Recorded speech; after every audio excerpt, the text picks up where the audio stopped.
Section 1 of Cleek of Scotland Yard. Prologue. The Affair of the Man Who Vanished. Mr. Maverick Narkom, superintendent at Scotland Yard, flung aside the paper he was reading and wheeled round in his revolving desk-chair, all alert on the instant, like a terrier that scents a rat. He knew well what the coming of the footsteps toward his private office portended. His messenger was returning at last. Good. Now he would get at the facts of the matter, and be relieved from the sneers of carping critics and the pin-pricks of overzealous reporters, who seemed to think that the Yard was to blame and all the forces connected with it to be screamed at as incompetents if every evildoer in London was not instantly brought to book and his craftiest secrets promptly revealed. Gad! Let them take on his job, then, if they thought the thing so easy. Let them have a go at this business of stopping at one's post until 2 o'clock in the morning trying to patch up the jumbled fragments of a puzzle of this sort, if they regarded it as such child's play. Finding an assassin whom nobody had seen and who struck with a method which neither medical science nor legal acumen could trace or name. Then, by James— The door opened and closed, and Detective Sergeant Petrie stepped into the room, removing his hat and standing at attention. "Well?" rapped out the superintendent, in the sharp staccato of nervous impatience. "Speak up.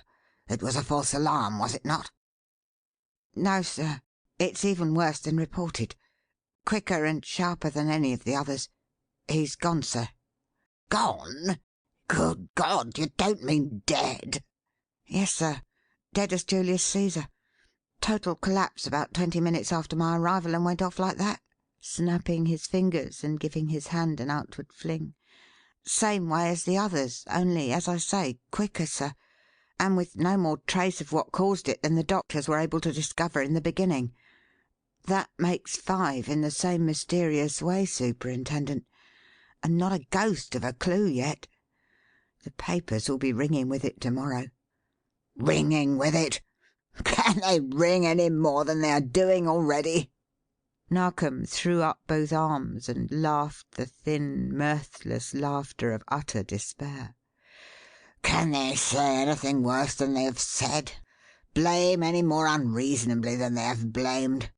It is small solace for the overburdened taxpayer to reflect that he may be done to death at any hour of the night, and that the heads of the institution he has so long and so consistently supported are capable of giving his stricken family nothing more in return than the dear me of utter bewilderment, and to prove anew that the efficiency of our boasted police detective system may be classed under the head of brilliant fiction.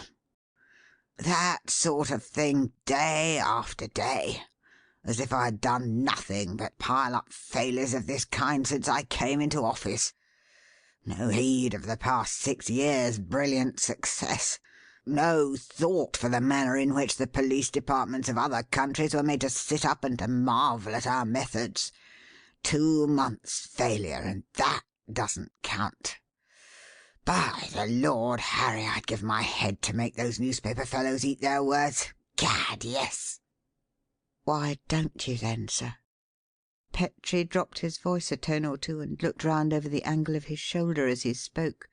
Then, recollecting the time and the improbability of anybody being within earshot, took heart of grace and spoke up bolder. "There's no use blinking the fact, Mr. Narkom. It was none of us, none of the regular force, I mean, that made the record of those years what it was. That chap Cleek was the man that did it, sir. You know that as well as I. I don't know whether you've fallen out with him or not, or if he's off on some secret mission that keeps him from handling Yard matters these days. But if he isn't, take my advice, sir, and put him on this case at once." "Don't talk such rot," flung out Narkom impatiently. "Do you think I'd have waited until now to do it if it could be done? Put him on the case, indeed! How the devil am I to do it when I don't know where on earth to find him? He cleared out directly after that Panther's Paw case 6 months ago. Gave up his lodging, sacked his housekeeper, laid off his assistant Dollops, and went the Lord knows where and why." "My hat! Then that's the reason we never hear any more of him in yard matters, is it? I wondered. Disappeared, eh? Well, well. You don't think he can have gone back to his old lay, back to the wrong 'uns and his old vanishing cracksman's tricks, do you, sir? No, I don't. No backslider about that chap, by James. He's not built that way. Last time I saw him he was out shopping with Miss Elsa Lorne, the girl who redeemed him. And judging from their manner toward each other, I rather fancied— well, never mind. That's got nothing to do with you. Besides, I feel sure if they had, Mrs. Narkom and I would have been invited. All he said was that he was going to take a holiday. He didn't say why, and he didn't say where. I wish to heaven I'd asked him. I could have kicked myself for not having done so when that she-devil of a Frenchwoman managed to slip the leash and get off scot-free. Mean that party we nabbed in the house at Roehampton along with the Mauravanian baron who got up that silver snare fake, don't you, sir? Margot, the Queen of the Apaches. Or at least that's who you declared she was, I recollect. And that's who I still declare she was, rapped in Narkom testily. And what I'll continue to say while there's a breath left in me. I never actually saw the woman until that night, it is true, but Cleek told me she was Margot, and who should know better than he, when he was once her pal and partner? But it's one of the infernal drawbacks of British justice that a crook's word's as good as an officer's if it's not refuted by actual proof. The woman brought a dozen witnesses to prove that she was a respectable Austrian lady on a visit to her son in England, that the motor in which she was riding broke down before that Roehampton house about an hour before our descent upon it, and that she had merely been invited to step in and wait while the repairs were being attended to by her chauffeur. Of course, such a chauffeur was forthcoming when she was brought up before the magistrate, and a garage keeper was produced to back up his statement. So that when the Mauravanian prisoner confessed from the dock that what the lady said was true, that settled it. I couldn't swear to her identity, and Cleek, who could, was gone, the Lord knows where. Upon which the magistrate admitted the woman to bail and delivered her over to the custody of her solicitors, pending my efforts to get somebody over from Paris to identify her. And no sooner is the vixen set at large than presto, away she goes, bag and baggage, out of the country. And not a man in England has seen hide nor hair of her since. Gad, if I could but have got word to Cleek at that time, just to put him on his guard against her. But I couldn't. I'd no more idea than a child where the man went. Not one. It's pretty safe odds to lay one's head against a brass farthing as to where the woman went, though, I reckon, said Petrie, stroking his chin. Bunked it back to Paris, I expect, sir, and made for her hole like any other fox. I hear them French techs are as keen to get hold of her as we were, but she slips 'em like an eel. Can't lay hands on her, and couldn't swear to her identity if they did. Not one in 100 of 'em's ever seen her to be sure of her, I'm told. No, not one. Even Cleek himself knows nothing of who and what she really is. He confessed that to me. Their knowledge of each other began when they threw in their lot together for the first time, and ceased when they parted. Yes, I suppose she did go back to Paris, Petrie.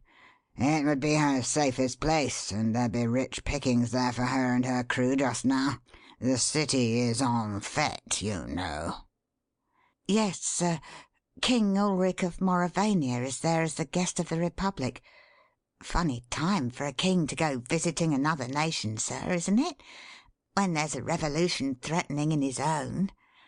Dunno much about the ways of kings, Superintendent, but if there was a row coming up in my house, you can bet all you're worth I'd be mighty sure to stop at home.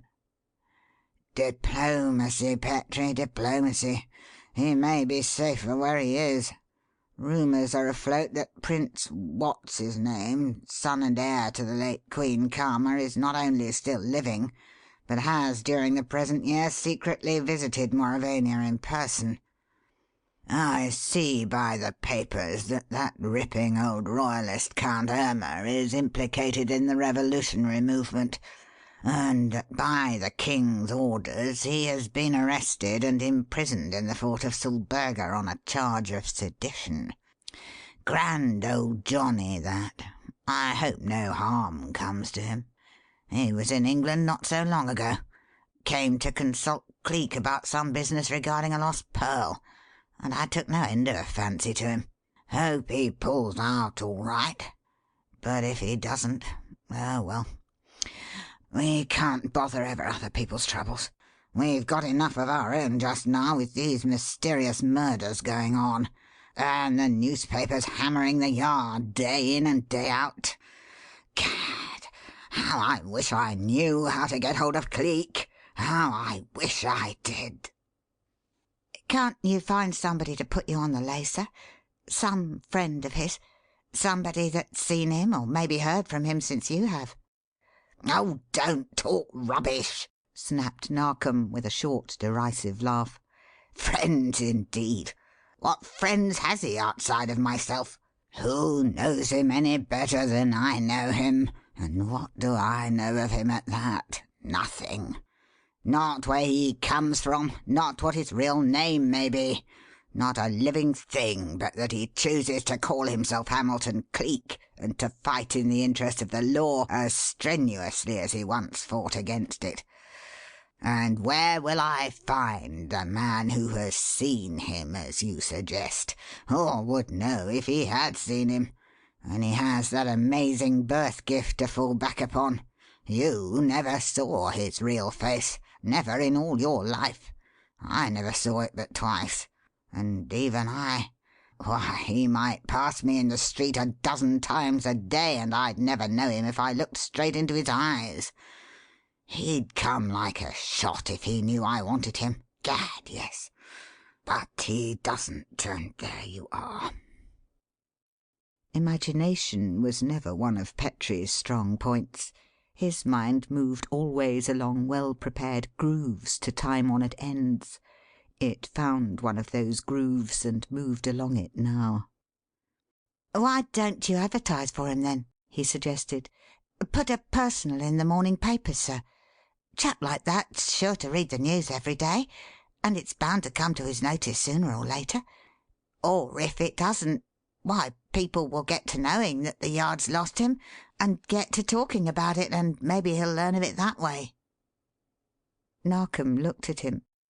The suggestion was so bald, so painfully ordinary and commonplace that heretofore it had never occurred to him. To associate Cleek's name with the banalities of the Everyday Agony column, to connect him with the appeals of the scullery and the methods of the raw amateur, the very outrageousness of the thing was its best passport to success. "But, James, I believe there's something in that," he said abruptly. "If you get people to talking, well, it doesn't matter, so that he hears, so that he finds out I want him. You ring up the Daily Mail while I'm scratching off an ad. Tell 'em it's simply got to go in the morning's issue. I'll give it to them over the line myself in a minute." He lurched over to his desk, drove a pen into the ink pot, and made such good haste in marshalling his straggling thoughts that he had the thing finished before Petrie had got farther than, "Yes, Scotland Yard. Hold the line, please. Superintendent Narkom wants to speak to you." The Yard's requests are at all times treated with respect and courtesy by the controlling forces of the daily press. So it fell out that, late as the hour was, space was accorded, and in the morning half a dozen papers bore this notice prominently displayed: "Cleek, where are you? Urgently needed. Communicate at once. Maverick Narkom."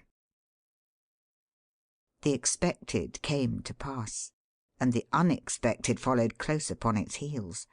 The daily press, publishing the full account of the latest addition to the already long list of mysterious murders, which for a fortnight past had been adding nervous terrors to the public mind, screamed afresh, as Narkom knew that it would. and went into paroxysms of the reporter's disease until the very paper was yellow with the froth of it.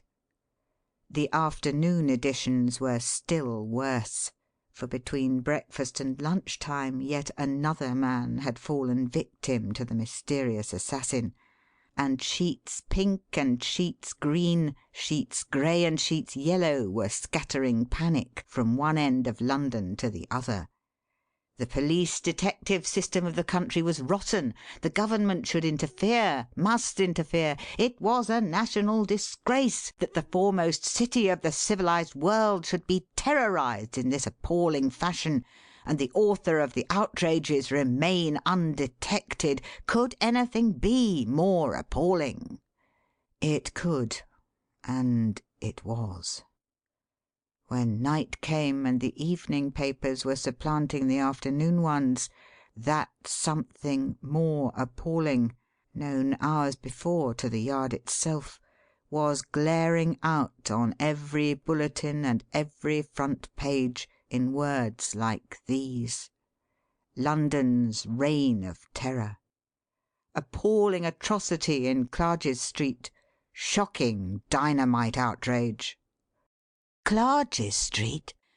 The old magic street of those magic old times of Cleek, and the red limousine, and the riddles that were unriddled for the asking.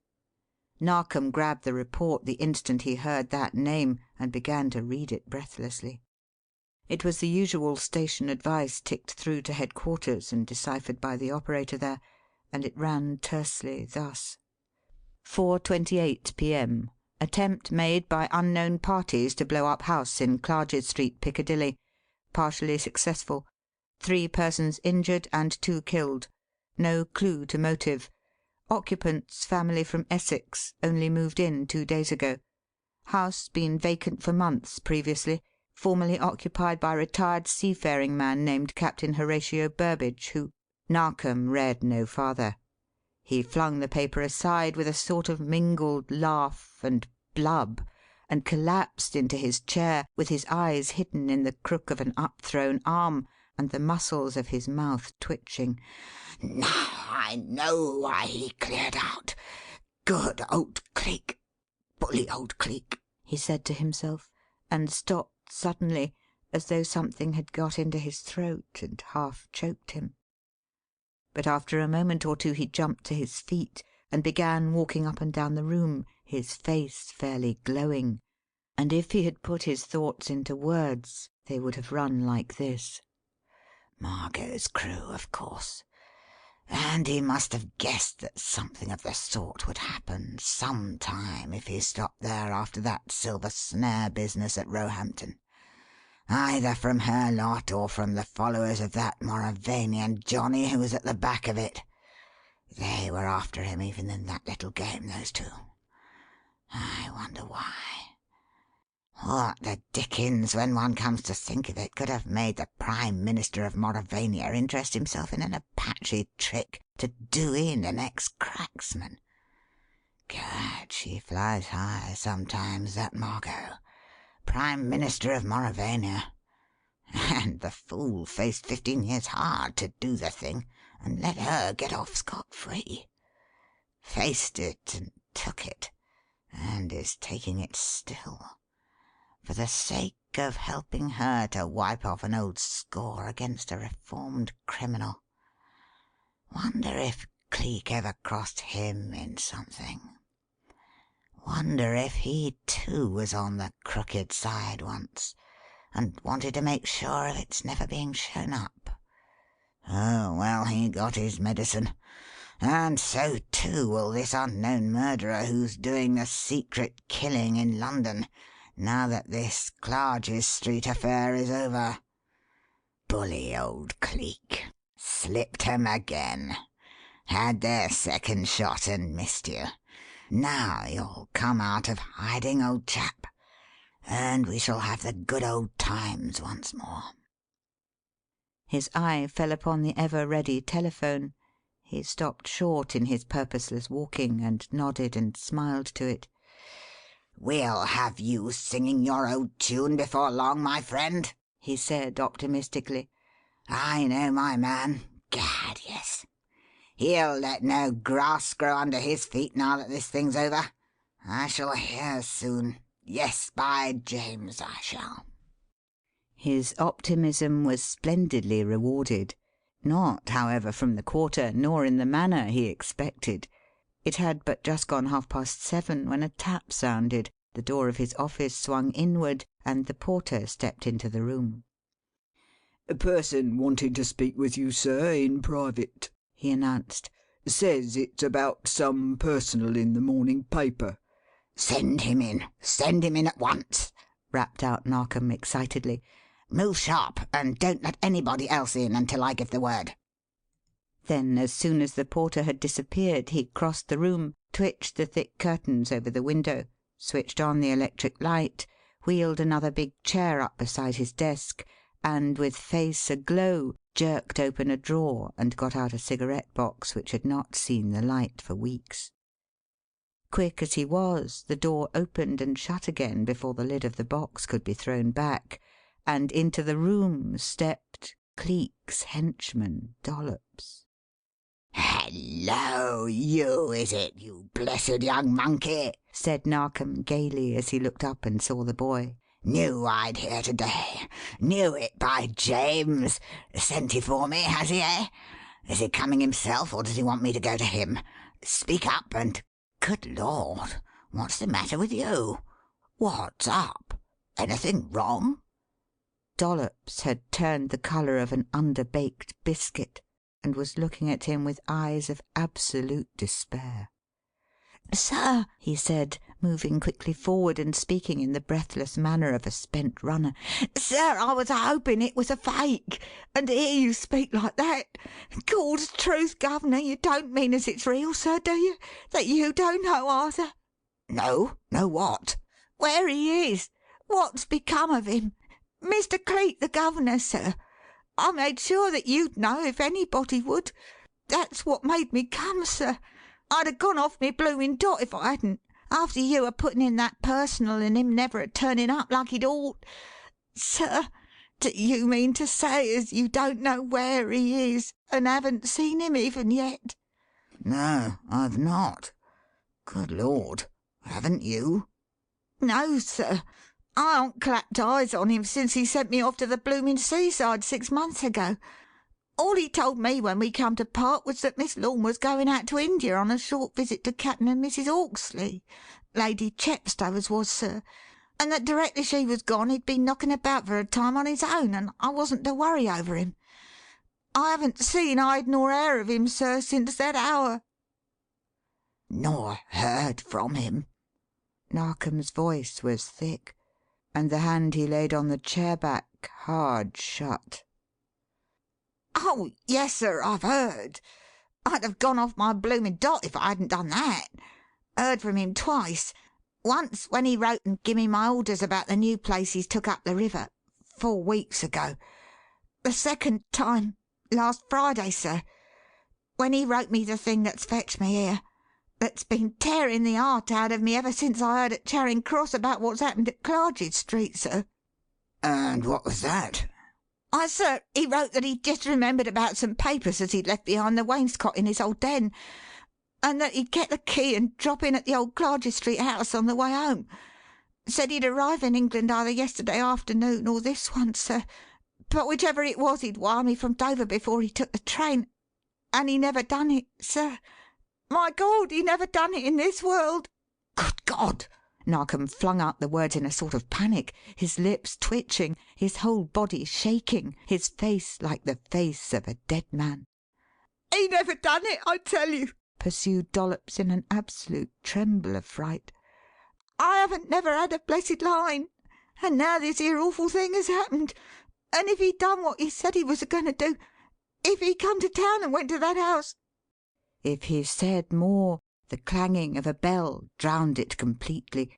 Narkom had turned to his desk and was hammering furiously upon the call gong.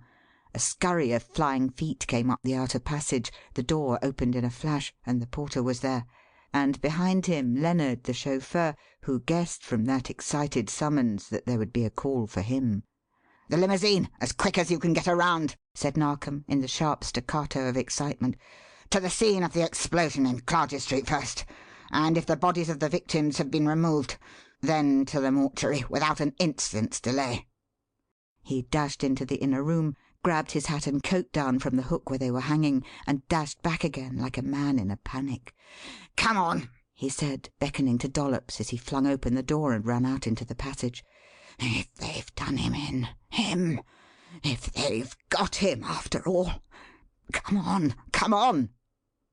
Dollops came on with a rush, and 2 minutes later the red limousine swung out into the roadway and took the distance between Scotland Yard and Clarges Street at a mile-a-minute clip. End of section 1.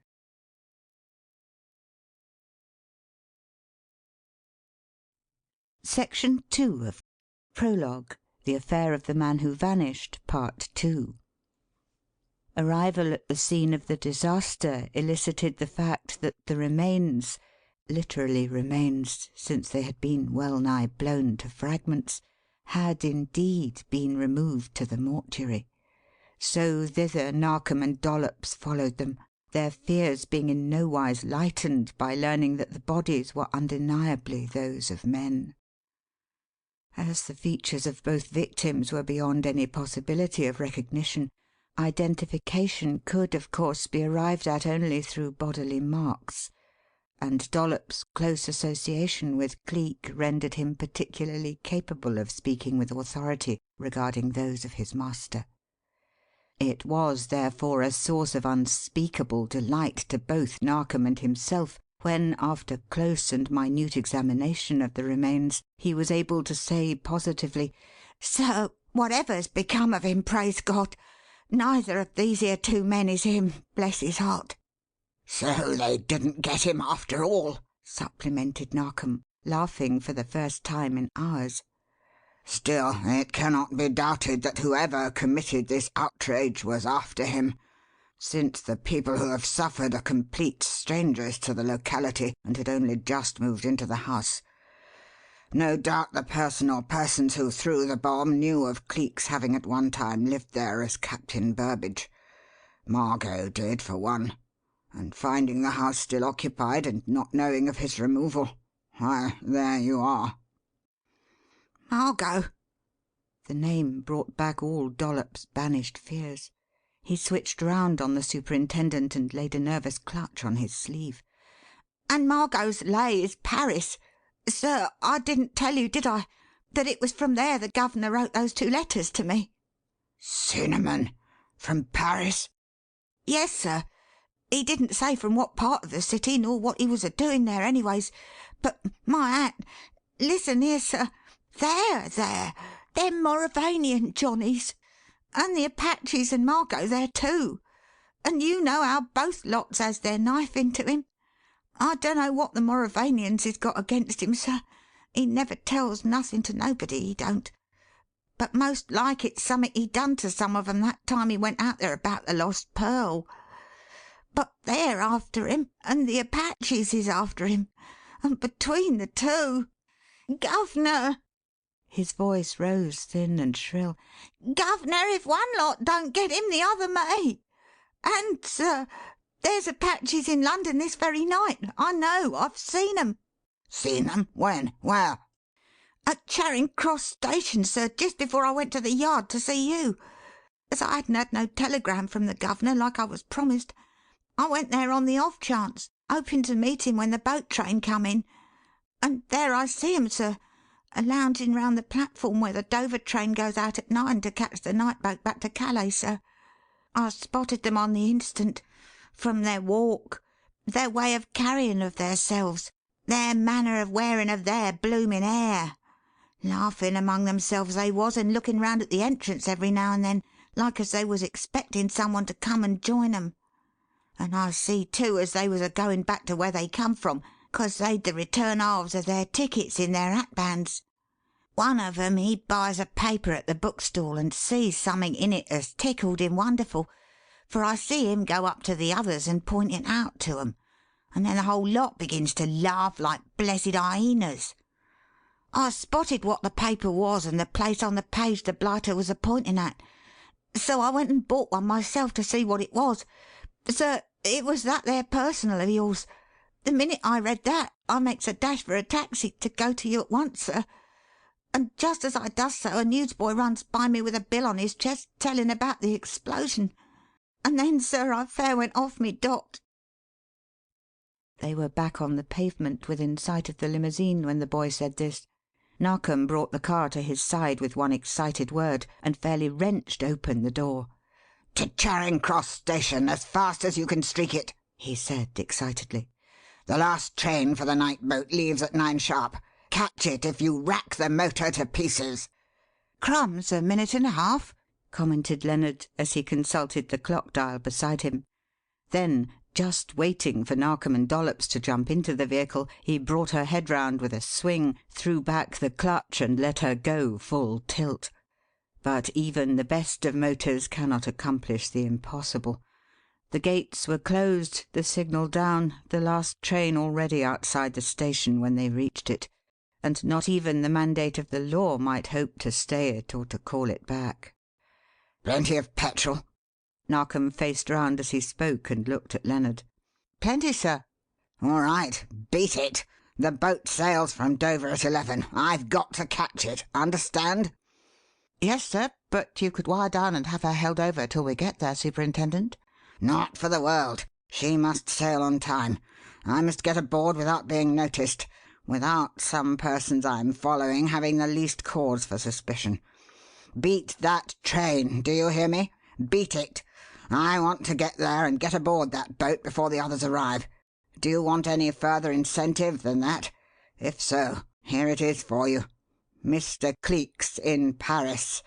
Mr. Cleek's in danger." "Mr. Cleek! God's truth! Hop in, sir, hop in. I'll have you there ahead of that train if I dash down the Admiralty Pier in flames from front to rear. Just let me get to the open road, sir, and I'll show you something to make you sit up." He did. Once out of the track of all traffic and with the lights of the city well at his back, he strapped his goggles tight, jerked his cap down to his eyebrows, and leaned over the wheel. "For Mr. Cleek, do you hear?" he said, addressing the car as if it were a human being. "Now then, show what you're made of. There, take your head. Now go, you vixen, go!" There was a sudden roar, a sudden leap. Then the car shot forward as though all the gales of all the universe were sweeping it on, and the wild race to the coast began. Narkom jerked down the blinds, turned on the light, and flung open the locker as they pounded on. "Dip in. Get something that can be made to fit you," he said to Dollops. "We can't risk any of those fellows identifying you as the chap who was hanging round the station to night. Toss me over that wig, the grey one in the far corner there. God knows what we're on the track of, but if it leads to Cleek, I'll follow it to the end of time." Then, lifting his voice until it sounded above the motor's roar, "Faster, Lennard, faster!" he called. "Give it to her! Give it to her! We've got to beat that train if it kills us." They did beat it. The engine's light was not even in sight when the bright glare of the moon on the Channel's waters flashed up out of the darkness before them. Nor was the sound of the train's coming even faintly audible as yet when, a few minutes later, the limousine swung down the incline and came to a standstill within a stone's throw of the entrance to the pier, at whose extreme end the packet lay, with gangways down and fires up, and her huge bulk rising and falling with the movements of the waves. "Beat her, you see, sir," said Lennard, chuckling as he got down and opened the door for the superintendent to alight. "Better not go any nearer, sir, with the car. There's a chap down there standing by the gangplank, and he seems interested in us from the way he's watching. Jumped up like a shot and came down the gangplank the instant he heard us coming. Better do the rest of the journey afoot, sir, and make a pretence of paying me as if I were a public taxi. What'll I do? Stop here until morning?" "Yes, put up at a garage, and if I don't return by the first boat, get back to town. Meantime, cut off somewhere and ring up the yard. Tell 'em where I've gone. Now then, Dollops, come on." A moment later the limousine had swung off into the darkness and disappeared, and what might properly have been taken for a couple of English curates on their way to a continental holiday moved down the long pier between the glimmering and inadequate lamps to the waiting boat. But long before they reached it, the figure at the gangplank, the tall, erect figure of a man whom the most casual observer must have recognized as one who had known military training, had changed its alert attitude, and was sauntering up and down as if, when they came nearer and the light allowed him to see what they were, he had lost all interest in them and their doings. Narkom gave the man a glance from the tail of his eye as they went up the gangplank and boarded the boat, and brief as that glance was, it was sufficient to assure him of two things. First, that the man was not only strikingly handsome, but bore himself with an air which spoke of culture, birth, position. Second, that he was a foreigner, with the fair hair and the slightly hooked nose which was so characteristic of the Mauravanians. With Dollops at his side, Narkom slunk aft, where the lights were less brilliant and the stern of the boat hung over the dark, still waters, and pausing there, turned and looked back at the waiting man. A French sailor was moving past in the darkness. He stopped the man and spoke to him. "Tell me," he said, slipping a shilling into the fellow's hand, "do you happen to know who that gentleman is standing on the pier there?" "Yes, monsieur. He is equerry to His Majesty King Ulric of Mauravania. He has crossed with us frequently during His Majesty's sojourn in Paris." "Gawd's truth, sir," whispered Dollops, plucking nervously at the superintendent's sleeve, as the sailor, after touching his cap with his forefinger, passed on. "Apaches at one end and them Mauravanian Johnnies at the other. I tell you they're a working hand in hand for some reason. Working against him." Narkom lifted a silencing hand and turned to move away where there would be less likelihood of anything they might say being overheard. For at that moment a voice had sounded, and from a most unusual quarter. Unnoticed until now, a fisher's boat, which for some time had been nearing the shore, swept under the packet's stern and grazed along the stone front of the pier. "Voilà, monsieur," said, in French, the man who sailed it. "Have I not kept my word and brought your Excellency across in safety and with speed?" "Yes," replied the passenger whom the fisher addressed.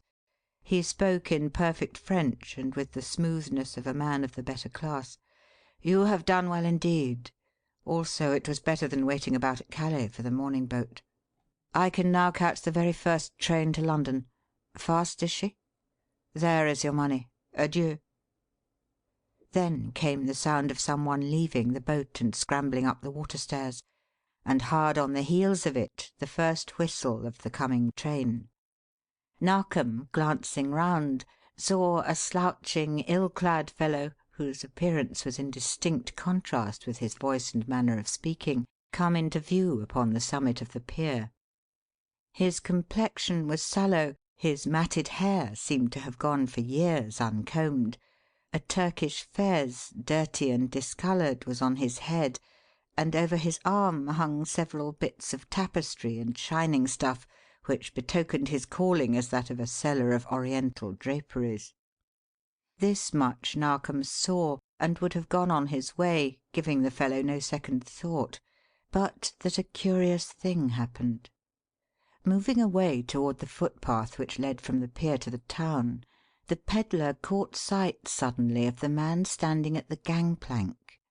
He halted abruptly, looked round to make sure that no one was watching, then, without more ado, turned round suddenly on his heel, walked straightway to the gangplank, and boarded the boat. The Mauravanian took not the slightest heed of him, nor he of the Mauravanian. Afterward, when the train had arrived, Narkom thought he knew why. For the present he was merely puzzled to understand why this dirty, greasy Oriental pedlar, who had been at the pains to cross the Channel in a fisher's boat, should do so for the apparent purpose of merely going back on the packet to Calais. By this time the train had arrived, The pier was alive with people, porters were running back and forth with luggage, and there was bustle and confusion everywhere. Narkom looked along the length of the vessel to the teeming gangway. The Mauravanian was still there, alert as before, his fixed eyes keenly watching. A crowd came stringing along, bags and bundles done up in gaudy handkerchiefs in their hands, laughing, jostling, jabbering together in low-class French. "Here they are, Governor, the Apaches," said Dollops in a whisper. "That's the lot, sir. Keep your eye on them as they come aboard, and if they're with him crumbs! Not a sign, not a blessed one." For the Apaches, stringing up the gangplank by twos and threes, and coming within brushing distance of the waiting man, passed on as the Oriental pedlar had passed on, taking no notice of him, nor he of them, nor yet of how, as they advanced, the pedlar slouched forward and slipped into the thick of them. "By James, one of them. That's what the fellow is," said Narkom as he observed this.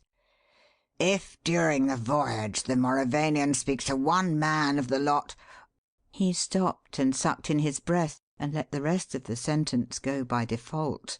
For of a sudden there had come into sight upon the pier a dapper little French dandy, fuzzy of moustache, mincing of gait, with a flower in his buttonhole and a shining topper on his beautifully pomaded head. And it came upon Narkom with a shock of remembrance that he had seen this selfsame living fashion plate pass by Scotland Yard twice that very day. Onward he came, this pretty monsieur, with his jaunty air and his lovely wine-glass waist, onward and up the gangway and aboard the packet. And there the Mauravanian still stood, looking out over the crowd and taking no more heed of him than he had taken of anybody else. But with the vanishing of this exquisite, to whom he had paid no heed, his alertness and his interest seemed somehow to evaporate, for he turned now and again to watch the sailors and the longshoremen at their several duties, and strolled leisurely aboard and stood lounging against the rail of the lower deck when the call of "All ashore that's going" rang through the vessel's length, and was still lounging there when the packet cast off her mooring and, swinging her bows round in the direction of France, creamed her way out into the Channel and headed for Calais. A wind, unnoticed in the safe shelter of the harbour, played boisterously across the chopping waves as the vessel forged outward, sending clouds of spray sweeping over the bows and along the decks, and such passengers as refrained from seeking the shelter of the saloon and smoke-room sought refuge by crowding aft. "Come," whispered Narkom, tapping Dollops's arm. "We can neither talk nor watch here with safety in this crowd. Let us go forward. Better a drenching in loneliness than shelter with a crowd like this. Come along."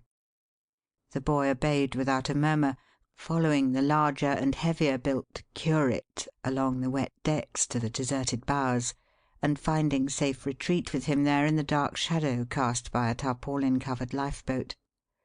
From this safe shelter they could, by craning their necks, get a half view of the interior of the smoke-room through its hooked-back door, and their first glance in that direction pinned their interest, for the pretty monsieur was there, smoking a cigarette and sipping now and again at a glass of absinthe which stood on a little round table at his elbow.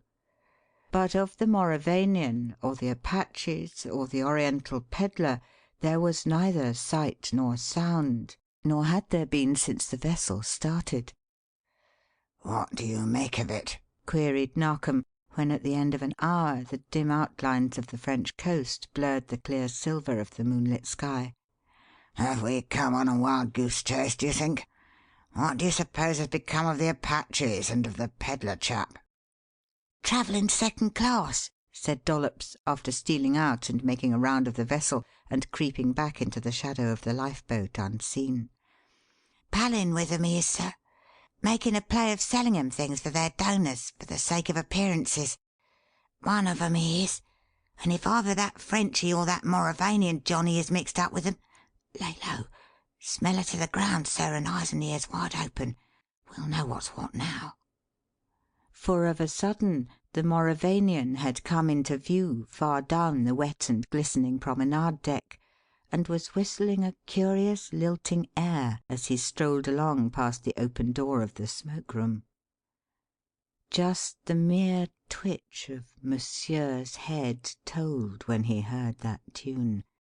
He finished his absinthe, flung aside his cigarette, and strolled leisurely out upon the deck. The Mauravanian was at the after end of the promenade. A glance told him that. He set his face resolutely in the direction of the bows and sauntered leisurely along. He moved on quietly until he came to the very end of the covered promenade, where the curving front of the deck-house looked out upon the spray-washed forward deck, then stopped and planted his back against it and stood silently waiting, not 10 feet distant from where Narkom and Dollops crouched. A minute later the Mauravanian, continuing what was to all appearances a lonely and aimless promenade round the vessel, came abreast of that spot and of him. And then the deluge. Monsieur spoke out, guardedly, but in a clear, crisp tone that left no room for doubt upon one point at least. "Mon ami, it is done. It is accomplished," that crisp voice said. "You shall report that to His Majesty's ministers. Voila, it is done." "It is not done," replied the Mauravanian in a swift, biting, emphatic whisper. "You jump to conclusions too quickly. Here, take this. It is an evening paper. The thing was useless. He was not there." "Not there? Grand Dieu!" "Shh! Take it. Read it. I will see you when we land. Not here. It is too dangerous. Au revoir." Then he passed on and round the curve of the deck-house to the promenade on the other side, and Monsieur, with the paper hard shut in the grip of a tense hand, moved fleetly back toward the smoke-room, but not unknown any longer. "Gawd's truth! A woman!" gulped Dollops in a shaking voice. "No, not a woman. A devil," said Narkom through his teeth. "Margot, by James! Margot herself! And what is he, what is Cleek, that a king should enter into compact with a woman to kill him? Margot, dash her! Well, I'll have you now, my lady. Yes, by James, I will." "Governor! Gawd's truth, sir, where are you going?" "To the operator in charge of the wireless to send a message to the chief of the Calais police to meet me on arrival," said Narkom in reply. "Stop where you are. Lay low. Wait for me. We'll land in a dozen minutes' time. I'll have that Jezebel and her confederates, and I'll rout out Cleek and get him beyond the clutches of them if I tear up all France to do it." "God bless you, sir. God bless you and forgive me," said Dollops, with a lump in his throat and a mist in his eyes. "I said often you was a sausage and a muff, sir, but you aren't. You're a man." Narkom did not hear. He was gone already, down the deck to the cabin of the wireless operator. In another moment he had passed in, shut the door behind him, and the law at sea was talking to the law ashore through the blue ether and across the moonlit waves. End of Section 2.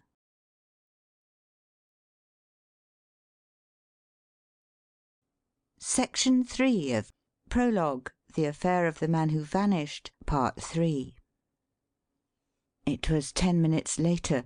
The message had gone its way, and Narkom was back in the lifeboat's shadow again, and close on the bows the lamps of Calais Pier shone yellow in the blue and silver darkness. On the deck below people were bustling about and making for the place where the gangplank was to be thrust out presently and link boat and shore together. On the quay customs officials were making ready for the coming inspection. Porters were scuttling about in their blue smocks and peaked caps, and back of all the outlines of Calais town loomed shadowy and grim through the crowding gloom. The loneliness of the upper deck offered its attractions to the Mauravanian and to Margot, and in the emptiness of it they met again, within earshot of the lifeboat where Narkom and the boy lay hidden, for one brief word before they went ashore. "So you have read. You understand how useless it was," the Mauravanian said, joining her again at the deck-house, where she stood with the crumpled newspaper in her hand. "His Majesty's purse cannot be lightened of all that promised sum for any such bungle as this. Speak quickly. Where may we go to talk in safety? I cannot risk it here. I will not risk it in the train. Must we wait until we reach Paris, mademoiselle, or have you a lair of your own here?" "I have lairs, as you term them, in half the cities of France, Monsieur le Comte," she answered with a vicious little note of resentment in her voice. "And I do not work for nothing. No, not I. I paid for my adherence to his Majesty's Prime Minister, and I intend to be paid for my services to his Majesty's self, even though I have this once failed. It must be settled, that question, at once and for all, now, to-night." "I guessed it would be like that," he answered with a jerk of his shoulders. "Where shall it be, then? Speak quickly. They are making the landing, and I must not be seen talking with you after we go ashore. Where, then?" "At the Inn of the Seven Sinners, on the Quai de l'Orme, a gunshot distant. Any cocher will take you there." "Is it safe?" "All my lairs are safe, monsieur. It overhangs the water, and if strangers come there is a trap with a bolt on the under side. One way to the town and the sewers and 40 other inns. The other to a motor boat, always in readiness for instant use. You could choose for yourself should occasion come. You will not find the place shut. My lairs never are. A password? No, there is none, for any but the Brotherhood. Nor will you need one. You remember old Marise of the Twisted Arm in Paris? Well, she serves at the Seven Sinners now. I have promoted Madame Serpice to the Twisted Arm. She will know you, will Marise. Say to her I am coming shortly. She and her maids will raise the roof with joy, and la la, the gangway is out. They are calling all ashore. Look for me and my lads close on your heels when you arrive. Au revoir." "Au revoir," he repeated, and slipping by, went below and made his way ashore. She waited that he might get well on his way, that none might by any possibility associate them, then, turning, went down after him and out to the pier, where her crew were already foregathering. And when or how she passed the word to them that it was not Paris to-night, but the Inn of the Seven Sinners, neither Narkom nor Dollops could decide, close as they came on after her, for she seemed to speak to no one. "No Inn of the Seven Sinners for you to-night, my lady, if my friend Monsieur Ducroix has attended to that wireless message properly," muttered Narkom as he followed her. "Look sharp, Dollops, and if you see a sergeant de ville, let me know. They've no luggage, that lot, and besides they're natives, so they will pass the customs in a jiffy. Hullo, there goes that pedlar chap, and without his fez or his draperies, begad. Through the customs like a flash, the bounder. And there go the others, too. And she after them. She, by James! God! Where are Ducroix and his men? Why aren't they here?" Looking vainly about for some sign of the Chief of Police. "I can't do anything without him, here on foreign soil. Why in heaven's name doesn't the man come?" "Maybe he hasn't had time, Governor. Maybe he wasn't on hand when the message arrived," hazarded Dollops. "It's not 15 minutes all told since it was dispatched. So if—" There she goes! There she goes! Past and through the customs in a wink, the Jezebel!" interposed Narkom in a fever of excitement as he saw Margot go by the inspector at the door and walk out into the streets of the city. "Lord, if she slips me now—" "She shan't," cut in Dollops, jerking down his hat brim and turning up his collar. Wait here till the cops come. I'll nip out after her and see where she goes. Like as not the cops'll know the place when you mention it, but if they don't, watch out for me.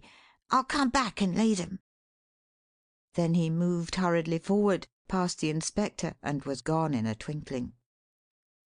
For 10 wretched minutes after he, too, had passed the customs and was at liberty to leave, Narkom paced up and down and fretted and fumed before a sound of clanking sabres caught his ear, and looking round he saw Monsieur Ducroix enter the place at the head of a detachment of police. He hurried to him and in a word made himself known. "10,000,000 pardons, monsieur, but I was absent when the message shall be delivered," exclaimed Ducroix in broken English. "I shall come and shall bring my men as soon as he shall be received. Monsieur, who shall it be, this great criminal you demand of me to arrest? Is he here?" "No, no. A moment, Ducroix. Do you know a place called the Inn of the Seven Sinners?" "Perfectly. It is but a stone's throw distant, on the Quai de l'Orme." "Come with me to it, then. I'll make you the most envied man in France, Ducroix. I'll deliver into your hands that witch of the underworld, Margot, the Queen of the Apaches." Ducroix's face lit up like a face transfigured. "Monsieur," he cried, "that woman? You can give me that woman? You know her?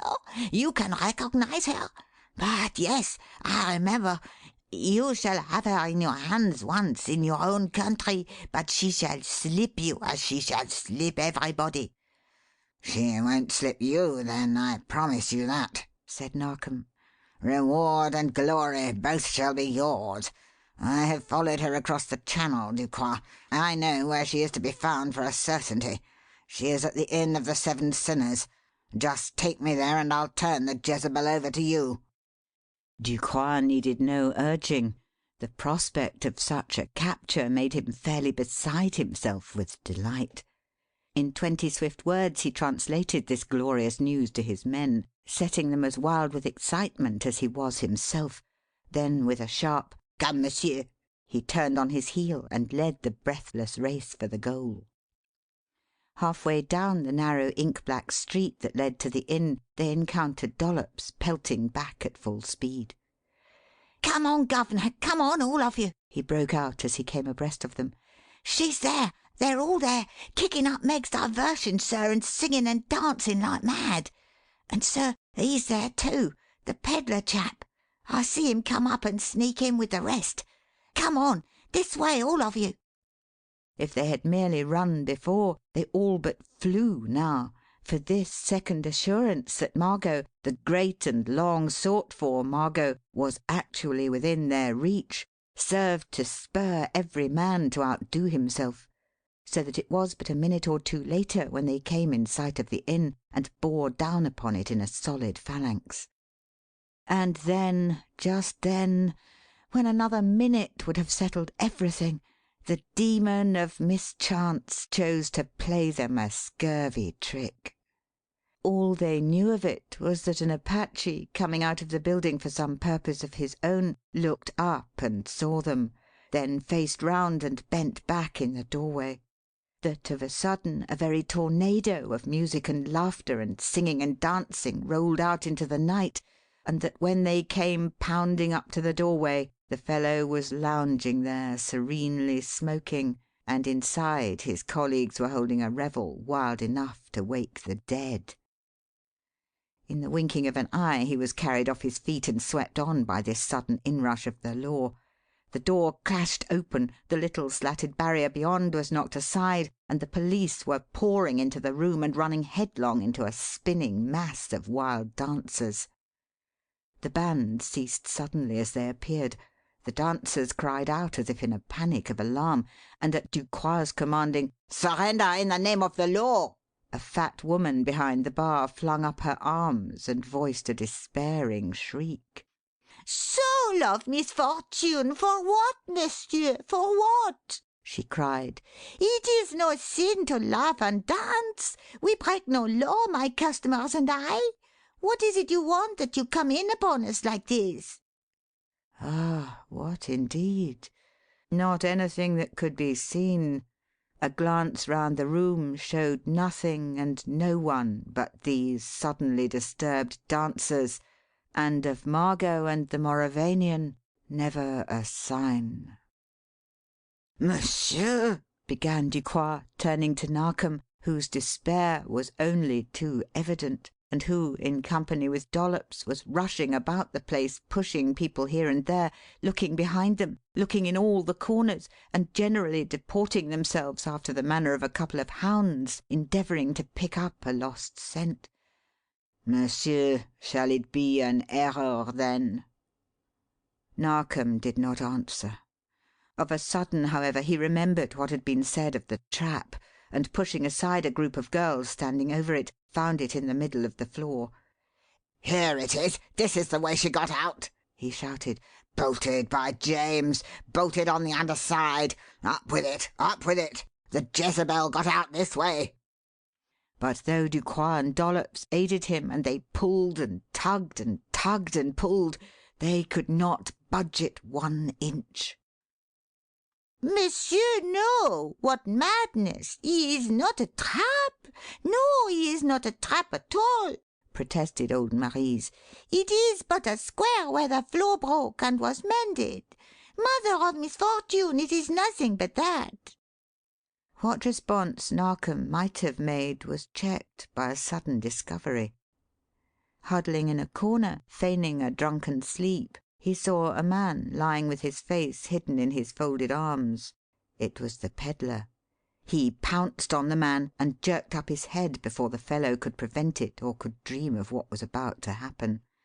"Here's one of them, at least!" he cried, and fell to shaking him with all his force. "Here's one of Margot's pals, Ducroix. You shan't go empty-handed after all." A cry of consternation fluttered through the gathering as he brought the man's face into view. Evidently they were past masters of the art of acting, these Apaches, for one might have sworn that every man and every woman of them was taken aback by the fellow's presence. "Mother of miracles, who shall the man be?" exclaimed Marise. "Monsieur, I know him not. I have not seen him in all my life before. Cochon, speak up. Who are you, that you come in like this and get a respectable widow in trouble, dog? Eh?" The man made a motion, first to his ears, then to his mouth, then fell to making movements in the sign language, but spoke never a word. "La, la, he is a deaf mute, monsieur," said Ducroix. "He hears not and speaks not, poor unfortunate." "Oh, doesn't he?" said Narkom with an ugly laugh. "He spoke well enough a couple of hours back, I promise you. My young friend here and I heard him when he paid off the fisherman who had carried him over to Dover, just before he sneaked aboard the packet to come back with Margot and the Mauravanian." The eyes of the Apaches flew to the man's face with a sudden keen interest which only they might understand. But he still stood, wagging his great head either drunkenly or idiotically, and pointing to ears and mouth. "Lay hold of him! Run him in!" said Narkom, whirling him across into the arms of a couple of stalwart sergeants de ville. "I'll go before the magistrate and lay a charge against him in the morning that will open your eyes when you hear it. One of a bloodthirsty, dynamiting crew, the dog. Lay fast hold of him. Don't let him get away on your lives. God! To have lost that woman! To have lost her after all!" It was a sore blow, certainly, but there was nothing to do but to grin and bear it, for to seek Margot at any of the inns which might communicate with the sewer trap, or to hunt for her and a motor boat on the dark water's surface, was in very truth like looking for a needle in a haystack, and quite as hopeless. He therefore decided to go, for the rest of the night, to the nearest hotel, and waiting only to see the pedlar carried away in safe custody, and promising to be on hand when he was brought up before the local magistrate in the morning, took Dollops by the arm and dejectedly went his way.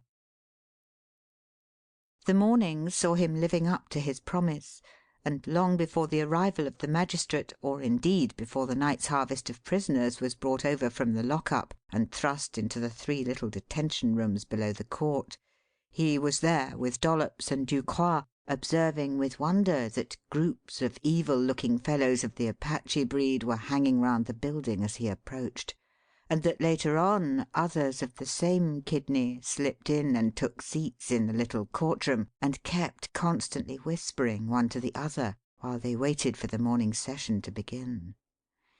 Gawd's truth, Governor, look at 'em. The whole blessed place is alive with the banders, whispered Dollops. What do you think they're up to, sir? Making a rush and setting the pedlar free when he comes up before the beak. There's 20 of 'em waiting round the door if there's one. Narkom made no reply. The arrival of the magistrate focussed all eyes on the bench and riveted his attention with the rest. The proceedings opened with all the trivial cases first: the night's sweep of the dragnet, drunks and disorderlies, vagrants and pariahs. One by one these were brought in and paid their fines and went their way unheeded. For this part of the morning's proceedings interested nobody, not even the Apaches. The list was dragged through monotonously. The last blear-eyed sot, a hideous, cadaverous, monkey-faced wretch, whose brutal countenance sickened Narkom when he shambled up in his filthy rags, had paid his fine and gone his way, and there remained now but a case of attempted suicide to be disposed of before the serious cases began. This latter occupied the magistrate's time and attention for perhaps 20 minutes or so, then that too was disposed of, and then a voice was heard calling out for the unknown man arrested last night at the Inn of the Seven Sinners to be brought forward. In an instant a ripple of excitement ran through the little court. The Apache fraternity sat up within and passed the word to the Apache fraternity without, and these stood at attention, close-lipped, dark-browed, eager, like human tigers waiting for the word to spring. Every eye was fixed on the door through which that pretended mute should be led in, but although others had come at the first call, he came not even at the second, and the magistrate had just issued an impatient command for the case to be called yet a third time, when there was a clatter of hasty footsteps, and the keeper of the detention rooms burst into the court, pale as a dead man and shaking in every nerve. Monsieur le Juge, he cried out, extending his 2 arms. Soul of misfortunes, how shall I tell? He is not there. He is gone. He is escaped, that unknown one. When I shall unlock the room and call for Jean Lamarot, the drunkard at the case before last, there shall come out of the dimness to me what I shall think is he, and I shall bring him here, and he shall be fine and dismissed. But, monsieur, he shall not be Jean Lamarot after all. I shall go now and call for the unknown, and I shall get no answer. I shall go in and make of the place light, and there he shall be, that real Jean Lamarot, stripped of his clothes, choked to unconsciousness, alone on the floor, and the other shall have paid his fine and gone. A great cry went up, a wild confusion filled the court. The Apaches within rose and ran with the news to the Apaches without, and these, joining forces, scattered and ran through the streets in the direction the escaped prisoner had been seen to take. But through it all Narkom sat there squeezing his hands together and laughing in little shaking gusts that had a heart-throb wavering through them, for to him this could mean but one thing. "Cleek!" he said, leaning down and shrilling a joyous whisper into Dollop's ear. "But one man in all the world could have done that thing. But one man in all the world would have dared. It was he. It was Cleek. God bless his bully soul!" "Amen, sir," said Dollops, swallowing something. Then he rose at Narkom's bidding and followed him outside. A minute later, a gamin brushing against them put out a grimy hand and said whiningly, Boulogne, monsieur. Quai des Anges. Third house back from the water side. In time for the noon boat across to Folkestone. Give me 2 francs, please. The monsieur said you would if I said that to you when you came out. The 2 francs were in his hand almost as he ceased speaking, and in less than a minute later a fiacre was whirling Narkom and Dollops off to the railway station and the next outgoing train to Boulogne. It was still short of midday when they arrived at the Quai des Anges and made their way to the third house back from the waterside, a little tavern with a toy garden in front and a sort of bowered arcade behind, and there, under an almond tree, with a cigarette between his fingers and a bunch of flowers in his buttonhole, they came upon him at last. Governor! Oh, God bless you, Governor! Is it really you again? Said Dollops, rushing up to him like a girl to a lover. Yes, it is really I, he answered with one of his easy laughs. Then he rose and held out his hand as Narkom advanced, and for a moment or two they stood there, palm in palm, saying not one word, making not one sound. Nearly did for me, my overzealous friend, said Cleek after a time. I could have kicked you when you turned up with that lot at the Seven Sinners. Another 10 minutes and I'd have had that in my hands which would have compelled His Majesty of Mauravania to give Irma his liberty and to abdicate in his consort's favour. But you came, you dear old blunderer, and when I looked up and recognized you, well, let it pass. I was on my way back to London when I chanced to see Count Waldemar on watch beside the gangway of the Calais packet. He had slipped me, the hound slipped me in Paris, and I saw my chance to run him down. Gad, it was a close squeak that, when you let those Apaches know that I'd just crossed over from this side and had gone aboard the packet because I saw Waldemar. They guessed then. I couldn't speak there, and I dared not speak in the court. They were there on every hand, inside the building and out, waiting to knife me the instant they were sure. I had to get out. I had to get past them. And voila! He turned and laid an affectionate hand on Dollops's shoulder and laughed softly and pleasantly. New place all right, old chap? Garden doing well and all my traps in shipshape order, eh? Yes, sir. God bless you, sir. Everything, sir. Everything. Good lad. Then we'll be off to them. My holiday's over, Mr. Narkom, and I'm going back into harness again. You want me, I see, and I said I'd come if you did. Give me a few days' rest in old England, dear friend, and then out with your riddles, and I'm your man again. End of section 3.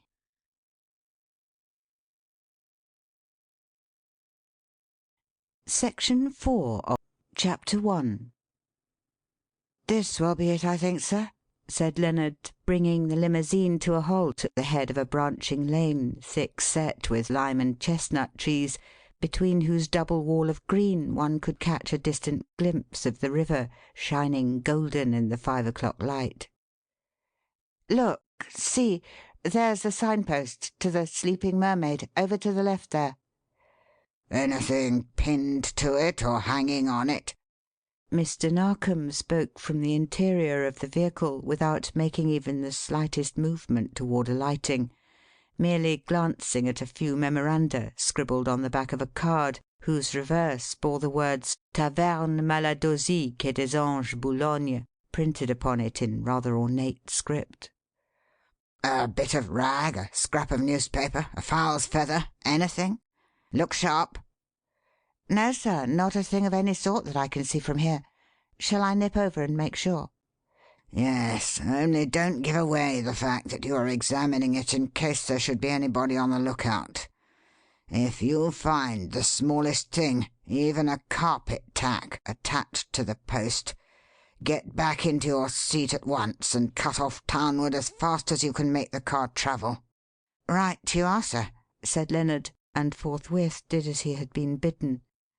In less than 90 seconds, however, he was back with the word that the post's surface was as smooth as your hand, and not a thing of any sort attached to it from top to bottom. Narkom fetched a deep breath of relief at this news, tucked the card into his pocket, and got out immediately. "Hang round the neighbourhood somewhere, and keep your ears open in case I should have to give the signal sooner than I anticipate," he said, then twisted round on his heel, turned into the tree-bordered lane, and bore down in the direction of the river. When still short by 30 yards or so of its flowered and willow-fringed brim, he came upon a quaint little diamond-paned, red-roofed, low-eaved house set far back from the shore, with a garden full of violets and primroses and flaunting crocuses in front of it, and a tangle of blossoming things crowding what once had been a bower-bordered bowling-green in the rear. "Queen Anne for a ducat," he commented as he looked at the place and took in every detail, from the magpie in the old pointed-topped wicker cage hanging from a nail beside the doorway to the rudely carved figure of a mermaid over the jutting, flower-filled, diamond-paned window of the bar-parlour, with its swinging sashes and its oak-beam sill, shoulder-high from the green, sweet-smelling earth. "How the dickens does he ferret out these places, I wonder? And what fool has put his money into a show like this in these days of advancement and enterprise? Buried away from the line of traffic ashore and shut in by trees from the river. Gad, they can't do a pound's worth of business in a month at an out-of-the-way roost like this." Certainly they were not doing much of it that day, for as he passed through the tap-room he caught a glimpse of the landlady dozing in a deep chair by the window, and of the back of a by no means smartly dressed barmaid, who might have been stone deaf for all notice she took of his entrance, standing on a stool behind the bar, dusting and polishing the woodwork of the shelves. The door of the bar-parlour was open, and through it Narkom caught a glimpse of a bent-kneed, stoop-shouldered, doddering old man shuffling about, filling match-boxes, wiping ash-trays, and carefully refolding the rumpled newspapers that lay on the centre table. That he was not the proprietor, merely a waiter, the towel over his arm, the shabby old dress-coat, the baggy-kneed trousers, would have been evidence enough without that added by the humble tasks he was performing. "Poor devil, and at his age," said Narkom to himself, as he noted the pale, hopeless-looking, time-worn face and the shuffling, time-bent body. Then, moved by a sense of keen pity, he walked into the room and spoke gently to him. "Tea for two, uncle, at 5:15 to the tick, if you can manage it," he said, tossing the old man a shilling. "And say to the landlady that I'd like to have exclusive use of this room for an hour or two, so she can charge the loss to my account if she has to turn any other customers away." "Thankee, sir. I'll attend to it at once, sir," replied the old fellow, pocketing the coin and moving briskly away to give the order. In another minute he was back again, laying the cloth and setting out the dishes, while Narkom improved the time of waiting by straying round the room and looking at the old prints and cases of stuffed fishes that hung on the oak-panelled walls. It still wanted a minute or so of being 5:15 when the old man bore in the tea-tray itself and set it upon the waiting table, and, little custom though the place enjoyed, Narkom could not but compliment it upon its promptness and the inviting quality of the viands served. "You may go," he said to the waiter, when the man at length bowed low and announced that all was ready. Then, after a moment, turning round and finding him still shuffling about, "I say you may go," he reiterated, a trifle sharply. "No, don't take the cosy off the teapot. Leave it as it is. The gentleman I am expecting has not arrived yet. And look here, will you have the goodness to let that cosy alone and to clear out when I tell you? By James, if you don't Hello, what the dickens was that?" That was undoubtedly the tingle of a handful of gravel against the panes of the window. "A sign that the coast is quite clear and that you have not been followed, dear friend," said a voice, Cleek's voice, in reply. "Shall we not sit down? I'm famishing." And as Narkom turned round on his heel, with the certainty that no one had entered the room since the door was closed, and he himself before it, the tea-cosy was whipped off by a hand that no longer shook.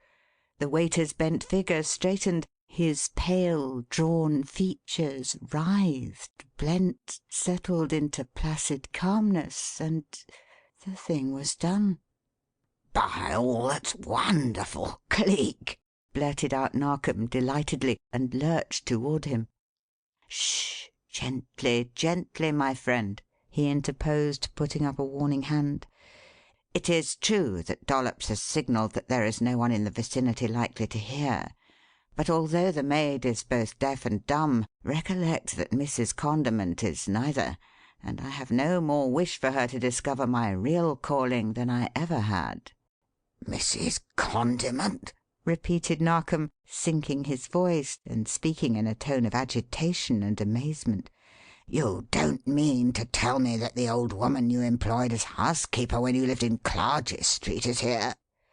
"Certainly. She is the landlady. Her assistant is that same deaf and dumb maid of all work who worked with her at the old house, and is sharing with her a sort of retirement here.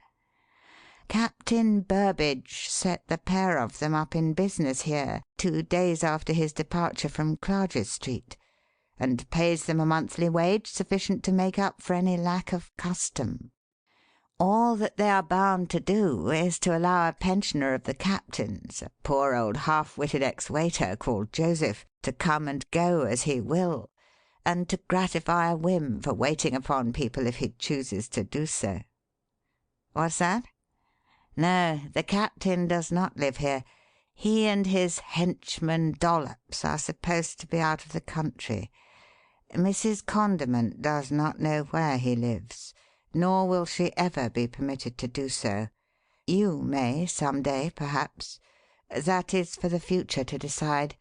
But not at present, my dear friend. It is too risky." "Why risky, old chap? Surely I can come and go in disguise as I did in the old days, Cleek. We managed secret visits all right then, remember?" "Yes, I know. But things have changed, Mr. Narkom.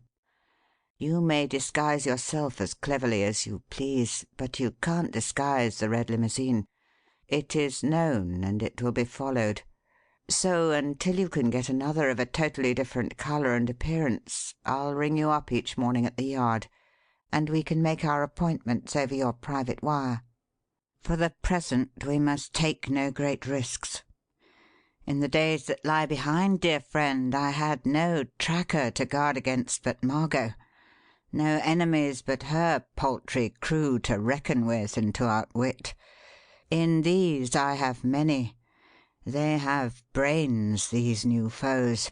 They are rich, they are desperate, they are powerful, and behind them is the implacable hate and the malignant hand of no matter. You wouldn't understand." "I can make a devilish good guess, then," rapped in Narkom, a trifle testily, his vanity a little hurt by that final suggestion, and his mind harking back to the brief, enlightening conversation between Margot and Count Waldemar that night on the spray-swept deck of the Channel packet.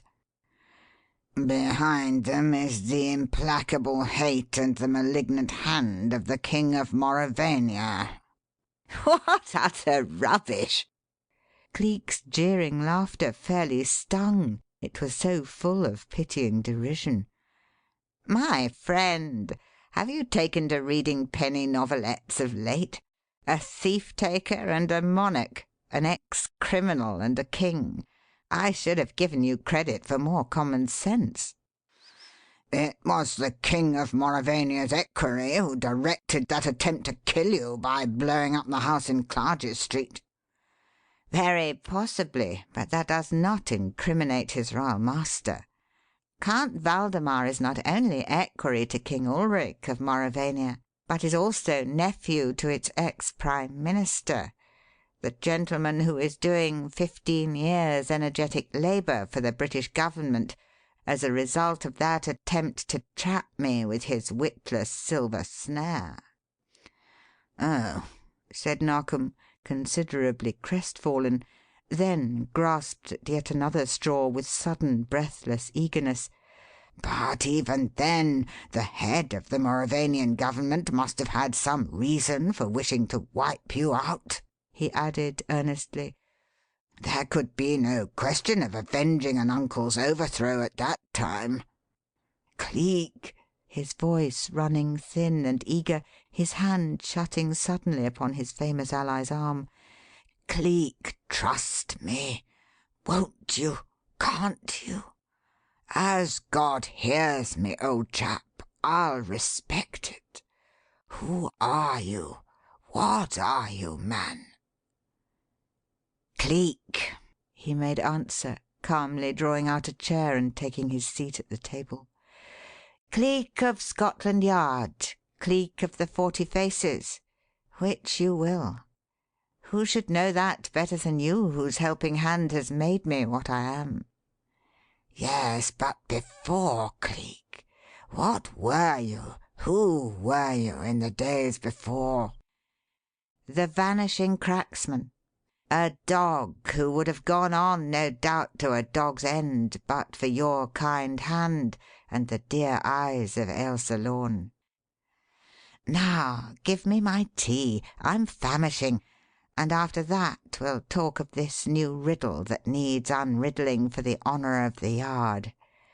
Yes, thanks, 2 lumps and just a mere dash of milk. Gad, it's good to be back in England, dear friend. It's good, it's good." End of Section 4.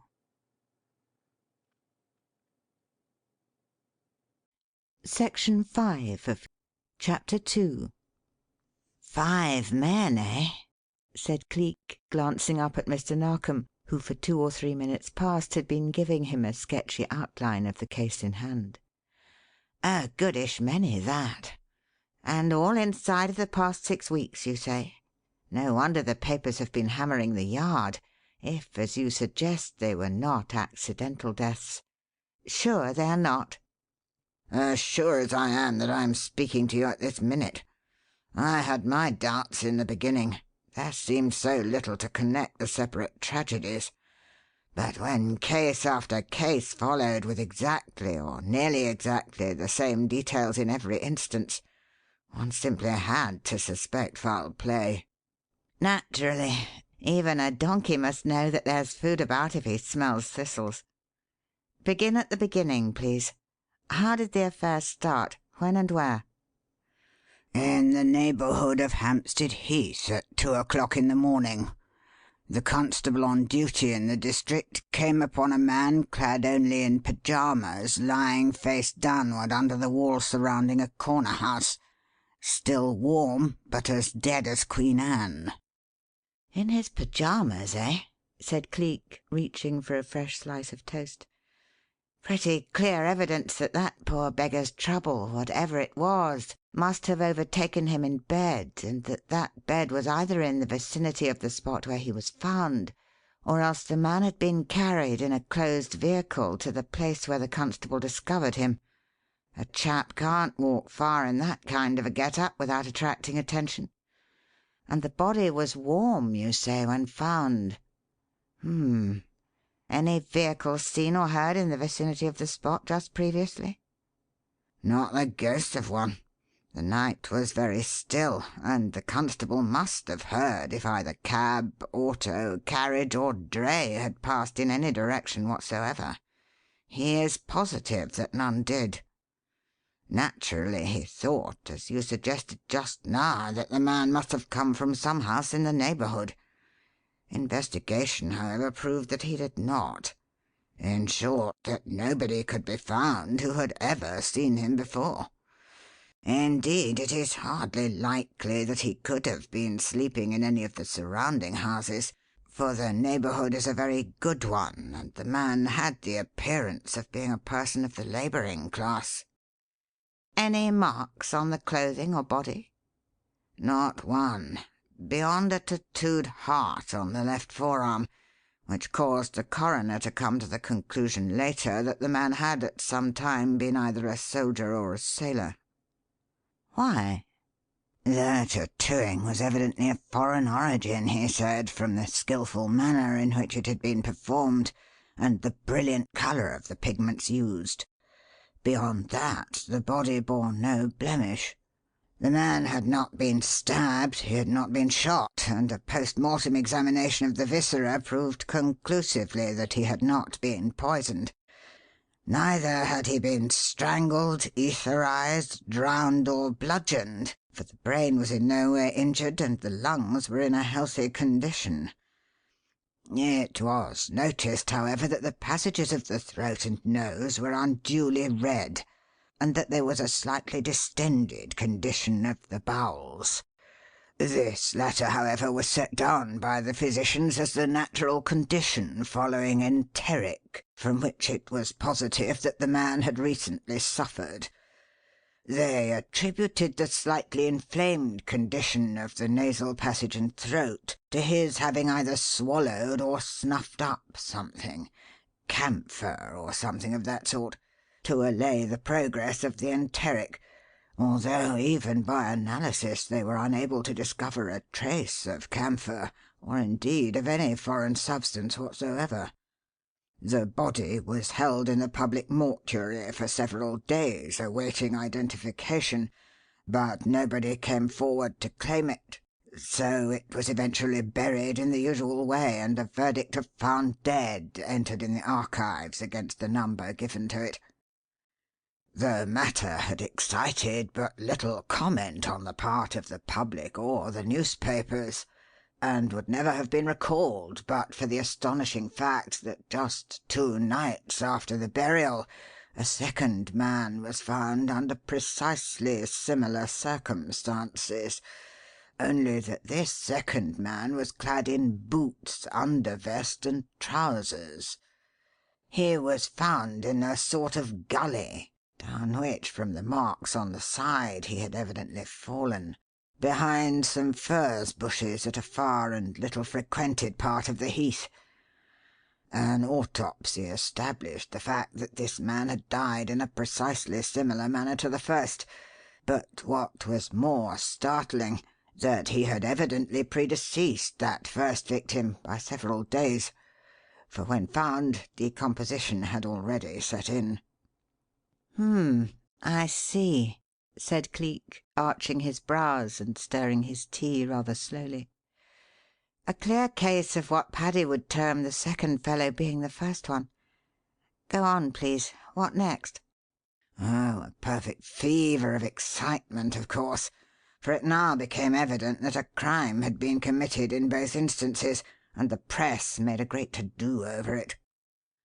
Within the course of the next fortnight it was positively frothing, throwing panic into the public mind by the wholesale, and whipping up people's fears like a madman stirring a salad, for by that time a third body had been found, under some furze bushes upward of half a mile distant from where the second had been discovered. Like the first body, this one was wearing night clothes, but it was in an even more advanced state of decomposition than the second, showing that the man must have died long before either of them. "Oh ho!" said Cleek, with a strong rising inflection. "What a blundering idiot! Our assassin is evidently a raw hand at the game, Mr. Narkom, and not, as I had begun to fancy, either a professional or the appointed agent of some secret society following a process of extermination against certain marked men. Neither the secret agent nor the professional bandit would be guilty of the extreme folly of operating several times in the same locality, be assured. And here is this muddling amateur letting himself be lulled into a feeling of security by the failure of anybody to discover the bodies of the first victims. and then going at it again in the same place and the same way. For it is fair to assume, I dare say, that the fourth man was discovered under precisely similar circumstances to the first." "Not exactly. Very like them, but not exactly like them, Cleek. As a matter of fact, he was alive when found. I didn't credit the report when I first heard it. A newspaper man brought it to me and sent Petrie to investigate the truth of it." "Why didn't you believe the report?" "Because it seemed so wildly improbable. And besides, they had hatched up so many yarns, those newspaper reporters, since the affair began. According to this fellow, a tramp crossing the heath in quest of a place to sleep had been frightened half out of his wits by hearing a voice which he described as being like the voice of someone strangling, calling out in the darkness, 'Sapphires! Sapphires!' And a few moments later, when, as the reporter said, the tramp told him he was scuttling away in a panic, he came suddenly upon the figure of a man who was dancing round and round like a whirling dervish, with his mouth wide open, his tongue hanging out, and the forefinger of each hand stuck in his nostril as if—" "What's that? What's that?" Cleek's voice flicked in like the crack of a whip. "Good God! Dancing round in circles, his mouth open, his tongue hanging out, his fingers thrust into his nostrils. Was that what you said?" "Yes. Why? Do you see anything promising in that fact, Cleek? It seems to excite you." "Never mind about that. Stick to the subject. Was that report found to be correct, then?" "In a measure, yes. Only, of course, one had to take the tramp's assertion that the man had been calling out 'sapphires' upon faith, for when discovered and conveyed to the hospital he was in a comatose condition and beyond making any sound at all. He died without recovering consciousness about 20 minutes after Petrie's arrival, and although the doctors performed a post mortem immediately after the breath had left his body, there was not a trace of anything to be found that differed in the slightest from the other cases. Heart, brain, liver, lungs, all were in a healthy condition, and beyond the reddened throat and signs of recent enteric there was nothing abnormal." "But his lips, Mr. Narkom, was there a smear of earth upon them? Was he lying on his face when found? Were his fingers clenched in the grass? Did it look as if he had been biting the soil?" "Yes," replied Narkom. "As a matter of fact, there was both earth and grass in the mouth. The doctors removed it carefully, examined it under the microscope, even subjected it to chemical test in the hope of discovering some foreign substance mixed with the mass, but failed utterly to discover a single trace." Of course. It would be gone like a breath. Gone like a passing cloud, if it were that. "If it were what? Cleek, my dear fellow, good Lord, you don't mean to tell me you've got a clue?" Perhaps. Don't worry me," he made answer testily, then rose and walked over to the window and stood there alone, pinching his chin between his thumb and forefinger and staring fixedly at things beyond. After a time, however, "Yes, it could be that. Assuredly it could be that," he said in a low-sunk voice, as if answering a query. "But in England, in this far land, in Malay, yes, in Ceylon, certainly, and sapphires, too. Sapphires. They mine them there. One man had travelled in foreign parts and been tattooed by natives, so that the self-same country. Just so. Of course. But who? But how? And in England." His voice dropped off. He stood for a minute or so in absolute silence, drumming noiselessly with his finger tips upon the window sill, then turned abruptly and spoke to Mr. Narkom. "Go on with the story, please," he said. "There was a fifth man, I believe. When and how did his end come?" "Like the others, for the most part, but with one startling difference. Instead of being undressed, nothing had been removed but his collar and boots. He was killed on the night I started with Dollops for the Continent in quest of you, and his was the second body that was not actually found on the Heath. Like the first man, he was found under the wall which surrounds Lemmingham House." "Lemmingham House? What's that? A hotel or a private residence?" "A private residence, owned and occupied by Mr. James Barrington Edwards." "Any relation to that Captain Barrington Edwards who was cashiered from the Army some 20 years ago for conduct unbecoming an officer and a gentleman?" "The same man." "Oho! The same man, eh?" Cleek's tone was full of sudden interest. "Stop a bit. Let me put my thinking box into operation. Captain Barrington Edwards. That little military unpleasantness happened out in Ceylon, did it not? The gentleman had a fancy for conjuring tricks, I believe, even went so far as to study them first hand under the tutelage of native fakirs, and was subsequently caught cheating at cards. That's the man, isn't it?" "Yes," said Narkom, "that's the man. I'll have something startling to tell you in connection with him presently, but not in connection with that card-cheating scandal. He always swore that he was innocent of that. In fact, that it was a put-up job by one of the other officers for the sake of ruining him." "Yes, I know. They all say that. It's the only thing they can say." "Still, I always believed him, Cleek. He's been a pretty straightforward man in all my dealings with him, and I've had several. Besides which, he is highly respected these days.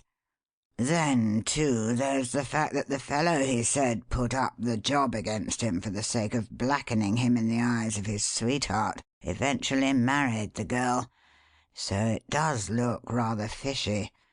However, although it ruined Barrington Edwards for the time being and embittered him so that he never married, he certainly had the satisfaction of knowing that the fellow who had caused this trouble turned out an absolute rotter, spent all his wife's money and brought her down to absolute beggary. Whereas if she'd stuck to Barrington Edwards, she'd have been a wealthy woman indeed to day. He's worth $500,000 at the least calculation." "How's that? Somebody die and leave him a fortune?" "No, he had a little of his own. Speculated while he was in the East in precious stones and land which he had reason to believe likely to produce them. Succeeded beyond his wildest hopes, and is today head of the firm of Barrington Edwards, Morpeth and Furman, the biggest dealers in precious stones that Hatton Garden can boast of." "Oh-ho!" said Cleek. "I see, I see," and screwed round on his heel and looked out of the window again. Then, after a moment, "And Mr. Barrington Edwards lives in the neighbourhood of Hampstead Heath, does he?" he asked quite calmly. "Alone?" "No, with his nephew and heir, young Mr. Archer Blaine, a dead sister's only child. As a matter of fact, it was Mr. Archer Blaine himself who discovered the body of the fifth victim. Coming home at 1:45 from a visit to an old college friend, he found the man lying stone dead in the shadow of the wall surrounding Lemmingham House, and, of course, lost no time in dashing indoors for a police whistle and summoning the constable on point duty in the district. The body was at once given in charge of a hastily summoned detachment from the Yard and conveyed to the Hampstead mortuary, where it still lies awaiting identification." "Been photographed?" "Not as yet. Of course it will be, as were the other four, prior to the time of burial, should nobody turn up to claim it. But in this instance we have great hopes that identification will take place on the strength of a marked peculiarity. The man is web-footed and—" "The man is what?" rapped in Cleek excitedly. "Web-footed," repeated Narkom. "The several toes are attached one to the other by a thin membrane, after the manner of a duck's feet, and on the left foot there is a peculiar horny protuberance like—" "Like a rudimentary sixth toe?" interrupted Cleek, fairly flinging the eager query at him. It is, eh? Well, by the Eternal, I once knew a fellow, years ago in the Far East, whose feet were malformed like that, and if by any possibility— Stop a bit. A word more. Is that man a big fellow? Broad-shouldered, muscular, and about 40 or 45 years of age?" "You've described him to a T, dear chap. There is, however, a certain other peculiarity which you have not mentioned, though that, of course, may be a recent acquirement. The palm of the right hand—" Wait a bit," interposed Cleek, a trifle irritably. He had swung away from the window and was now walking up and down the room with short, nervous steps, his chin pinched up between his thumb and forefinger, his brows knotted, and his eyes fixed upon the floor.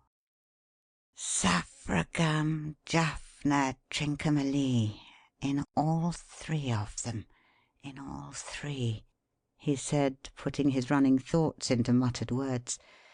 "And now a dead man sticks his fingers in his nostrils and talks of sapphires. Sapphires, eh? And the Saffragam district stuck thick with them as spangles on a Nautch girl's veil. The Bereaver for a ducat, the Bereaver Reef or I'm a Dutchman, and Barrington Edwards was in that with the rest. So was Peabody, so was Miles, and so, too, were Lieutenant Edgeburn and the Spaniard Juan Alvarez.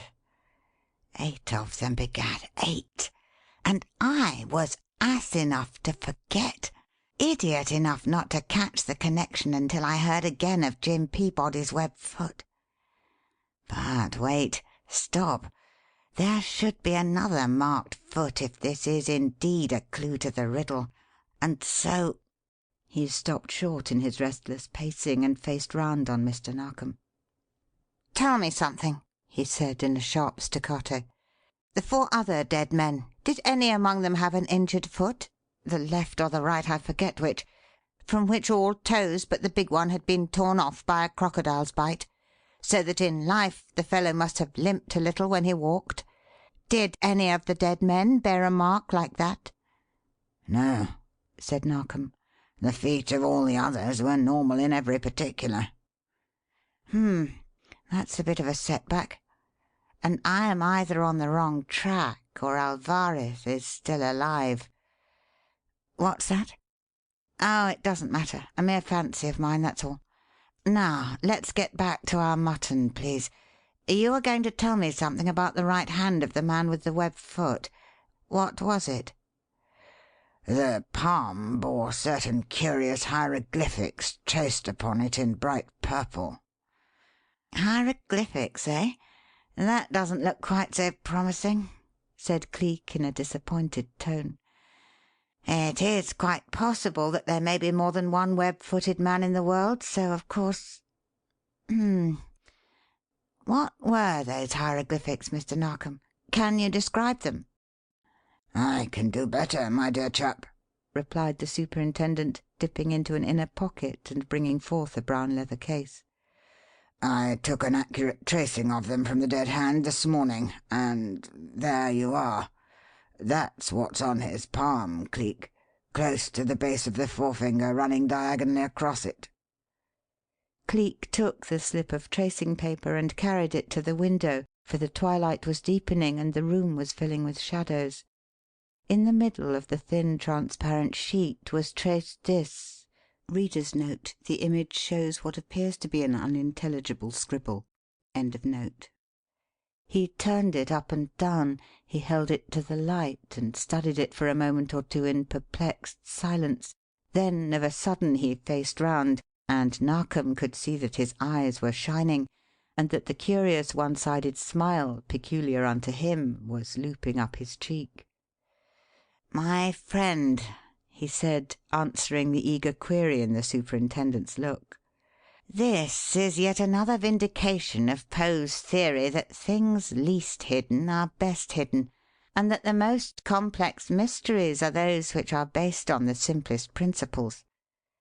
With your permission, I'll keep this," tucking the tracing into his pocket, "and afterward I will go to the mortuary and inspect the original. Meantime, I will go so far as to tell you that I know the motive for these murders. I know the means, and if you will give me 48 hours to solve the riddle, at the end of that time I'll know the man. I will even go farther and tell you the names of the victims, and all on the evidence of your neat little tracing. The web-footed man was one James Peabody, a farrier, at one time attached to the Blue Cavalry at Trincomalee, Ceylon. Another was Joseph Miles, an Irishman, bitten early with the wanderlust which takes men everywhere, and in making rolling stones of them suffers them to gather no moss. Still another, and probably from the tattoo mark on his arm the first victim found, was Thomas Hart, able-bodied seaman, formerly in service on the P&O line. The remaining two were Alexander McCurdy, a Scotchman, and T. Jenkins Quegg, a Yankee. The latter, however, was a naturalized Englishman, and both were privates in Her late Majesty's Army, and honourably discharged. "Cleek, my dear fellow, are you a magician?" said Narkom, sinking into a chair, overcome. "Oh, no, my friend. Merely a man with a memory, that's all. And I happen to remember a curious little pool that was made up of 8 men. 5 of them are dead. The other 3 are Juan Alvarez, the Spaniard; that Lieutenant Edgburn who married and beggared the girl Captain Barrington Edwards lost when he was disgraced; and last of all, the ex-Captain Barrington Edwards himself. Gently, gently, my friend. Don't excite yourself. All these murders have been committed with a definite purpose in view, with a devil's instrument, and for the devil's own stake riches. Those riches, Mr. Narkom, were to come in the shape of precious stones, the glorious sapphires of Ceylon. And 5 of the 8 men who were to reap the harvest of them died mysteriously in the vicinity of Lemmingham House." "Cleek, my hat!" Narkom sprang up as he spoke, and then sat down again in a sort of panic. "And he, Barrington Edwards, the man that lives there, deals in precious stones. Then that man—" "Gently, my friend, gently.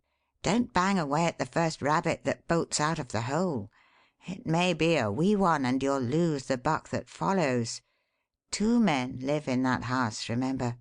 Mr. Archer Blaine is Mr. Barrington Edwards' heir as well as his nephew, and who knows?"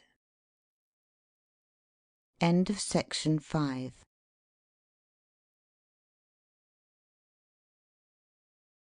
Section 6. Chapter 3. "Cinnamon! What a corroboration! What a horrible corroboration! Cleek, you knock the last prop from under me. You make certain a thing that I thought was only a woman's wild imaginings," said Narkom, getting up suddenly, all a-tremble with excitement.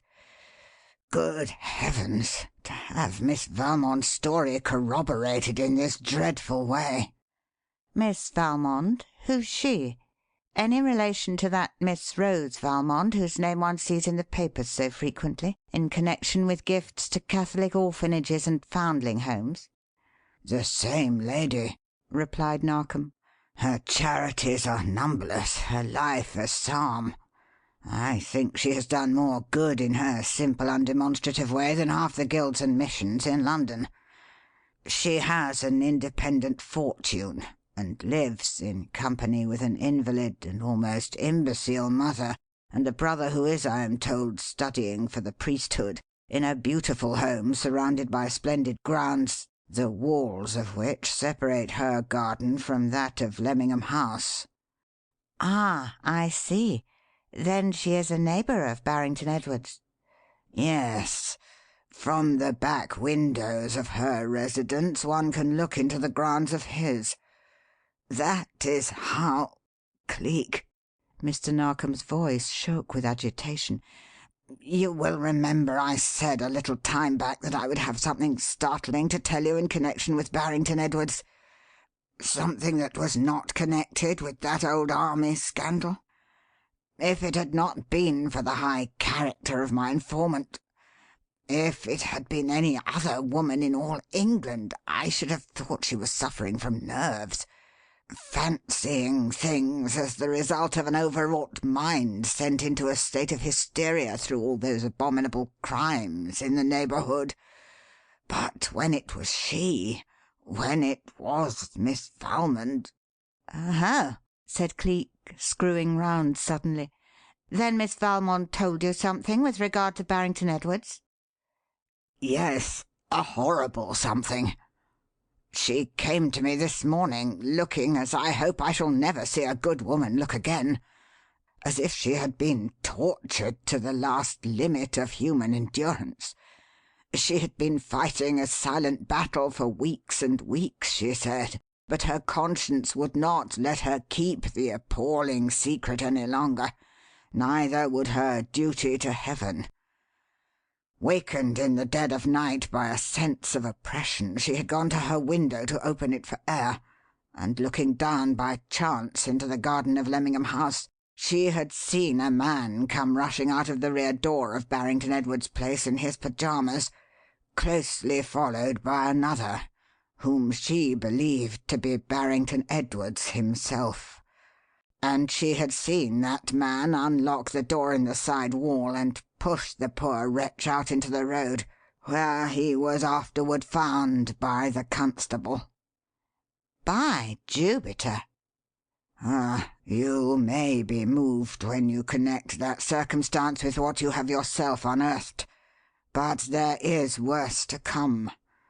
Unable to overcome a frightful fascination which drew her night after night to that window, she saw that same thing happen again to the fourth and finally the fifth man, the web-footed one. And that last time she saw the face of the pursuer quite plainly. It was Barrington Edwards." "Sure of that, was she?" "Absolutely. It was the positive certainty it was he that drove her at last to speak." Cleek made no reply, no comment, merely screwed round on his heel and took to pacing the floor again. After a minute, however, "Mr. Narkom," he said, halting abruptly, "I suppose all my old duds are still in the locker of the limousine, aren't they? Good. I thought so. Give Lennard the signal, will you? I must risk the old car in an emergency like this. Take me first to the cable office, please, then to the mortuary, and afterward to Miss Valmond's home. I hate to torture her further, poor girl, but I must get all the facts of this first hand." He did. The limousine was summoned at once, and inside of an hour it set him down, looking the very picture of a solicitor's clerk, at the cable office, then picked up and set him down at the Hampstead mortuary, this time making so good a counterpart of Petrie that even Hammond, who was on guard beside the dead man, said, "Hello, Pete, that you? Thought you was off duty to day," as he came in with the superintendent. "Jim Peabody fast enough, Mr. Narkom," commented Cleek when they were left together beside the dead man. "Changed, of course, in all the years, but still poor old Jim. Good-hearted, honest, but illiterate. Could barely more than write his name, and even that without a capital, poor chap. Let me look at the hand." A violet smudge on the top of the thumb, as well as those marks on the palm, I see. Any letters or writing of any sort in the pockets when found? None, eh? That old bone-handled pocket-knife there, his? Yes, I'd like to look at it. Open it, please. Thanks. I thought so. Those the socks he had on? Poor wretch. Down to that at last, eh? Down to that. Let me have one of them for a day or so, will you? And, yes, the photographs of the other 4, please. Thanks very much. No, that's all. Now then, to call on Miss Valmond, if you don't mind. Right you are. Let her go, Leonard. Down with the blinds and open with the locker again, Mr. Narkom, and we'll dig Mr. George Headland out of his 2-month-old grave.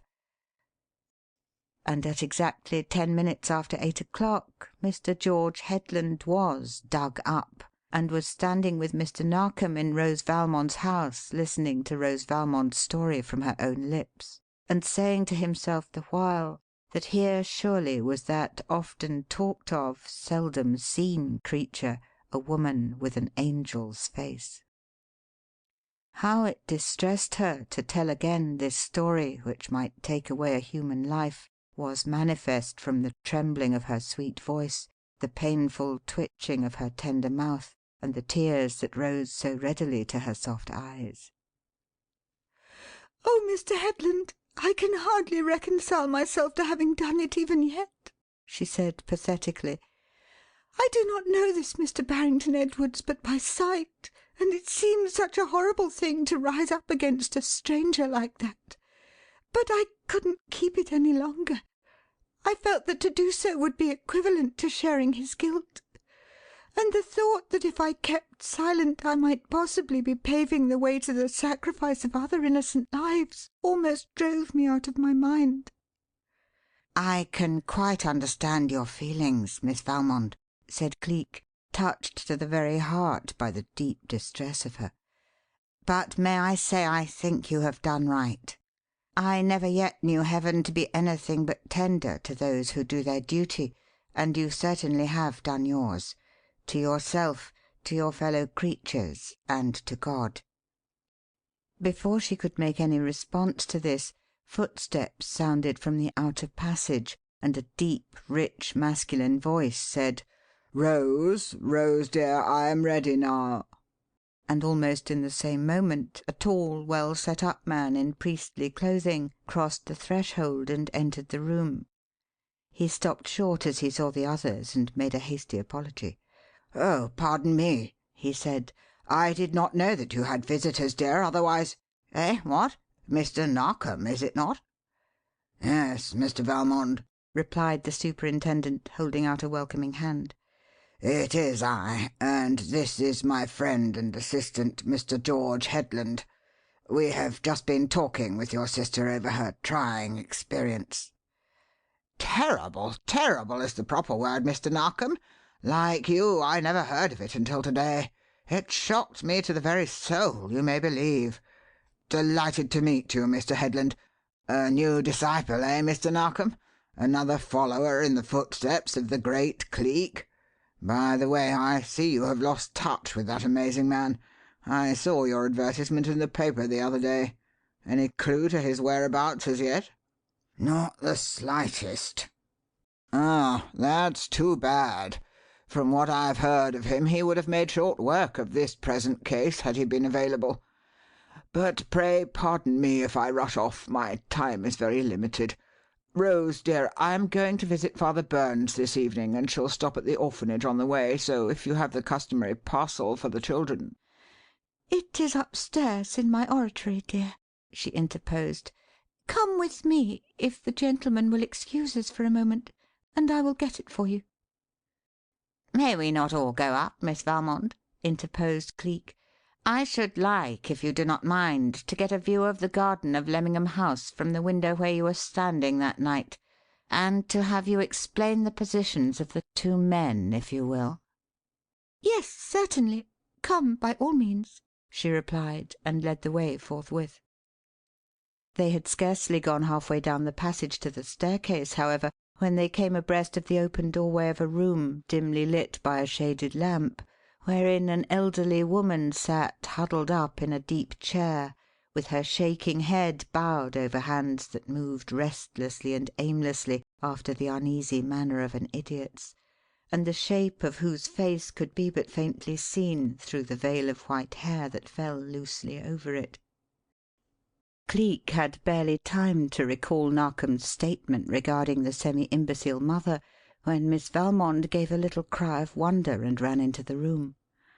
"Why, mother," she said in her gentle way, "whatever are you doing down here, dearest? I thought you were still asleep in the oratory. When did you come down?" The imbecile merely mumbled and muttered and shook her nodding head, neither answering nor taking any notice whatsoever.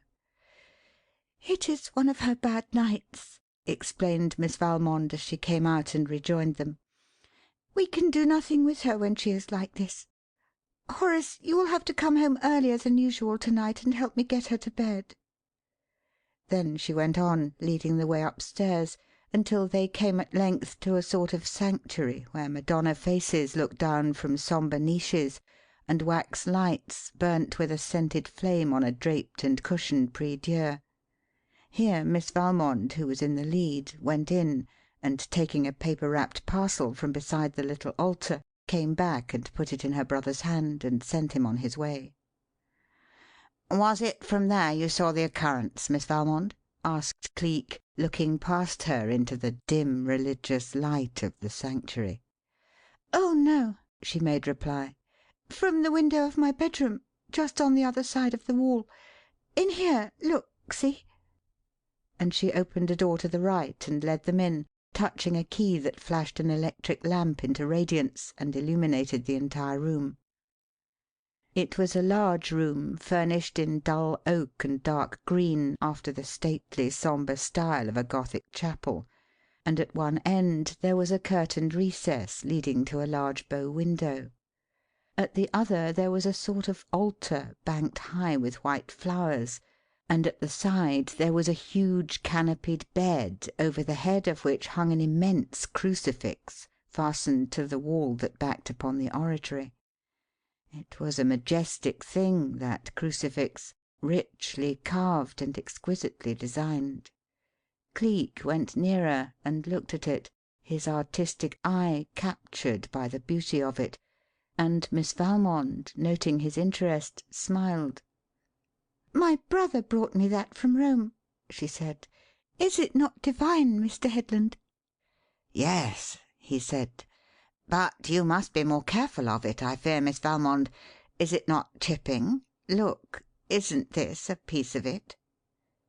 He bent and picked a tiny curled sliver of wood from the narrow space between the two down-filled pillows of the bed, holding it out to her upon his palm. But of a sudden he smiled, lifted the sliver to his nose, smelt it, and cast it away. "The laugh is on me, I fear. It's only a cedar paring from a lead pencil. And now, please, I'd like to investigate the window." She led him to it at once, explaining where she stood on the eventful night, where she had seen the two figures pass, and where was the wall door through which the dying man had been thrust. "I wish I might see that door clearer," said Cleek, for night had fallen and the moon was not yet up. "Don't happen to have such a thing as a telescope or an opera glass, do you, Miss Valmond?" "My brother has a pair of field glasses downstairs in his room. Shall I run and fetch them for you?" "I'd be very grateful if you would," said Cleek, and a moment after she had gone, "Run down and get my sketching materials out of the locker, will you, Mr. Narkom?" he added. "I want to make a diagram of that house and garden." Then he sat down on the window seat and for 5 whole minutes was alone. The field glasses and the sketching materials were brought, the garden door examined, and the diagram made, Miss Valmond and Narkom standing by and watching eagerly the whole proceeding. "That's all," said Cleek after a time, brushing the charcoal dust from his fingers and snapping the elastic band over the sketch book. "I know my man at last, Mr. Narkom. Give me until 10 o'clock to-morrow night, and then, if Miss Valmond will let us in here again, I'll capture Barrington Edwards red-handed." "You are sure of him, then?" "As sure as I am that I'm alive. I'll lay a trap that will catch him, I promise you that. So if Miss Valmond will let us in here again—" "Yes, Mr. Headland, I will." "Good. Then let us say at 10 o'clock to-morrow night, here in this room. You, I, your brother, Mr. Narkom, all concerned," said Cleek. "At 10 to the tick, remember. Now come along, Mr. Narkom, and let me be about weaving the snare that shall pull this Mr. Barrington Edwards to the scaffold." Speaking, he bowed to Miss Valmond, and, taking Mr. Narkom's arm, passed out and went down the stairs to prepare for the last great act of tragedy. End of Section 6.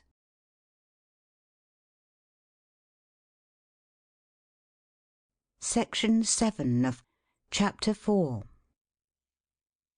At 10 to the tick on the following night, he had said, and at 10 to the tick he was there, the old red limousine whirling him up to the door in company with Mr. Narkom, there to be admitted by Miss Valmond's brother. "My dear Mr. Headland, I have been on thorns ever since I heard," said he. "I hope and pray it is right, this assistance we are giving. But tell me, please, have you succeeded in your plans? Are you sure they will not fail?" To both questions, yes, Mr. Valmond. We'll have our man to-night. Now, if you please, where is your sister?" "Upstairs in her own room with my mother. We tried to get the mater to bed, but she is very fractious to-night and will not let Rose out of her sight for a single instant. But she will not hamper your plans, I'm sure. Come quickly, please. This way." Here he led them on and up until they stood in Miss Valmond's bedroom and in Miss Valmond's presence again.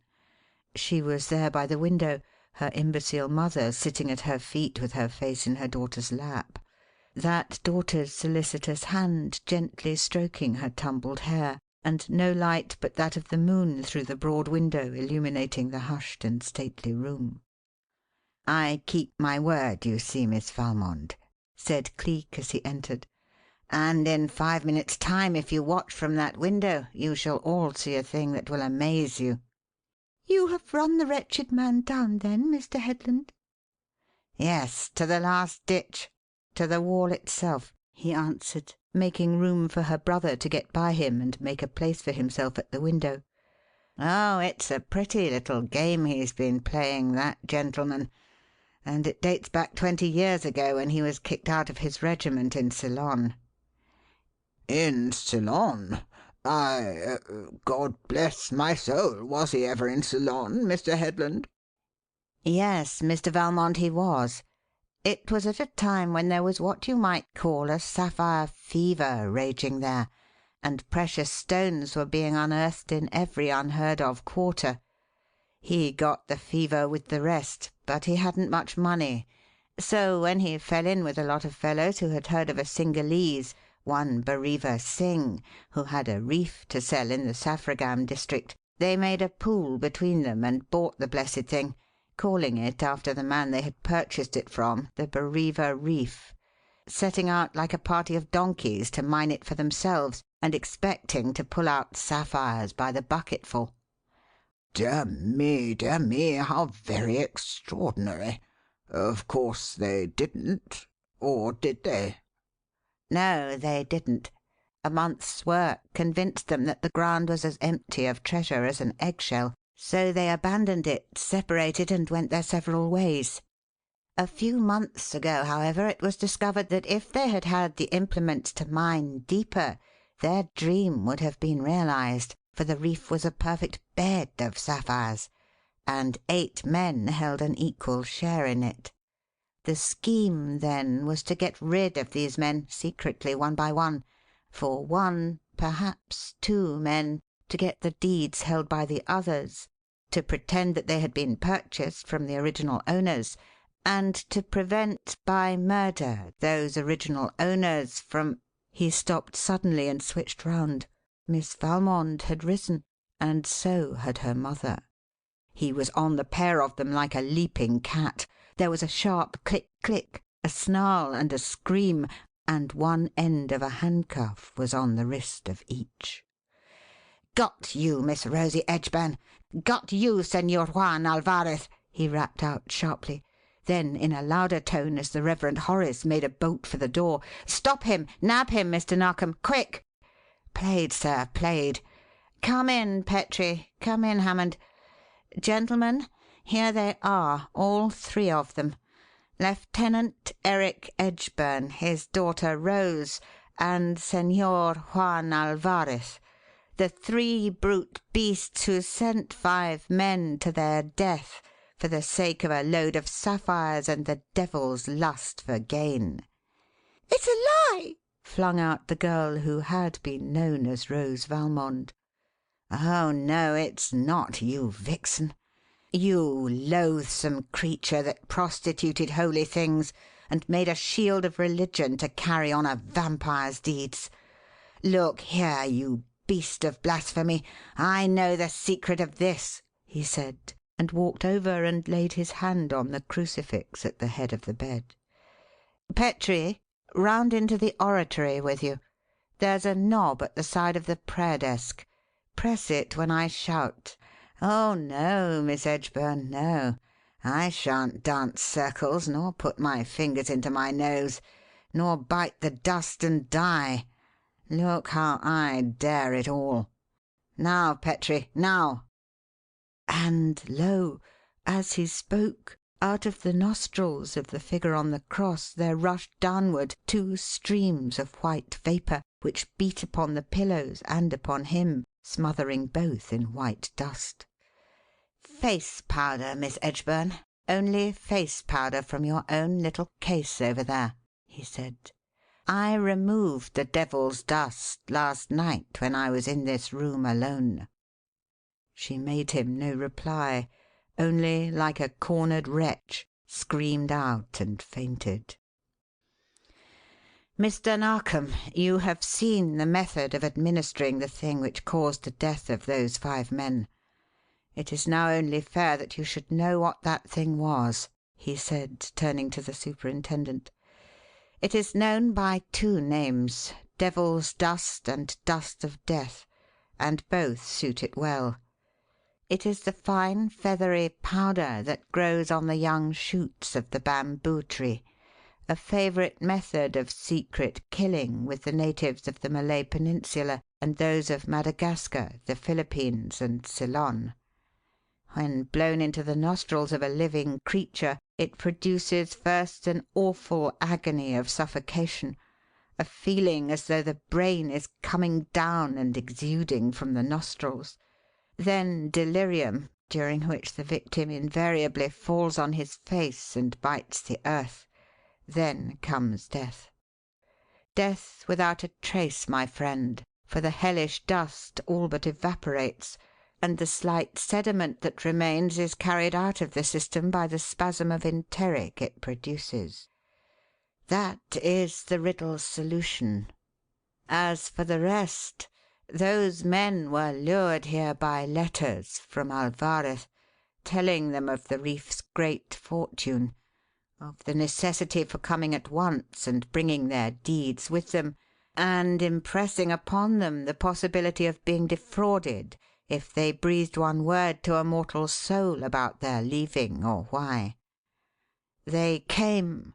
They were invited to spend the night and to sleep upon that accursed bed, and the devil's dust did the rest. I traced that out through poor Jim Peabody's sock. It was one of the blue yarn kind that are given to the inmates of workhouses. I traced him through that, and the others through the photographs. Each had been known to have received a letter from London, and each had in turn vanished without a word. Poor chaps, poor unhappy chaps. Let us hope, dear friends, that they have found the place of sapphires after all. End of section 7.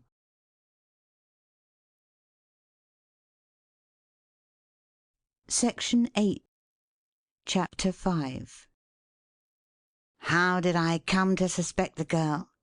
said Cleek, answering Narkom's query as they swung off through the darkness in the red limousine, leaving Edgburn and his confederates in the hands of the police. "Well, as a matter of fact, I did not suspect her at all in the beginning. Her saintly reputation saved her from any such things as that. It was only when her father came in that I knew, and later I knew even better, when I saw that pretended imbecile sitting there in that room, for the blundering fool had been ass enough to kick off his slippers and sit there in his stocking feet, and I spotted the Alvarez foot on the instant. Still, I didn't know but what the girl herself might be an innocent victim, a sort of dove in a vulture's nest, and it was not until I found that scrap of wood from a sharpened lead pencil that I began to doubt her. It was only when I promised that Barrington Edwards should be trapped that I actually knew. The light that flamed in her eyes in spite of her at that would have made an idiot understand. What's that? What should I suspect from the finding of that scrap of pencil? My dear Mr. Narkom, carry your mind back to that moment when I found the stain on poor Jim Peabody's thumb, and then examined the blade of his pocket knife. The marks on the latter showed clearly that the man had sharpened a pencil with it, and, of course, with the point of that pencil against the top of his thumb. By the peculiar bronze-like shine of the streaks and the small particles of dust adhering to the knife blade, I felt persuaded that the pencil was an indelible one. In short, one of those which write a faint, blackish lilac hue, which on the application of moisture turns to a vivid and indelible purple. The moisture induced by the act of thrusting his forefingers up his nostrils to allay the horrible sensation of the brain descending which that hellish powder produces, together with the perspiration which comes with intense agony, had made such a change in the smears his thumb and forefinger bore, and left no room for doubt that at the time he was smitten he had either just begun or just concluded writing something with an indelible pencil which he had but recently sharpened. Poor wretch! He, of all the lot, had some one belonging to him that was still living, his poor old mother. It is very fair to suppose that, finding the Alvarez place so lavishly furnished, and having hopes that great riches were yet to be his, he sat down on that bed and began to write a few lines in his illiterate way to that mother, before wholly undressing and getting between the sheets. The mark on his palm is a clear proof that when the powder suddenly descended upon him he involuntarily closed his hand on that letter, and the perspiration transferred to his flesh the shape of the scrawl upon which it rested. Pardon? How did I know through that scrawl that I was really on the track, and that it was the Bareva Reef that was at the bottom of the whole game? My dear Mr. Narkom, I won't insult your intelligence by explaining that. All you have to do is to turn that tracing upside down and look through it, or at it in a mirror, and you'll have the answer for yourself. What's that? The parcel the girl gave Edgburn to carry out on the pretext of taking it to an orphanage. Oh, that was how they were slowly getting rid of the victims' clothes. Cutting them up into little pieces and throwing them into the river, I suppose. Or if not— He stopped suddenly, his ear caught by a warning sound, then turned in his seat and glanced through the little window at the back of the limousine.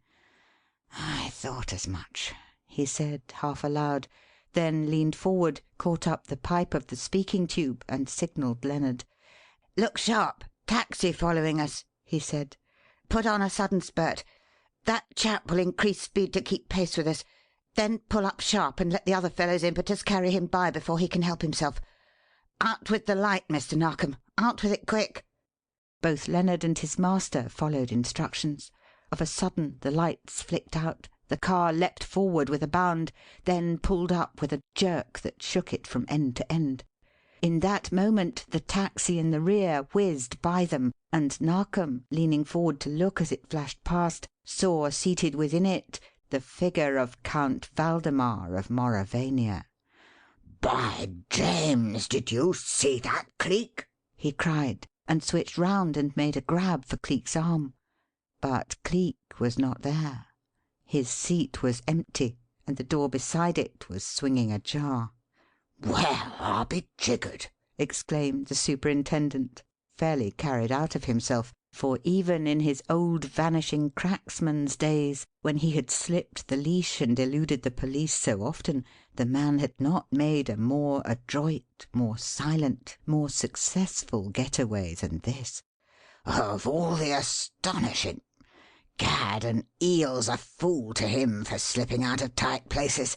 When did he go, I wonder, and where?"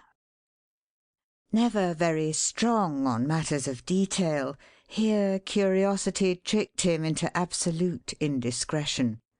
Sliding along the seat to the swinging door, he thrust it open and leaned out into the darkness for a purpose so evident that he who ran might read. That one who ran did, he had good reason to understand in the next instant, for of a sudden the taxi in advance checked its wild flight, swung round with a noisy scrope, and pelted back until the two vehicles stood cheek by jowl, so to speak, and the glare of its headlights was pouring full force upon Mr. Narkom and into the interior of the red limousine. Dash your infernal impudence," began he, blinking up at the driver through a glare which prevented him seeing that the taxicab's leather blinds had been discreetly pulled down and its interior rendered quite invisible. But before he could add so much as another word to his protest, the chauffeur's voice broke in with a blandness and an accent which told its own story. "10 000 pardons, monsieur," it commenced, then pulled itself up as if the owner of it had suddenly recollected himself, and added abruptly in a farcical attempt to imitate the jargon of the fast disappearing London cabby, "Keep of the air on, old cock. Only wanting to ask of the question civil. Lost my bloomin' way. Put a cove onto the short cut to the High Street, will you, like a blessed Christian? I dunno where I are." Mr. Narkom was not suffered to make reply. Before he had more than grasped the fact that the speaker was undeniably a Frenchman, Lennard, out of the range of that dazzling light, had made the discovery that he was yet more undeniably a Frenchman of that class from which the Apaches are recruited, and stepped into the breach with astonishing adroitness. "Oh, that's the trouble, is it?" he interposed. "My hat! Why, of course we'll put you on the way. What's more, we'll take you along and show you, won't we, Governor, eh? So as you won't go astray till you gets there. Heads in and door shut, Superintendent," bringing the limousine around until it pointed in the same direction as the taxicab. "Now then, straight ahead and follow your nose, Jules. We'll be rubbing shoulders with you the whole blessed way. And as the Duke of Wellington said to Napoleon Bonaparte, none of your larks, you blighter. You're a comin' along with me." That he was a condition of affairs so inevitable that the chauffeur made no attempt to evade it, merely put on speed and headed straight for the distant High Street for the purpose of getting rid of his escort as soon as possible. And Lennard, putting on speed likewise and keeping pace with him, ran him neck and neck until the heath was left far and away behind, the darkness gave place to a glitter of street lamps, the lonely roads to populous thoroughfares, and the way was left clear for Cleek to get off unfollowed and unmolested. End of section 8.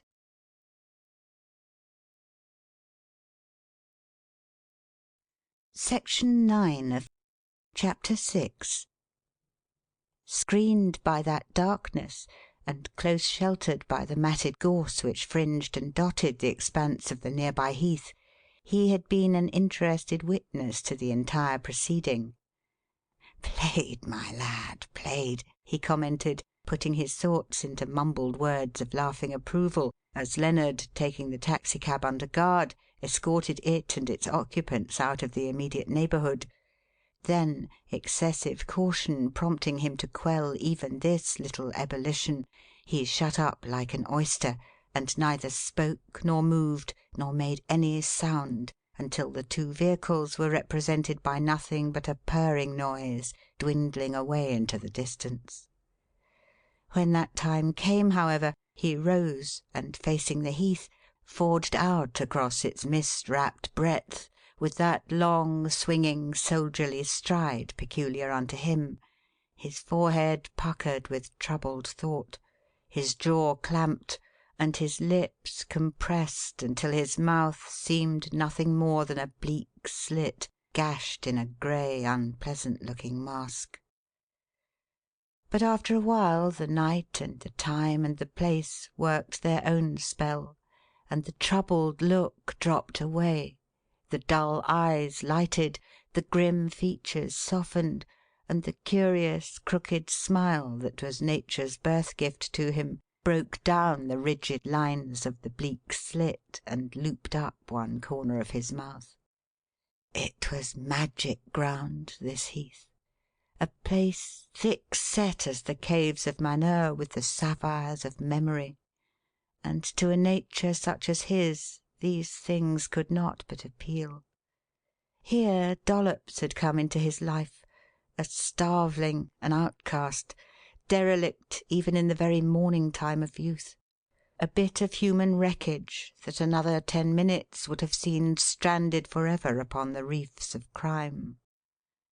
Here, too, on that selfsame night, when the devil had been cheated and the boy had gone, and they two stood alone together in the mist and darkness, he had first laid aside the mask of respectability and told Ailsa Lorne the truth about himself, of his Apache times, of his vanishing cracksman's days, and in the telling had watched the light die out of her dear eyes and dread of him darken them when she knew. But not for always, thank God, for in later days, when time had lessened the shock, when she came to know him better, when the threads of their two lives had become more closely woven, and the hope had grown to be something more than a mere possibility. He laughed aloud, remembering, and with a sudden rush of animal spirits twitched off his hat, flung it up, and caught it as it fell, after the manner of a happy boy. God, what a world! What a glorious, glorious world! All things were possible in it, if a man but walked straight and knew how to wait. Well, please God, a part at least of his long waiting would be over in another month. She would be back in England then, her long visit to the Hawksleys ended, and nothing before her now but the pleasant excitement of trousseau days. For the coming autumn would see the final act of restitution made, the last vanishing cracksman debt paid to the uttermost farthing. And when that time came, he flung up his hat again and shouted from sheer excess of joy, and forged on through the mist and darkness, whistling. His way lay across the great common to the Vale of Health district, and thence down a slanting road and a sloping street to the Hampstead Heath station of the Tube Railway, and he covered the distance to such good effect that 11:30 found him down under, swaying to the rhythmic movement of an electric train, and arrowing through the earth at a lively clip. 10 minutes later he changed over to yet another underground system, swung on for half an hour or so through gloom and bad air and the musty smell of a damp tunnel, before the drop of the land and the rise of the roadbed carried the train out into the open, and the air came fresh and sweet and pure as God made it, over field and flood and dewy garden spaces, and away to the west a prickle of lights on a quiet river told where the stars mirrored themselves in the glass of Father Thames. At a toy station, in the hush and loneliness of the pleasant country ways, his long ride came to an end at last, and he swung off into the balm and fragrance of the night to face a 2-mile walk along quiet, shadow-filled lanes and over wet wastes of young bracken to a wee little house in the heart of a green wilderness, with a high-walled, old-world garden surrounding it, and in the far background a gloom of woodland smeared in darker purple against the purple darkness of the sky. No light shone out from the house to greet him. No light could come from behind that screening wall, unless it were one set in an upper window. Yet he was certain the place was not deserted, for as he came up out of the darkness, cat-like of tread and cat-like of ear, he was willing to swear that he could catch the sound of someone moving about restlessly in the shadow of that high brick wall, and the experiences of the night made him cautious of things that moved in darkness. He stopped short and remained absolutely still for half a minute, then, stooping, swished his hand through the bracken in excellent imitation of a small animal running, and shrilled out a note that was uncannily like the death squeal of a stoat-caught rabbit. "Gawd's truth, Governor, is it you at last, sir? And me never seeing nor hearing a blessed thing," spoke a voice in answer from the wall's foot. Then a latch clicked, and as Cleek rose to his feet a garden door swung inward, a rectangle of light shone in the darkness, and silhouetted against it stood Dollops. "What are you doing out here at this time of night, you young monkey? Don't you know it's almost 1 o'clock?" said Cleek, as he went forward and joined the boy. "Don't I know it, says you? Don't I just?" he gave back. "There aren't a minute since the night come on that I haven't counted, sir, not a bloomin' one. And if you hadn't turned up just as you did well, let that pass, as the Suffragette said when she heaved half a brick through the shop window. Gawd's truth, Governor, do you realise that you've been gone since yesterday afternoon, and I haven't heard a word from you in all that time?" "Well, what of that? "It's not the first time by dozens that I've done the same thing. Why should it worry you at this late day? Look here, my young man, you're not developing nerves, are you? Because if you are turn round and let's have a look at you. Why, you're as pale as a ghost, you young beggar, and shaking like a leaf. Anything wrong with you, old chap?" "Not as I knows of," returned Dollops, making a brave attempt to smile and be his old happy-go-lucky, whimsical self, albeit he wasn't carrying it off quite successfully, for there was a droop to his smile and a sort of whimper underlying his voice, and Cleek's keen eyes saw that his hand groped about blindly in its effort to find the fastenings of the garden door. "Leastwise, nothing as matters now that you're here, sir. And I am glad you're back, Governor. Lord, yuss! Nothing like company to buck you up, as the bull said when he tossed the tinker, so of course—" "Here, you let those fastenings alone. I'll attend to them," rapped in Cleek's voice, with a curious note of alarm in it as he moved briskly forward and barred and locked the wall door. "If I didn't know that eating, not drinking, was your particular failing—" Here he stopped, his half-uttered comment cut into by a bleating cry, and he screwed round to face a startling situation. For there was Dollops, leaning heavily against a flowering almond tree, his face like a dead face for colour, and his fingers clawing frantically at the lower part of his waistcoat, doubling and twisting in the throes of an internal convulsion. The gravelled pathway gave forth 2 sharp scrunches, and Cleek was just in time to catch him as he lurched forward and sprawled heavily against him. The man's arms closed instinctively about the twisting, sweat-drenched, helpless shape, and with great haste and infinite tenderness, gathered it up and carried it into the house. But he had scarcely more than laid the boy upon a sofa and lit the lamp of the small apartment which served them as a general living-room, when all the agony of uncertainty which beset his mind regarding the genesis of this terrifying attack vanished in a sudden rush of enlightenment. All that was left of a bounteous and strikingly diversified afternoon tea still littered the small round dining-table, and there on one plate lay the shells of 2 crabs, on another the remains of a large rhubarb tart, on a third the skins of 5 bananas leaning coquettishly up against the lid of an open pickle jar, and hard by there was a pint tumbler with the white blur of milk dimming it. "Good Lord! The young anaconda!" blurted out Cleek, as he stood and stared at this appalling array. "No wonder! No wonder!"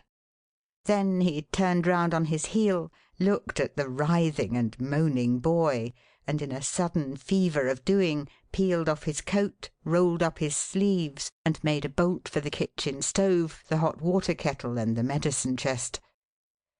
The result of Master Dollop's little gastronomic experiment scarcely needs to be recorded.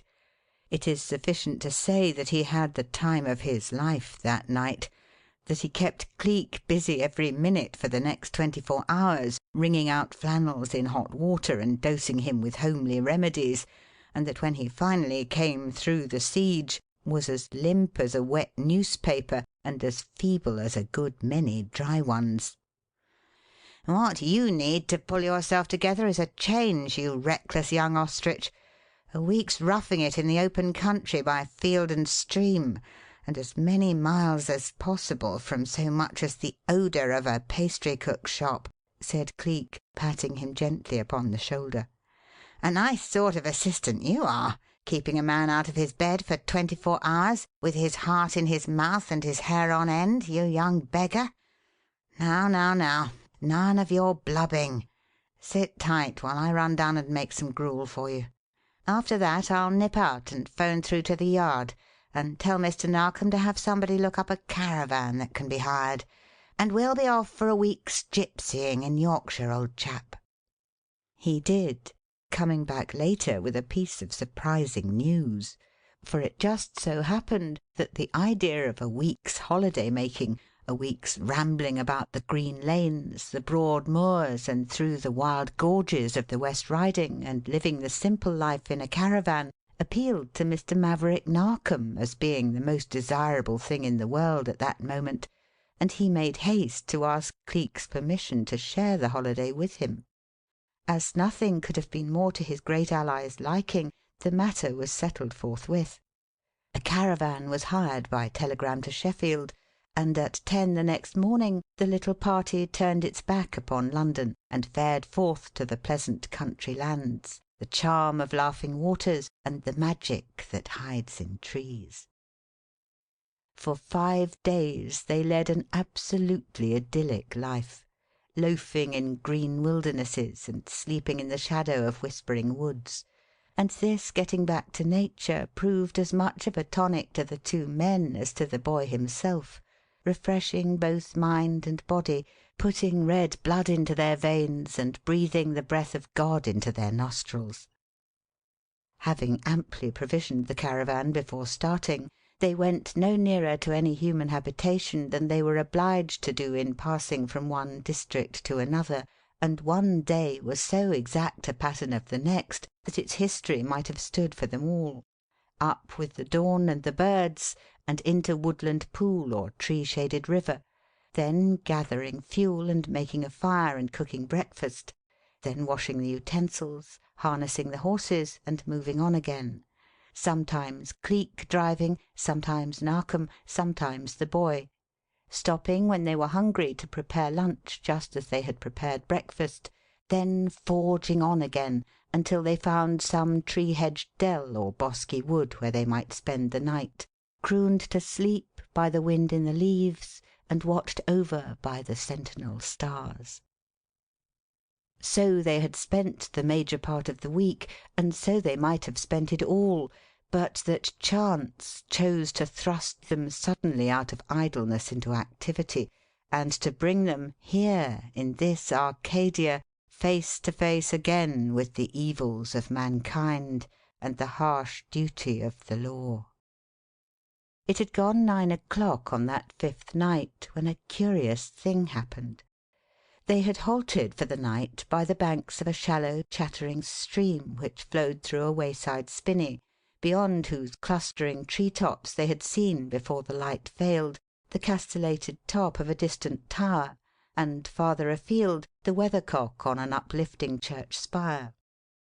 They had supped and were enjoying their ease, the two men sprawling at full length on the ground enjoying a comfortable smoke, while Dollops with a mouth harmonica was doing Knocked 'em in the Old Kent Road, his back against a tree, his eyes upturned in ecstasy, his long legs stretched out upon the turf, and his feet crossed one over the other. And all about them was peace. All the sordid, money-grubbing, crime-stained world seemed millions of miles away. When, of a sudden, there came a swift rush of bodies, trampling on dead leaves and brushing against live ones, then a voice cried out commandingly, "Surrender yourselves in the name of the King!" And, scrambling to a sitting position, they looked up to find themselves confronted by a constable, a gamekeeper, and 2 farm labourers, the one with drawn truncheon, and the other 3 with cocked guns. End of section 9.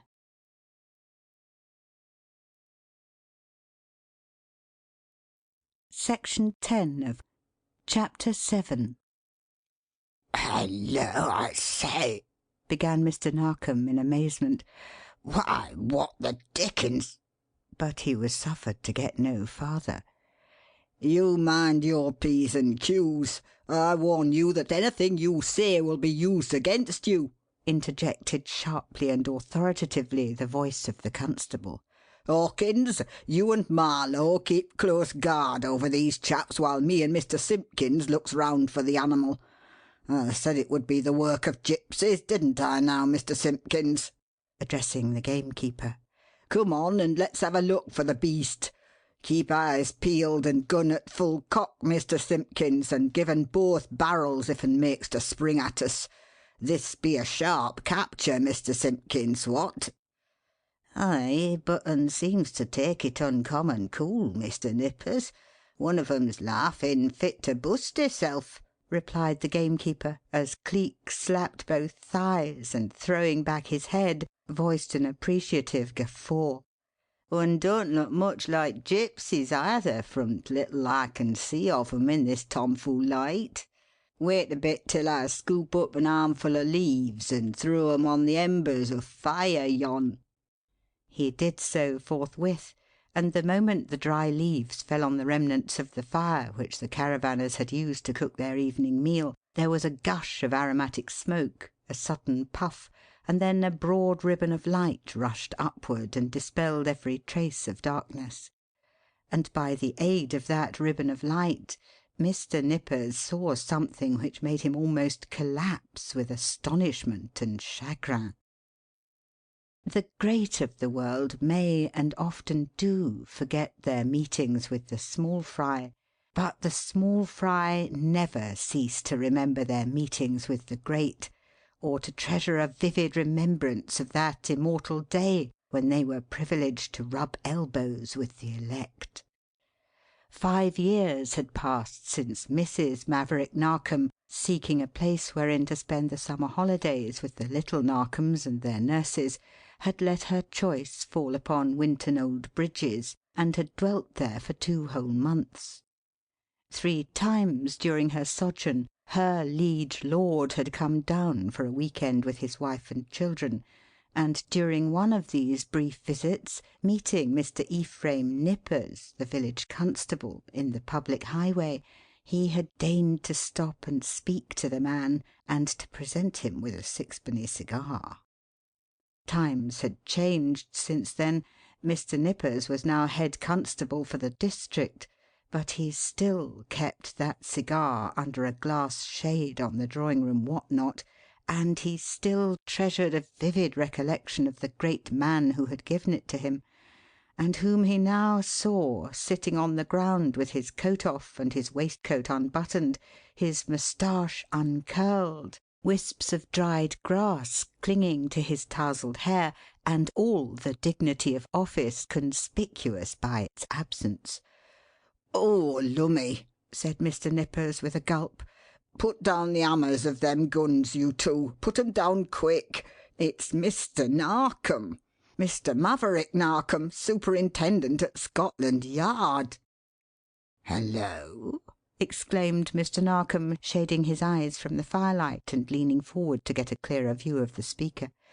"How the dickens do you know that, my man? And who the dickens are you, anyway? Can't say that I remember ever seeing your face before." Mr. Nippers hastened to explain that little experience of 5 years ago, but the circumstance which had impressed itself so deeply upon his memory had passed entirely out of the superintendent's. "Oh, that's it, is it?" said he. "Can't say that I recall the occasion, but Mrs. Narkom certainly did stop at Winton Old Bridges some 4 or 5 summers ago, so of course it's possible. By the way, my man, what caused you to make this sudden descent upon us? And what are these chaps who are with you bearing arms for? Anything up?" "Oh, lummy, sir, yes. A murder's just been committed. Leastwise, it's only just been discovered, but it can't have been long since it was committed, Mr. Narkom, for Miss Renfrew, who found him, sir, and give the alarm, she says as the poor dear gentleman was alive at 7:45, 'cause she looked into the room at that time to ask him if there was anything he wanted, and he spoke up and told her no, and went on with his figuring just the same as usual." "As usual?" said Cleek. "Why do you say 'as usual,' my friend? Was the man an accountant of some sort?" "Lummy, no, sir. A great inventor is what he is, or was, poor gentleman. Reckon you must 'a' heard of un some time or another. Most everybody has. Nosworth is the name, sir. Mr. Septimus Nosworth of the Round House. You could see the tower of it over yon if you was to step out into the road and get clear of these trees." Cleek was on his feet like a flash. Not the great Septimus Nosworth? He questioned eagerly. Not the man who invented lithamite? The greatest authority on high explosives in England? Not that Septimus Nosworth, surely? "Aye, him's the one, poor gentleman. I thought it like as the name would be familiar, sir. A goodish few have heard of un, one way and another." "Yes," acquiesced Cleek.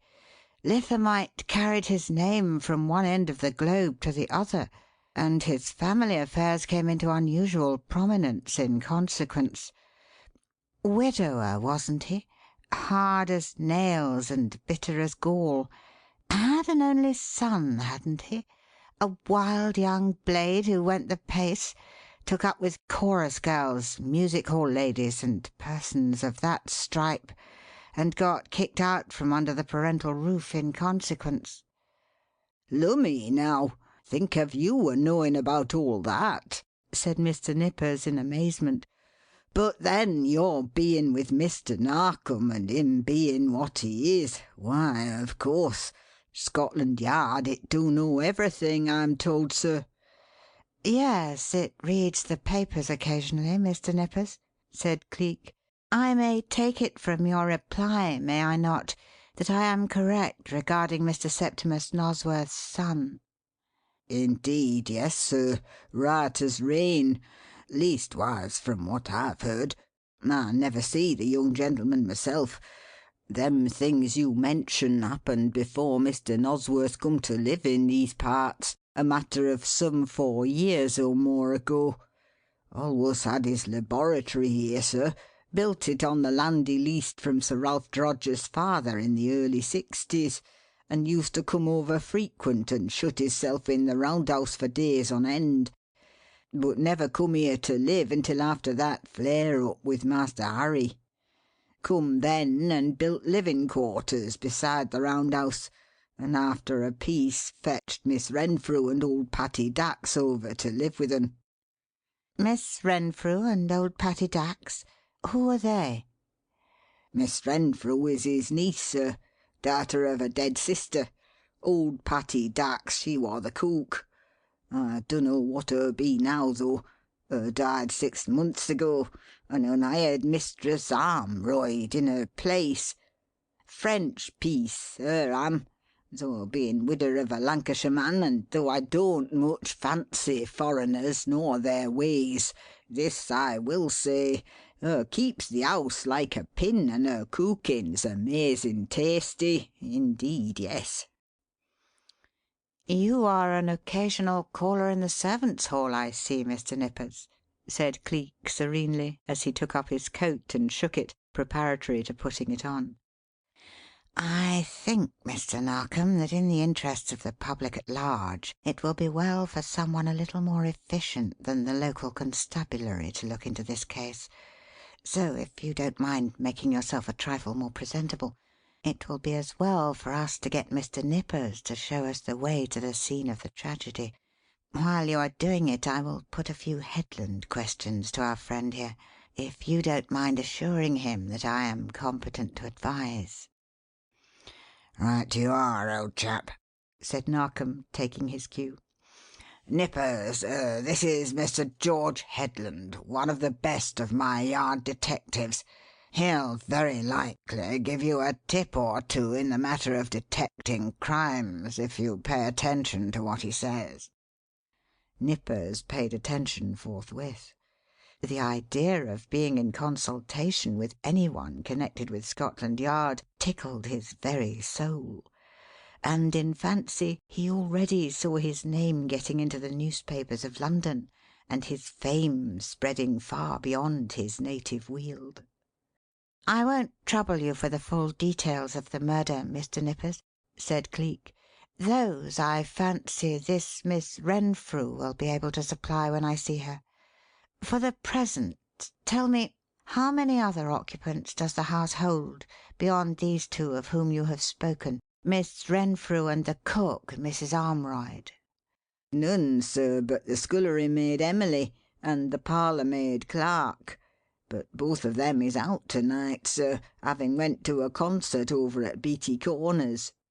A friend of Mistress Armroyd sent her 2 tickets, and her not being able to go herself, her thought it a pity for 'em to be wasted, so her give 'em to the maids."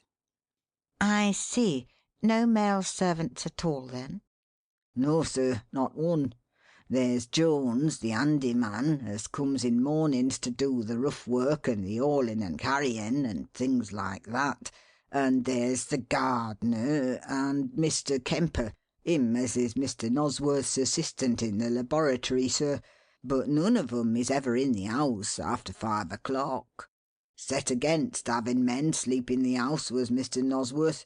Swore as never another should after him and Master Harry had their falling out. Why, sir, he was that bitter he'd never even allow Mr. Charles to set foot in the place, just because him and Master Harry used to be friends, which makes it precious hard on Miss Renfrew, I can tell you." "As how?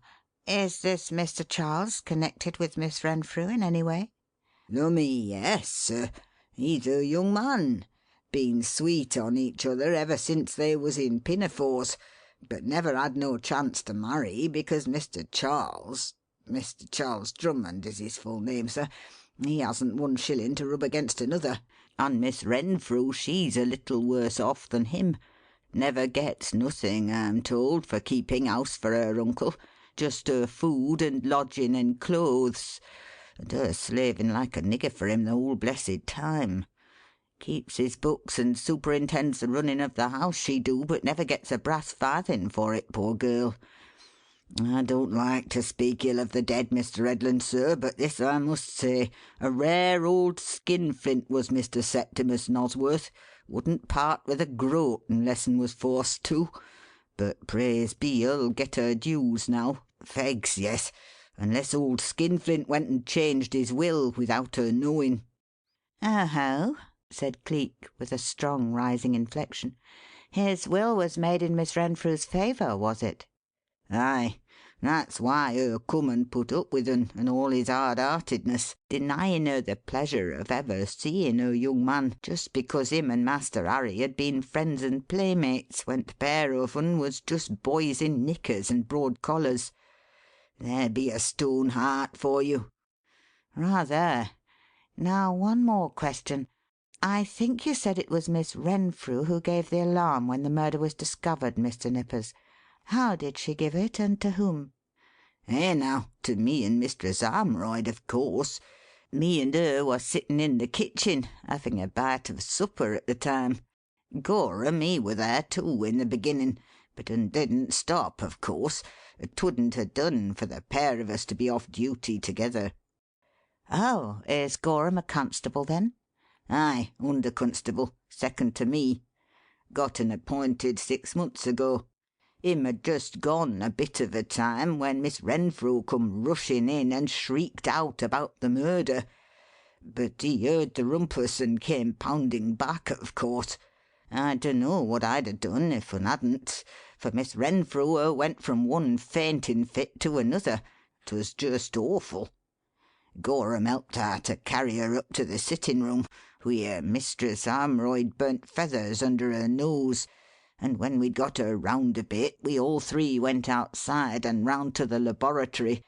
That's when we first see the prints of the animal's feet. Mistress Armroyd spied 'em first, all over the flower bed just under the laboratory window." "Aha! Then that is what you meant when you alluded to an animal when you pounced down upon us, was it? I see. One word more. What kind of an animal was it? Or couldn't you tell from the marks?" "No, sir, I couldn't. Nobody could unless it might be Sir Ralph Droger. He'll be like to, if anybody. Keeps all sorts of animals and birds and things in great cages in Droger Park, does Sir Ralph. One thing I can swear to, though, sir, they warn't like the footprints of any animal as I ever see. There be a picture of St. George and the Dragon on the walls of Town Hall at Birchampton, Mr. Headland, sir, and them footprints is more like the paws of that dragon than anything else I can call to mind. Scaly and clawed they is, like the thing as made 'em was part bird and part beast, and they're a good 12 inches long, every one of 'em." That's extraordinary. Deeply imprinted, are they?"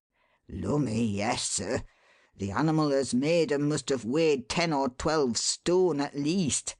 Soon as I see them, sir, I knowed I had my work cut out, so I left Gorham in charge of the house, rattled up these 2 men and Mr. Simpkins here, which all 3 is employed at Droger Park, sir, and set out hot foot to look for gypsies." "Why?"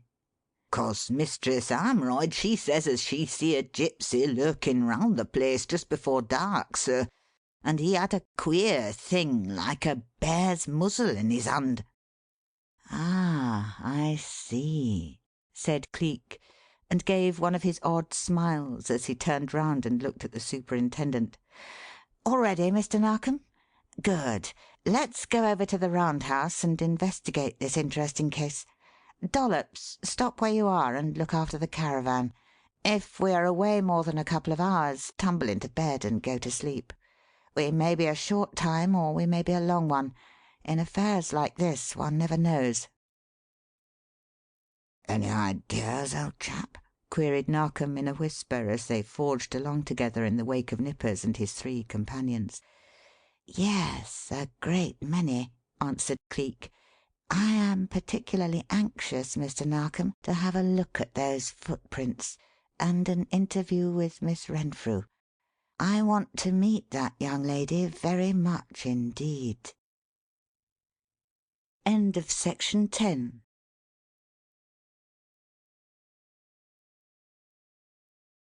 Section 11 of Chapter 8.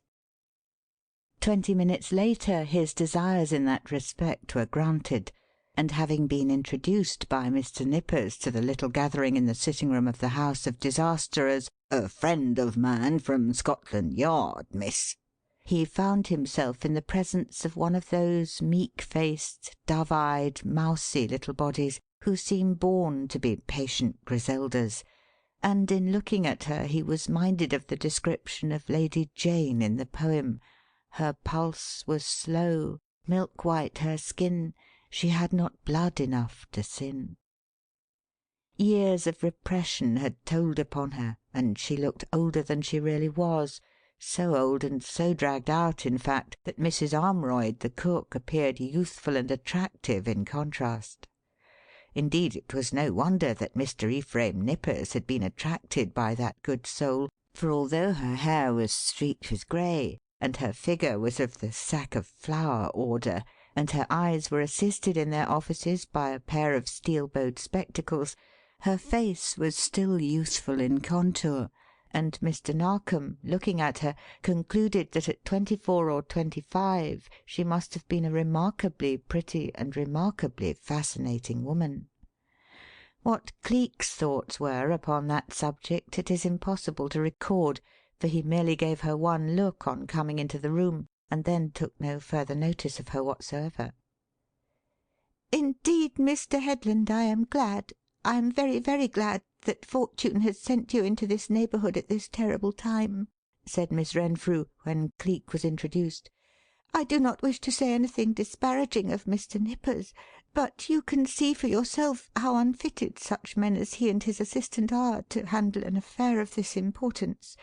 Indeed, I cannot rid my mind of the thought that if more competent police were on duty here the murder would not have happened. In short, that the assassin, whoever he may be, counted upon the blundering methods of these men as his passport to safety." "My own thought precisely," said Cleek. "Mr. Nippers has given me a brief outline of the affair. Would you mind giving me the full details, Miss Renfrew? At what hour did Mr. Nosworth go into his laboratory, or don't you know exactly?" "Yes, I know to the fraction of a moment, Mr. Headland. I was looking at my watch at the time. It was exactly 8 minutes past 7. We had been going over the monthly accounts together when he suddenly got up and, without a word, walked through that door over there. It leads to a covered passage connecting the house proper with the laboratory. That, as you may have heard, is a circular building with a castellated top. It was built wholly and solely for the carrying on of his experiments. There is but one floor and one window, a very small one about 6 feet from the ground and on the side of the round house which looks away from this building. Nothing but the door to that is on this side, light being supplied to the interior by a roof made entirely of heavy corrugated glass." "I see. Then the place is like a huge tube." "Exactly, and lined entirely with chilled steel. Such few wooden appliances as are necessary for the equipment of the place are thickly coated with asbestos. I made no comment when my uncle rose and walked in there without a word. I never did. For the past 6 or 7 months he had been absorbed in working out the details of a new invention, and I had become used to his jumping up like that and leaving me. We never have supper in this house. My uncle always called it a useless extravagance. Instead, we defer tea until 6 o'clock and make that the final meal of the day. It was exactly 5 minutes to 7 when I finished my accounts, and as I had had a hard day of it, I decided to go to bed early, after having first taken a walk as far as the old bridge, where I hoped that somebody would be waiting for me." "I know," said Cleek gently. "I have heard the story. It would be Mr. Charles Drummond, would it not?" "Yes. He was not there, however. Something must have prevented his coming." Go on, please." "Before leaving the house, it occurred to me that I ought to look into the laboratory and see if there was anything my uncle would be likely to need for the night, as I intended to go straightway to bed on my return. I did so. He was sitting at his desk, immediately under the one window of which I have spoken, and with his back to me, when I looked in. He answered my inquiry with a curt "No, nothing. Get out and don't worry me." I immediately shut the door and left him, returning here by way of the covered passage, and going upstairs to make some necessary changes in my dress for the walk to the old bridge. When I came down, ready for my journey, I looked at the clock on the mantel over there. It was exactly 17 minutes to 8 o'clock. I had been a little longer in dressing than I had anticipated being. So, in order to save time in getting to the trysting place, I concluded to make a short cut by going out of the rear door and crossing diagonally through our grounds instead of going by the public highway as usual. I had scarcely more than crossed the threshold when I ran plump into Constable Gorham. As he is rather a favourite with good Mrs. Armroyd here, I fancied that he had been paying her a visit and was just coming away from the kitchen. Instead, he rather startled me by stating that he had seen something which he thought best to come round and investigate.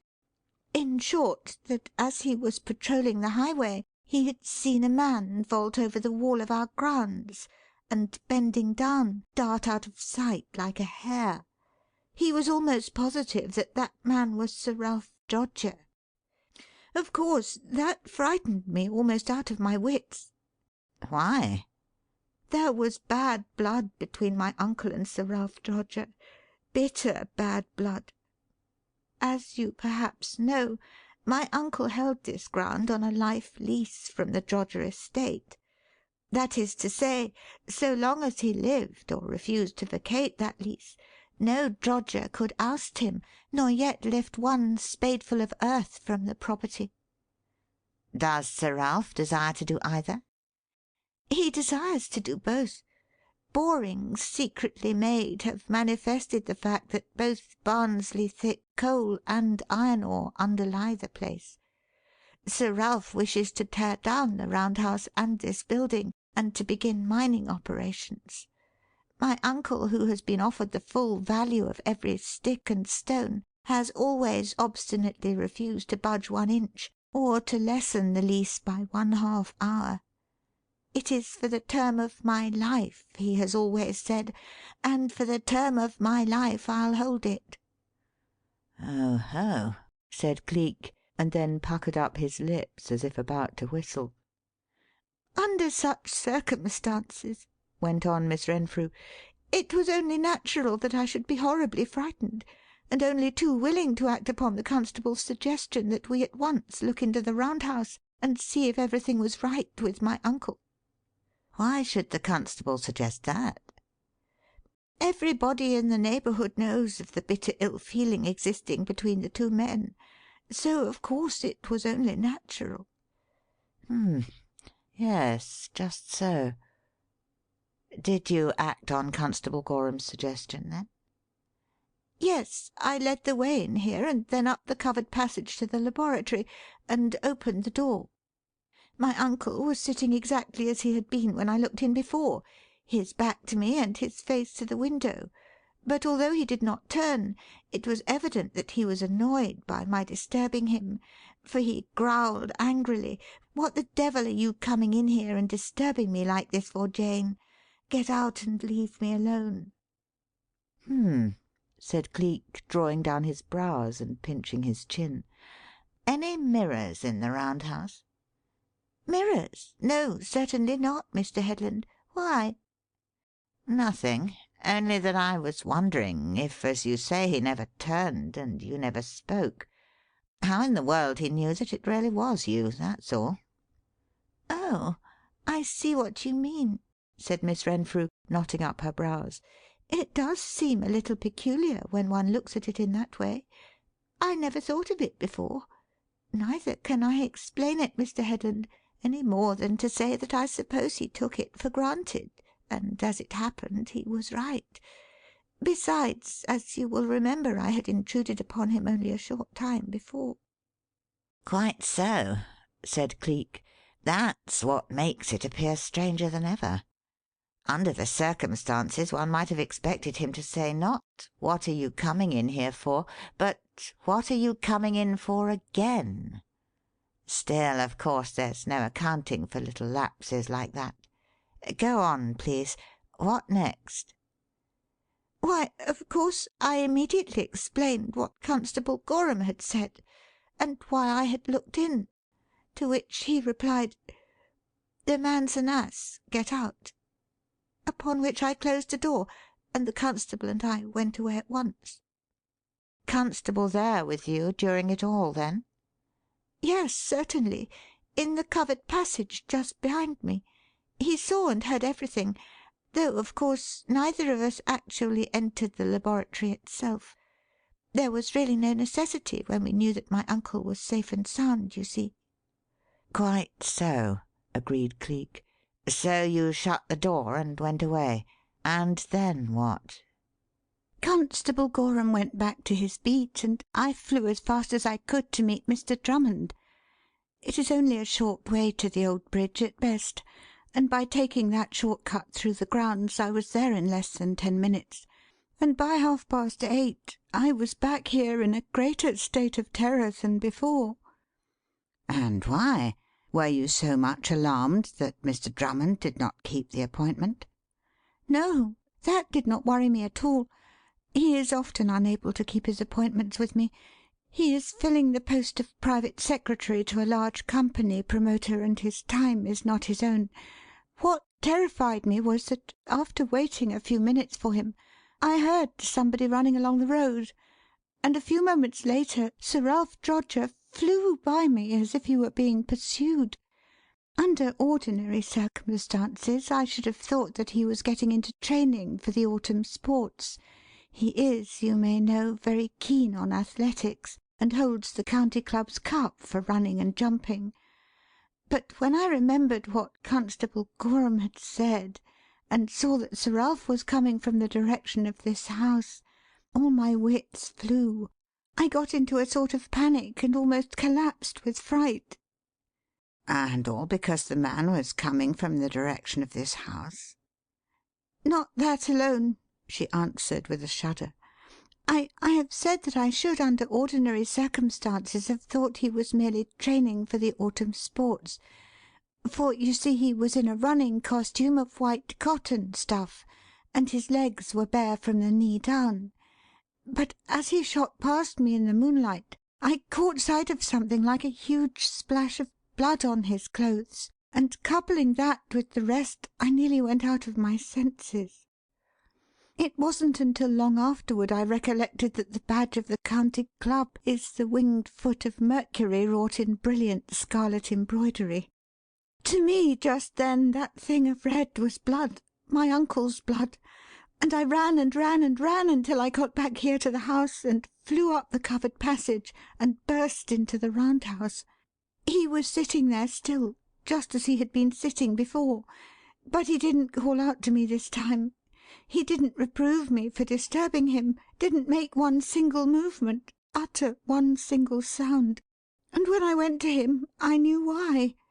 He was dead, stone dead. The face and throat of him were torn and rent as if some furious animal had mauled him, and there were curious yellow stains upon his clothes. That's all, Mr. Headland. I don't know what I did nor where I went from the moment I rushed shrieking from that room until I came to my senses and found myself in this one, with dear, kind Mrs. Armroyd here bending over me and doing all in her power to soothe and to comfort me." There, chérie. You shall not more distress yourself. It is of a hardness too great for the poor mind to bear," put in Mrs. Armroyd herself at this, bending over the sofa as she spoke and softly smoothing the girl's hair. "It is better she should be at peace for a little, is it not, monsieur?" "Very much better, madame," replied Cleek, noting how softly her hand fell and how gracefully it moved over the soft hair and across the white forehead. "No doubt the major part of what still remains to be told you in the goodness of your heart will supply." "Of a certainty, monsieur, of a certainty. But for the present," continued Cleek, finishing the interrupted sentence, There still remains a question or two which must be asked, and which only Miss Renfrew herself can answer. As those are of a private and purely personal nature, madame, would it be asking too much?" He gave his shoulders an eloquent Frenchified shrug, looked up at her after the manner of her own countrymen, and let the rest of the sentence go by default. Madame looked at him and gave her little hands an airy and a graceful flirt. "Of a certainty, monsieur," she said with charming grace. "Cela m'est égal," and walked away with a step remarkably light and remarkably graceful for one of such weight and generous dimensions. "Miss Renfrew," said Cleek, sinking his voice and looking her straight in the eyes as soon as Mrs. Armroyd had left them. "Miss Renfrew, tell me something, please. Have you any suspicion regarding the identity or the purpose of the person who murdered your uncle?" "Not in the slightest, Mr. Headland. Of course, in the beginning my thoughts flew at once to Sir Ralph Droger, but I now see how absurd it is to think that such as he—" "I am not even hinting at Sir Ralph Droger," interposed Cleek.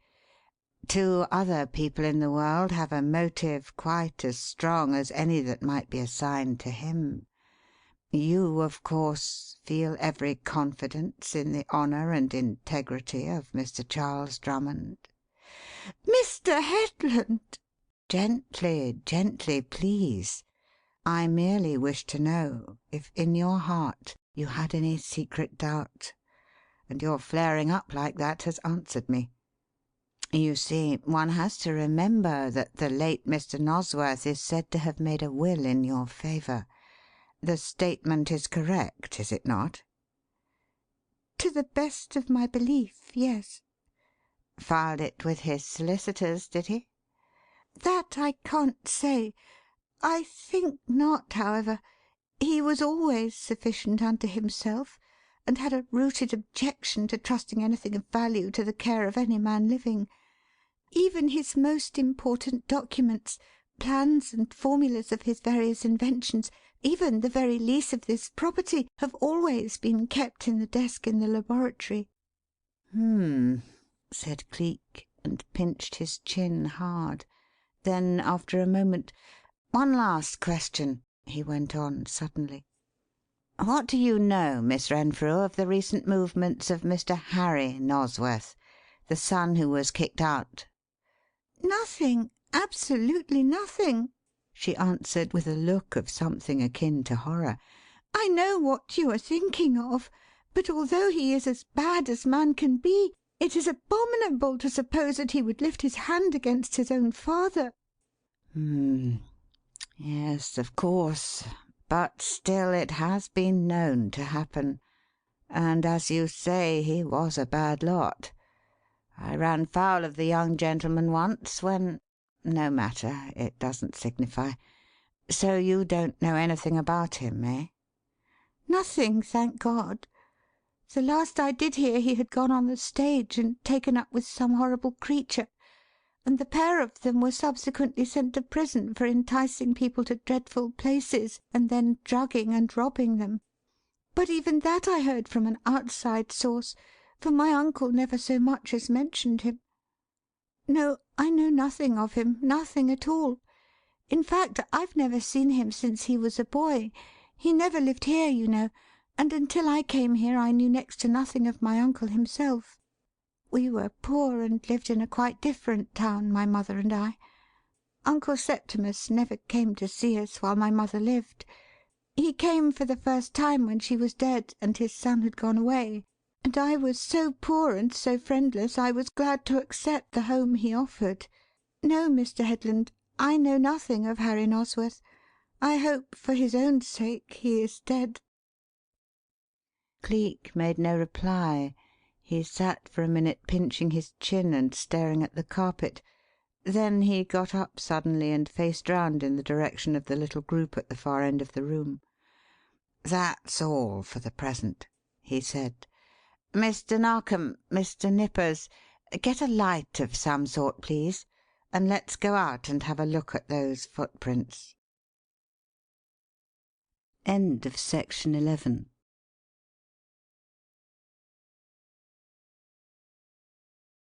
Section 12 of Chapter 9.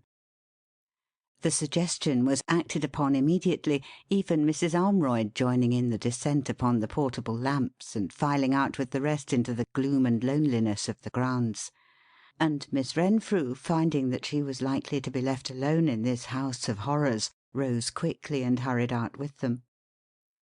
One step beyond the threshold brought them within sight of the famous roundhouse. Bulked against the pale silver of the moonlit sky, there it stood, a grim, unlovely thing of stone and steel, with a trampled flower-bed encircling the base of it, and a man on guard, Constable Gorham. "Lummy, I'd clean forgot him," exclaimed Mr. Nippers as he caught sight of him. "And there un be keeping guard like I told un out here in the grounds whiles we'm been talking comfortable inside. He do be a chap for doing as he'm told, that Gorham. Indeed, yes." Nobody replied to him. All were busily engaged in following the lead of Scotland Yard as represented by Cleek and Superintendent Narkom, and bearing down on that huge stone tube within whose circular walls a dead man sat alone. "Dreary post, this, Constable," said Cleek, coming abreast of the silent guard. "Yes, sir, very. But duty's duty, and there you be," replied Gorham, touching his helmet with his finger. Then, as the light from the lamps fell upon Cleek's face and let him see that it was no face he had ever seen in this district before, his eyes widened with a puzzled stare which never quite left them, even when the entire group had passed on and turned the curve of the roundhouse wall. And beyond that curve Cleek came to a sudden halt. Here a curtainless window cut a square of light in the wall's dark face and struck a glare on the trunk and the boughs of a lime tree directly opposite, and under that window a trampled flower-bed lay, with curious marks deep sunk in the soft, moist surface of it. Cleek took the lamp from Mrs. Armroyd's hand and, bending, looked at them closely. Mr. Nippers had not exaggerated when he said that they were all of 12 inches in length, nor was he far out when he declared that they looked like the footprints of some creature that was part animal and part bird, for there they were, with 3 huge claw-like projections in front and a solitary one behind, and so like to the mark which a gigantic bird could have made that one might have said such a creature had made them, only that it was impossible for anything to fly that was possessed of weight sufficient to drive those huge footprints so deeply into the earth as they had been driven by the mere walking of the thing. Claws and the marks of scales, Mr. Nippers had asserted, and claws and the marks of scales the prints in the soft earth showed. La, la, the horror of them! exclaimed Mrs. Armroyd, putting up her little hands and averting her face. It could kill and kill and kill horses, oxen, anything. An abominable creature like that! What do you think I to have been, monsieur? Souls of the saints, what? "Blessed if I know," said Cleek. "Only, of course, it couldn't possibly be anything human, so we may put the idea of the old chap having been killed by anything of his kind out of our minds altogether. It is perfectly clear that the creature, whatever it might be, got in through the window there you see it is open and killed him before he could call out for help or strike a blow in his own defence." "Eh, but window's 6 foot up, Mr. Headland, sir," put in Nippers excitedly, "and how'm a thing the weight of that going to fly in?" "Didn't fly in, my friend," replied Cleek with an air of lofty superiority. "Use your wits, man. It jumped in from the tree there. Look here, see?" going to it and tapping certain abrasions upon the trunk. "Here's where it peeled off the bark in climbing up. Lord, man, why, it's plain as the nose on your face. 10 to 1 we shall find the same sort of footprints when we go into the laboratory. damp ones, you know, from the moisture of the earth. And to make sure, in case we do find 'em, let's take the length of the things and see. Got a tape measure with you? No? Oh, well, lend me your handcuffs, if you've got a pair with you, and we can manage a measurement with those. Thanks very much. Now then, let's see. 1, 2, 3, by Jupiter. 3 fingers longer than these things, chain and all. That'll do. Now then, let's go in and see about the others. Lead the way, Miss Renfrew, if you will." She would, and did. Leading the way back to the covered passage, she opened a door in the side of it, a door designed to let the inventor out into the grounds without going through the house if he so desired, and conducted them to the laboratory, leaving Constable Gorham to continue his dreary sentry duty outside. At any time the interior of that huge stone-walled, steel-lined tube must have been unlovely and depressing to all but the man who laboured in it, but to-night, with that man sitting dead in it, with his face to the open window, a lamp beside him, and stiff hands resting on the pages of a book that lay open on the desk's flat top, it was doubly so. For added to its other unpleasant qualities there was now a disagreeable odour, and a curious, eye-smarting, throat-roughening heaviness in the atmosphere, which was like to nothing so much as the fumes thrown off by burnt chemicals. Cleek gave 1 or 2 sniffs at the air as he entered, glanced at Mr. Narkom, then walked straightway to the desk and looked into the dead man's face. Under the marks of the scratches and cuts upon it, marks which would seem to carry out the idea of an animal's attack, the features were distorted and discoloured, and the hair of beard and moustache was curiously crinkled and discoloured. Cleek stopped dead short as he saw that face, and his swaggering, flippant, cocksure air of a minute before dropped from him like a discarded mantle. "Hullo! This doesn't look quite so promising for the animal theory as it did," he flung out sharply. "This man has been shot. Shot with a shell filled with his own soundless and annihilating devil's invention, lithamite. And bomb-throwing is not a trick of beasts of a lower order than the animal tribe. Look here, Mr. Narkom, see? The lock of the desk has been broken.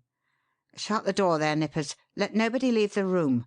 There has been murder and robbery here, and the thing that climbed that tree was not an animal, nor yet a bird. It was a cut-throat and a thief." Naturally enough, this statement produced something in the nature of a panic. Miss Renfrew, indeed, appearing to be on the verge of fainting, and it is not at all unlikely that she would have slipped to the floor but for the close proximity of Mrs. Armroyd. "That's right, madame.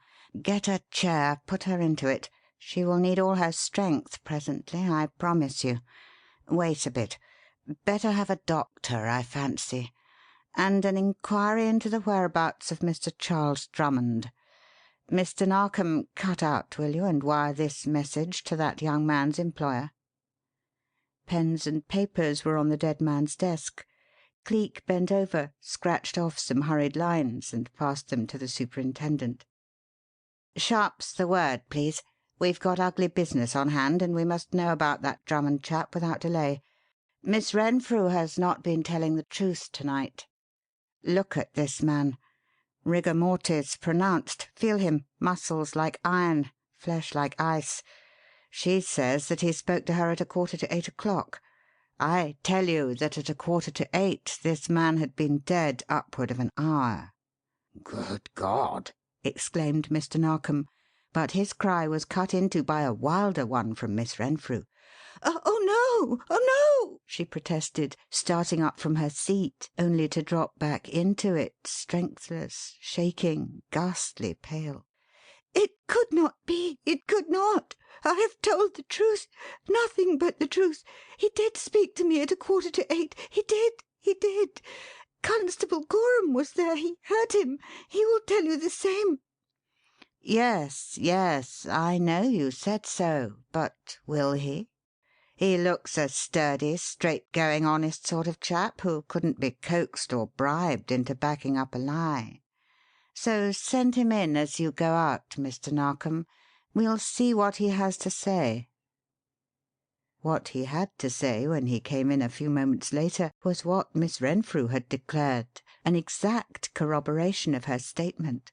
He had seen a man whom he fancied was Sir Ralph Droger run out of the grounds, and he had suggested to Miss Renfrew that they had better look into the Round House and see if all was right with Mr. Nosworth. They had looked in, as she had said, and Mr. Nosworth had called out and asked her what the devil she was coming in and disturbing him for, and it was 8:15 exactly. "Sure about that, are you?" questioned Cleek. Yes, sir. Sure as that I'm telling you so this minute. "How do you fix the exact time?" As we came out of the covered passage, Miss Renfrew looked at her wrist-watch and says, impatient like, 'There, I've lost another 2 minutes and am that much later for nothing. See, it's 8:15. Good night.' Then she cut off over the grounds and leaves me." La la! exclaimed Mrs. Armroyd approvingly. There's the brave heart to come to mademoiselle's rescue so gallantly. But yes, I make you the cake of plums for that, mon cher. Monsieur of the Yard of Scotland, he can no more torture the poor stricken child after that, not he." But Cleek appeared to be less easy to convince than she had hoped, for he pursued the subject still, questioning Gorham to needless length, it seemed, trying his best to trip him up, to shake his statement, but always failing, and, indeed, going over the same ground to such length that one might have thought he was endeavouring to gain time. If he was, he certainly succeeded, for it was quite 15 minutes later when Mr. Narkom returned to the Round House, and he was at it still. Indeed, he did not conclude to give it up as a bad job until the superintendent came. "Get it off all right, did you, Mr. Narkom?" he asked, glancing round as he heard him enter. "Quite all right, old chap. Right as rain in every particular." "Thanks very much. I'm having rather a difficult task of it, for our friend the constable here corroborates Miss Renfrew's statement to the hair, and yet I'm absolutely positive that there is a mistake." There is no mistake, no, not one. The wicked one, to say it still. "Oh, that's all very well, madame, but I know what I know. And when you tell me that a dead man can ask questions, pah! The fact of the matter is the constable merely fancies he heard Mr. Nosworth speak. That's where the mistake comes in. Now, look here. I once knew of an exactly similar case, and I'll tell you just how it happened. Let us suppose," strolling leisurely forward, "let us suppose that this space here is the covered passage, and you, madame, step here a moment, please. Thanks very much. And you are Miss Renfrew, and Gorham here is himself, and standing beside her as he did then." "Wasn't beside her, sir. At least, not just exactly. A bit behind her, like this." "Oh, very well, then. That will do. Now, then, here's the passage, and here are you, and I'll just show you how a mistake could occur, and how it did occur under precisely similar circumstances. Once upon a time, when I was in Paris—" In Paris, monsieur? "Yes, madame. This little thing I'm going to tell you about happened there. You may or may not have heard that a certain Frenchy dramatist wrote a play called Chanticler. Or maybe you've never heard of it. Didn't, eh?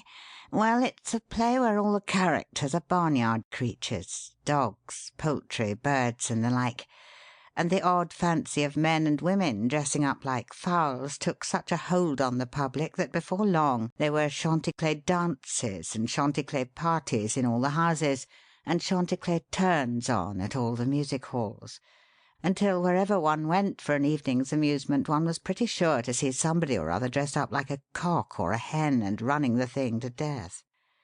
But that's another story, and we'll pass over it.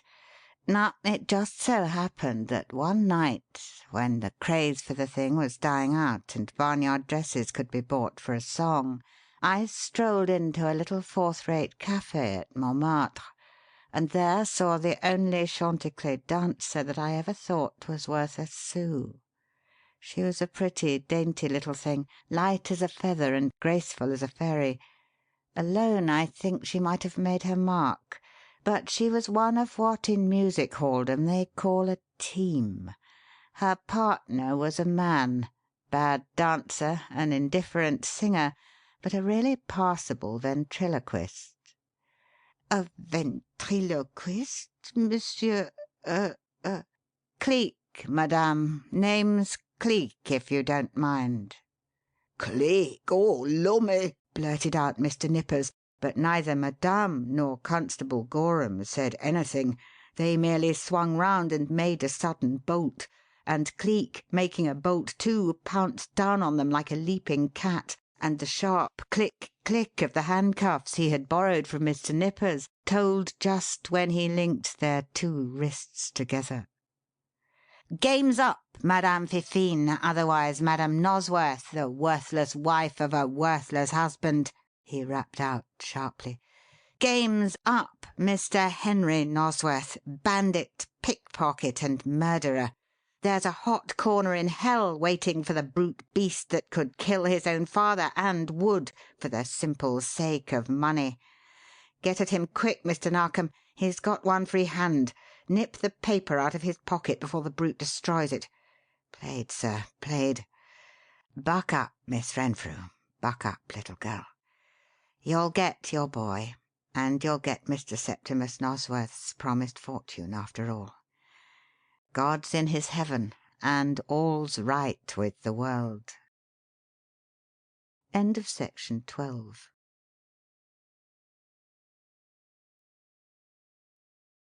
Section 13 of Chapter 10. "Yes, a very, very clever scheme indeed, Miss Renfrew," agreed Cleek. "Laid with great cunning and carried out with extreme carefulness, as witness the man's coming here and getting appointed constable and biding his time, and the woman serving as cook for 6 months to get the entrée to the house and to be ready to assist when the time of action came round. I don't think I had the least inkling of the truth until I entered this house and saw that woman. She had done her best to pad herself to an unwieldy size and to blanch portions of her hair, but she couldn't quite make her face appear old without betraying the fact that it was painted, and hers is one of those peculiarly pretty faces that one never forgets when one has ever seen it. I knew her the instant I entered the house, and remembering the Chanticleer dress with its foul-foot boots, I guessed at once what those marks would prove to be when I came to investigate them. She must have stamped on the ground with all her might to sink the marks in so deeply, but she meant to make sure of the claws and the exaggerated scales on the toes, leaving their imprint. I was certain that we should find that dress and those boots among her effects, and Mr. Narkom did. What I wrote on that pretended telegram was for him to slip away into the house proper and search every trunk and cupboard for them. Pardon? No, I don't think they really had any idea of incriminating Sir Ralph Droger. That thought came into the fellow's mind when you stepped out and caught him stealing away after the murder had been committed. No doubt he, like you, had seen Sir Ralph practising for the sports, and he simply made capital of it. The main idea was to kill his father and to destroy the will. And, of course, when it became apparent that the old gentleman had died intestate, even a discarded son must inherit. Where he made his blunder, however, was in his haste to practise his ventriloquial accomplishment, to prevent your going into the round house and discovering that his father was already dead. He ought to have waited until you had spoken, so that it would appear natural for the old man to know, without turning, who it was that had opened the door. That is what put me on the track of him. Until that moment I hadn't the slightest suspicion where he was, nor under what guise he was hiding. Of course, I had a vague suspicion, even before I came and saw her, that the cook was in it. Her readiness in inventing a fictitious gipsy with a bear's muzzle, coupled with what Nippers had told me of the animal marks she had pointed out, looked a bit fishy. But until I actually met her, nothing really tangible began to take shape in my thoughts. That's all, I think. And now, good night and good luck to you, Miss Renfrew. The riddle is solved, and Mr. Narkom and I must be getting back to the wilderness and to our ground-floor beds in the Hotel of the Beautiful Stars." Here, as if some spirit of nervous unrest had suddenly beset him, he turned round on his heel, motioned the superintendent to follow, and, brushing by the awed and staring Mr. Ephraim Nippers, whisked open the door and passed briskly out into the hush and darkness of the night. The footpath which led through the grounds to the gate and thence to the long, lonely way back to Dollops and the caravan lay before him. He swung into it with a curious sort of energy and forged away from the house at such speed that Narkom's short, fat legs were hard put to it to catch up with him before he came to the path's end. "My dear chap, are you going to training for a match with that Sir Ralph What's-his-name of whom Miss Renfrew spoke?" he wheezed when he finally overtook him. "You long, lean beggars are the very old boy for covering the ground. But wait until you get to be my age, by James." "Perhaps I shan't. Perhaps they won't let me," threw back Cleek, in a voice curiously blurred, as if he spoke with his teeth hard shut. "Donkeys do die, you know. That little bit of tommy-rot about the absence of their dead bodies to the contrary." "Meaning what, old chap?" "That I've been as big an ass as any of the thistle-eating kind that ever walked. Gad, such an indiscretion! Such an example of pure brainlessness! And the worst of it is that it's all due to my own wretched vanity, my own miserable weakness for the theatrical and the spectacular. It came to me suddenly while I was standing there explaining things to Miss Renfrew, and I could have kicked myself for my folly." "Folly? What folly?" "What folly? What? Good heavens, man, use your wits! Isn't it enough for me to be a blockhead without you entering the lists along with me?" said Cleek irritably. "Oh, no. Forgive that, dear friend. My nerves were speaking, not my heart. But in moments like this, when we had built a safe bridge and my own stupidity has hacked it down, I tell you I could kick myself. Didn't you hear? Didn't you see?" "I saw that for some special reason you were suddenly obsessed with a desire to get out of the house in the midst of your talking with Miss Renfrew, if that's what you refer to, is it?" "Not altogether. It's part of it, however, but not the worst part, unfortunately. It was at that moment, then, the recollection of my indiscretion came to me, and I realized what a dolt I had been. How completely I had destroyed our splendid security, wrecked what little still remains of this glorious holiday, when I couldn't let George Headland have the centre of the stage, but needs must come in like the hero of a melodrama and announce myself as Cleek. To Nosworth and his wife, to Nippers, to all that gaping crowd. You remember that incident, surely?" "Yes, of course I do. But what of it?" "What of it? Man alive, with a chap like that Nippers, how long do you suppose it will remain a secret that Cleek is in Yorkshire, in the West Riding of it, in this particular locality, travelling about with Mr. Maverick Narkom in a caravan? A caravan that can't cover 5 miles of country in the time a train or a motor car is able to get over 50. "Good lad, I never thought of that. But wait a bit. There's a way to overcome that difficulty, of course. Stop here a minute or two, and I'll run back and pledge that Nippers fool to keep his mouth shut about it. He'll give me his promise, I know." "To be sure he will. But how long do you suppose he will keep it? How long do you suppose that an empty-headed, gabbling old fool like that fellow will refrain from increasing his own importance in the neighbourhood by swaggering about and boasting of his intimacy with the powers at Scotland Yard and the rest of it? And even if he shouldn't, what about the others? The gathering of rustics that heard what he heard, the gamekeepers from the Droger estate, the Nosworths as well as they. Can their mouths, too, be shut? They will not love me for this night's business, be sure. Then, too, they have lived in Paris. The woman is French by birth, of Montmartre, of the Apache class, the Apache kind, and she will know of the cracksman, be assured. So will her husband. And they won't take their medicine lying down, believe me. An accused man has the right to communicate with counsel, remember, and a wire up to London will cost less than a shilling. So, as between Margot's crew and our friend Count Waldemar, la, there you are." Mr. Narkom screwed up his face and said something under his breath. He could not but follow this line of reasoning when the thing was put before him so plainly. "And we had been so free from all worry over the beggars up to this," he said savagely.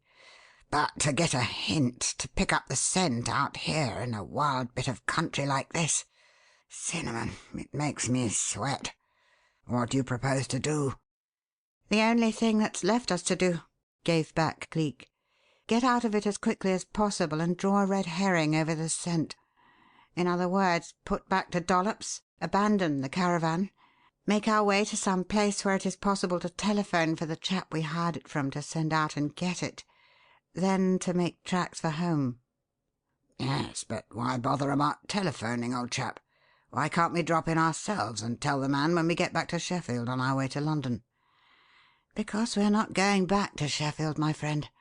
Not going in for anything so silly as twice travelling over the same ground, if it's all the same to you," replied Cleek, as he swung off from the highway onto the dark, still moor and struck out for the place where they had left Dollops and the caravan. "At best, we can't be more than 30 miles from the boundary line of Cumberland. A night's walking will cover that. There we can rest a while, at some little out-of-the-way hostelry. Then take a train over the Scottish border and make for Dumfries. From that point on, the game is easy. There are 6 trains a day leaving for St. Pancras and 8 for Euston. We can choose which we like, and a 7 hours' ride will land us in London without having once doubled on our tracks or crossed the route by which we came out of it." "By James, what a ripping idea!" said Mr. Narkom approvingly. "Come along then, old chap. Let's get back to the boy and be about it as soon as possible." Then he threw open his coat and waistcoat to get the full benefit of the air before facing the ordeal, and, falling into step with Cleek, struck out over the moor at so brisk a dog-trot that his short, fat legs seemed fairly to twinkle. End of Section 13.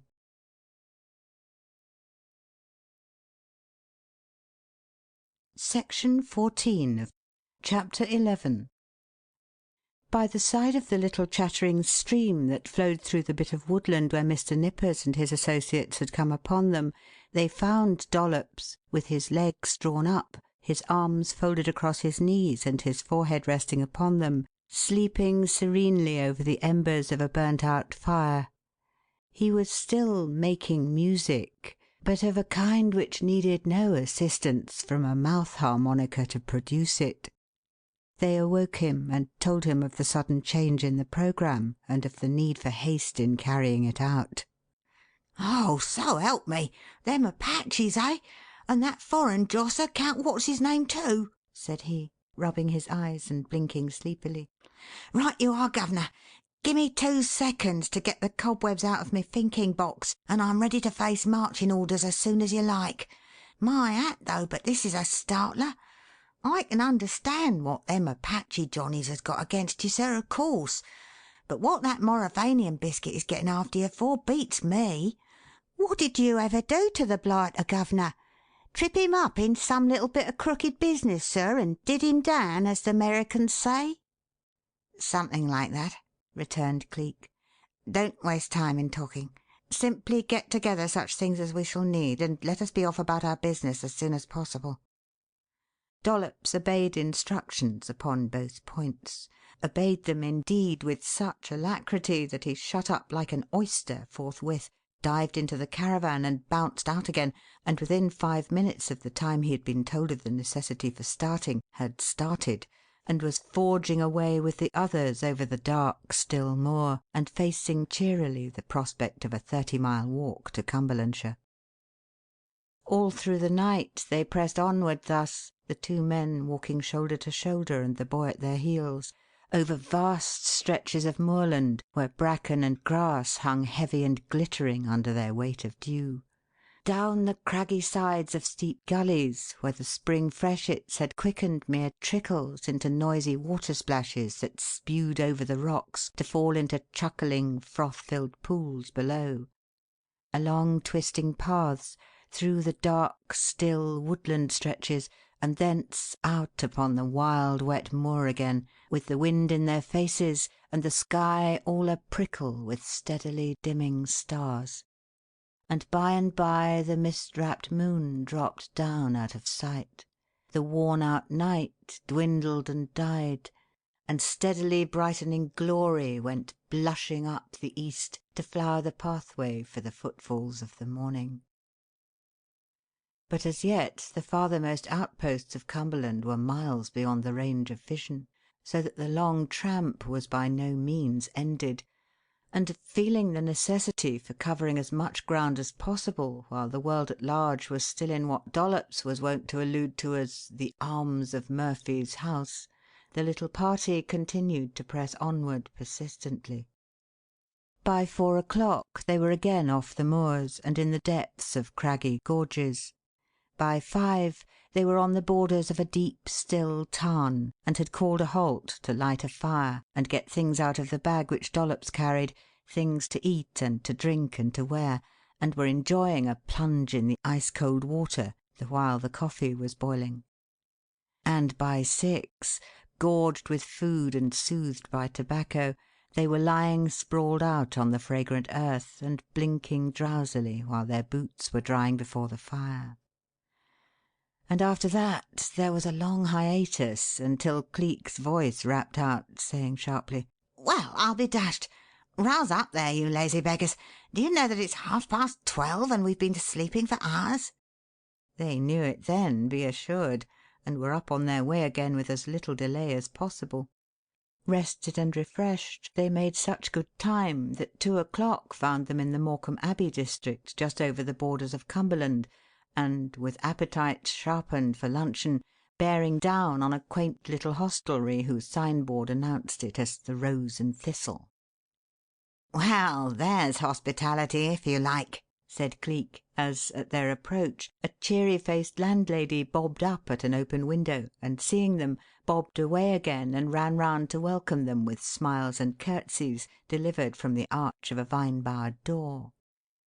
"Welcome, gentlemen, welcome," beamed she as they came up and joined her.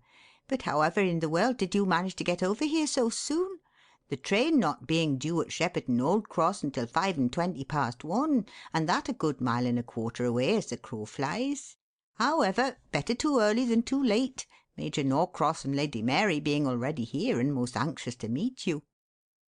As it happened that neither Cleek nor Mr. Narkom had any personal acquaintance with the lady and gentleman mentioned, it was so clearly a case of mistaken identity that the superintendent had it on the tip of his tongue to announce the fact, when there clashed out the sound of a door opening and shutting rapidly, a clatter of hasty footsteps along the passage, and presently there came into view the figure of a bluff, hearty, florid-faced man of about 45, who thrust the landlady aside and threw a metaphorical bombshell by exclaiming excitedly, "My dear sir, I never was so delighted. Talk about English slowness. Why, this is prompt enough to satisfy a Yankee.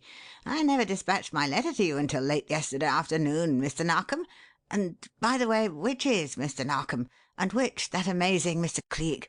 Or never mind. Perhaps that clever Johnny will be coming later. You can tell me all about that afterward. For the present, come along.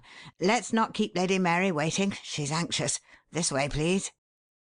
Here, as Mr. Narkom had lost no time in acknowledging his identity, it being clear that no mistake had been made after all, here he caught the superintendent by the arm, whisked him down the passage, and throwing open the door at the end of it, announced excitedly, "All right, Mary. The yard's answered. The big reward's caught 'em, as I knew it would. And here's Narkom. That chap Cleek will come by a later train, no doubt." The response to this came from an unexpected quarter. Of a sudden, the man he had left standing at the outer door, under the impression that he was in no way connected with the superintendent, but merely a gentleman who had reached the inn at the same time, came down the passage to the open door, brushed past him into the room, and announced gravely, "Permit me to correct an error, please, Major. The man Cleek is not coming later. He is here, and very much at your and Lady Mary Norcross' service, believe me. I have long known the name of Major Seton Norcross as one which stands high in the racing world, as that indeed of the gentleman who owns the finest stud in the kingdom, and whose filly Highland Lassie is first favourite for the forthcoming Derby, and I now have the honour of meeting the gentleman himself, it seems." The effect of this was somewhat disconcerting, for, as he concluded it, he put out his hand and rested it upon Mr. Narkom's shoulder, whereat Lady Mary half rose from her seat, only to sit down again suddenly and look round at her liege lord with uplifted eyebrows and lips slightly parted. Afterward she declared of the two men standing side by side in that familiar manner, "One reminded me of an actor trying to play the part of a person of distinction, and the other of a person of distinction trying to play the part of an ordinary actor, and not quite able to keep what he really was from showing through the veneer of what he was trying to be." The Major, however, was too blunt to bottle up his sentiments at any time, and being completely bowled over in the present instance, put them into bluff, outspoken, characteristic words. "Oh, gum games!" he blurted out. "If you really are Cleek." "I really am. Mr. Narkom will stand sponsor for that." "But, good lud, man! Oh, look here, you know, this is all tommy rot. What under God's heaven has brought a chap like you down to this sort of thing?" "Opinions differ upon that score, Major," said Cleek quietly. "So far from being brought down, it is my good friend Mr. Narkom here who has brought me up to it, and made me his debtor for life." "Debtor nothing! Don't talk rubbish. As if it were possible for a gentleman not to recognize a gentleman." "It would not be so easy, I fear, if he were a good actor, and you have just done me the compliment of indirectly telling me that I must be one. It is very nice of you, but may we not let it go at that? I fancy from what I hear that I, too, shall soon be in the position to pay compliments, Major. I hear on every side that Highland Lassie is sure to carry off the Derby. In fact, that unless a miracle occurs, there'll be no horse in it but her." Here both the Major and his wife grew visibly excited. "Gad, sir!" exclaimed he, in a voice of deep despair. "I'm afraid you will have to amend that statement so that it may read, 'Unless a miracle occurs, there will be every horse in it but her. Every blessed one, from Dawson Blake's Tarantula, the second favourite, down to the last also ran of the lot.'" "Good heavens! The filly hasn't gone wrong suddenly, has she?" "She's done more than gone wrong. She's gone altogether. Some beastly, low-lived cur of a horse thief broke into the stables the night before last and stole her. Stole her, sir, body and bones. and there's not so much as a hoof-print to tell what became of her." "Well, I'm blessed." "Aye. Begad, then, you're about the only one who knows about it that is. For as if that wasn't bad enough, I've not only lost the best filly in England, but the best trainer as well. And the brute that carried off the one got at the other at the same time, dash him." "What do you mean by 'got at' the trainer, Major? Did the man take a bribe and sell you that way?" "What, Tom Farrow? Never in God's world. Nor that kind of a chap, by George. The man that offered Tom Farrow a bribe would spend the rest of the week in bed. Gad, yes. A more faithful chap never drew the breath of life. God only knows when or how the thing happened, but Farrow was found on the moor yesterday morning, quite unconscious and at death's door. He had been bludgeoned in the most brutal manner imaginable. Not only was his right arm broken, but his skull was all but crushed in. There was concussion of the brain, of course. Poor fellow, he can't speak a word, and the chances are that he never will be able to do so again." "Bad business, that," declared Cleek, looking grave. "Any idea of who may possibly have been the assailant? Local police picked up anything in the nature of a clue?" "The local police know nothing whatsoever about it. I have not reported the case to them." "Not reported? Rather unusual course, that, to pursue, isn't it? When a man has his place broken into, a valuable horse stolen, and his trainer all but murdered, one would naturally suppose that his first act would be to set the machinery of the law in motion without an instant's delay. That is, unless yes, just so." "What is just so?" inquired the Major eagerly. "You seem to have hit upon some sort of an idea right at the start. Mind telling me what it is?" "Certainly not. I could imagine that when a man keeps silent about such a thing at such a time, there is a possibility that he has a faint idea of who the criminal may be, and that he has excellent reasons for not wishing the world at large to share that idea. In other words, that he would sooner lose the value of the animal 50 times over than have the crime brought home to the person he suspects." End of section 14.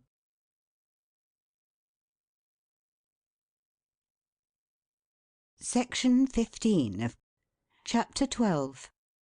Lady Mary made a faint moaning sound. The Major's face was a study. "I don't know whether you're a wizard or not, Mr. Cleek," he said after a moment, "but you have certainly hit upon the facts of the matter. It is for that very reason that I have refrained from making the affair public.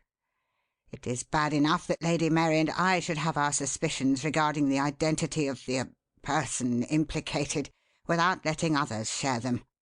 There's Dawson Blake, for one. If he knew, he'd move heaven and earth to ruin him." "Dawson Blake," repeated Cleek.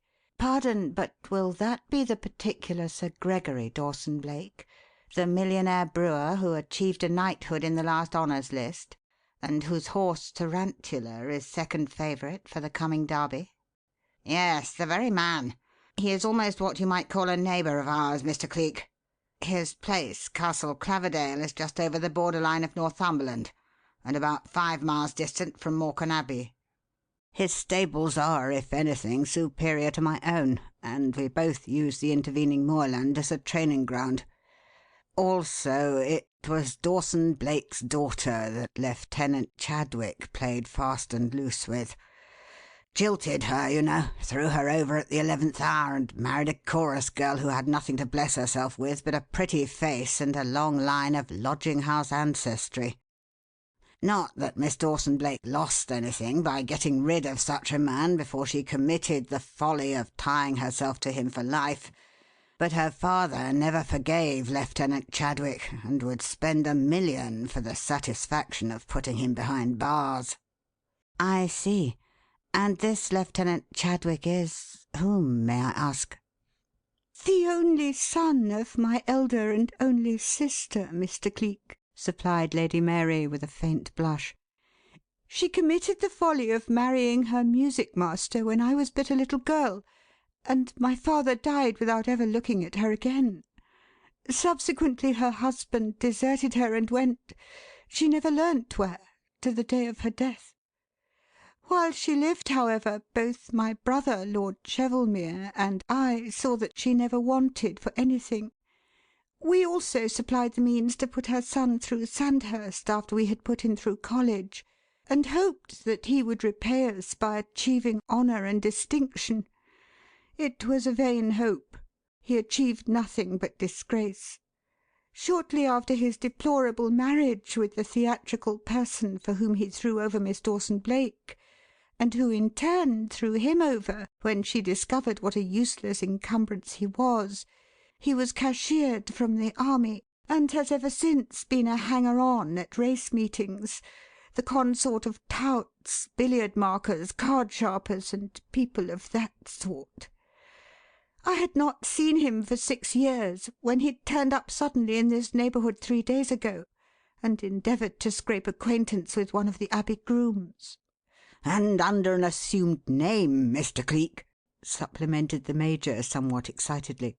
"He was calling himself John Clark, and was trying to wheedle information regarding Highland Lassie out of my stable boys.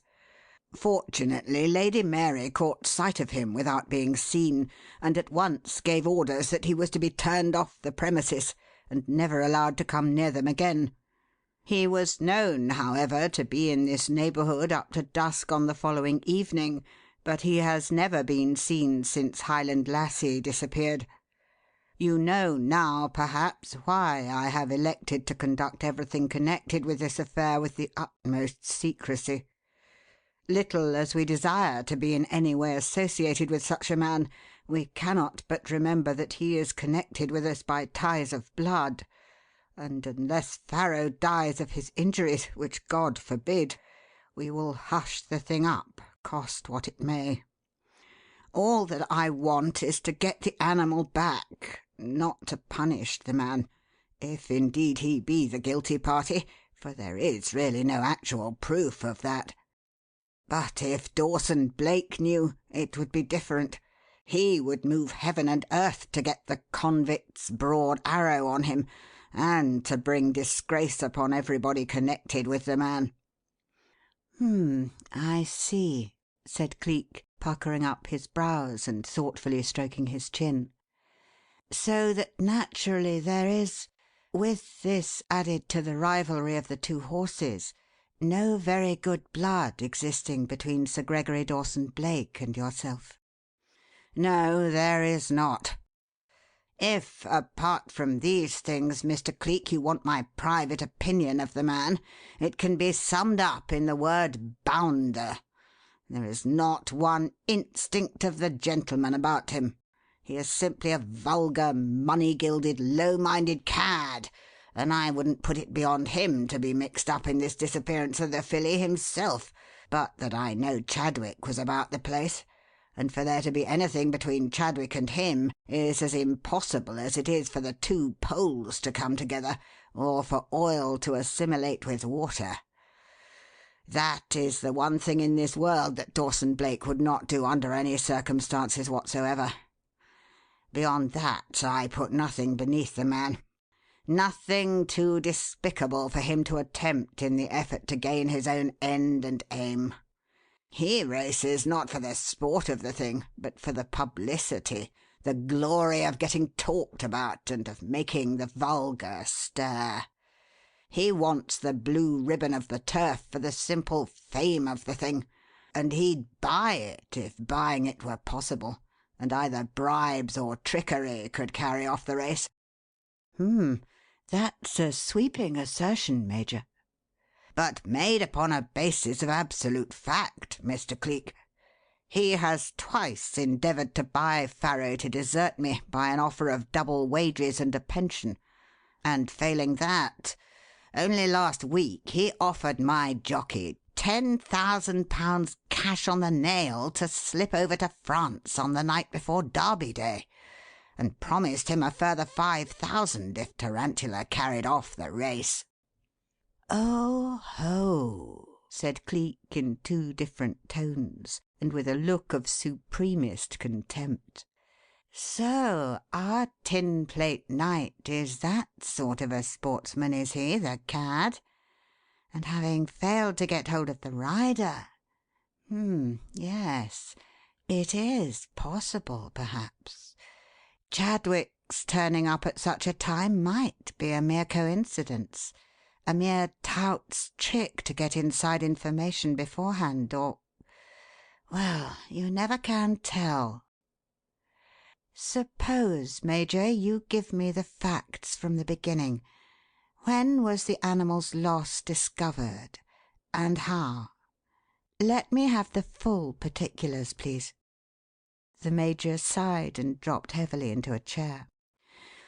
"For an affair of such far-reaching consequences, Mr. Cleek," he said gloomily, "it is singularly bald of what might be called details, I'm afraid.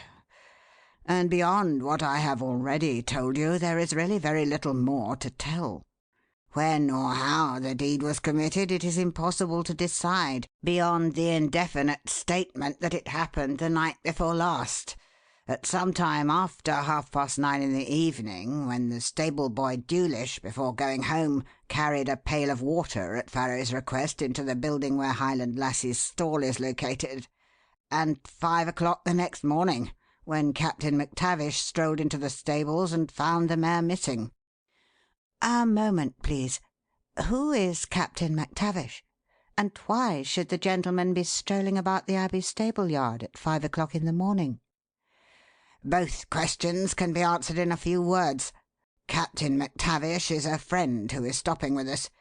He is a somewhat famous naturalist, writes articles and stories on bird and animal life for the magazines. It is his habit to be up and out hunting for specimens and things of that sort every morning just about dawn.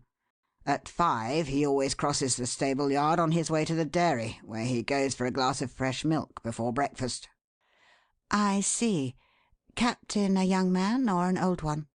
"Oh, young, of course. About 2 or 3 and 30, I should say. Brother of a deceased army pal of mine. Been stopping with us for the past 2 months.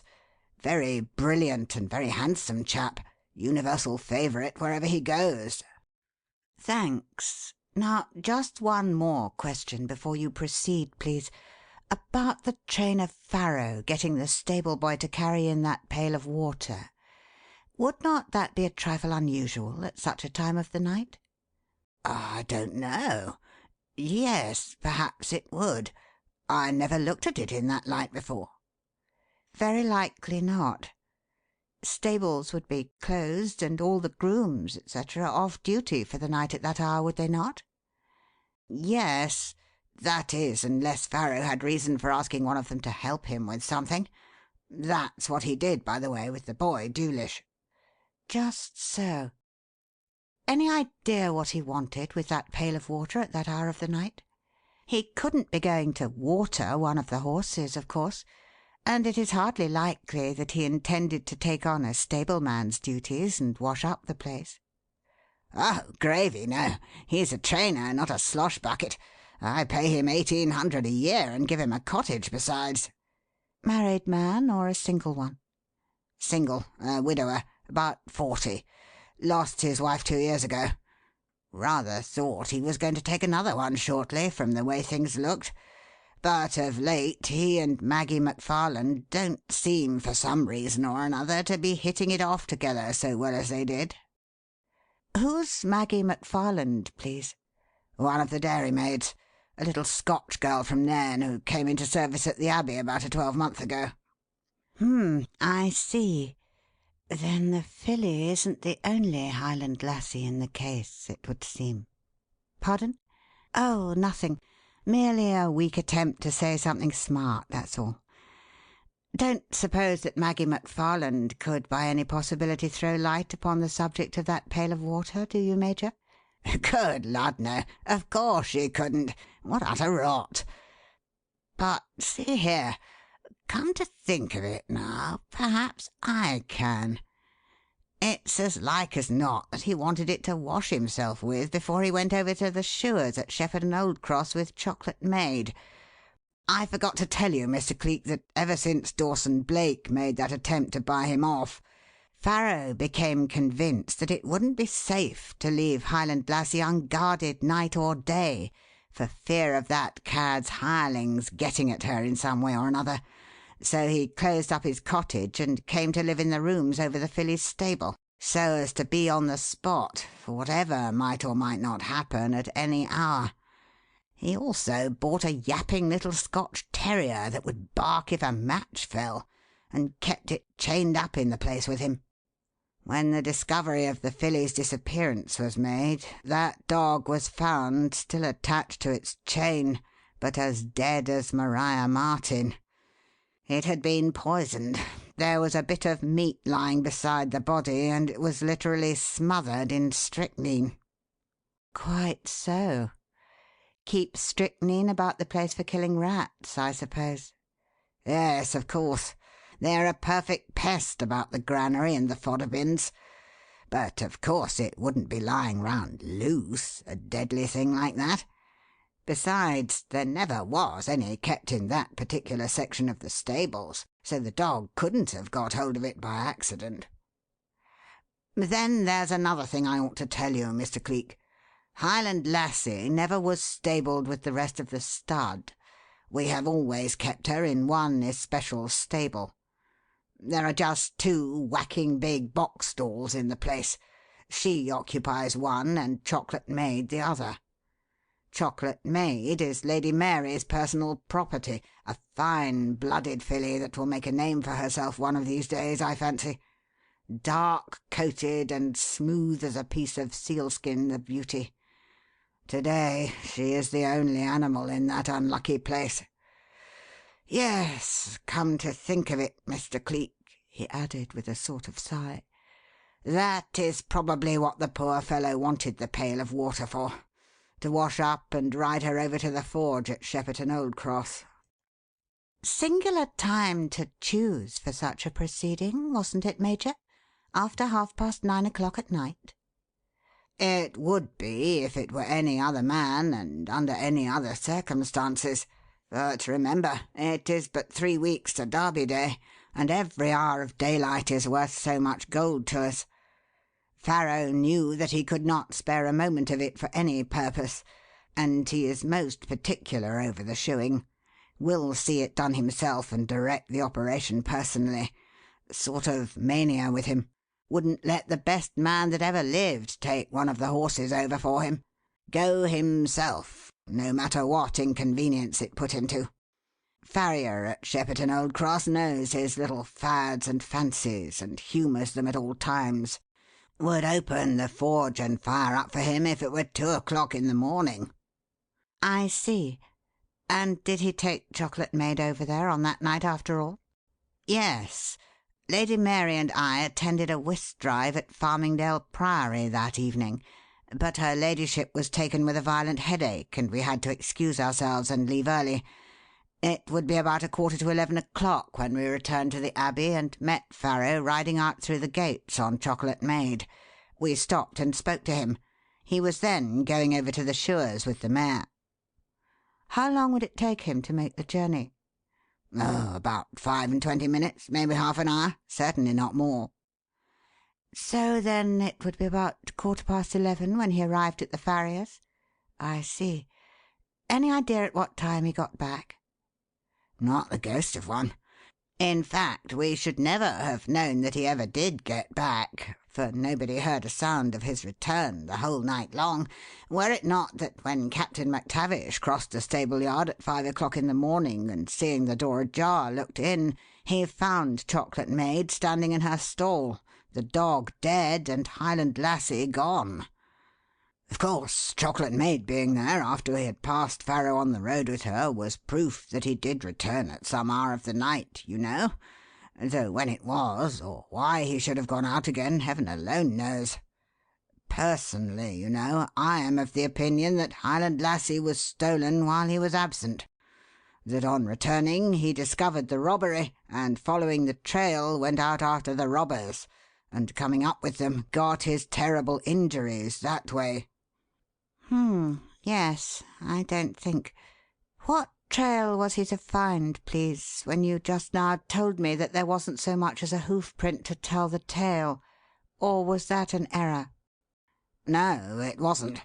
The entire stable yard is paved with red tiles, and we've had such an uncommon spell of dry weather lately that the earth of the surrounding country is baked as hard as a brickbat. An elephant wouldn't make a footmark upon it, much less a horse. But gravy, man! Instead of making the thing clearer, I'm blessed if you're not adding gloom to darkness and rendering it more mysterious than ever. What under the four corners of heaven could Farrow have followed, then, if the trail is to be eliminated entirely?" "Maybe his own inclination, Major. Maybe nothing at all," said Cleek enigmatically. "If your little theory of his returning and finding Highland Lassie stolen were a thing that would hold water, I am inclined to think that Mr. Tom Farrow would have raised an alarm that you could hear for half a mile, and that if he had started out after the robbers he would have done so with a goodly force of followers at his heels and with all the lanterns and torches that could be raked and scraped together." "Good lad, yes, of course he would.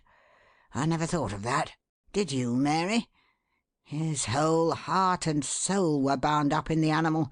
If he had thought that anything had happened to her, if he had known that she was gone, a pit full of raging devils would have been spirits of meekness beside him.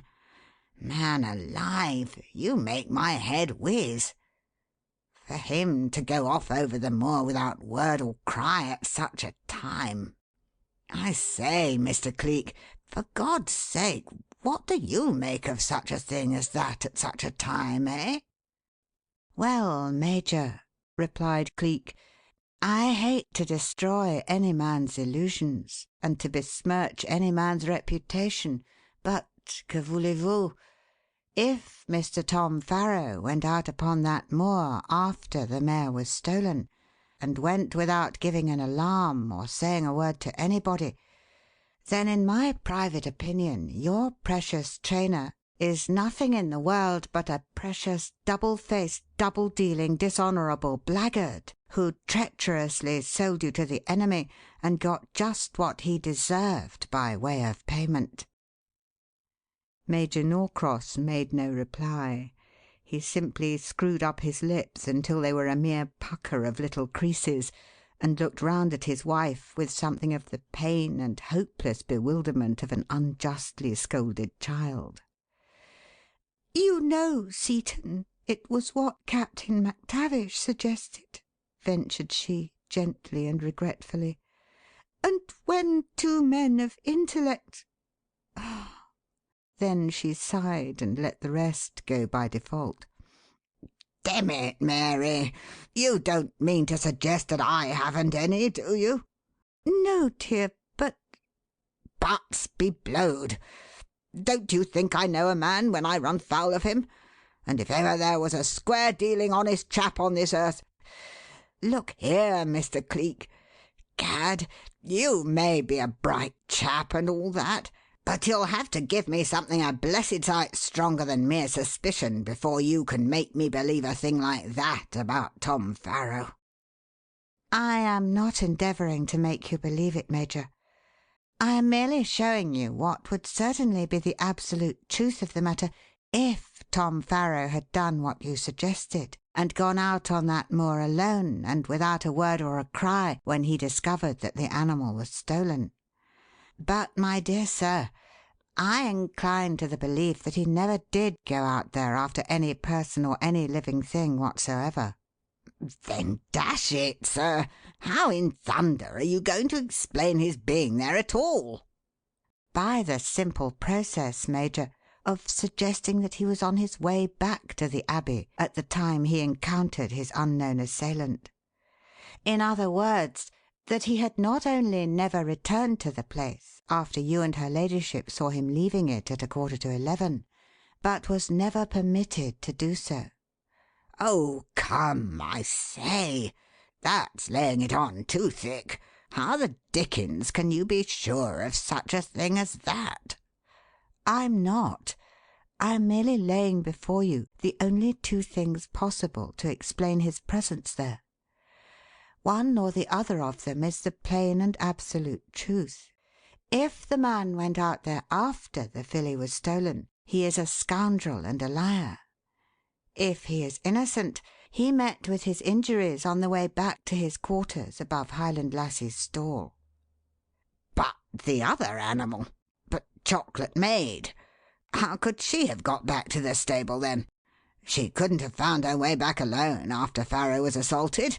At least she could, of course, but not in the condition she was in when found next morning. She had no harness of any sort upon her. Her saddle was on its peg. She was in her box, tied up, b'gad, and the door of the box was closed and bolted, so that if, by any chance— Hello, I say, what on earth are you smiling in that queer way for? Hang it, man! Do you believe that I don't know what I'm talking about?" "Oh, yes, Major. It isn't that kind of a smile. I have just discovered that 4 and 4 make 8 when you add them up properly, and the smile is one of consequent satisfaction. A last question, please. At what time in the morning was Farrow found lying unconscious upon the moor?" "Somewhere between 6 and 7 o'clock. Why?" "Oh, nothing in particular. Who found him? Captain MacTavish?" "No, Maggie McFarland. She was just coming back from milking when— Hang it, man, I wish you wouldn't smile all up one side of your face in that confounded manner. It makes me think that you must have something up your sleeve." "Well, if I have, Major, suppose you drive me over to the stables and give me a chance to take it out," suggested Cleek serenely. "A little poking about sometimes does wonders, and a half-hour in Highland Lassie's quarters may pick the puzzle to pieces a great deal sooner than you'd believe. Or stop. Perhaps, on second thought, it will be better for you and her ladyship to go on ahead, as I shall want to have a look at Tom Farrow's injuries as well, so it will be best to have everything prepared in advance in order to save time. No doubt Mr. Narkom and I can get a conveyance of some sort here. At any rate— it is now 3:15, I see. At any rate, you may certainly expect us at 5:15. You and her ladyship may go back quite openly, Major. There will be no need to attempt to throw dust in Sir Gregory Dawson Blake's eyes any longer by keeping the disappearance of the animal a secret. If he's had a hand in her spiriting away, he knows, of course, that she's gone. But if he hasn't— oh, well, I fancy I know who did, and that she will be in the running on Derby Day after all. A few minutes in Highland Lassie's stable will settle that, I feel sure. Your ladyship, my compliments. Major, good afternoon. I hope, if night overtakes us before we get at the bottom of the thing, you can manage to put us up at the Abbey until to-morrow, that we may be on the spot to the last." "With pleasure, Mr. Cleek," said Lady Mary, and bowed him out of the room. End of Section 15.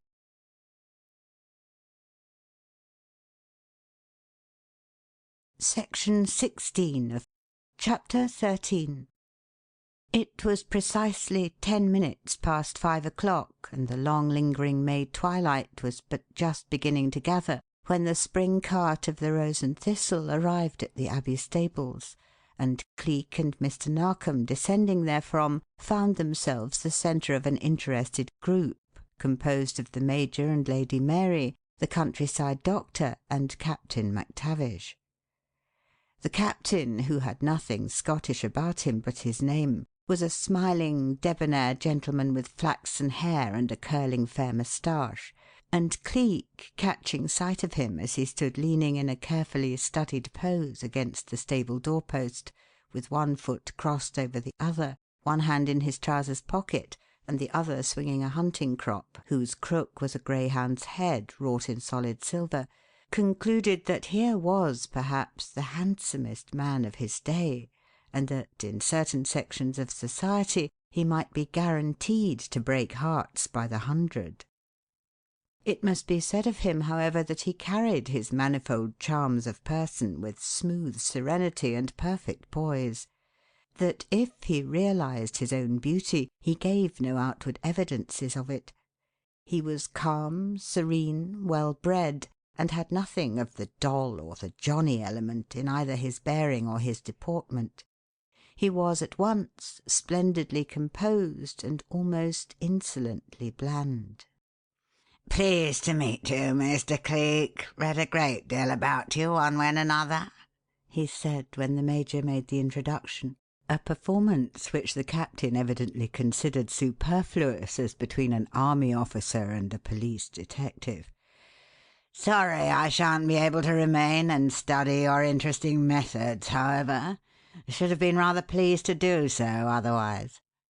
"And I, for my part, should have been pleased to have you do so, Captain, I assure you," replied Cleek, the first intonation of his voice causing the Captain to twitch up his head and stare at him as if he were a monstrosity.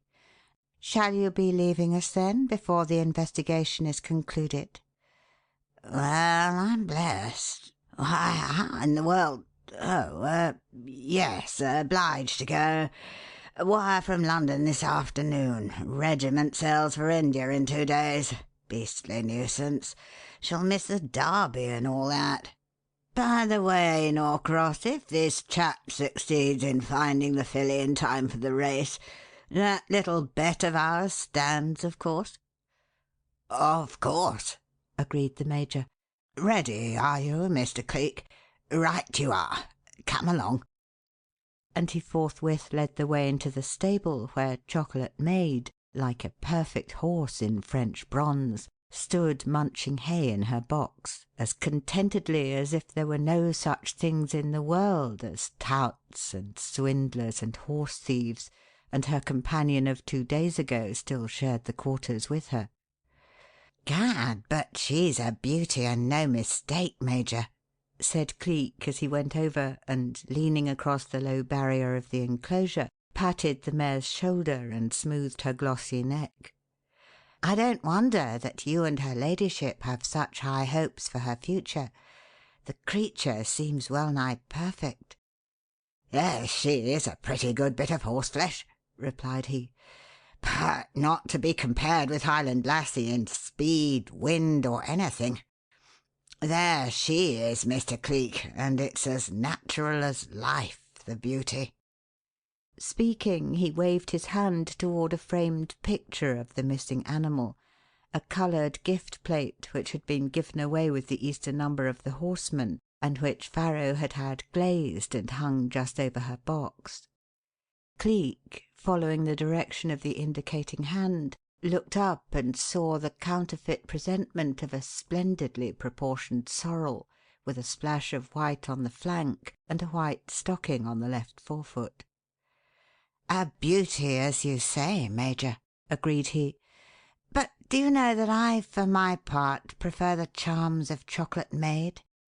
Maybe bad judgment upon my part, but there you are. What a coat! What a colour! What splendid legs, the beauty! Mind if I step in for a moment and have a look at her?" The Major did not, so he went in forthwith and proceeded to look over the animal's points, feeling her legs, stroking her flanks, examining her hoofs. And it was then, and then only, that the Major remembered about the visit to the farriers over at Shepperton Old Cross, and began to understand that it was not all simple admiration of the animal, this close examination of her. "Oh, by Jove! I say!" he blurted out as he made, with Cleek, a sudden discovery, his face going first red and then very pale under the emotions thus engendered. "She hasn't any new shoes on, has she? So she can't have been taken to the farriers after all." "No," said Cleek, "she can't. I half suspected that she hadn't, so well, let it go. Let's have a look round Highland Lassie's box, please. Yes. Very nice. Very splendid. Everything of the best, and all in apple pie order. By the way, Major, you surely don't allow harness to be washed and oiled in here?" "Certainly not. What in the world could have put such an idea into your head?" "Merely that bit of rag and that dirty sponge, tucked in the corner over there, and half covered by the bedding." The Major went over and touched the things with the toe of his boot. "It's one of those imps of stable boys, the young vandals," he declared as he kicked the rag and the sponge out of the box and across the stable floor. "It's well for them that Farrow isn't about, or there would be some cuffed ears for that sort of presumption, the young beggars. Hullo! Found something else?" "No," said Cleek. "That is, nothing of any importance. Merely a bit torn from an old handbill, see? It probably got mixed up with the bedding. It's of no account, anyhow." Here he gave his hand a flirt, as if flinging the bit of paper over the low barrier of the box, instead of which he cleverly palmed it and afterward conveyed it unsuspected to his pocket. "You were right in what you declared this afternoon, Major. For a case of such far-reaching effects it is singularly bald in the matter of detail. At all events, there's no more to be discovered here. By the way, Doctor, am I privileged to go up and see the patient? I should like to do so, if I may." "By all means, sir, by all means," replied the doctor. "I am happy to inform you that his condition has considerably improved since my visit at noon, Mr. Cleek, and I have now every hope that he may pull through all right." "Excellent," said Cleek. "But I think I shouldn't let that good news go abroad just yet awhile, Doctor. If you haven't taken anybody into your confidence regarding it as yet, don't do so. You haven't, have you?" "No, that is, nobody but those who are now present. I told the Major and her ladyship on their return this afternoon, of course, and naturally Captain MacTavish. He was with me at the time I made the examination, which led me to arrive at the conclusion that the man would survive." "Ah," said Cleek, and the curious one-sided smile went slowly up his cheek. "Oh, well, everything is all right among friends, of course, but I shouldn't let it go any farther. And now, if you please, let us go up to Farrow's room." They went up forthwith, Lady Mary alone refraining from joining the group, and a moment or two later Cleek found himself standing beside the bed of the unconscious trainer. He was a strong, sturdily built man, this Tom Farrow, upon whose integrity the Major banked so heavily in his warm, trustful, outspoken way. And if the face is any index to the mind, which in 9 cases out of 10 it isn't, that trustfulness and confidence were not misplaced. For Farrow's was a frank, open countenance which suggested a clear conscience and an honest nature, even though it was now pale and drawn with the lines that come of suffering and injury. At Cleek's request, the doctor removed the bandages and allowed him to inspect the wound at the back of the head. Made with a heavy implement shaped somewhat after the fashion of a golf stick, and almost as heavy as a sledge-hammer," he commented. "Arm broken, too. Probably that was done first, and the man struck again after he was on the ground and unable to defend himself. There are 2 blows, you see. This one just above the ear, and that crushing one at the back of the head. That's all I care to see, Doctor, thank you. You may replace the bandages." Nevertheless, although he asserted this, it was noticeable that his examination of the stricken trainer did not end here. For while the doctor was busy replacing the bandages, he took the opportunity to lift the man's hands and inspect them closely, parting the fingers and looking at the thin, loose folds of skin between them. A few minutes later, the bandages being replaced and the patient turned over to the nurse in charge, the entire party left the room and filed down the stairs together. "Any ideas, Mr. Cleek?" questioned the Major eagerly. "Yes, plenty of them," replied he. "I rather fancy we shall not have to put you to the trouble of housing us at the Abbey to night, Major. The case is a shallower one than I fancied at first. Shouldn't be surprised if we cleared it all up inside of the next 2 hours." "Well, I'll be dithered!" exclaimed the Major, aghast. "Do you mean to tell me that you've got at the bottom of the thing? That you've found something that leads you to suspect where the animal is?" "More than suspect, Major. I know where she is. By 7:30 o'clock to night, if you want me to make you a promise, I'll put her bridle into your hands, and she will be at the other end of it." "You will?" "I certainly will, Major. My word for it." "Well, of all the I'm done. I'm winded. I'm simply scooped dry. Where on earth did you get your clothes, man? You never did anything but walk about that I could see. And now to declare I say, MacTavish, did you hear that? Did you hear what he has promised, eh?" "I heard," responded the Captain with a laugh, "but I'll believe when I see. I say, Mr. Inspector, where did you find the secret? Hidden between Pharaoh's fingers or wrapped around Chocolate Maid's legs?" "Both," said Cleek serenely. "Tell you something else, if you care to hear it. I know who poisoned the dog the other night. Pharaoh did it himself." The Major's exclamation of indignation was quite lost in the peal of the Captain's laughter. "Ha, ha, ha! Hawkshaw out Hawkshawed!" cried he derisively. "Find out that, too, from Pharaoh's fingers?" "Oh, no, that would be impossible. He washed them before he went out that night, and they've been washed by the nurse several times since. I found it out from the dog himself. And he's not the only dog in this little business, believe me.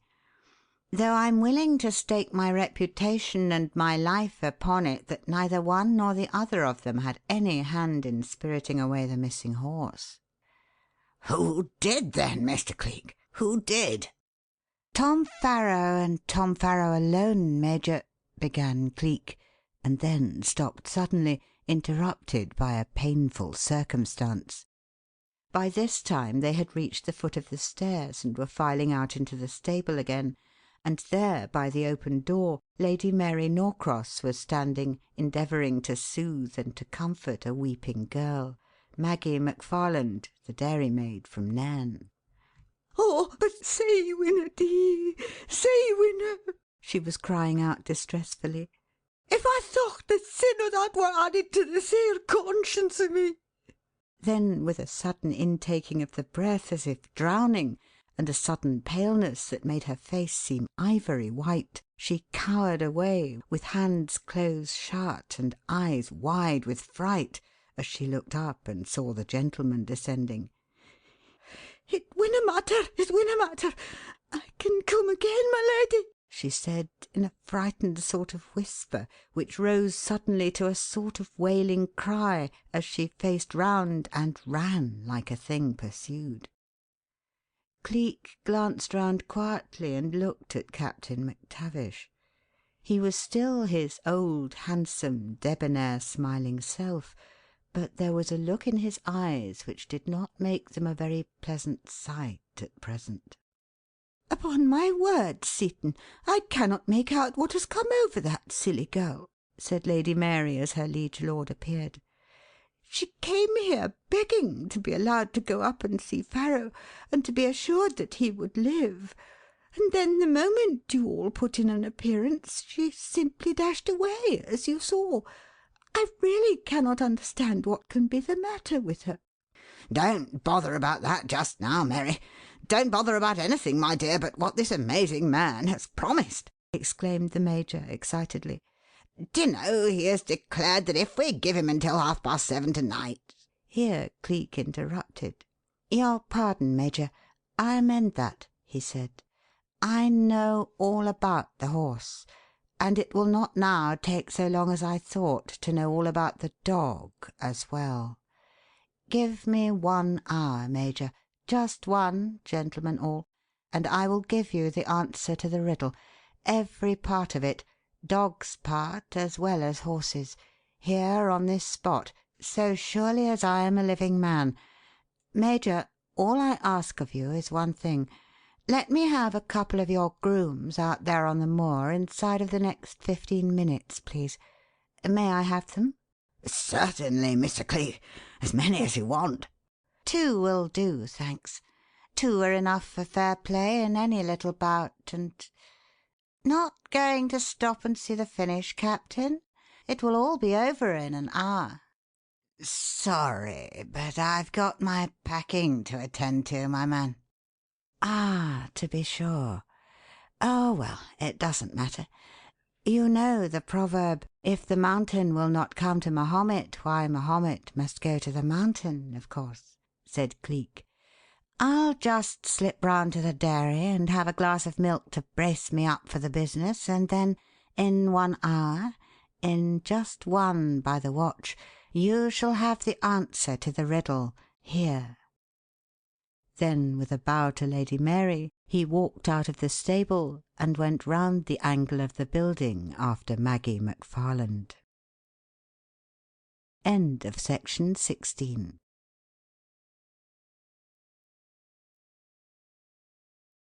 Section 17. Chapter 14. He lived up to the letter of his promise. In an hour, he had said when he walked out, and it was an hour to the very tick of the minute when he came back. Mr. Narkom, knowing him so well, knowing how, in the final moments of his coup, he was apt to become somewhat spectacular and theatrical, looked for him to return with a flourish of trumpets and carry all before him with a whirlwind rush, so that it came in the nature of a great surprise when, with the calmness of a man coming in to tea, he entered the stable with a large stone bottle in one hand and an ostler's sponge in the other.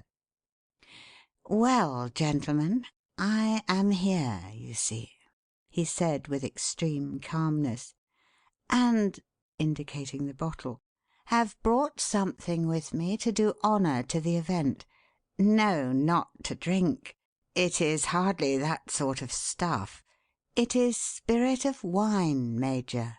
I found it over in Farrow's cottage and have brought it with me, as he, poor chap, meant to do in time himself.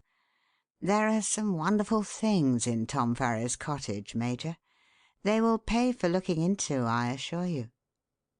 "Pardon, Mr. Narkom? A criminal? Oh, no, my friend. A martyr." "A "A martyr? martyr?" Yes, your ladyship. Yes, Major. A martyr.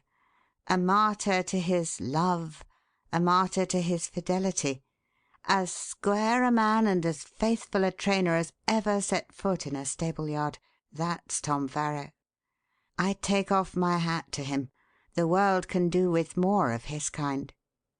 "But, my dear sir, you said that it was he that spirited away the animal, that it was he and he alone who was responsible for her disappearance."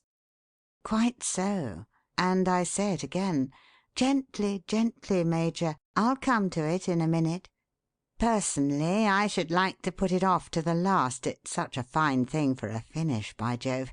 But well, it can't be done under the circumstances. In other words, there is a part of this little business this evening which I must ask Lady Mary not to stop to either hear or see. But as she is naturally interested in the matter of Highland Lassie's disappearance, I will take up that matter first and ask her to kindly withdraw after the filly has been restored." "Gad! You've found her, then? You've got her?" "Yes, Major, I've got her. And as I promised that I would put her bridle into your hand with the animal herself at the other end of it, why, here you are."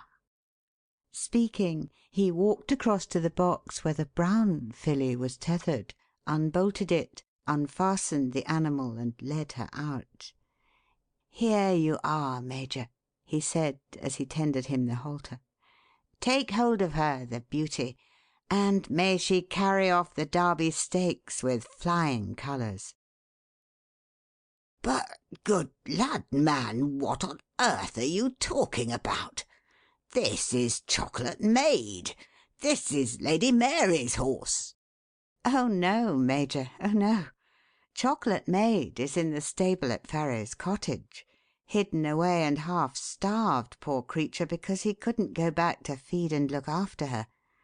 This is your bonny Highland lassie, dyed to look like the other and to throw possible horse nobblers and thieves off the scent. If you doubt it, look here." He uncorked the bottle, poured some of the spirit of wine on the sponge, and rubbed the animal's brown flank. The dark colour came away, the sorrel hide and the white splotch began to appear, and before you could say Jack Robinson, the Major and Lady Mary had their arms about the animal's neck and were blubbing like a couple of children. "Oh, my bully girl! Oh, my spiffing girl! Oh, Mary, isn't it clinking, dear? The lassie, the Highland lassie, her own bonny self." "Yes, her own bonny self, Major," said Cleek. "And you'd never have had a moment's worry over her if that faithful fellow upstairs had been suffered to get back here that night and to tell you about it in the morning. I've had a little talk with somebody who is in a position to give me information that corroborates my own little shots at the matter. I'll tell you all about that later on, and so am able to tell you a thing or two that you ought to have known before this. I don't know whether Lieutenant Chadwick's coming here and prying about had any wish to do harm to the horse at the back of it or not. I only know that Farrow thought it had, and he played this little trick to block the game and to throw dust into the eyes of anybody that attempted to get at her. What he did then was to dye her so that she might be mistaken for Chocolate Maid, then to take Chocolate Maid over to his own stable and hide her there until the time came to start for Epsom. That's what he wanted the pail of water for, Major, to mix the dye and to apply it. I half suspected it from the beginning, but I became sure of it when I found that scrap of paper in the bedding of the box. It was still wet, a bit of the label from the dye bottle which came off in the operation. Between the poor chap's fingers I found stains of the dye still remaining. Spirit of wine would have removed it, but washing in water wouldn't. Pardon, your ladyship? When did I begin to suspect that Farrow was at the bottom of it? Oh, when first I heard of the poisoned dog. Nobody ever heard it bark when the poisoner approached the stables. That, of course, meant that the person who administered the poison must have been someone with whom it was familiar, and also someone who was already inside the place, since even the first approaching step of friend or foe would have called forth one solitary bark at least. Farrow didn't do the things by halves, you see.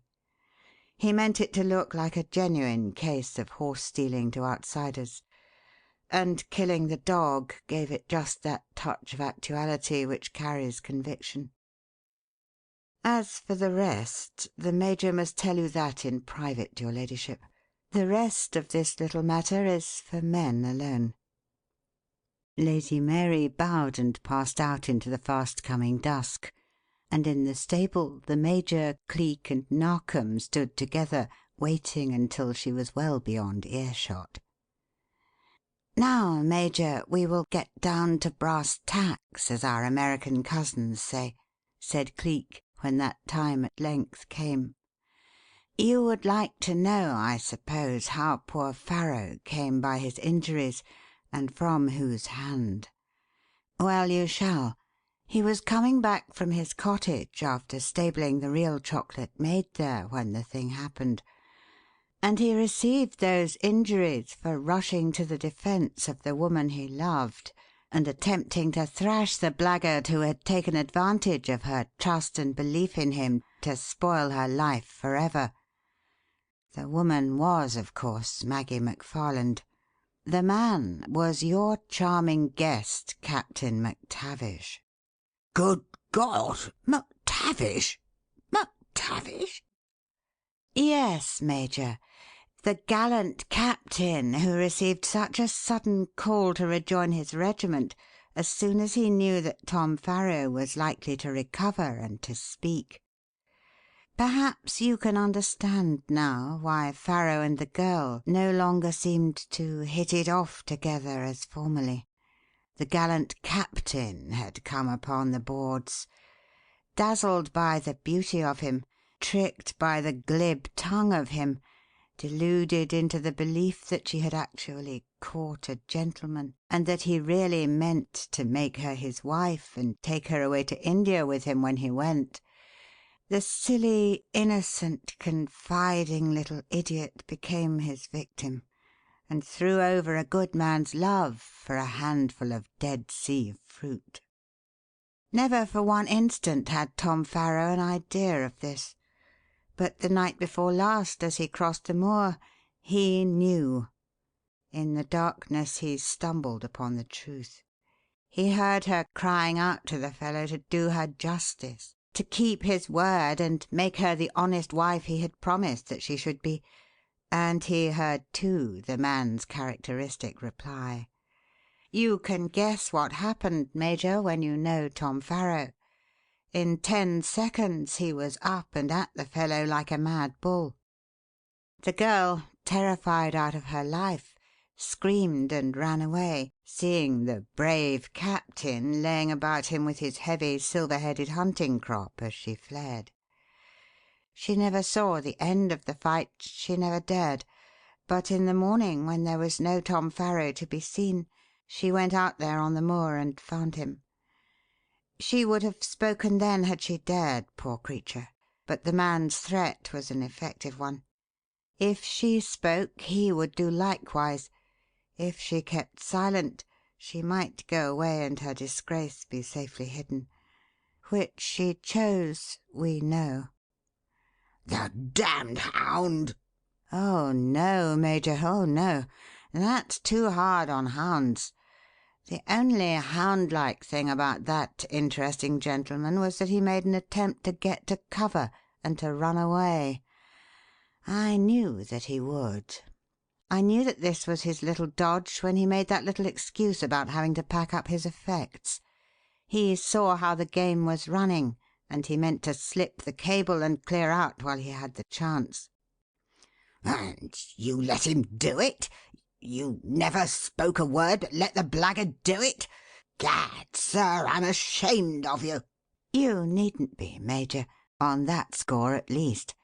Please remember that I asked for a couple of grooms to be stationed on the moor. I gave them their orders and then went on to Farrow's cottage alone.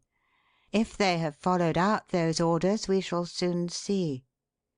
Here he stepped to the door of the stable, put his 2 forefingers between his lips, and whistled shrilly. In half a minute more the 2 grooms came into the stable, and between them the gallant captain, tousled and rather dirty, and with his beautiful hair and moustache awry. "Got him, my lads, I see," said Cleek. "Yes, sir. Nabbed him sneaking out the back way like you thought he would, sir, and being as you said it was the Major's orders, we copped him on the jump and have been holding of him for further orders ever since." "Well, you can let him go now," said Cleek serenely, "and just give your attention to locking the door and lighting up. Major, Doctor, Mr. Narkom, pray be seated. The dear captain is going to give you all a little entertainment, and the performance is about to begin.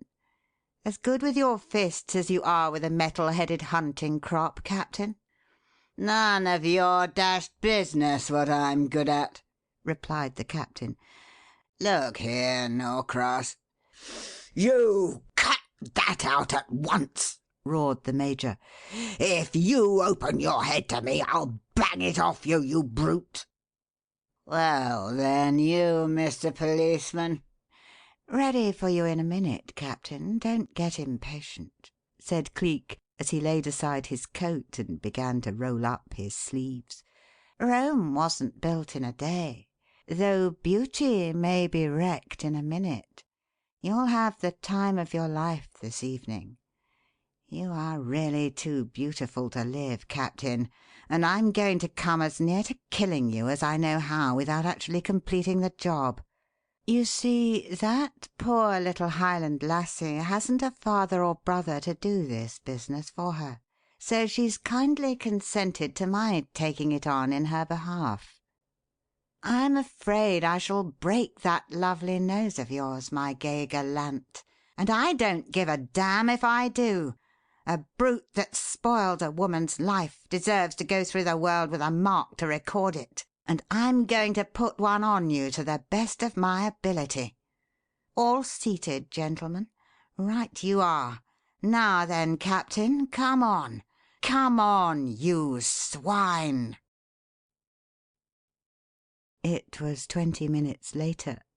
Lady Mary Norcross, deep in the obligatory business of dressing for dinner, had just taken up a powder puff and was assiduously dabbing the back of her neck, when the door behind her opened softly and the voice of her liege lord travelled across the breadth of the room, saying, "Mary, may I come in a minute, dear?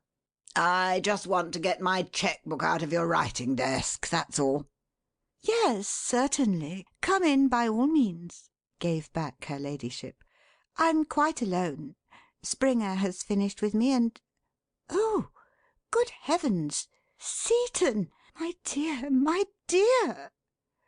"All right, don't get frightened. It isn't mine. And it isn't his either, much of it. We've been having a little set to at the stable, and I got it hugging a policeman." "Seton!" "Yes, I know it's awful, but I simply couldn't help it." "Damn it, Mary, don't look so shocked. I'd have kissed the beggar as well if I thought I could acquire the trick of that heavenly jab with the left that way. I haven't had such a beautiful time since the day I was 21, darling. He fights like a blooming angel, that chap." "What chap? What on earth are you talking about?" "That man Cleek. Weeping widows. It was the prettiest job you ever saw. We're sending the beggar over to the hospital, and tell you all about it when I get back. Can't stop just now, dear. Bye-bye." Then the door closed with a smack, and man and cheque-book were on their way downstairs. End of section 17.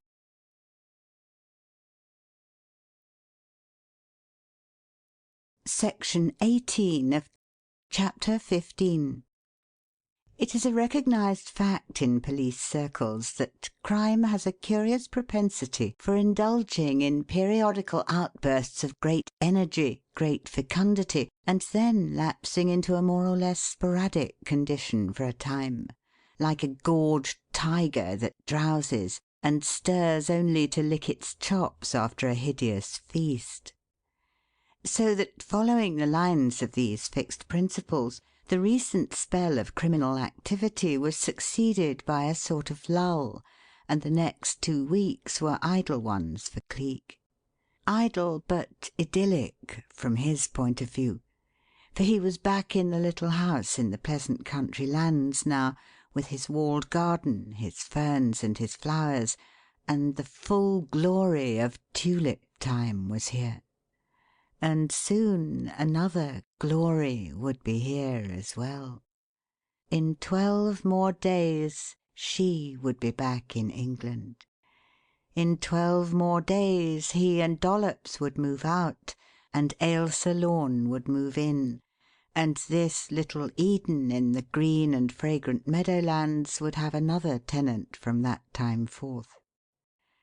But hers would not be a lonely tenancy, however, for Captain Horatio Burbage had recently written to Mrs. Condiment that, as the Sleeping Mermaid seemed likely to prove an unprofitable investment after all and to bring her little reward for her labours, he purposed relinquishing it and recalling old Joseph to him, and with that end in view had already secured for the good lady a position of companion housekeeper to one Miss Ailsa Lorne, who in the early part of June would call upon her at her present quarters and personally conduct her and the deaf and dumb maid of all work to their future ones.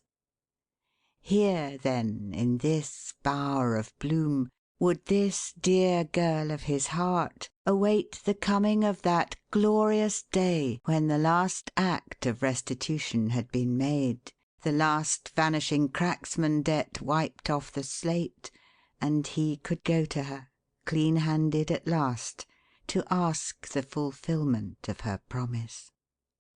Remembering that, it was a sheer delight to be free from all yard calls for a time, that he might give his whole attention to the work of getting the place ready for her.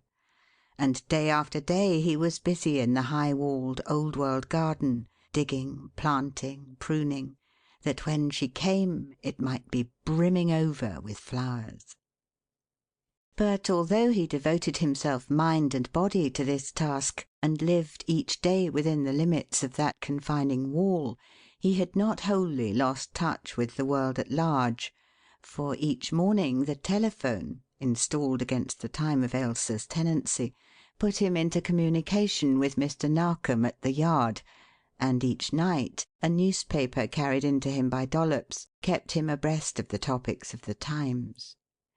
It was over that telephone he received the first assurance that his haste in getting out of Yorkshire had not been an unnecessary precaution, his suspicions regarding the probable action of the Nosworths not ill-grounded, for Mr. Narkom was able to inform him that carefully made inquiries had elicited the intelligence that, within 2 days of the Round House affair, men who were undoubtedly foreigners were making diligent inquiries throughout the West Riding regarding the whereabouts of 2 men and a boy who had been travelling about in a 2-horsed caravan.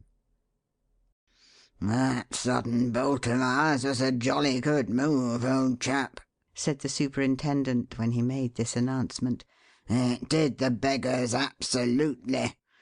Shouldn't be a bit surprised if they'd chucked the business as a bad job and gone back to the Continent disgusted. At any rate, none of my plain-clothes men has seen hide nor hair of one of the lot since, either in town or out. Valdemar, too, seems to have hooked it and can't be traced, so I reckon we've seen the last of him." But Cleek was not so sure of that. He had his own ideas as to what this disappearance of the Apaches meant, and did not allow himself to be lulled into any sense of security by it. There were more ways than one in which to catch a weasel, he recollected, and determined not to relax his precautions in the smallest iota when next the Yard's call for his services should come. That it would come soon he felt convinced as the days advanced that rounded out the end of his second week of freedom from it, and what form it would take when it did come was a matter upon which he could almost have staked his life, so sure he felt of it. For a time of great national excitement, great national indignation had arrived, and the press had made him acquainted with all the circumstances connected therewith, as why not, when the whole country was up in arms over it, and every newspaper in the land headlined it in double caps and poured forth the story in full detail.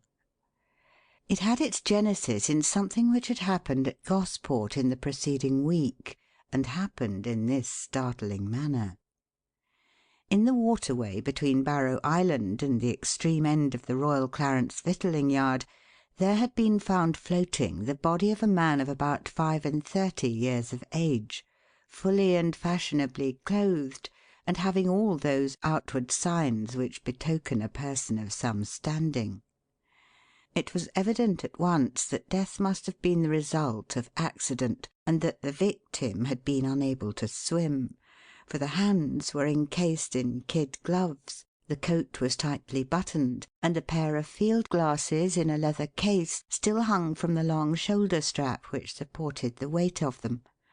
The victim's inability to swim was established by the fact that he had made no effort to rid himself of these hampering conditions, and was clinging tightly to a foot-long bit of driftwood, which he must have clutched at as it floated by. It was surmised, therefore, that the man must have fallen into the water in the dark, either from the foreshore or from some vessel or small boat in which he was journeying at the time, and had been carried away by the swift current and drowned without being missed, the condition of the body clearly establishing the fact that it had been in the water for something more than a fortnight when found. Later it was identified by one of the deckhands of the pleasure steamer which cruises round the Isle of Wight daily as being that of a man he had seen aboard that vessel on one of its night trips to Alum Bay between 2 or 3 weeks previously. And still later it was discovered that a boatman in that locality had been hired to take a gentleman from the Needles to a yacht lying out to sea that selfsame night, and that the gentleman in question never turned up. What followed gave these two circumstances an appalling significance. For when the body was carried to the mortuary and its clothing searched for possible clues to identification, there was found upon it a sealed packet addressed simply A. Steinmüller, Königstrasse 8, and inside that packet there were 2 unmounted photographs of the exterior of Blockhouse Fort and the Southsea Fort, a more or less accurate ground plan drawing of the interior of the Portsmouth Dockyard, together with certain secret information relative to supplies and to the proposed armament of cruisers now undergoing alteration and re-equipment. The wrath and amazement engendered by that discovery, however, were as nothing compared with the one which so swiftly followed. Brought up before the Admiral Superintendent and the Board, John Beachman, the dockmaster, who alone knew these things outside of the Admiralty, was obliged to admit that one person, and one only, his eldest son, was in a position to obtain admission to the safe in which he kept his private papers, and that son was engaged to a young lady whom he had met during a holiday tour on the Continent. English or foreign, he was asked, to which he replied that she was English, or at least English by birth, although her late father was a German. He had become naturalized before his death, and was wholly in sympathy with the country of his adoption. He did not die in it, however. Circumstances had caused him to visit the United States, and he had been killed in one of the horrible railway disasters for which that country was famous. It was because the daughter was thus left orphaned, and was so soon to become the wife of their son, that he and Mrs. Beachman had taken her into their home in advance of the marriage. They did not think it right that she should be left to live alone and unprotected, considering what she was so soon to become to them, so they had taken her into the home, and their son had arranged to sleep at an hotel in Portsmouth pending the date of the wedding. The lady's name was Hillman, Miss Greta Hillman. She was of extremely good family, and quite well-to-do in her own right. She had never been to Germany since the date of the engagement. She had relatives there, however, one in particular, a Baron von Ziegelmundt, and his son Axel. The son had visited England twice, once many months back, and the last time some 7 or 8 weeks ago. They liked him very much, the bridegroom-elect especially so. They had become very great friends indeed. No, Axel von Ziegelmundt was no longer in England. He had left it something like a month ago. He was on a pleasure trip round the world, he had heard, but had no idea where he had gone when he left Portsmouth.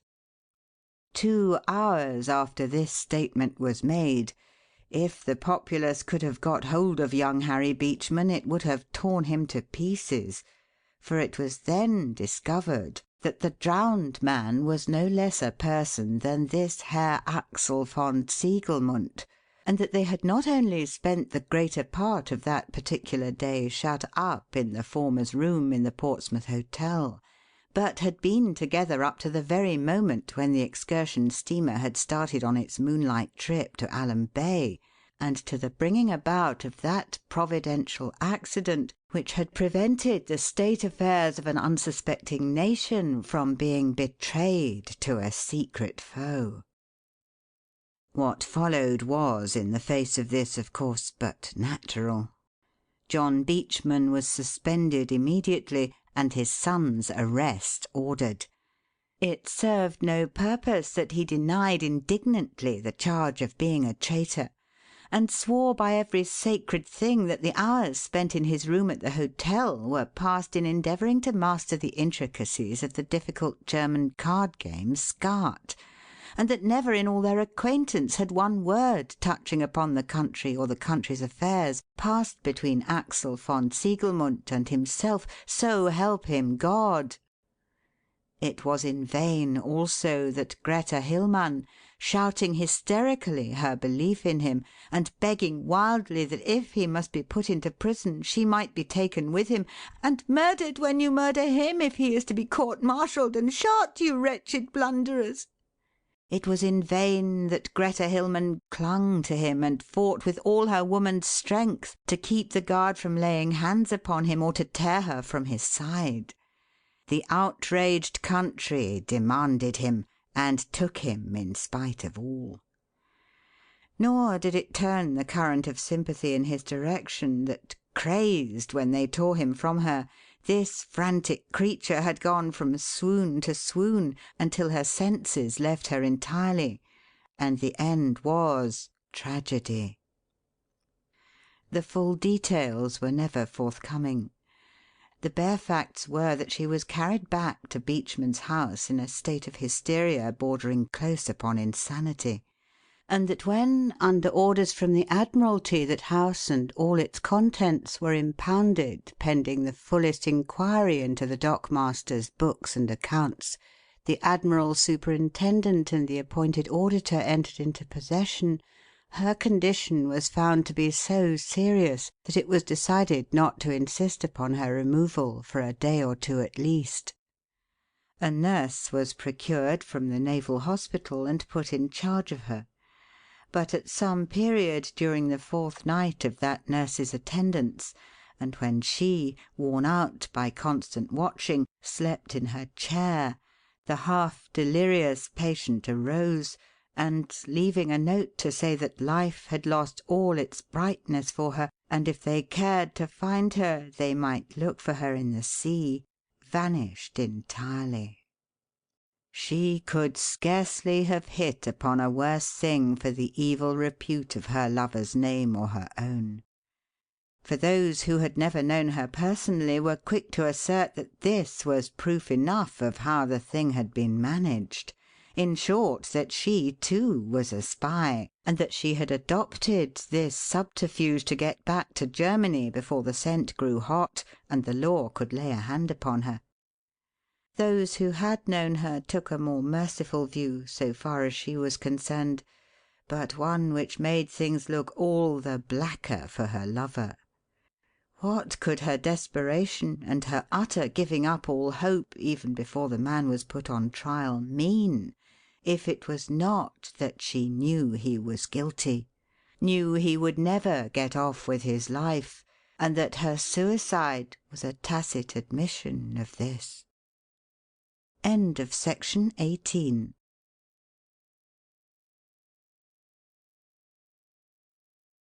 Section 19 of Chapter 16. Meanwhile, public indignation ran high.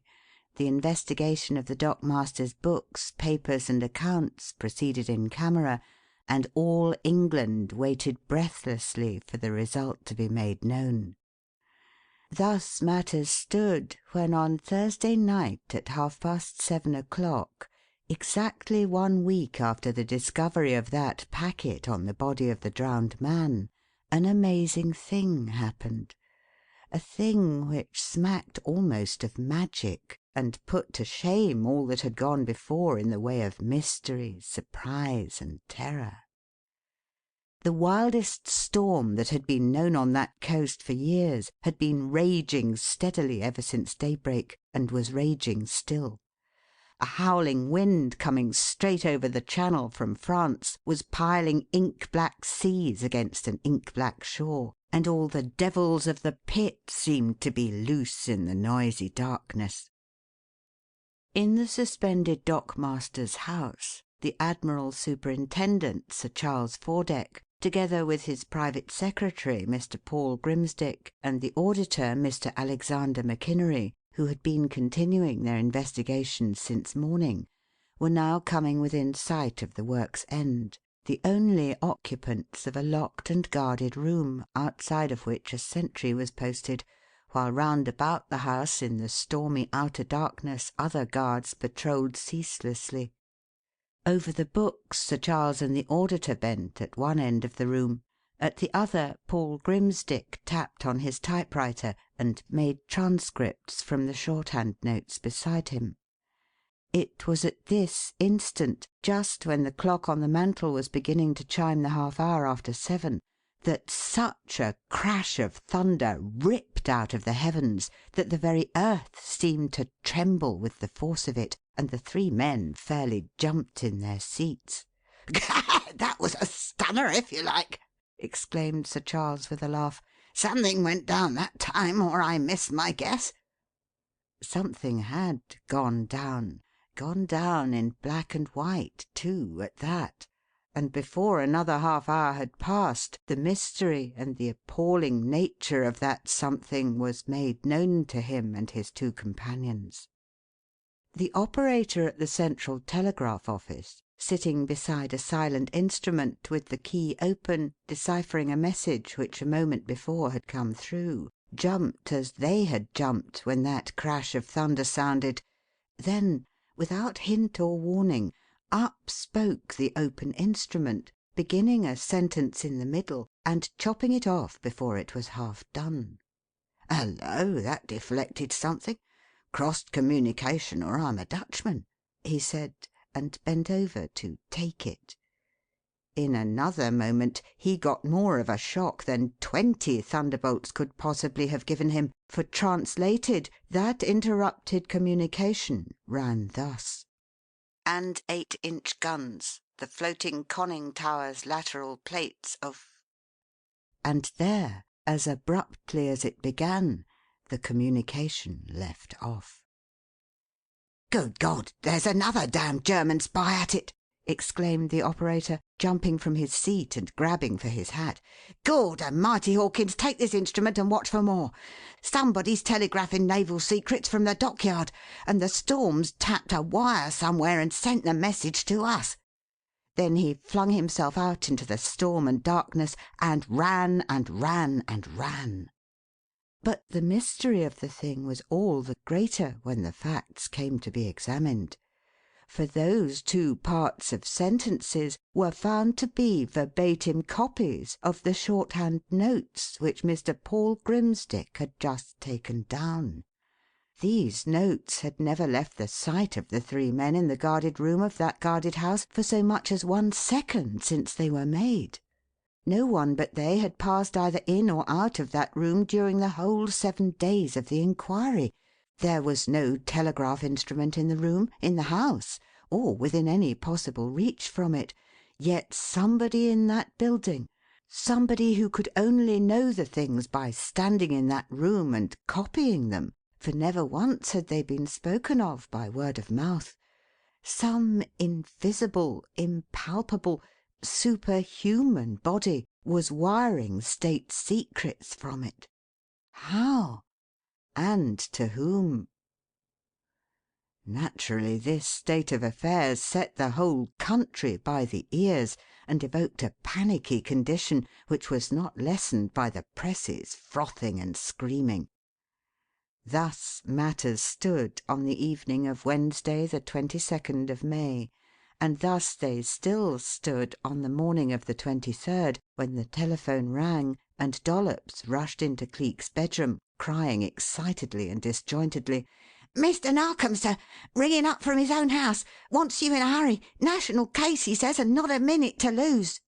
Cleek was out of bed and at the instrument inner winking, but he had no more than spoken the customary "hello" into the receiver when the superintendent's voice cut in cyclonically and swept everything before it in a small tornado of excited words. "Call of the country, dear chap," he cried. "That infernal dockyard business at Portsmouth. Sir Charles Fordeck just sent through a call for you. Rush like hell. Don't stop for anything. Train it over to Guildford if you have to charter a special. Meet you there in the Portsmouth Road with the limousine at 7:30. We'll show 'em. By God, yes. Goodbye." Then click went the instrument as the communication was cut off, and away went Cleek like a gunshot on a wild rush for his clothes. The sun was but just thrusting a crimson arc into view in the transfigured east when he left the house, on a hard run, for part at least of the way must be covered afoot, and the journey was long, but by 4 o'clock it was almost as bright as midday, and the possibility of securing a conveyance for the rest of the distance was considerably increased by that fact. By 5 he had secured one, and by 7 he was in the Portsmouth Road at Guildford, munching the sandwiches Dollops had thoughtfully slipped into his pocket, and keeping a sharp look-out for the coming of the red limousine. It swung up over the rise of the road and came panting toward him at a nerve-racking pace, while it still lacked 10 minutes of being the appointed half-hour, and so wild was the speed at which Lennard, in his furious interest, was making it travel, that Cleek could think of nothing to which to liken it but a red streak whizzing across a background of leaf green, with splatters of mud flying about it, and an owl-eyed demon for pilot. It pulled up with a jerk when it came abreast of him, but so great was Lennard's excitement, so deep-seated his patriotic interest in the business he had in hand, he seemed to begrudge even the half-minute it took to get his man aboard, and before you could have turned around twice, the car was rocketing on again at a demon's pace. "Gad, but he's full of it, the patriotic beggar," said Cleek with a laugh, as he found himself deposited in Narkom's lap instead of on the seat beside him, so sudden was the car's start the instant he was inside. "It might give our German friends pause, don't you think, Mr. Narkom, if they could get an insight into the spirit of the race as a fighting unit?" "It'll give them hell if they run up against it. Make no blooming error about that," rapped out the superintendent, too hot in the collar to be choice of words. "It's a nasty little handful to fall foul of when its temper is up. And this damned spy business done behind a mask of friendship in times of peace. Look here, Cleek, if it comes to the point, just give me a gun with the rest. I'll show the government that I can lick something beside insurance stamps for my country's good. By James, yes." "Just so," said Cleek, with one of his curious crooked smiles. He was used to these little patriotic outbursts on the part of Mr. Narkom whenever the German bogey was dragged out by the press. "But let us hope it will not come to that. It would be an embarrassment of riches so far as our friends the editors are concerned, don't you think, to have 2 wars on their hands at the same time? And I see by papers that the long-threatened Mauravanian revolution has broken out at last. In short, that our good friend Count Irma has made his escape from Sulberger, put himself at the head of the insurgents, and is organizing a march on the capital." Here he pulled himself up abruptly, as if remembering something, and before Mr. Narkom could put in a word, launched into the subject of the case in hand and set him thinking and talking of other things. End of section 19.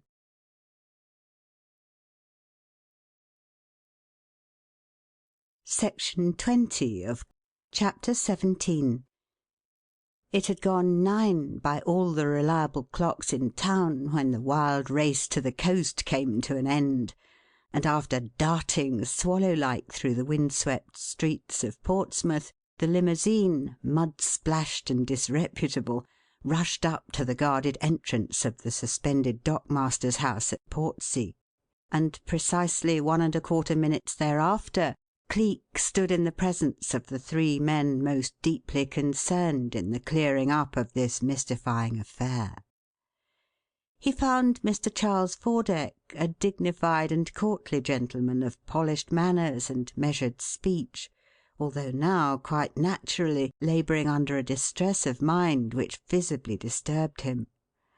He found Mr. Paul Grimsdick, his secretary, a frank-faced, straight-looking young Englishman of 30. Mr. Alexander McInnery, a stolid, unemotional Scotsman of middle age, with a huge knotted forehead, eyebrows like young moustaches, and a face like a face of granite.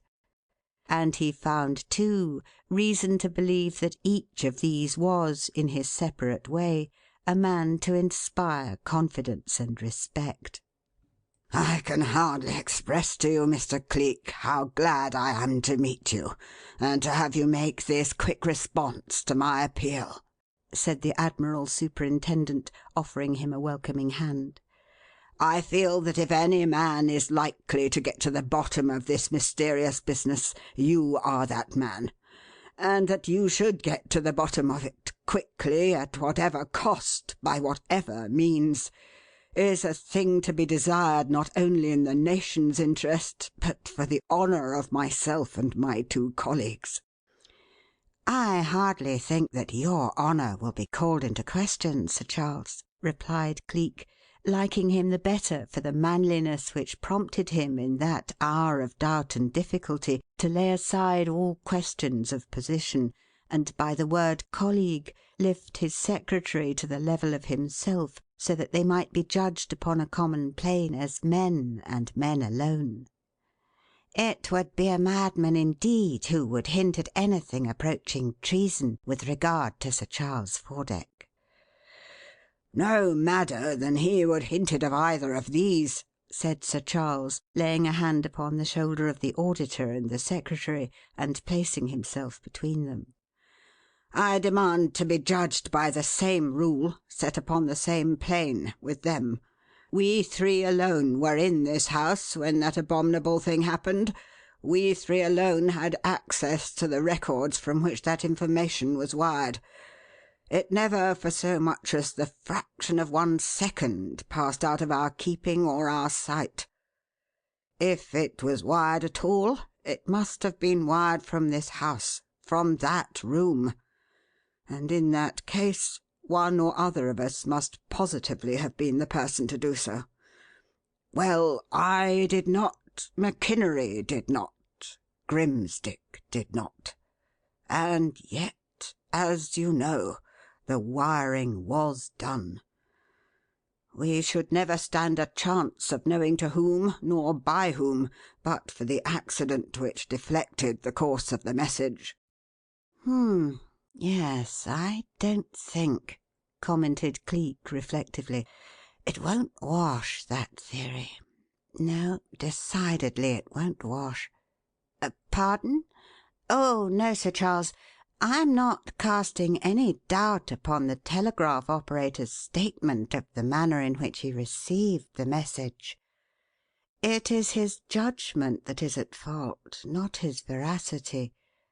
Of course, there have been cases, very rare ones, happily, of one wire automatically tapping another through, as he suggested, there being a break and an overlapping of the broken wire on to the sound one. But in the present instance, there isn't a ghost of a chance of such a thing having happened. In other words, Sir Charles, it is as unsound in theory as it is false in fact. Mr. Narkom has been telling me on the way here that the operator accounted for the sudden starting of the message to the falling of a storm-snapped wire upon an uninjured one, and for its abrupt cessation to the slipping off of that broken wire under the influence of the strong gale. Now, as we entered the town and proceeded through it, I particularly noted the fact that no broken wires were anywhere visible, nor was there sight or sign of men being engaged in repairing one." "Ah, yes," agreed Sir Charles, a trifle dubiously. "That may be quite so, Mr. Cleek. But if you'll pardon my suggesting it, is there not the possibility of a flaw in your reasoning upon that point? The wire in question may not have been located in that particular district through which you were travelling." "I don't think there is any chance of my having made an error of that sort, Sir Charles," replied Cleek, smiling. "Had I been likely to do so, our friend the telegraph operator would have prevented it. He recognized at once that the communication was coming over the wire from the dockyard, I am told, and I have observed that every one of the dockyard wires is intact. I fancy, when we come down to the bottom of it, we shall discover that it was not the dockyard wire which tapped a message from some other, but that the dockyard wire was being tapped itself, and that the storm, causing a momentary interruption in the carrying on of that tapping process, allowed a portion of the message to slip past and continue to the wire's end, the telegraph office." "Good lard! Then in that case—" "In that case, Mr. Narkom, there can be no shadow of a doubt that that message was sent by somebody in this house, and over the dockyard's own private wire."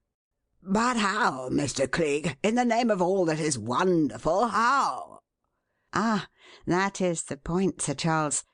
I think we need not go into the matter of who is at the bottom of the whole affair, but confine ourselves to the business of discovering how the thing was done, and how much information has already gone out to the enemy. I fancy we may set our minds at rest upon one point, however, namely, the identity of the person whose hand supplied the drawing found upon the body of the drowned man. That hand was a woman's.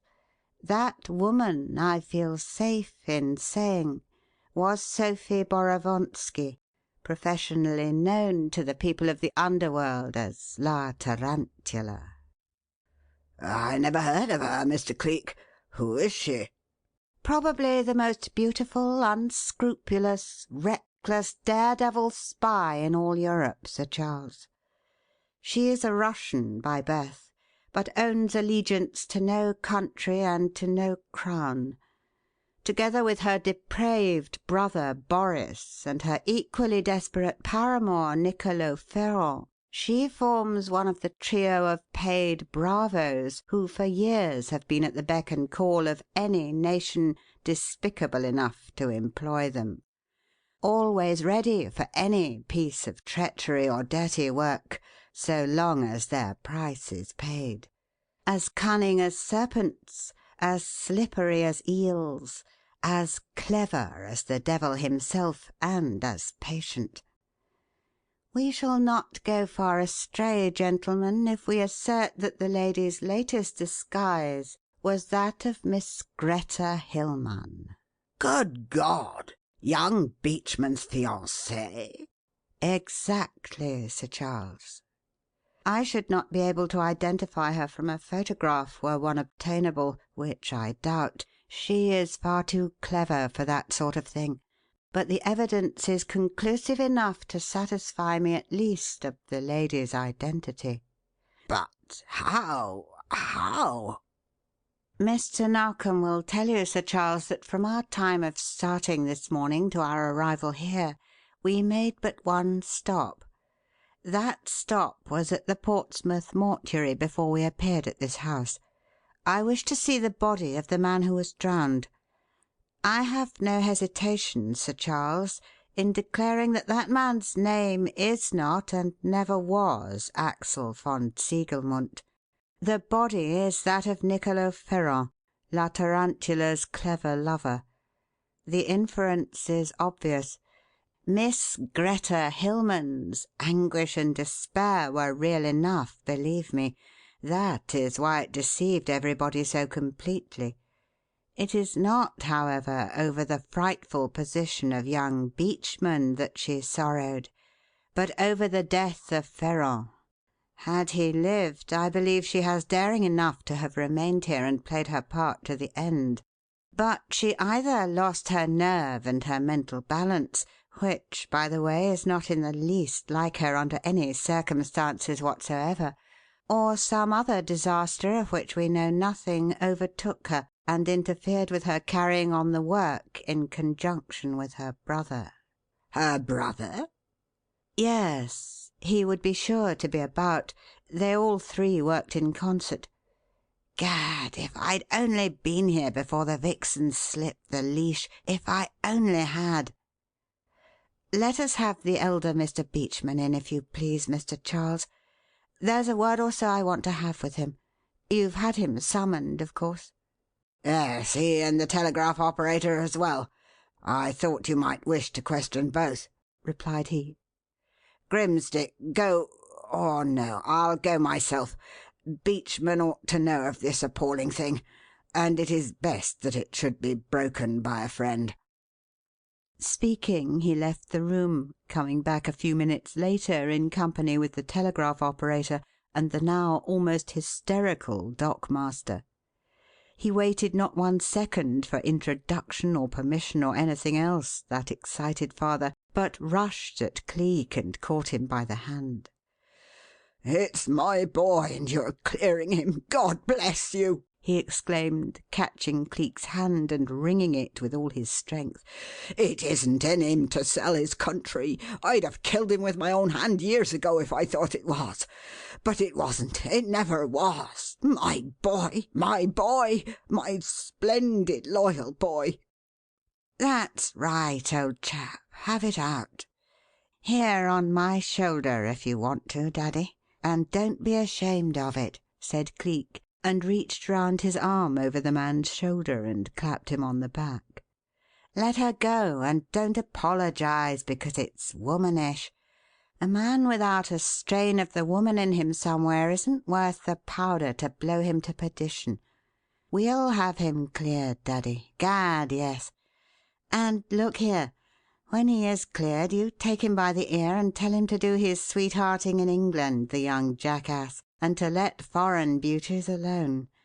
They're not picking up with young Englishmen of his position for nothing, especially if they are reputed to have money of their own and to be connected with titled families. If you can't make him realize that by gentle means, take him into the garden and bang it into him hard." "Thank you, sir. Thank you. I can see it now, Mr. Cleek. Not much use in shouting 'Rule Britannia' if you're going to ship on a foreign craft, is there, sir? But anybody would have been taken in with her. She seemed such a sweet, gentle little thing, and had such winning ways. And when she lost her father, the wife and I simply couldn't help taking her to our hearts." "Quite so. Ever see that father, Mr. Beachman?" "Yes, sir, once. The day before he sailed, or was supposed to have sailed, for the States." "Short, thick-set man, was he? Carried one shoulder a little lower than the other, and had lost the top of a finger on the left hand?" "Yes, sir. The little finger. That's him to a T." "Boris Borovonsky," declared Cleek, glancing over at Sir Charles. "No going to the States for that gentleman with a deal like this on hand. He'd be close by and in constant touch with her. Did she have any friends in the town, Mr. Beachman?" "No, not one. She appeared to be of a very retiring disposition, and made no acquaintances whatsoever. The only outside person I ever knew her to take any interest in was a crippled girl who lived with her bedridden mother and took in needlework. Greta heard of the case and went to visit them. Afterwards she used to carry work to them frequently, and sometimes fruit and flowers." "Ever see that bedridden woman or that cripple girl?" "No, sir, never. Harry and I would be busy here most of the days, so she always went alone." Did she ever ask Mrs. Beachman to accompany her?" "Not that I ever heard of, sir, but it would have been to no purpose if she had. The wife is a very delicate woman. She rarely ever goes anywhere." I see. So then you really do not know if there actually was a woman or a girl at all. Any idea where the persons were supposed to live?" "Yes. They hired a room on the top floor of a house adjoining the Ocean Billow Hotel, sir. Least Reggie, that's my youngest son, Mr. Cleek, saw Greta go in there and look down from one of the top floor windows one day when he was on his way home from school. He spoke to her about it at the dinner table that night, and she said that that was where her pensioners lived." "Pretty good neighbourhood that, by Jove, for people who were pensioners to be living in," commented Cleek. "The Ocean Billow Hotel is a modern establishment. Lifts, electric lights, liveried attendants, and caters to people of substance and standing." "Yes," admitted Beachman. "When I was suspended, sir, during the examination, and this house taken over by Sir Charles, I took Mrs. Beachman and Reggie there, and we have remained at the place, nominally under guard, ever since. You see, being convenient, and in a straight line, so to speak, it offered extra advantages in case of my being summoned here at a moment's notice." Yes, I see," said Cleek, stroking his chin. "In a straight line from here, eh? House next door would, of course, offer the same advantages, and from a room on the top floor a wire tapping device. Yes, just so. I think, Sophie, I think I smell a very large mouse, my dear, and I shan't be surprised if we've hit upon the place of reception for your messages the very first shot." "Messages, Mr. Cleek, messages?" interposed Sir Charles. "You surely do not mean to infer that the woman telegraphed messages from this house? Do you forget, then, that there is no instrument, no wire attached to the place?" Cleek puckered up his brows. For the moment he had forgotten that fact. "Still, there are wires passing over it, Sir Charles," he said presently, "and if a means of communication with those were established, the tapper at the other end could receive messages easily. She is a devil of ingenuity, is Sophie. I wouldn't put it beyond her and her confederates to have rigged up a transmitting instrument of some sort which the woman could carry on her person and attach to the wire when needed." Here Sir Charles threw in something which he felt to be in the nature of a facer. "Quite so," he admitted. "But do not forget, Mr. Cleek, that the deflected message was sent last night, and that the woman was not then in this house."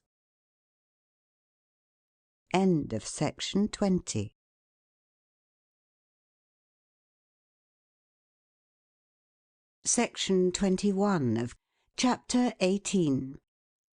The queer little one-sided smile cocked up the corner of Cleek's mouth. "Sure of that, Sir Charles?" he inquired placidly. "Sure that she was not? I am told it is true that she left the note saying she was going to drown herself and disappeared 4 nights ago. I am also told that since the date of Mr. Beachman's suspension this place has been under constant guard night and day.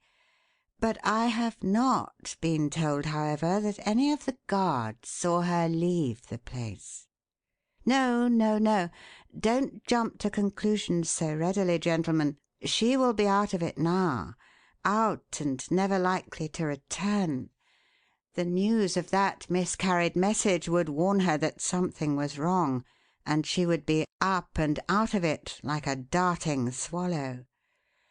The question is, how and when did she get out? Let's have in the guard and see." The sentries were brought in one after the other and questioned.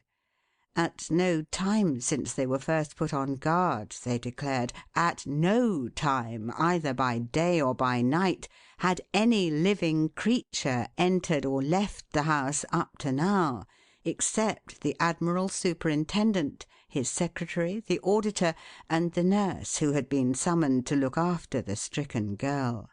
To that they one and all were willing to take solemn oath. There is an old French proverb which says, "He that protests too much leads to the truth in spite of himself." It was the last man to be called who did this.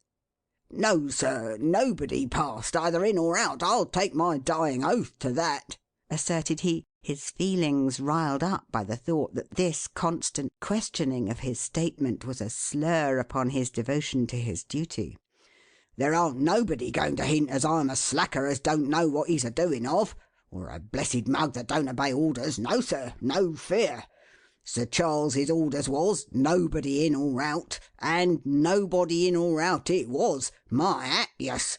Why, sir," turning to the dockmaster, "you must have known. He must have told you.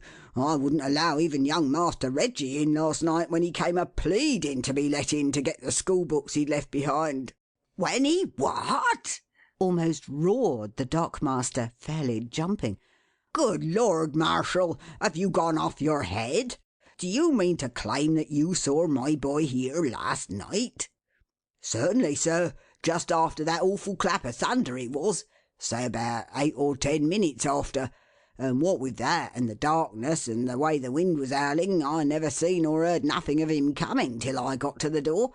And there he was, in them light-coloured knickers and the pulled-down wide-awake hat I'd seen him wear dozens of times, with his coat-collar turned up and a dripping umbrella over his head, making like he was going up the steps to try and get in. 'Who's there?' as I sings to him, though I needn't, for the little light was streaking out through the windows showed me what he was wearing and who it was well enough. 'It's me, Master Reggie, Marshal,' he says. 'I've come to get my school books. I left 'em behind in the hurry, and father says he's sure you'll let me go in and get 'em.' 'Oh, does he?' says I. 'Well, I'm surprised at him, and at you too, Master Reggie, a-thinking I'd go against orders. Word is that nobody gets in, and nobody does, even the king hisself, till them orders is changed. So you just come away from that door and trot right away back to your pa,' I says to him, 'and ask him from me what kind of a sentry he thinks Bill Marshall is,' which sets him a-snivelling and a-pleading till I has to take him by the shoulder and fair drag him away before I could get him to go as he'd been told." "Well done, Sophie!" exclaimed Cleek.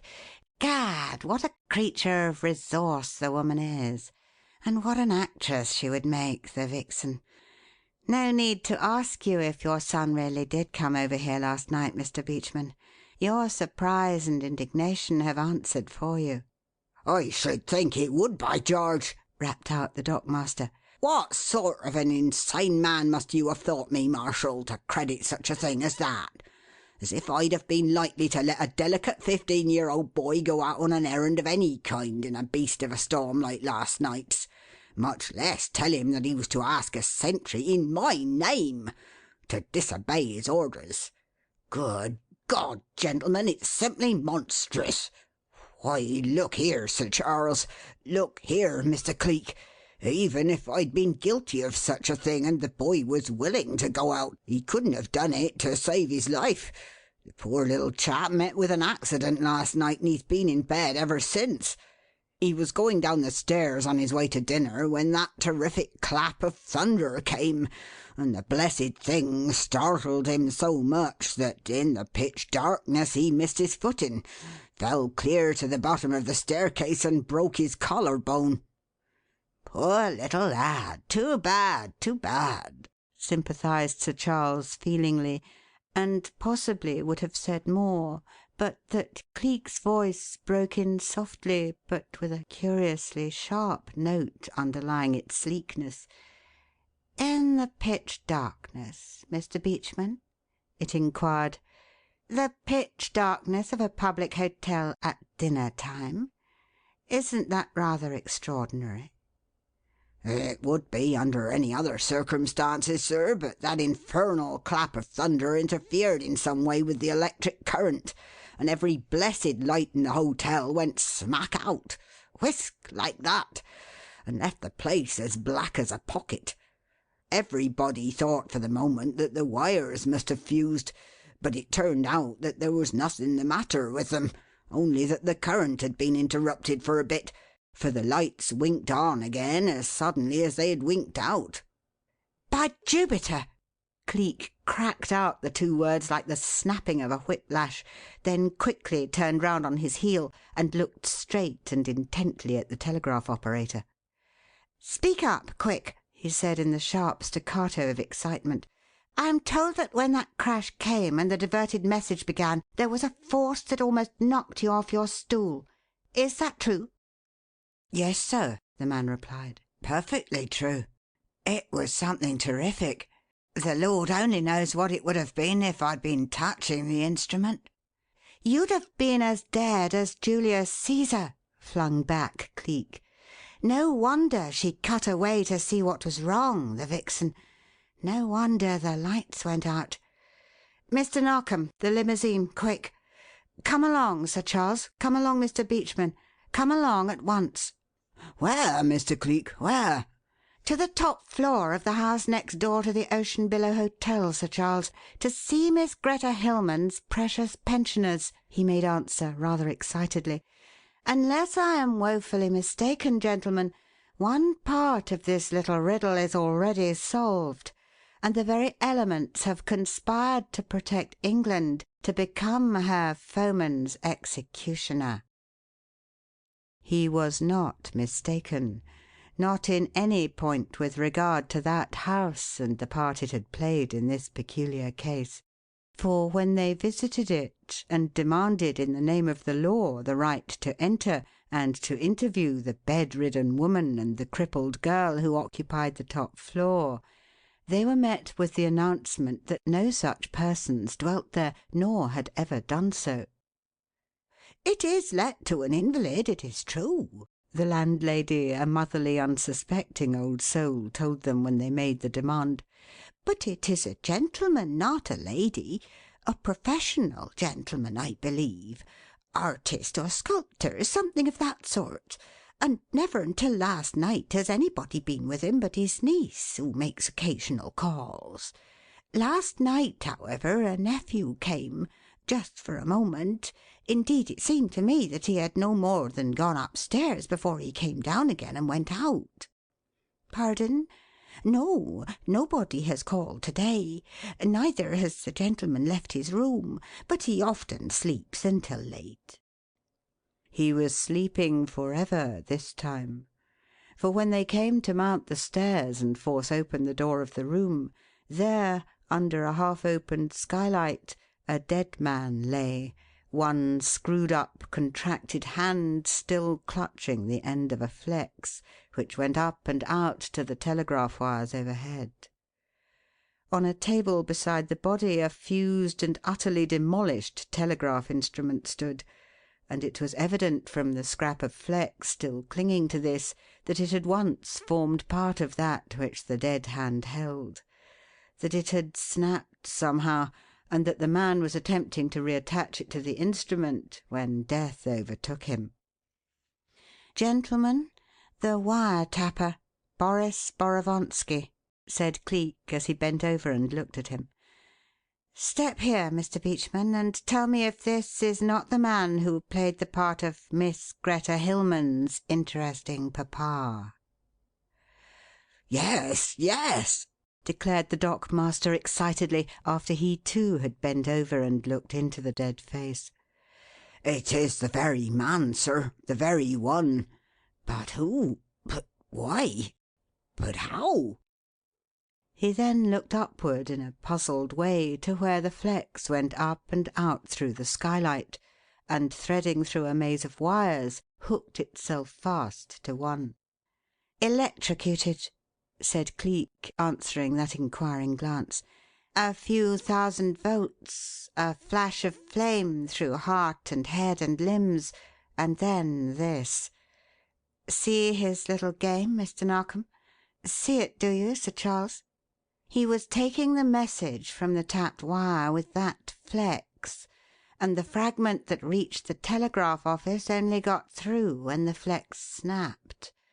The furious gale did that, no doubt, whipping it away from its moorings, so to speak, and letting the message flash on before he could prevent it. Can't you read the rest when you look up and see that other wire, the thick one with the insulated coating torn and frayed by contact with the chimney's rough edge? It is not hard to reconstruct the tragedy when one sees that. When the flex snapped, he jumped up and grabbed it, and was in the very act of again attaching it to the instrument when he became his own executioner. Look for yourself. The wild wind must either have blown the flex against the bared wire of the electric light, or the bared wire against the flex. That we shall never know. And in the winking of an eye he was annihilated. No wonder the lights in the hotel went out, Mr. Beachman. The whole strength of the current was short-circuited through this man's body, and it crumpled him up as a glove crumples when it is cast in the fire. But the dead hand which had recovered the broken flex still held it, you see, and no more of the tapped message went down the dockyard wire. So long as that message continued, so long as the instrument which sent it continued to send it, it was received here. A mere silent, unrecorded, impotent thrill, locked up in the grip of a dead man's hand. And look there, the pile of burnt paper beside the fused instrument and the cinder of a matchbox against it. The force which obliterated life in him infused it into the dipped heads of those little wooden sticks and flashed them into flame. So long as there was anything for that flame to feed upon, it continued its work, you see, and Sophie Borovonsky found nothing to take away with her after all. Gentlemen, the state secrets that were stolen will remain England's own. The records were burnt, and the dead cannot betray. End of section 21.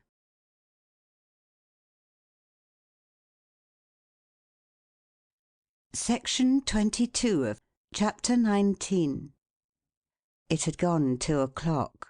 The morning's work was done, a hasty luncheon disposed of, and the investigators were back in the dock master's house discussing the curious features of the case again. "And now, gentlemen," said Cleek, "to the unsolved part of the riddle, the mysterious manner in which the messages were sent from this house. For sent from here they undoubtedly were, and by Sophie Borovonsky. But the question of how still remains to be discovered." "I make it that it's the devil's own work, Mr. Cleek," said McInnery, "and that there must have been some accident connected with it, the same as with the taking off of the wire-tapping chap." "Hardly that, I'm afraid," replied Cleek. "I think it was accident which put a stop to the proceedings here, not one which created them. We now know perfectly well that the woman was in this house, undiscovered and unsuspected for days, and you may safely lay your life that she wasn't idle, wasn't stopping here for nothing. The pile of papers burnt shows very clearly that considerable intelligence had been forwarded to her brother, so it is safe to infer that she was wiring it to him constantly." "But how was it possible for her to obtain that information?" queried Sir Charles. "I again declare to you most solemnly, Mr. Cleek, that no one entered or left the room. that no word was spoken that could be said to have any bearing upon secret matters, so nothing could possibly be overheard. And how could the woman read documents which were never out of our sight for a minute? Granted that she had some means of wiring intelligence to her brother, indeed we now know that to have been the case, how under God's heaven did she obtain that intelligence? Well, that's a facer, certainly, Sir Charles. But with such a past mistress of ingenuity as she, well, you never know. Sure, she couldn't possibly have managed to get into the room and hide herself somewhere, you think? I am positive she couldn't. The thing isn't possible.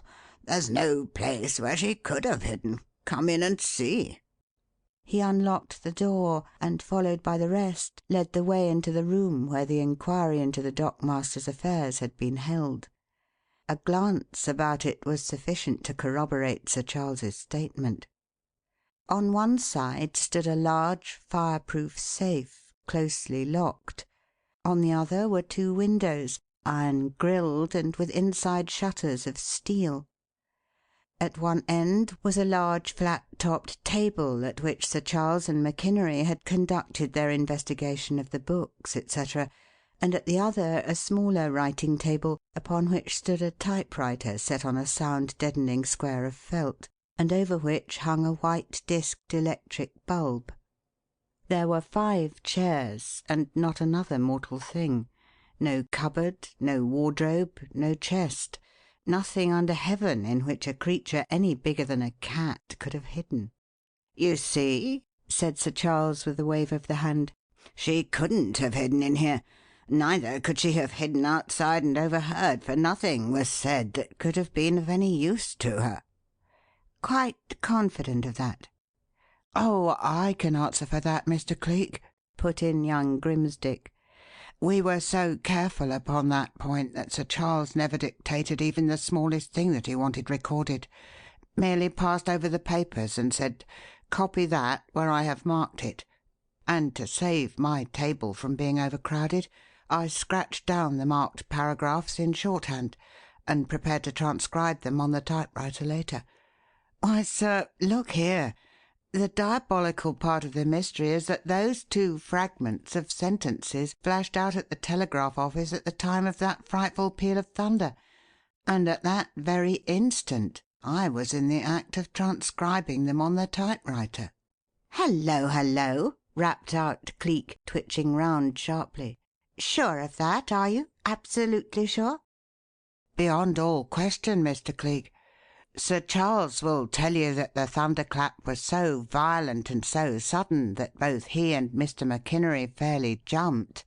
As for me, I was so startled that I struck a wrong letter by mistake and had to rub out a word and type it over again. Come and see. The paper is still on my table, and I can show you the erasure and the alteration. Now, nobody could have seen that paper at that particular time. Not a solitary word had been spoken with regard to it, and it wasn't more than half a minute before that Sir Charles himself had taken it out of the safe. Look, sir, here's the paper, and here's the place where I erased the word. See?" Cleek walked over to the typewriter and looked at the paper, saw the erasure, lifted it, looked at other typed sheets lying under it, and then knotted up his brows. He said reflectively, and looked farther. "You've got a devilish hard touch for a man who does this sort of thing constantly, and ought therefore to be an adept in the art of typewriting evenly. And there are other errors and erasures. Look here, my friend, I don't believe you're used to this machine." "No, sir, I'm not. I'm not accustomed to a shift key. My own machine hasn't one." "Your own? By gad, what are you using this machine for, then, if you've got one of your own? And why didn't you bring your own when you came here on important business like this?" "I did, but as we found this one already here, I started in on it, and when I found it difficult to work I went out to get my own, which I'd left in the outer room, just as I'd taken it from the carrier who brought it over. but the careless beggar must have handled it as if it were a trunk, for the spring was broken, the carriage wouldn't work, and 2 of the tight bars were snapped off." "By Jupiter!" Cleek's voice struck in so suddenly and with such vehemence that it was almost a bark like that of a startled terrier, and Mr. Narkom, knowing the signs, fairly jumped at him. "You've found out something, I know," he cried. "What is it, old chap, eh?" Let me alone," flung back Cleek irritably. "I want the dock master. I want him at once. Where is the man? Oh, there you are, Mr. Beachman. Speak up, quickly. Was that Hillman woman ever allowed to enter this room? Did she ever make use of this typewriter at any time?" "Yes, sir, often," he replied. "She was one of the best and most careful typists I ever saw. Used to attend to all my correspondence for me, and Good God, man, what are you doing? Don't you know that that thing's government property?" For Cleek, not waiting for him to finish what he was saying, had suddenly laid hands on the machine, found it screwed fast to the table, and, catching up the nearest chair, was now smashing and banging away at it with all his force. "Government destruction, you mean?" he gave back sharply. "Didn't I tell you she was the very demon of ingenuity, stupid? Didn't I say Victory! Now then, look here, all of you. Here's a pretty little contrivance, if you like." He had battered the typewriter from its fastenings and sent it crashing to the floor, a wreck, not 10 seconds before. Now his hand, which immediately thereafter had been moving rapidly over the surface of the sound-deadening square of felt beneath, whisked that, too, from the table and let them all see the discovery he had made. Protruding from the surface of that table and set at regular intervals, there were 42 needle points of steel, one for each key of the typewriter, which a moment before had pierced the felt surface just sufficient to meet the bottom of the key above it and to be driven downward when that key was depressed. Spectacular as ever in these times, he faced about and gave his hand an outward fling. "Gentlemen, the answer to the riddle," he said. "You have been supplying her with the needed information yourselves. A ducat to a doorknob, every time a letter was struck on this machine, its exact duplicate was recorded somewhere else. Get a saw, Mr. Beachman, and let us see to what these steel points lead." They led to a most ingenious contrivance, as it turned out.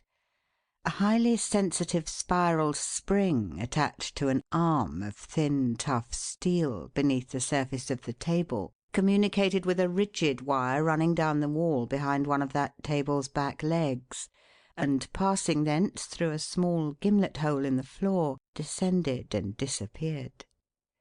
Following that wire's course, they too descended, until, in the fullness of time, the end was reached in a far corner of the cellar underneath the building. There, behind an upturned empty cask, they came upon yet another wire which wound upward and was found afterward to travel out and up beside the leader until it joined the private wire of the dockyard just outside the dormer window of what had once been Miss Greta Hillman's bedroom. And to these wires, the one descending and the other ascending from behind that empty cask in the cellar, there was a singular contrivance attached. To one, a plain, everyday instrument for dispatching telegrams by the Morse system; to the other, a curious little keyboard which was an exact counterpart of the keyboard to the typewriter upstairs. And besides this, there lay some remnants of food from the store cupboard of the house, and a sheaf of paper leaves covered with typewritten characters. "Gentlemen, the absolute end of the riddle at last," said Cleek as he took up one of those leaves. "Look at them. Government secrets, every one. And I, like an ass, forgot to remember that Nicolo Ferron was one of the cleverest mechanicians and one of the craftiest wire workers that the underworld boasts. Look, Sir Charles. Look, Mr. Narkom. Every touch of a letter on the keyboard of the typewriter upstairs registered its exact duplicate on this infernal contrivance down here. And fast as it was recorded, that vixen wired it on to Boris Borovonsky. Can't you understand now why she left her post and flew to him? The shock which killed him and travelled with lessened force down the wire to the telegraph operator was felt here, and the instrument she used was in all probability disabled. She knew then, of course, that something had happened to her brother, and in a panic flew to find out what. But even the shrewdest slip up sometimes and overlook things. Her foolish slip lay in this, that she forgot to take with her these original drafts of the intelligence she had wired to the dead man. "Ah, weel," said Mr. Alexander McInnery, who, like a true Scotsman, never liked to be found at the small end of the horn upon any occasion. "After all, 'tis no more than I expected. I said it was accident that was at the bottom of it, and accident it's turned out to be." "No doubt," agreed Cleek, with one of his peculiar smiles. "But personally I always like to think that there's a power above, and when men and nations have played the game squarely Shan't we be going upstairs, Sir Charles? Mr. Narkom and I have a long ride back to town, and the afternoon is on the decline." It was still farther on that road, however, before he was able to actually tear himself away from the dockyard and be off home. For there were those little legal necessities which are the penalty of dealing with government affairs to be attended to. There was the boring business of meeting high officials and listening to compliments and congratulations, and he was really glad when the limousine, answering to orders, rolled up, the final good-byes were said, and he and Mr. Narkom swung off townward together. But despite the fact that he had just carried to a successful conclusion a case which would go far to enhance his reputation and to hasten the day for which he had so long and so earnestly worked, Cleek was singularly uncommunicative, markedly abstracted, as they rode back through the streets of Portsmouth town on their way to the high road. And had the superintendent been more observant and less wrapped up in the glory that was to be theirs as the result of the day's adventure, he might have discovered that, while his ally seemed to be dozing stupidly when he was not leaning back in a corner and smoking, he was, all the time, keeping a close watch of the crowded streets through which they were speeding, as if looking for someone or something he expected to see. Nor did he relax this peculiar system of vigilance even after the town itself had dropped away into the far distance, and the car was scudding along over the broad stretches and the less frequented thoroughfares of the open country. "I shall not go all the way back with you, if you don't mind, Mr. Narkom," he said, breaking silence abruptly as they raced along. "Just set me down at the place where you picked me up this morning, please, and I will do the rest of the journey by train." "Cinnamon? Why?" "Oh, just a mere whim of mine, that's all. No, don't press me for an explanation, please. Where ignorance is bliss, etc. Besides, I'm a whimsical beggar at best, you know. And who bothers to inquire why a donkey prefers thistles to hay? So just drop me down when we reach the outskirts of Guildford, if you will be so kind." Mr. Narkom was discreet enough to drop the subject at that, and to make no further allusion to the matter until they came, in the fullness of time, to the place in question. Here he called Lennard to a halt, and Cleek alighted, not furtively nor yet in haste, and, standing beside the car, reached in and shook hands with him. "Until you want me again," he smiled in his easy off-hand way. "And if that turns out to be a long time off, I shan't be sorry. Meanwhile, if you wish to do me a favour, look about for a limousine of another make and a quite different colour. I've an odd idea that this one is fast coming to the end of its career of usefulness. Good bye.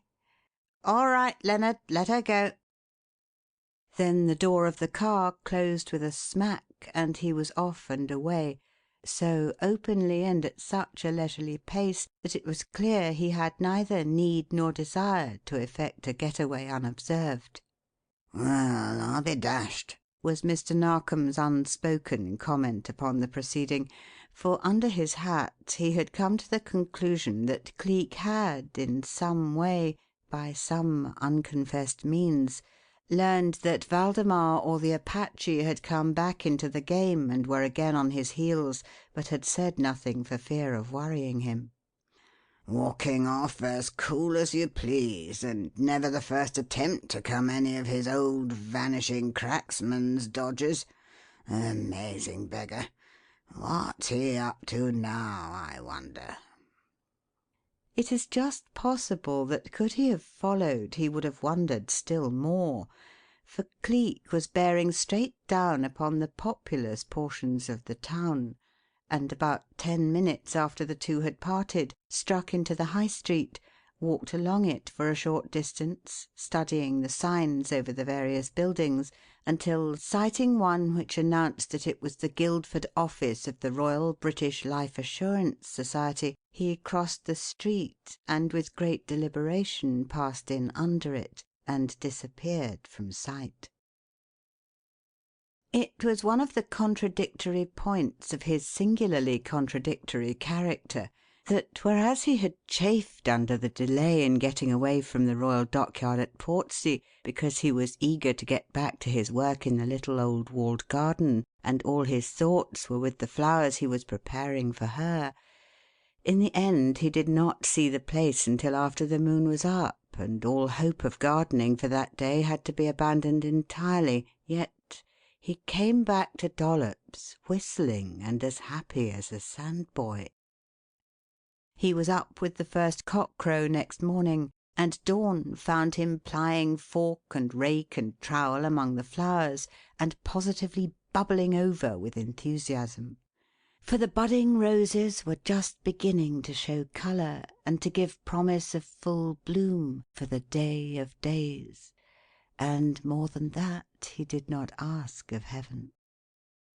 Indeed, it was written that he might not, for the balance had again swung over, the call of nature again sounded, and the Great Mother, taking him to her bosom, had again merged the man in the idealist, and cradled him into forgetfulness of all spells but hers, so that all through the day he went in and out among his flowers, whistling and singing, and living in a sort of ecstasy that ran on like a dream without end. On the morrow the little garden was all finished and ready, and nothing now remained but to sit in idleness and wait. End of section 22.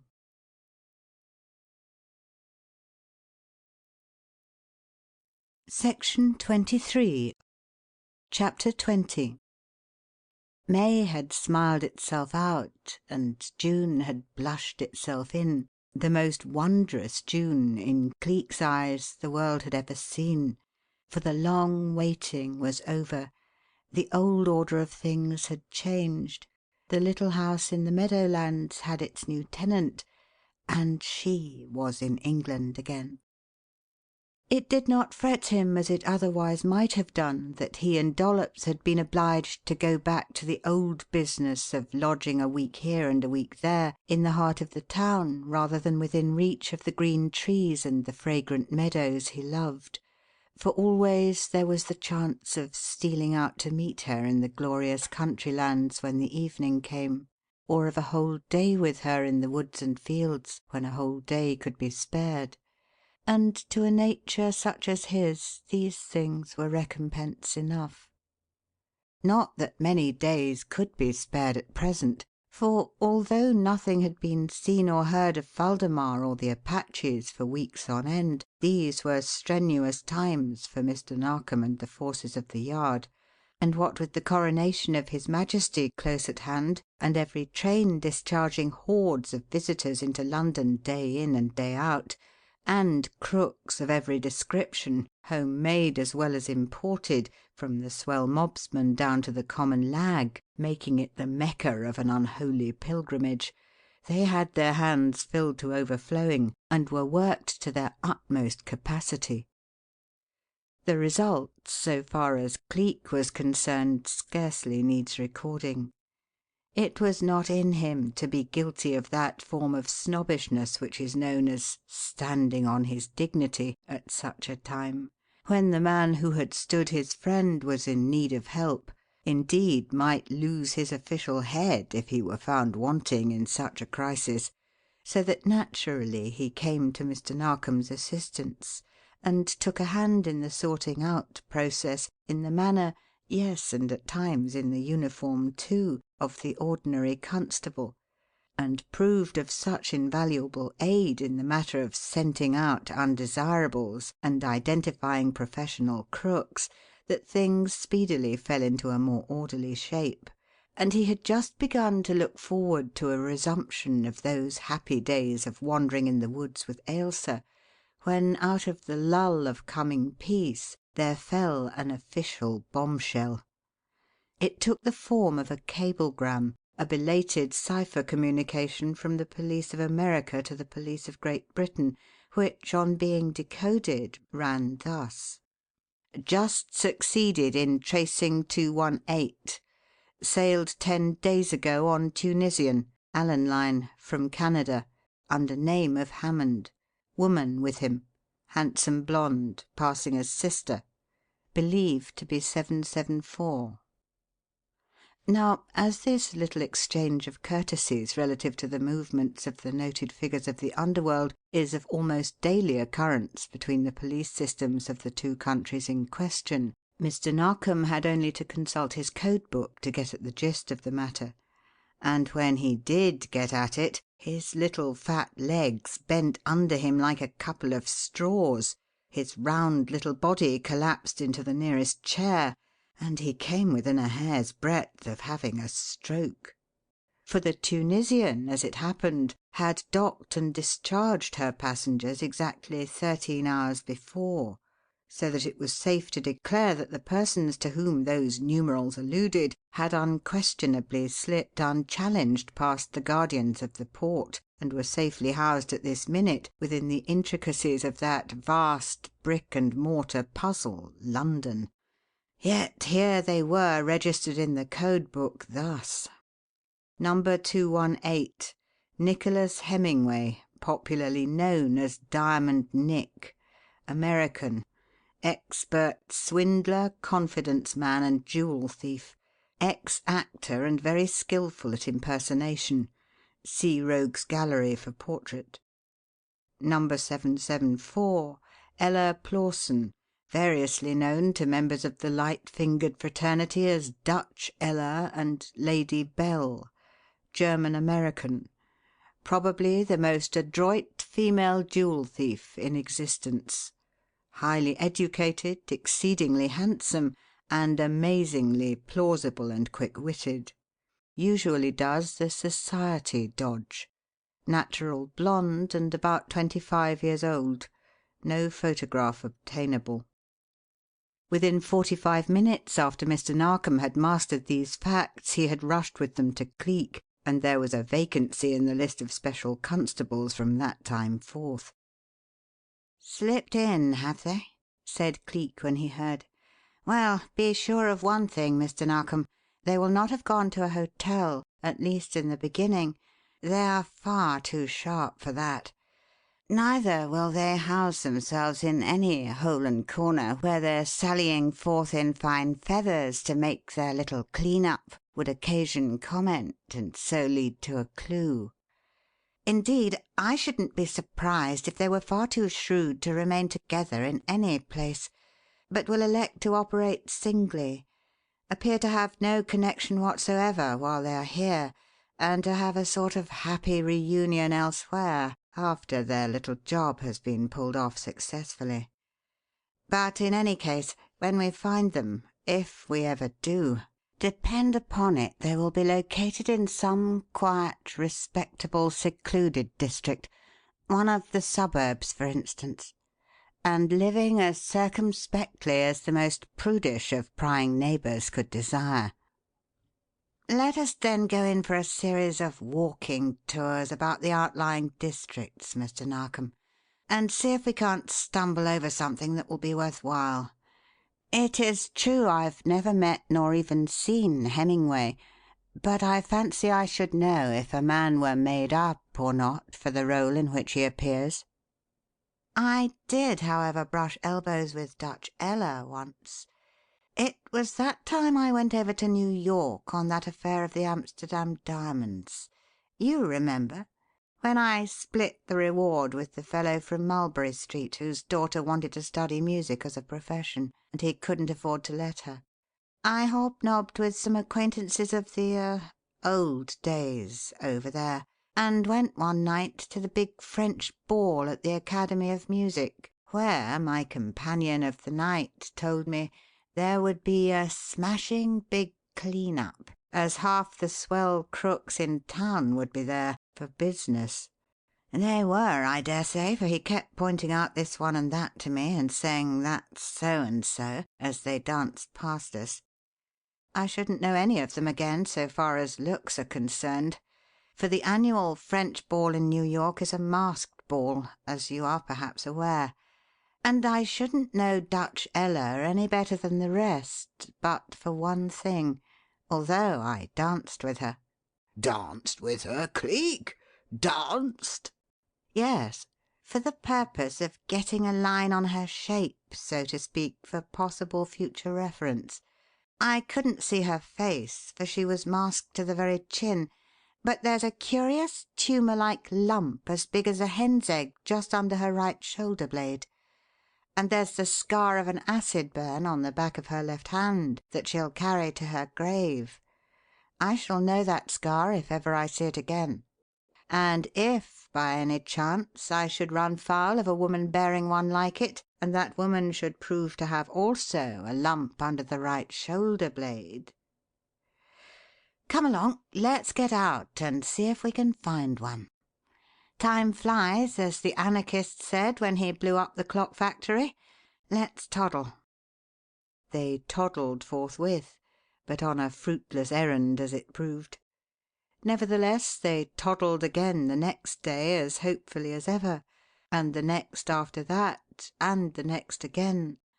Yet at the end of the fourth they were no nearer any clue to the whereabouts of Dutch Ella and Diamond Nick than they had been in the beginning. If, as Cleek sometimes fancied, they had not merely passed through England on their way to the Continent, but were still here, housed like hawks in a safe retreat from which they made predatory excursions under the very noses of the police, there was nothing to signalize it. No amazing jewel theft, no affair of such importance as one engineered by them would be sure to be, had as yet been reported to the Yard, and for all clue there was to their doings or their whereabouts, one might as well have set out to find last summer's roses or last winter's snow as hope to pick it up by any method as yet employed.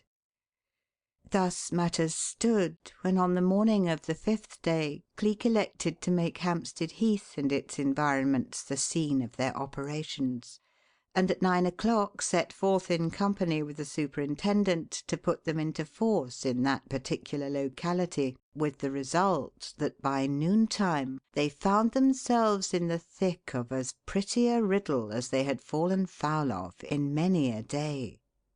It came about in this way.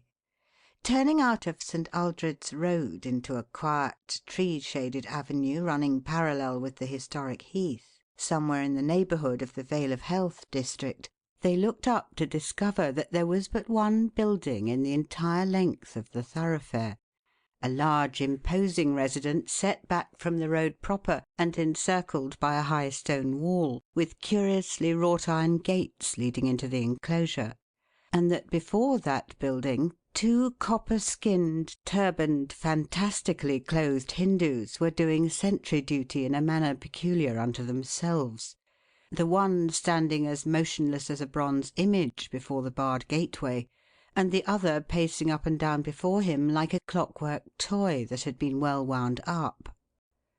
"The Punjab for a ducat," declared Cleek as he caught sight of them, "and the insignia of the Ranee of Jang, or I'm a Dutchman. I knew the old girl was over here for the coronation, to be sure, but I'd no idea of stumbling over some of her attendants in this quarter, by Jip. Not putting up out here of late, is she, Mr. Narkom?" No, she's still at Kensington. And what the dickens those Johnnies are keeping guard over that place for beats us. Know it, don't you? It's the residence of Sir Mawson Leake. Leake and Leake, you know. Jewellers, Bond Street. Fine old place, isn't it? Inherited it from his father as he did the business, and... What's that? No, not a young man. Not a young man by any means. Grown children, 2 sons. One by his first wife, and... Hullo, that's a rum trick by James.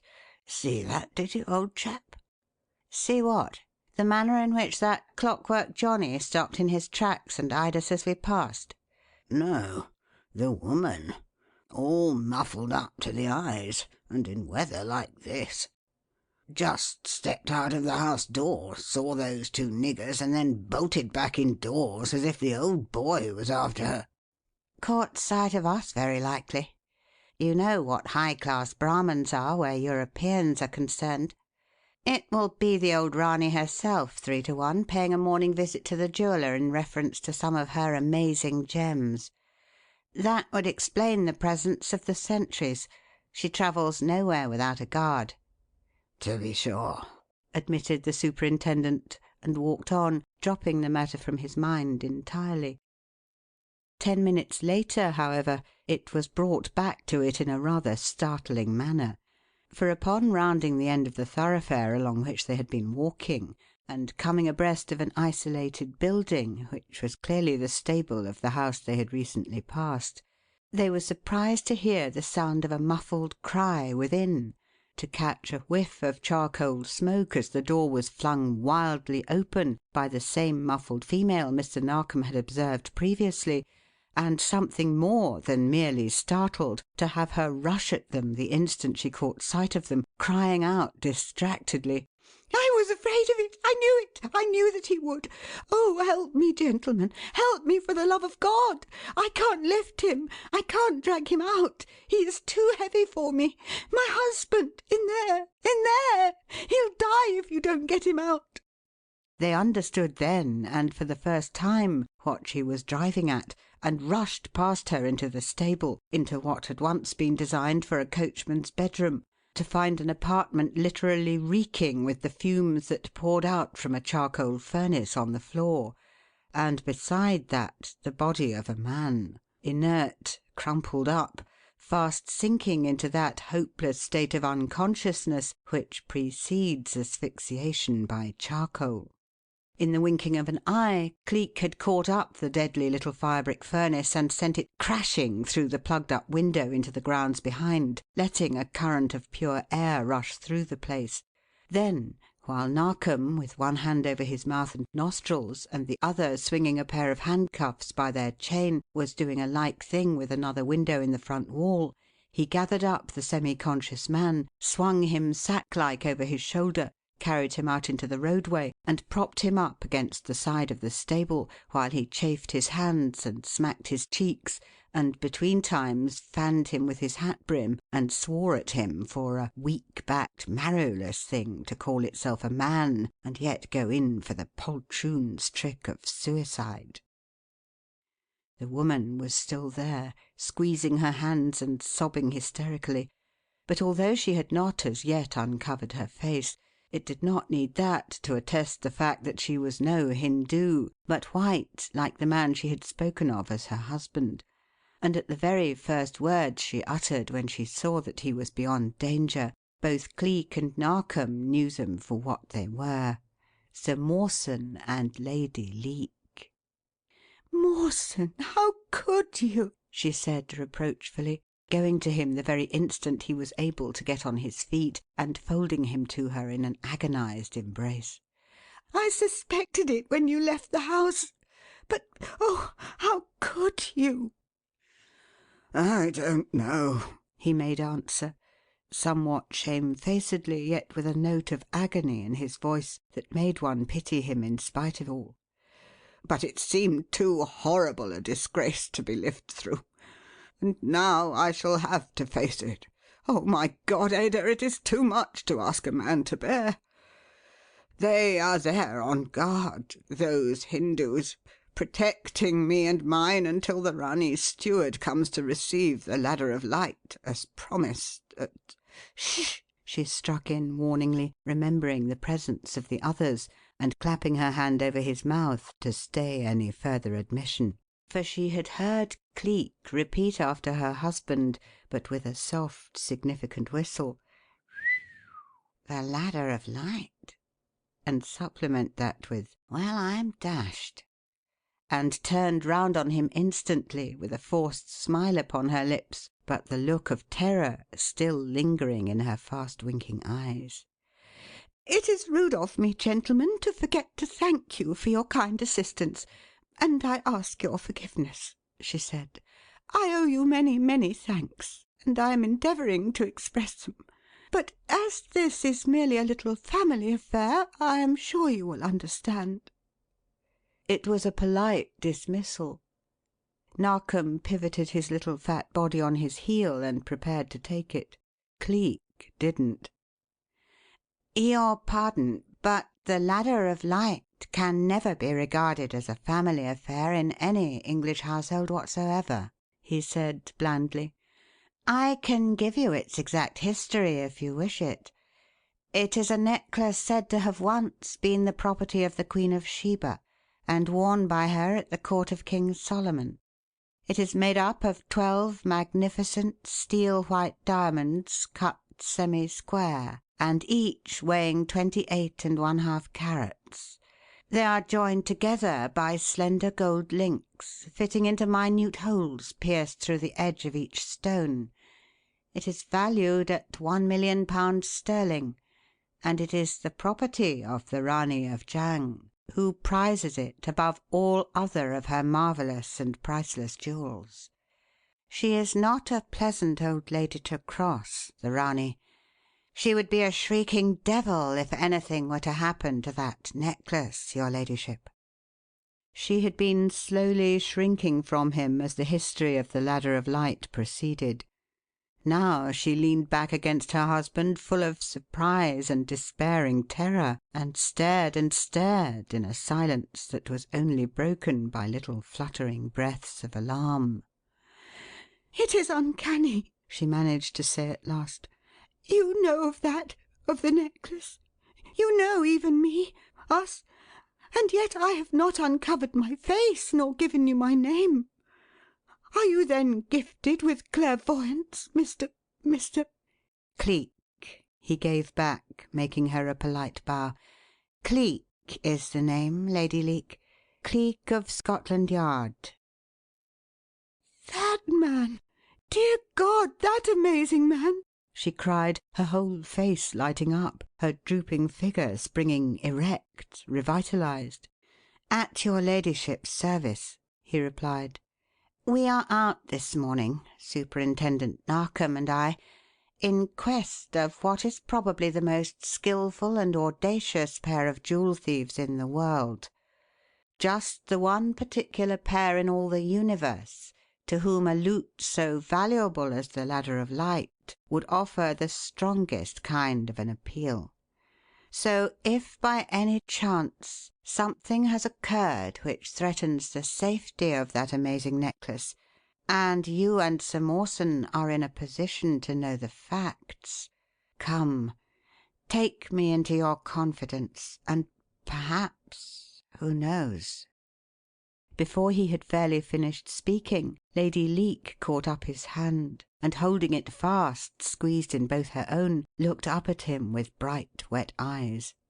"It must have been Heaven itself that sent you to us this morning," she cried.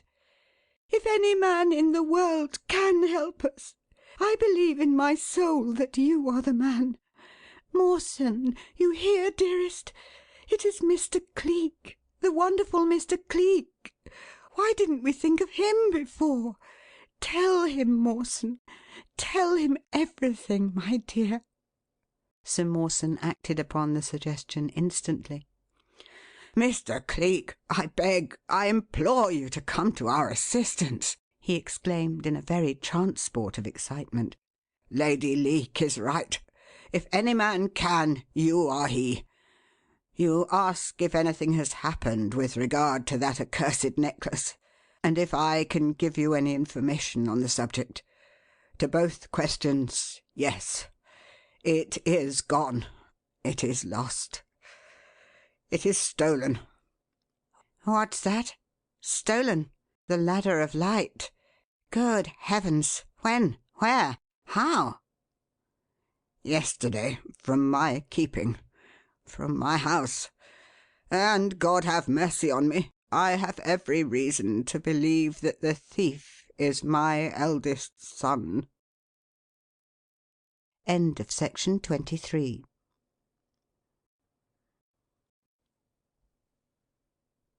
Section 24 of Chapter 21. It was a full minute later, and in all that minute's length no one had spoken. No one had made a single sound. The shock, the shame of such a confession, telling as it did why he had attempted to destroy himself, had crumpled the man up, taken all the vitality out of him. He faced round and leaned his bent arm against the wall of the stable, hid his face in the crook of it, and Cleek, pitying him, let him have that minute all to himself. Then, "Come," he said, very gently, going over to him and patting him on the shoulder. "Buck up, buck up. There's nothing in all the world so deceptive as appearances, Sir Mawson. Perhaps when I've heard the facts. Well, haven't I told you that I am out for a pair of expert jewel thieves, and that necklace is just the sort of thing they'd be likely to make play for? How do you know, then, that they didn't?" "I wish I could believe that. I wish I could even hope it," he gave back miserably. "But you don't know the facts, Mr. Cleek."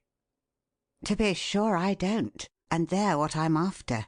Let's have them, please. To begin with, how came the Ladder of Light to be in your possession at all?" "It was brought to me yesterday for repairing by the Ranee's own major domo. Not a mere cease, Mr. Cleek, but the most trusted of all her henchmen. 3 of the narrow gold links which hold the stones together had worn thin and needed strengthening.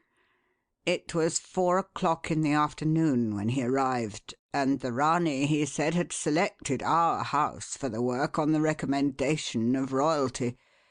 There was several hours' work on the thing. I saw that the instant I examined it.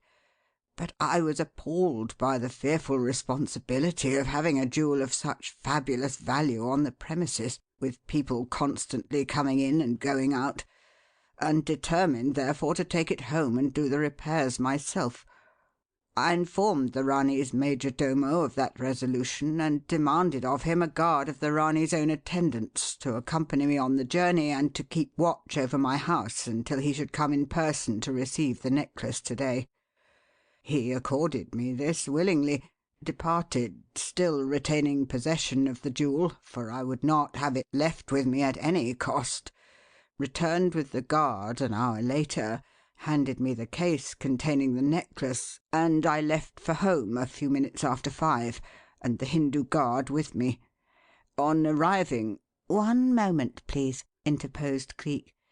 Did you examine the case to see if the Ladder of Light was still there before you started?" "Yes, Mr. Cleek. I have no very great faith in Hindus at any time, so you may be sure I took that precaution the instant the man placed the case in my hands. The necklace was there. I even went further. Before leaving my place of business, I submitted the stones to chemical test to be sure that no substitution had been made.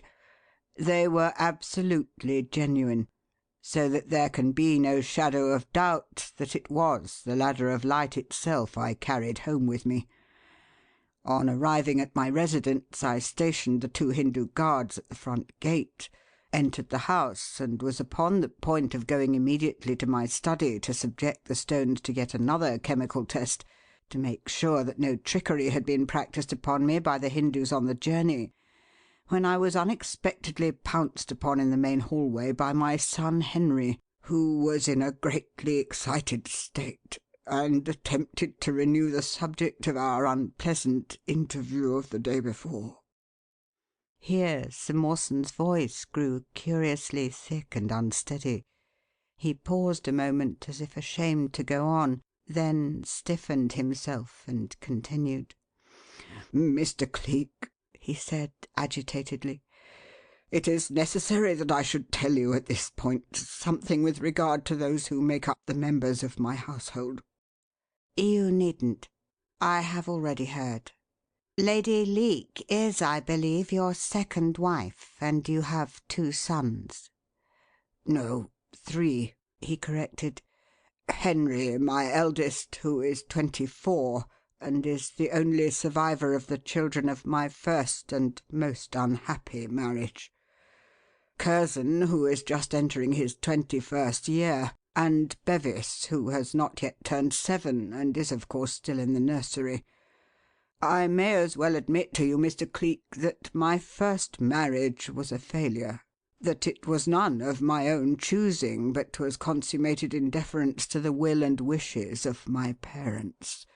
We were utterly unsuited to each other, my first wife and I, and it is, no doubt, only natural that the son she left me when death delivered us both from an irksome bondage should reflect in himself some of those points of difference which made our union a mistake.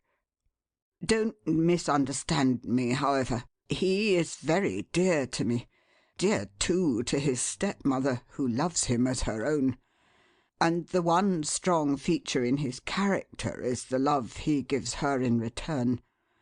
Then, too, he is my firstborn, my heir, and no man fails to love that first child that ever called him father." "No man could fail to love this particular one at all events, Mr. Cleek," put in her ladyship. "Wild, reckless, extravagant, yes, but at heart the dearest boy." "Just so," interposed Cleek. "But let us get on, please. So this dearest boy had an unpleasant interview with you the day before yesterday, did he, Sir Mawson? What was it about?" "The usual thing. Money. He is extravagant to the point of insanity. I've paid his debts until my patience is quite worn out, hoping against hope that he will reform. At that interview, however, he asked for a thing I would not listen to. £200 to settle a gambling debt at his club, to take up an IOU that would get him blacklisted as a defaulter if it were not met. 'Then get blacklisted,' I said to him, 'if there's no other way to cut you off from the worthless lot you associate yourself with. You'll not get 1 farthing from me to settle any such disgraceful thing as a gambling debt. Rest assured of that.' Then I walked out of the room and left him, and that was the last I saw of him until he pounced upon me in the hall yesterday, when I was going to my study with the case containing the Ranee's necklace. That was the subject he wanted to renew. He'd been to town, he said, and had had a talk with the man to whom he had given the IOU, And, Dad, if you'll only do it just this once, just this one last once," he was saying when I interrupted him. "I've no time to listen now, and no inclination. I've important business to attend to," I said, then waved him aside and went into the study and locked the door while I attended to the matter of applying the acid test to the diamonds for the second time. Meanwhile, he had gone up to Lady Leake's boudoir to implore her to use her influence with me, and he was still there when, after the stones had again answered to the acid test, I carried the necklace up there to leave it in her charge for the brief time it would take me to prepare the tools and materials for the work in hand, and told her all about it. But I didn't know that at the time, Mr. Cleek, for he was sitting in a deep cushioned armchair at the far end of the room, and the tall back of that chair was turned toward me. Indeed, I hadn't the faintest suspicion that there was anybody but Lady Leake and myself in the room, until he got up suddenly and said, "Dad, you aren't too busy to listen now. Won't you let me ask you what I was going to do downstairs? Won't you, Dad, please?" Of course, he had heard what I had said, Mr. Cleek, although I never gave a thought to that at the time, and as Lady Leake had, womanlike, taken the gorgeous necklace out of the case, held it up to her neck, and was then viewing herself in her dressing mirror, it followed that he also saw. But how could I dream of there being anything in that to regret, and he a son of mine? It was only afterward, when it came back to my memory. Good God, it is too horrible to think of even now, much less to talk about. "Steady, steady, Sir Mawson," sounded Cleek's soothing voice. "Brakes on. Sidetrack your emotions, if you can, and stick to the main line. Well, what followed?" I have no very clear recollection, Mr. Cleek, for just then Lady Leake chose to add her entreaties to his, and to ask me if I would permit her to draw her next quarter's pin money in advance and let her take up the IOU for him. But I was so furious at the thought of his skulking in like a beggar and a cad and trying to bleed her that I flew into a violent rage, ordered him out of the room instantly, and forbade his stepmother to lend or give him 1 farthing, either then or at any time thereafter. "There will be no gamblers' IOUs taken up for you by anybody in this house," I flung at him. "If you are in debt, get out of it in your own way and as best you can." I think that even then I was conscious of a sense of gratification at the way he took that ultimatum, Mr. Cleek. For instead of whining like a whipped cur, he pulled himself up straight and strong, clicked his heels together, and said very quietly, "All right, sir, I'll take you at your word. Thank you for past favours. Good-bye," and then walked out of the room. That was the last I have seen or heard of him. Leave the house, did he? Yes, but not then. That was a few minutes before 7. A servant saw him on the top landing, coming out of his own room with something wrapped up in a parcel after that. And another, who was busy cleaning up in the lower hall, saw him come down and go out at 10 minutes past. And in the meantime, the ladder of light had vanished. Yes. After Henry had left the boudoir, I had a few minutes' heated argument with Lady Leake. Then, remembering the work I had in hand, I left the necklace in her charge and hurried away to rig up a temporary workshop. It was about 20 minutes past 7 when I finished doing that and went back to Lady Leake's boudoir to get the jewel. I found her in a state of the wildest excitement, flying about the room like an insane woman and searching everywhere. The necklace was gone. Only for 1 single minute of time had it been out of her sight. Yet in that minute it had vanished, utterly and completely. and there was not a trace of it to be found anywhere." Just so. Case gone too, Sir Mawson?" "No. That was still there, lying on her dressing table, but it was empty." "I see. So then it could not have been that was wrapped up in the parcel your son was seen carrying. Anybody in that room after Sir Mawson left you, your ladyship?" Not a living soul, Mr. Cleek. "Could no one have stolen it without your knowledge?" That would be impossible. I locked the door the instant Sir Mawson left me." "Ah, then, of course. Another question, please. Sir Mawson has spoken of there being one single minute when the necklace was not directly under your eyes. When was that?" "When I left the room, Mr. Cleek."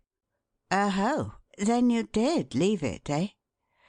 "Yes. It was thoughtless of me, of course. But I only ran down to the foot of the staircase when I remembered and ran back in a perfect panic.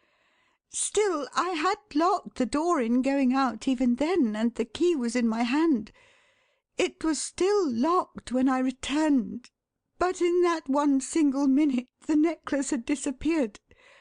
I was gratifying my woman's vanity by holding it up to my throat and viewing myself in the glass just an instant before, and I remember perfectly laying it down on the velvet lining of its open case at the time I recollected the matter which caused me to leave the room."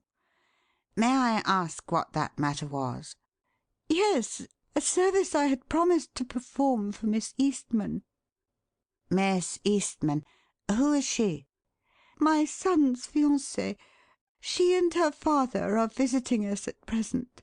Curzon met and became engaged to Miss Eastman on the occasion of her last visit to England, and this time her father is accompanying her." "Her last visit? Then the lady and her father are not English?" "Oh, dear, no. Americans. They came over less than a week ago. Pardon? No, I do not at the moment recall the name of the vessel, Mr. Cleek.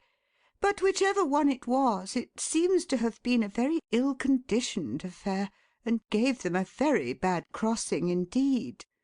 That is why I had to render Miss Eastman the service of which I spoke, the sudden recollection of which caused me to lay down the necklace and hurry from the room. I had forgotten all about it until I happened to see the roll of lint on my dressing-table." "Lint, Lady Leake? What on earth had lint to do with the matter?" "I had bought it for Miss Eastman when I was in town this morning. She asked me to, as she had used her last clean bandage yesterday. She had a very bad fall on shipboard, Mr. Cleek, and injured her left hand severely." Narkom made a curious sort of gulping sound, whipped out his handkerchief and began to dab his bald spot, and looked round at Cleek out of the tail of his eye. But Cleek neither moved nor spoke, nor made any sign, merely pushed his lower lip out over his upper one and stood frowning at the stable door. And here, just here, a strange and even startling thing occurred. With just one hoarse toot toot to give warning of its coming, a public taxi swung round the curve of the road, jerked itself up to a sudden standstill within a rope's cast of the spot where the four were standing, and immediately there rang forth a rollicking, happy, youthful voice, crying out, as the owner of it stood up and touched an upright forefinger to his numbered cap, in jolly mimicry of the hansom cabman of other days, "Keb, sir! Keb, mum! Keb! Keb!" And hard on the heels of that flung out a laughing, "Hello, mater! Hello, Dad, you dear old thunderbox! I say, how does this sort of thing get you, as Katie Eastman says? Buttons all over me like a blooming bobby, what?" And it needed no more than that to assure Cleek and Mr. Narkom that in the bright-eyed, bonny-faced, laughing young fellow who jumped down from the driver's seat at this and stood up straight and strong and displayed his taxicabman's livery unabashed and unashamed, They were looking upon Sir Mawson Leake's eldest son and heir. Henry! The voice was Lady Leake's, and there was pain and surprise and joy and terror all jumbled up in it curiously as she ran to him. Henry, is it really you? Sure thing, to quote Katie again. Just took a spin over to show myself off. Plenty of brass trimmings, what? I thought, Dad, you'd like to be sure that I really am done with the clubs at last. Not because they blacklisted me, for they didn't, but because, oh, well, you know. No taxicab men need apply, that sort of thing. I'll be invited to resign from every blessed one of them to-morrow, and there's not a chap connected with any one of them who'd be seen taking a match from me to light his cigarette with after this. All the same, though, I go out of them with a clean slate, and that's all I cared about. I did get that 200 after all, Pater. Curzon and Katie raised it for me between them, out of their own private accounts, you know. And as driving a car is the only thing I really do understand, I'm earning the money to pay them back this way. That's the stuff, by Jupiter! That's the stuff! Rapped out Cleek impulsively. You ought to have known from the first, Sir Mawson, that they don't make thieves out of this sort of material. Thieves? What do you mean by thieves? And who the dickens are you, anyway? I say, Dad, who's this Johnny? What's he driving at? What does he mean by talking about thieves? The necklace. The Rani's necklace. The Ladder of Light, bleated Sir Mawson feebly. It is gone. It is lost. It went when you went. There has been no trace of it since. Then he joined Lady Leake and plucked at the boy's sleeve, and between them out came the whole miserable story. And you think that I stole it? You dare to think that? Flung out his son, jerking back from him and brushing aside Lady Leake's solicitous hand. Very well, then. Think what you jolly well please. I'm done with the lot of you. And after that, the deluge. Speaking, he turned on his heel and rushed back to his taxi, wrenched open its door, revealing what none of them had suspected before because of the drawn curtains, that the vehicle was occupied, and sang out in a fine fury, "Pull up the blinds, Curz! Come out, old chap! Come out, Major! Come out, Katie, all of you at once! There isn't going to be any jolly lark, any pleasant surprise, any killing of the fatted calf. This isn't a comedy, it's a tragedy. Hop out lively, the lot of you. I'm done with my father, and I've got to get back to my place in the ranks as fast as I can fly. I'll pay you back, Katie. I'll pay you back, Curz, old chap. Yes, by God, I will if I drive this thing night and day without sleeping." Then came a sudden banging of the taxi's door, a hoot from the horn as he jumped back to his seat and sounded a warning note, and in the winking of an eye he was off and away, and there in the road stood a stout, pleasant-faced old gentleman, a youth with a budding moustache, and a bright-faced, fairy-like little lady of about 18, all three of whom were standing stock still and staring after the vanishing taxi in the blankest of blank amazement. Of a sudden, however, "My goodness, Papa, I guess Curzon and I have sort of muffed it somehow," the little lady said forlornly. I guess you have, honey. I guess you have. Anyhow, something's gone bust, that's a sure thing. Let's go and ask Sir Mawson what it's all about." "Yes, let us by all means," put in the younger man. "Come on." Mr. Narkom, who heard these things, drew closer to Cleek, looked up at him anxiously, and contrived to whisper an inquiry which fell only upon his ally's ears. "Found out anything, old chap?" "Yes. From their words it is clear that Sir Mawson has taken nobody in the house, even his son Curzon, into his confidence regarding the lost necklace." "I don't mean that. I'm alluding to the others. Found out anything about them?" "Yes. And a very important thing, too. They are not Diamond Nick and Dutch Ella. Not in the least like them. Neither are they disguised. Also, Miss Eastman's injury is only a sprained wrist, it appears. You observe she does not even attempt to cover the back of her hand. I'm afraid, Mr. Narkom, you've been barking up the wrong tree." End of section 24.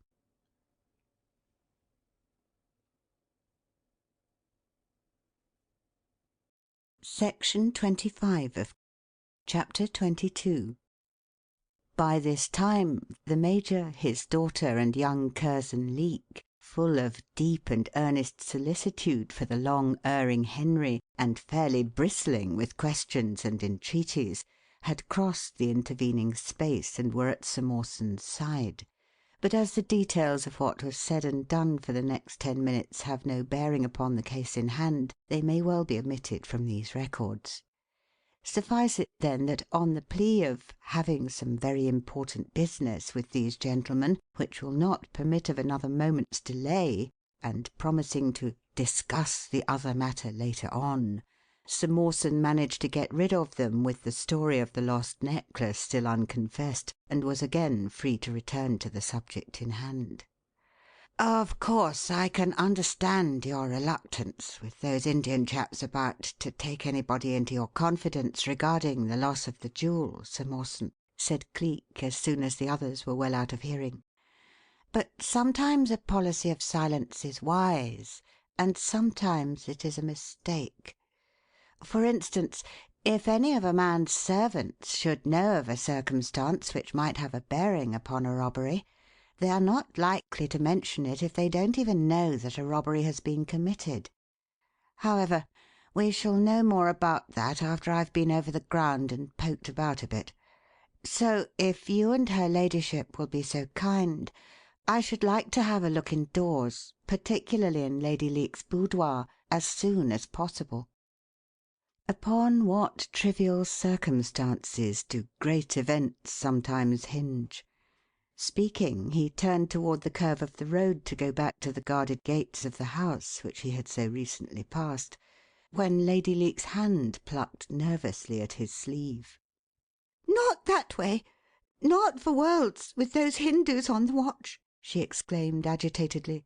"Heaven knows what they might suspect, what word they might send to the Ranee's steward, if they saw us returning to the house without having seen us leave it. Come, there is another and a safer way.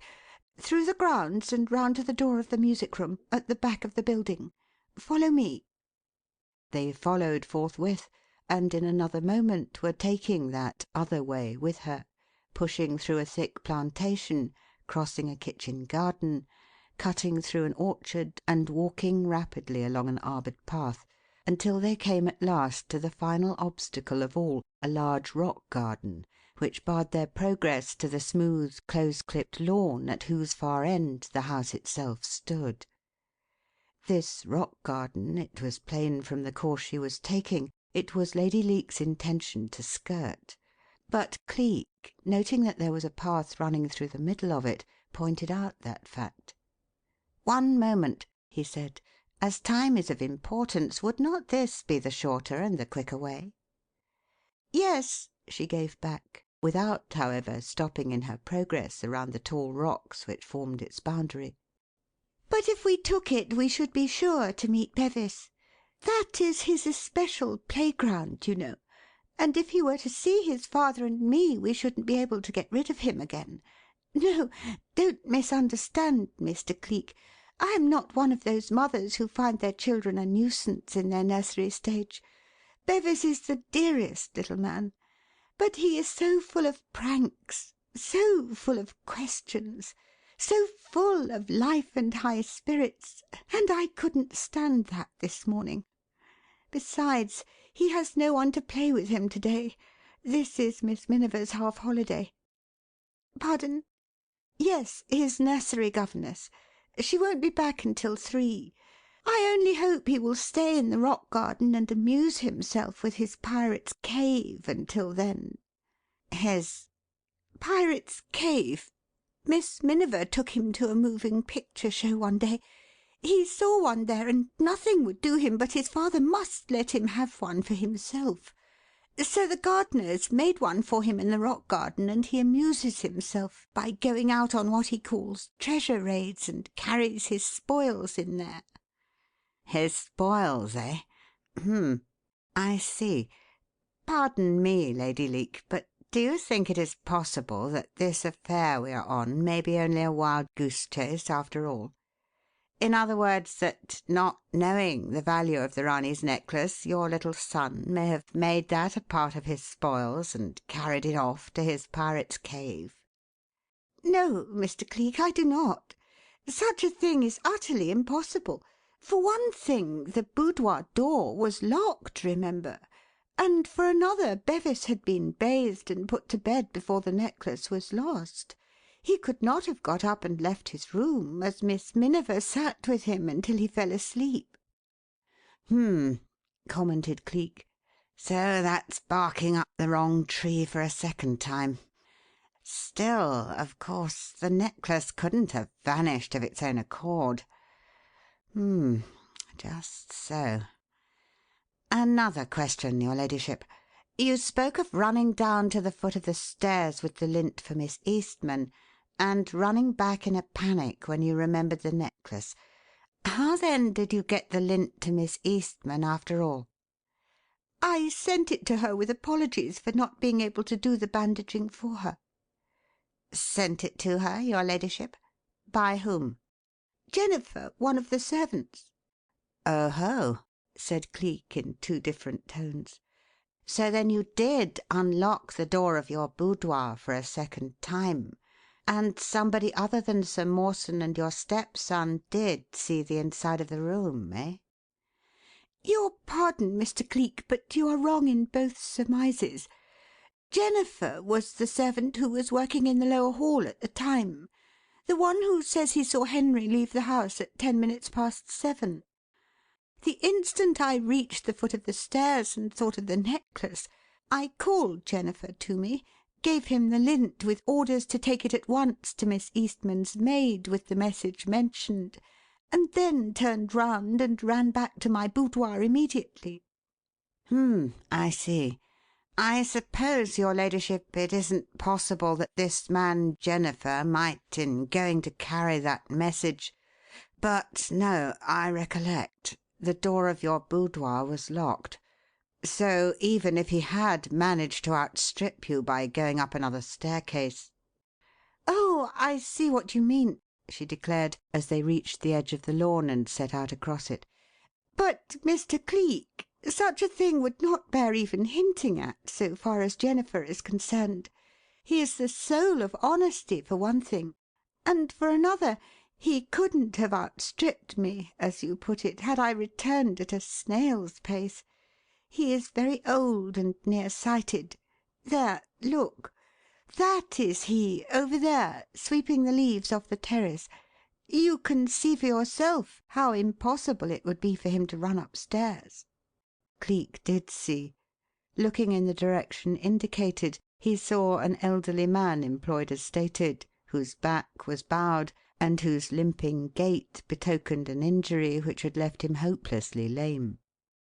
"His leg had to be amputated as the result of being run over by an omnibus in the streets of London," explained her ladyship, "and in consequence he wears a wooden one. He has been in the employ of the family for more than 40 years. Originally he was a gardener, and after his accident Sir Mawson was for pensioning him off so that he could end his days in quiet and comfort. But he quite broke down at the thought of leaving the old place, and as he wouldn't listen to such a thing as being paid for doing nothing, we humoured his whim and let him stay on as a sort of handyman.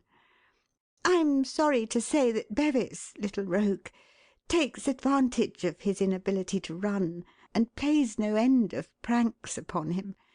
But he adores the boy and never complains."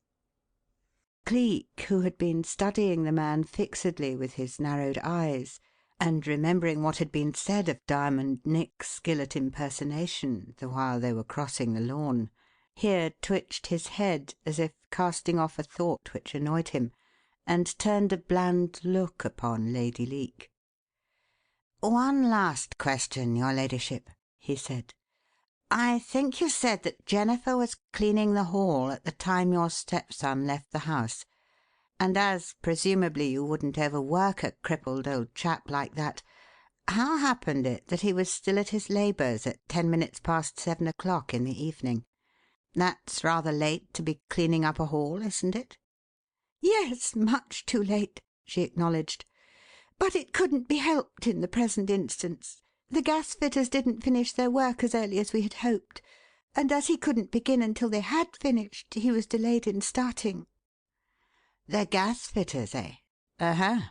So you had those chaps in the house yesterday, did you?" "Yes. There had been an unpleasant leakage of gas in both the music room and the main hall for 2 or 3 days, and as the men had to take down the fixtures to get to the seat of the trouble, Jennifer improved the opportunity to give the chandelier and the brackets a thorough cleaning, since he couldn't, of course, start to clear up the mess the workmen made until after they had finished and gone. But, Mr. Cleek, they couldn't have had anything to do with the affair, for they left the house at least 10 minutes before the ladder of light came into it. So naturally This is the door of the music room, gentlemen. Come in, please." The invitation was accepted at once, and in another half-minute Cleek and Mr. Narkom found themselves standing in a wonderful white and gold room under a huge crystal chandelier of silver and cut glass, and looking out through an arched opening hung with sulphur-coloured draperies into a sort of baronial hall equipped with armour and tapestries, and broad enough to drive a coach through without danger to its contents. From this hall, as they discovered when Lady Leake led them without delay toward the scene of the necklace's mysterious vanishment, a broad short flight of richly carpeted stairs led to a square landing, and thence another and a longer flight, striking off at right angles, communicated with the passage upon which her ladyship's boudoir opened. "It was here that I stood, Mr. Cleek, when I recollected about the necklace as I called Jennifer to me," she explained, pausing on the landing at the foot of this latter flight of stairs just long enough to let him note, over the broad rail of the banister, that the great hall was clearly visible below. "He was there, just under you, trying the globes of the music-room chandelier when I called to him. Now come this way, please, and you will see how impossible it is for any one to have entered and left the boudoir during my brief absence without my seeing or hearing." It was, for the door of the boudoir, which was entirely detached from the rest of the suite occupied by herself and her husband, was immediately opposite the head of the staircase and clearly visible from the landing at its foot. She unlocked this one solitary door and let them see that the only other means of possibly entering the room was by way of a large overhanging bay window overlooking the grounds. But this was a good 20 feet above the surface of the earth, and there was not a vine nor a tree within yards and yards of it, and as the space beneath was so large and clear that no one could have manipulated a ladder without the certainty of discovery, Cleek saw at a glance that the window might be dismissed at once as a possible point of entry. Nor did anything else about the room offer a hint more promising. All that he saw was just what one might have expected to see in such a place under such circumstances as these. On the dressing-table, surrounded by a litter of silver and cut-glass toilet articles, lay the case which had once contained the famous necklace, wide open and empty. Over the back of a chair, as if it had been thrown there under the stress of haste and great excitement, hung a negligee of flowered white silk trimmed with cascades of rich lace, and across a sofa at the far end of the room a dinner gown of grey satin was carefully spread out, with a pair of grey silk stockings and grey satin slippers lying beside it. "Everything is exactly as it was, Mr. Cleek, at the time the necklace disappeared," explained her ladyship, noting the manner in which his glances went flickering about the room, skimming the surface of all things but settling on none. Everything, that is, but that negligee there." "Wasn't that in the room, then?" "Oh, yes, but it wasn't on the chair. It was on me. I had come up to dress for dinner a short time before Henry made his appearance. Indeed, I had only just taken off my street costume and started to dress when he rapped at the door and implored me to let him come in and speak to me for a minute or two. 'For God's sake, mater,' was the way he put it, and as haste seemed to be of vital importance, I slipped on my negligee and let him in as quickly as I could. Afterward, when Sir Mawson came in with the wonderful necklace—" She stopped abruptly, and her voice seemed to die away in her throat, and when she spoke again it was in a sort of panic. "Mr. Cleek!" she cried. "Mr. Cleek! What is it? What's the matter? Good heavens, Mawson! Has the man gone out of his mind?" In the circumstances the question was an excusable one. A moment before she had seen Cleek walk in the most casual manner to the chair where the lace-clouded negligee hung, had seen him pick it up to look at the chair seat under it, and was collectedly proceeding with the account of the events of yesterday when, without hint or warning, he suddenly yapped out a sound that was curiously like a dog that had mastered the trick of human laughter, flung the negligee from him, dropped on his knees, and was now careering round the room like a terrier endeavouring to pick up a lost scent, pushing aside tables, throwing over chairs, and yapping. "Cleek, old chap!" It was Narkom that spoke, and the hard, thick hammering of his heart made his voice shake. "Good lud, man! In the name of all that's wonderful—" "Let me alone," he bit in irritably. "Of all the asses! Of all the blind, mutton-headed idiots!" Then laughed that curious, uncanny laugh again, scrambled to his feet, and made a headlong bolt for the door. "Wait for me, all of you, in the music room," he threw back from the threshold. "Don't stir from it until I come. I want that fellow Jennifer. I want him at once." And here, turning sharply on his heel with yet another yapping sound, he bolted across the passage, ran down the staircase like an escaping thief, and by the time the others could lock up the boudoir and get down to the music room, there wasn't a trace of him anywhere. End of section 25.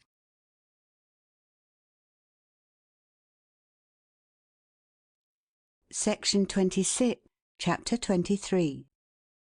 It was a full half-hour later, and Sir Mawson and Lady Leake and Mr. Maverick Narkom were in the throes of the most maddening suspense when the door of the music room flashed open and flashed shut again, and Cleek stood before them once more, quite alone still, but with that curious crooked smile which to Narkom stood for so much, looping up the corner of his mouth and mutely foreshadowing the riddle's spectacular end. "Cleek, dear chap!" The superintendent's voice was sharp and thin with excitement. "You've found out something, then?" "I hope, Mr. Narkom, I have found out everything," he replied with a marked emphasis on the word hope. "But as we are told when in doubt or in difficulty to look above for a way out, permit me to follow that advice before proceeding any further with the subject." Here he stepped to the centre of the room, twitched back his head, and with chin upslanted and eyes directed toward the ceiling, moved slowly round in a narrow circle for a moment or two. But of a sudden he came to a sharp standstill, rapped out a short, queer little laugh, and, altering these mysterious tactics, looked down and across the room at Sir Mawson Leake. "I think the Ranee did not look to the security of those slim gold links a day too soon, Sir Mawson," he said. "It is too much to ask a man to risk his whole fortune on the tenacity of a bit of age-worn wire as you have done, and if I were in your shoes I'd tell the old girl's major domo when he comes for the necklace to get it repaired somewhere else and be dashed to him." Good. Wouldn't I in a twinkling if I could only lay hands on the wretched thing again? But I haven't it, as you know." "Quite true. But you're going to have it presently. I know where it is." "Mr. Cleek!" "Gently, gently, my friends. Don't go quite off your heads with excitement. I repeat, I know where it is. I have found it, and Mr. Narkom, look sharp. A chair for Lady Leake. She's tottering. Steady, steady, your ladyship. It will only complicate matters to lose a grip on yourself now, and you have kept up so brave a front all through, it would be a pity to break down at the end." I am not breaking down. I am quite all right. Please go on, Mr. Cleek. Please do. I can stand anything better than this. Are you sure you have found it? Are you sure?" "Absolutely. I have had a nice little talk with old Jennifer and a very satisfactory visit to Master Bevis Leake's interesting Pirate's Cave. And gently, gently, Sir Mawson, gently, all of you. Don't jump to conclusions too quickly. No, your ladyship, I did not find the necklace in that cave, and for the simple reason that it is not and never has been there. In short, neither your son Bevis nor the servant Jennifer has the least idea in the world where it is. I have, however, and if in return for handing it over to him, Sir Mawson will give me his promise to take that boy Henry back and give him another chance, he shall have it in his hands 10 seconds afterward." "I promise! I promise! I promise!" broke in Sir Mawson, almost shouting in his excitement. "I give you my word, Mr. Cleek. I give you my solemn oath." "Right you are," said Cleek in reply.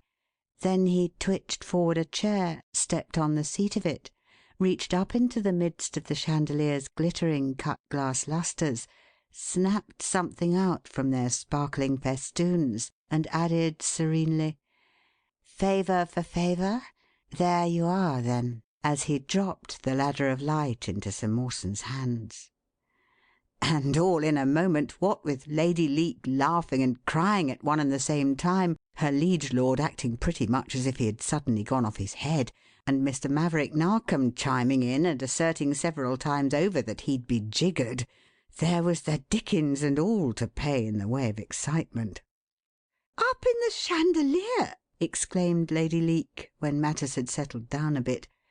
"Up there, where it might have remained unnoticed for months, so like is it to the strings of lustres. But how? But when?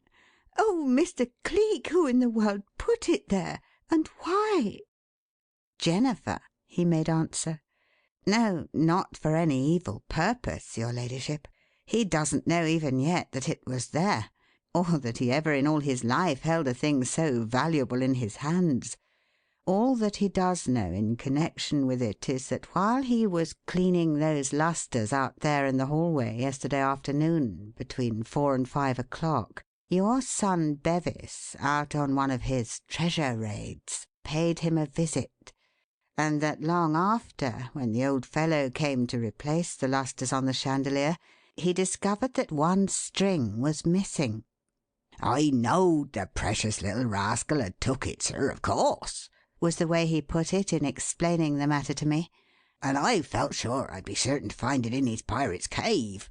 But, Lord bless you, it turned out as he hadn't took it there at all, as I found out a goodish bit afterward, when her ladyship comes down to the landing at the top of the first flight of stairs, calls me up to give me the lint for Miss Eastman, and then gives a jump and a cry like she'd just recollected something, and runs back upstairs as fast as she could fly. For when I looks down, there was the missing string of lustres lying on the landing right where her ladyship had been standing, and where he, little rascal, had went and hid it from me. So I picks it up and puts it back in its place on the chandelier, just as soon as I'd taken the lint to Miss Eastman, like her ladyship told me." In that, Lady Leake, lies the whole story of how it came to be where you saw me find it.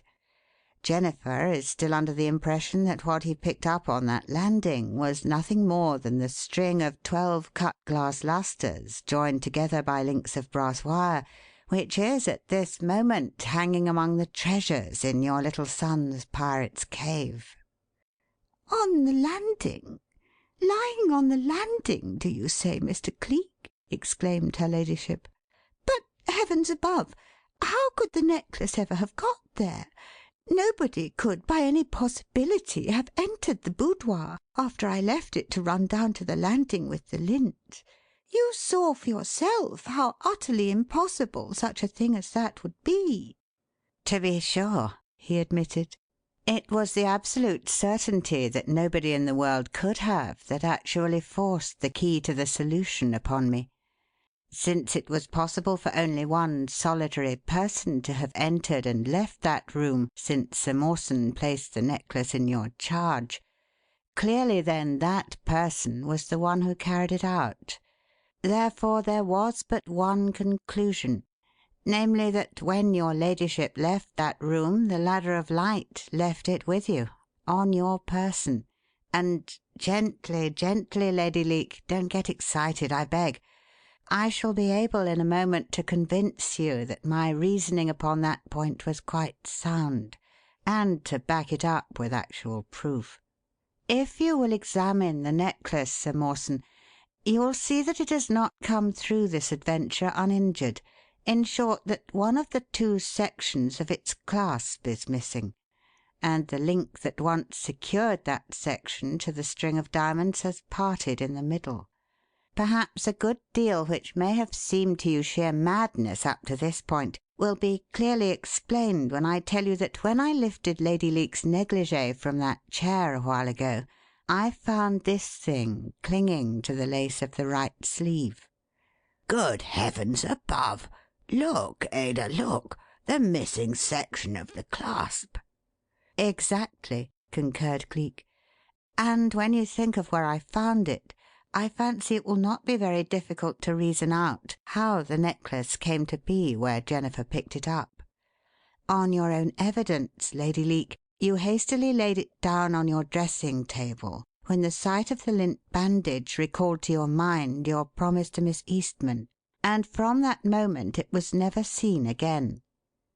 The natural inference, then, is so clear, I think there can hardly be a doubt that when you reached over to pick up that bandage, the lace of your sleeve caught on the clasp, became entangled, and that when you left the room you carried the ladder of light with you. The great weight of the necklace swinging free as you ran down the staircase would naturally tell upon that weak link, and no doubt when you leaned over the banister at the landing to call Jennifer, that was, so to speak, the last straw. The weak link snapped, the necklace dropped away, and the thick carpet entirely muffled the sound of its fall. As for the rest—" The loud jangling of the door bell cut in upon his words. He pulled out his watch and looked at it. "That will be the Ranee's major domo, I fancy, Sir Mawson," he observed. "And with your kind permission, Mr. Narkom and I will be going. We have, as I have already told you, a little matter of importance still to attend to in the interest of the Yard, and although I haven't the slightest idea we shall be able to carry it to a satisfactory conclusion for a very long time, if ever, we had better be about it. Pardon? Reward, your ladyship? Oh, but I've had that. Sir Mawson has given me his promise to let that bonny boy have another chance. That was all I asked, remember. There's good stuff in him, but he stands at the crossroads and face to face with one of life's great crises. Now is the time when he needs a friend. Now is the time for his father to be a father, and opportunity counts for so much in the devil's gamble for souls. Get to him, Daddy. Get to him and stand by him, and you'll have given me the finest reward in the world." And here, making his adieus to Lady Leake, whose wet eyes followed him with something of reverence in them, and shaking heartily the hand Sir Mawson held out, he linked arms with Narkom, and together they passed out, leaving a great peace and a great joy behind them. "Gad, what an amazing beggar you are!" declared the superintendent, breaking silence suddenly as soon as they were at a safe distance from the house. "You'll end your days in the workhouse, you know, if you continue this sort of tactics. Fancy chucking up a reward for the sake of a chap you never saw before, and who treated you like a mere nobody.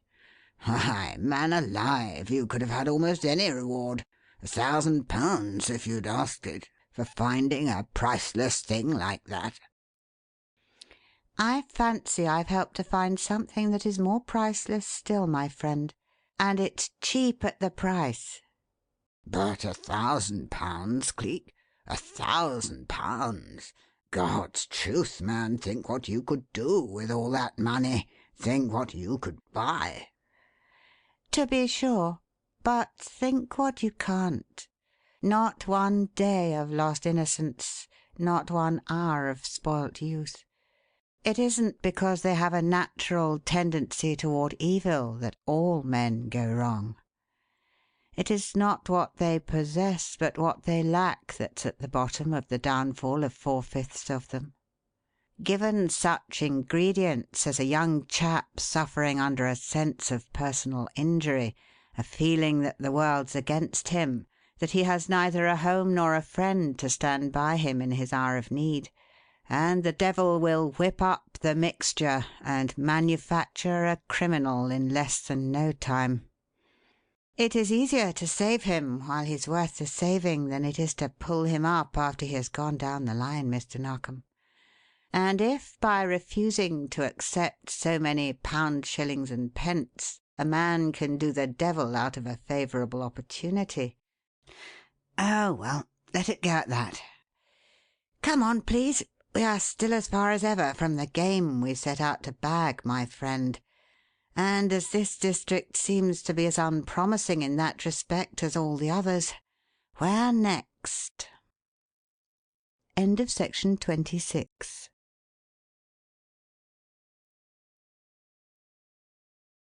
Section 27 of Chapter 24.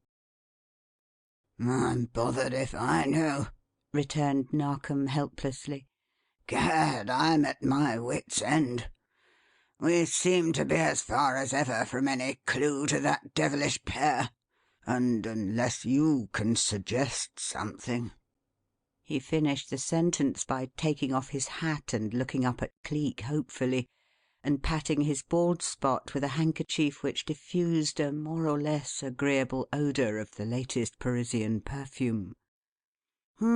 Said Cleek reflectively. "We might cross the Heath and have a look round Gospel Oak, if you like. It's a goodish bit of a walk, and I've no idea that it will result in anything, I frankly admit. But it is one of the few places we have not tried, so we might have a go at that, if you approve." "By James, yes, the very thing. There's always a chance, you know, so long as it's a district we've never done. Gospel Oak it is, then. And look here, I'll tell you what. You just stop here a bit and wait for me, old chap, while I nip back to the house and ask Sir Mawson's permission to use his telephone. To ring up the Yard as usual, you know, and tell them in what quarter we're operating, in case there should be reason to send anybody out to find me in a hurry. Back with you in no time, and then we'll be off to Gospel Oak like a shot." "Right you are.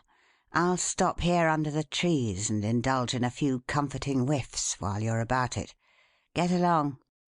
Narkom paused a moment to grip his cuff between finger-tips and palm and run his coat sleeve round the shiny surface of his topper, then shook out his handkerchief and returned it to his pocket, jerked down his waistcoat and gave it one or two sharp flicks with the backs of his nails, and before a second diffusion of scent had evaporated, or the whimsical twist it called to Cleek's lips had entirely vanished, the scene presented nothing more striking than an ordinary man leaning back against a tree and engaged in scratching a match on the side of an ordinary wooden matchbox. The Yard's gentleman had gone. It was full 10 minutes later when he lurched into view again, coming down the garden path at top speed, with one hand on his hat's crown and the other holding the flapping skirts of his frock coat together, and Cleek could tell from the expression of his round pink face that something of importance had occurred. It had, and he blurted it out in an outburst of joyous excitement the moment they again stood together. The search for Dutch Ella and Diamond Nick was at an end. The police of Paris had cabled news of their location and arrest that very morning in the French capital, and would hold them under lock and key until the necessary preliminaries were over relative to their deportation as undesirables and their return to Canada. "The news arrived less than an hour ago," he finished, "and that wide-awake young beggar Lennard thought it was so important that I ought to know it as soon as possible. So he hopped on to the limousine and put off as fast as he could streak it. He's up here in this district now, this minute, hunting for us. Come on, let's go and find him. By James, it's a ripping end to the business, what?" "That depends," replied Cleek, without much enthusiasm. "Which limousine is Lennard using to-day? The new blue one?" "Cinnamon, no. That won't be delivered until the day after to-morrow. So it'll be the good old red one, of course. Will it matter?" "Come and see," said Cleek, swinging out of the grounds into the public highway again and walking fast. "At all events, an ounce of certainty is worth a pound of suspicion, and this little faux pas will decide the question. They're no fools, those Apaches, and Waldemar knows how to wait patiently for what he wants." "Waldemar? The Apaches? Good Lord, man, what are you talking about? You're not worrying over that business again, I hope? Haven't I told you over and over again that we couldn't find one trace of them anywhere in London? That they cleared out, bag and baggage, after that fruitless trip to Yorkshire? The whole truth of the matter, to my way of thinking, is that they awoke then to the fact that you had dropped to their being after you, and knowing you weren't to be caught napping, gave it up as a bad job." "Or altered their tactics and set out to follow someone else." "Someone else? Good Lord, don't talk rubbish. What good would following someone else do if they were after you?" "Come and see," said Cleek again, and would say no more, but merely walked on faster than ever, up one thoroughfare and down another, flicking eager glances to right and to left in search of the red limousine. In the thick of the High Street they caught sight of it at last, tooling about aimlessly, while Lennard kept constant watch on the crowd of shoppers that moved up and down the pavement. "Cut ahead and stop it, and we shall see what we shall see, Mr. Narkom. I'll join you presently," said Cleek, and he stood watching while the superintendent forged ahead in the direction of the limousine, and continued watching even after he saw him reach it and bring it to a halt and stand at the curb talking earnestly with Lennard. But of a sudden the old crooked smile looped up the corner of his mouth. He stood at attention for a moment or two, breathing hard through his nostrils and moving not at all until, abruptly starting into activity, he walked rapidly down the pavement and joined Narkom. "Well?" queried the superintendent, looking at him quizzically. "Come to any decision, old chap?" "Yes, and so will you in a second. Don't turn. Don't do anything hastily. Just look across the street at the jeweller's window opposite, and tell me what you think of it." Narkom's swift, sidelong glance travelled over the distance like a gunshot, arrowed through the small collection of persons gathered about the shop window inspecting the display of trinkets, and every nerve in his body jumped. "Good God! Waldemar!" he said under his breath. "Exactly. I told you he knew how to wait. Now look farther along the curb on this side. The closed carriage waiting there. It was dawdling along and keeping pace with him when I saw it first. The man on the box is a fellow named Serpice, an Apache. Shoot, be still, will you, and look the other way. They will do me no harm here. It isn't their game. And besides, they daren't. It is too public, too dangerous. It will be done when it is done, in the dark, when I'm alone and none can see. And Waldemar will not be there. He will direct, but not participate. But it won't be to-day, nor yet to-night, I promise you. I shall slip them this time, if never again." The superintendent spoke, but the hard hammering of his heart made his voice scarcely audible. "How?" he asked. "How?" "Come and see," said Cleek for yet a third time. Then, with an abruptness and a swiftness that carried everything before it, he caught Narkom by the arm, swept him across the street, and without hint or warning tapped Waldemar upon the shoulder. "Ah, bonjour, Monsieur le Comte," he said airily, as the Mauravanian swung round and looked at him, blanching a trifle in spite of himself. "So you are back in England, it seems. Ah, well, we like you so much, tell His Majesty when next you report, that this time we shall try to keep you here."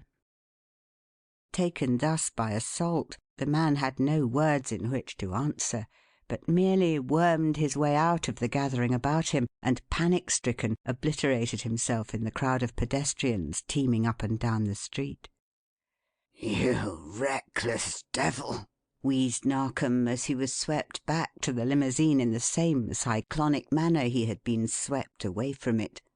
"You might have made the man savage enough to do something to you, even in spite of the publicity, by such a proceeding as that." "That is precisely what I had hoped to do, my friend. But you perceive he is no fool to be trapped into that. We should have had some excuse for arresting him if he had done a thing of that sort, some charge to prefer against him. Whereas, as matters stand, there's not one we can bring forward that holds good in law, or that we could prove if our lives depended upon it. You see now, I hope, Mr. Narkom, why you have seen nothing of him lately." "No. Why?" "You have not used the red limousine, and he has been lying low ready to follow that, just as I suspected he would. If he couldn't trace where Cleek goes to meet the red limousine, clearly then the plan to be adopted must be to follow the red limousine and see where it goes to meet Cleek, and then to follow that much-wanted individual when he parts from you and makes his way home. That is the thing the fellow is after, to find out where I live and to get me some night out there. But, my friend, turn about is fair play the world over, and having had his inning at hunting me, I'm going in for mine at hunting him. I'll get him. I'll trap him into something for which he can be turned over to the law.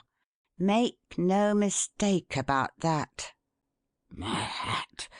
What do you mean to do?" "First and foremost, make my getaway out of the present little corner," he replied, "and then rely upon your assistance in finding out where the beggar is located. We're not done with him even for to day. He will follow, either he or Serpice, perhaps both, the instant Lennard starts off with us." "You are going back with us in the limousine, then?" "Yes, part of the way. Drive on, Lennard, until you can spot a plain clothes man. Then give him the signal to follow us. At the first station on the Tube or the Underground, pull up sharp and let me out. You, Mr. Narkom, alight with me and stand guard at the station entrance while I go down to the train. If either Waldemar or an Apache makes an attempt to follow, arrest him on the spot on any charge you care to trump up. It doesn't matter, so that it holds him until my train goes. And as soon as it has gone, call up your plain-clothes man, point out Serpice to him, and tell him to follow and to stick to the fellow until he meets Waldemar, if it takes a week to accomplish it, and then to shadow his precious countship and find out where he lives. Tell him for me that there's a £10 note in it for him the moment he can tell me where Waldemar is located, and to stick to his man until he runs him down. Now then, hop in, Mr. Narkom, and let's be off. The other chap will follow, be assured. All right, Lennard, let her go." Lennard let her go forthwith, and a quarter of an hour later saw the programme carried out in every particular, only that it was not Waldemar who made an attempt to follow when the limousine halted at the tube station and Cleek jumped out and ran in. The Count was far too shrewd for that. It was a rough-looking Frenchman who had just previously hopped out of a closed carriage driven by a fellow countryman, only to be nabbed at the station doorway by Narkom and turned over to the nearest constable on the charge of pocket-picking. The charge, however, was so manifestly groundless that half a dozen persons stepped forward and entered protest, but the superintendent was so pig-headed that by the time he could be brought to reason and the man was again at liberty to take his ticket and go down in the lift to the train, the platform was empty, the train gone, and Cleek already on his way. A swift, short flight under the earth's surface carried him to another station in quite another part of London. A swift, short walk thence landed him at his temporary lodgings in town, and 4 o'clock found him exchanging his workaday clothes for the regulation creased trousers and creaseless coat of masculine calling costume, and getting ready to spend the rest of the day with her. End of section 27.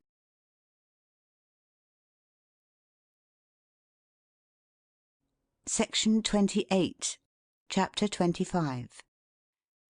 The sky was all aflame with the glory of one of late June's gorgeous sunsets when he came up over the long sweep of meadowland and saw her straying about and gathering wild flowers to fill the vases in the wee house's wee little drawing-room, and singing to herself the while in a voice that was like honey, thin but very, very sweet.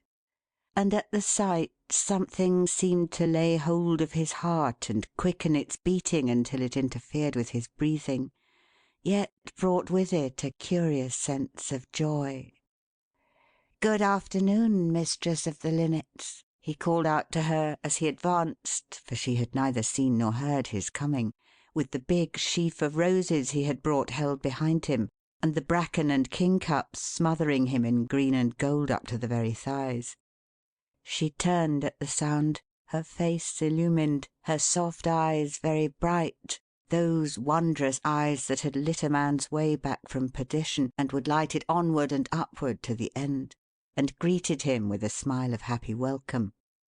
"Oh, it is you at last," she said, looking at him as a woman looks at but one man ever.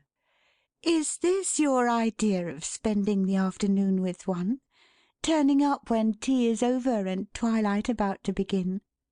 Do you know I am a very busy young woman these days," blushing rosily, "and might have spent a whole day in town shopping, but that Dollops brought me word that I might look for you. But, of course, no, I shan't say it. It might make you vain to hear that you had the power to spoil my day."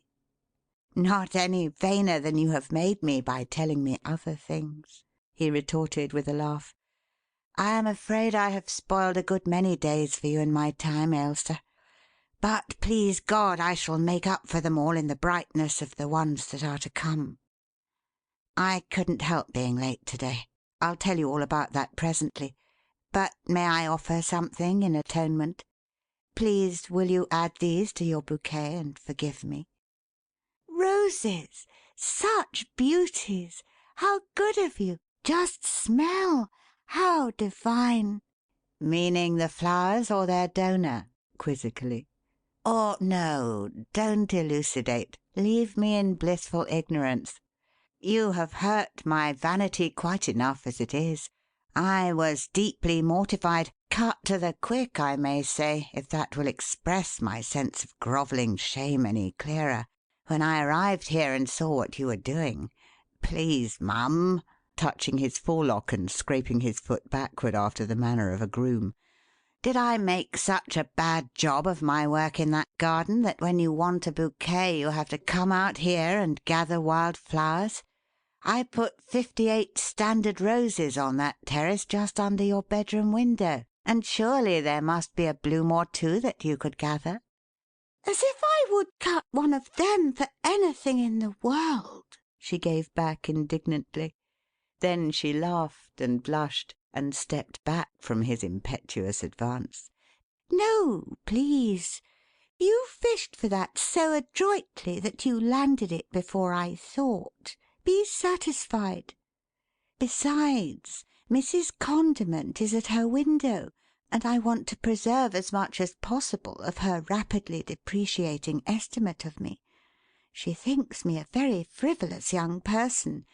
To allow that young Mr. Hamilton to call so frequent, miss, and if you'll allow me to say it, at such unseemly hours, I don't think as dear Captain Burbage would quite approve of it if he knew." "Gad! That's rich. What a mimic you are! It was the dear old girl to the life. She hasn't an inkling of the truth, then?" "Not one. She doesn't quite approve of you, either. I likes to see a gent more circumspect, miss, and a trifle more reserved when he's getting on his 30s.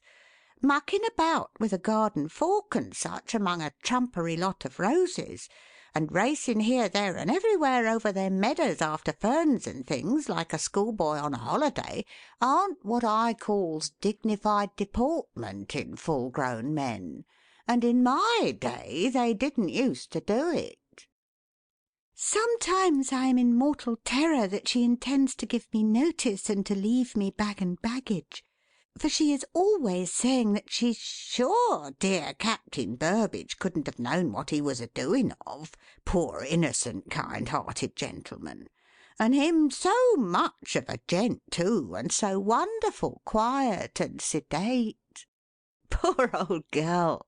said Cleek, laughing. "What a shock to her if she knew the truth! And what on earth would you do if she were to chance to get a peep at Dollops? But then, of course, there's no fear of that. The young beggar's too careful. I told him never to come near the house when he carries any notes." "And he never does. Always leaves them under the stone in the path through the woods. I go there, of course, twice every day, and I never know that he has been about until I find one. I am always glad to get them, but to-day's one made me very, very happy indeed." "Because I told you you might expect me?" "Yes, but not that alone. I think I cried a little, and I know I went down on my knees right there out in those woods when I read those splendid words, 'There is but one more debt to be paid. The some day of my hopes is near to me at last.'" Her voice died off.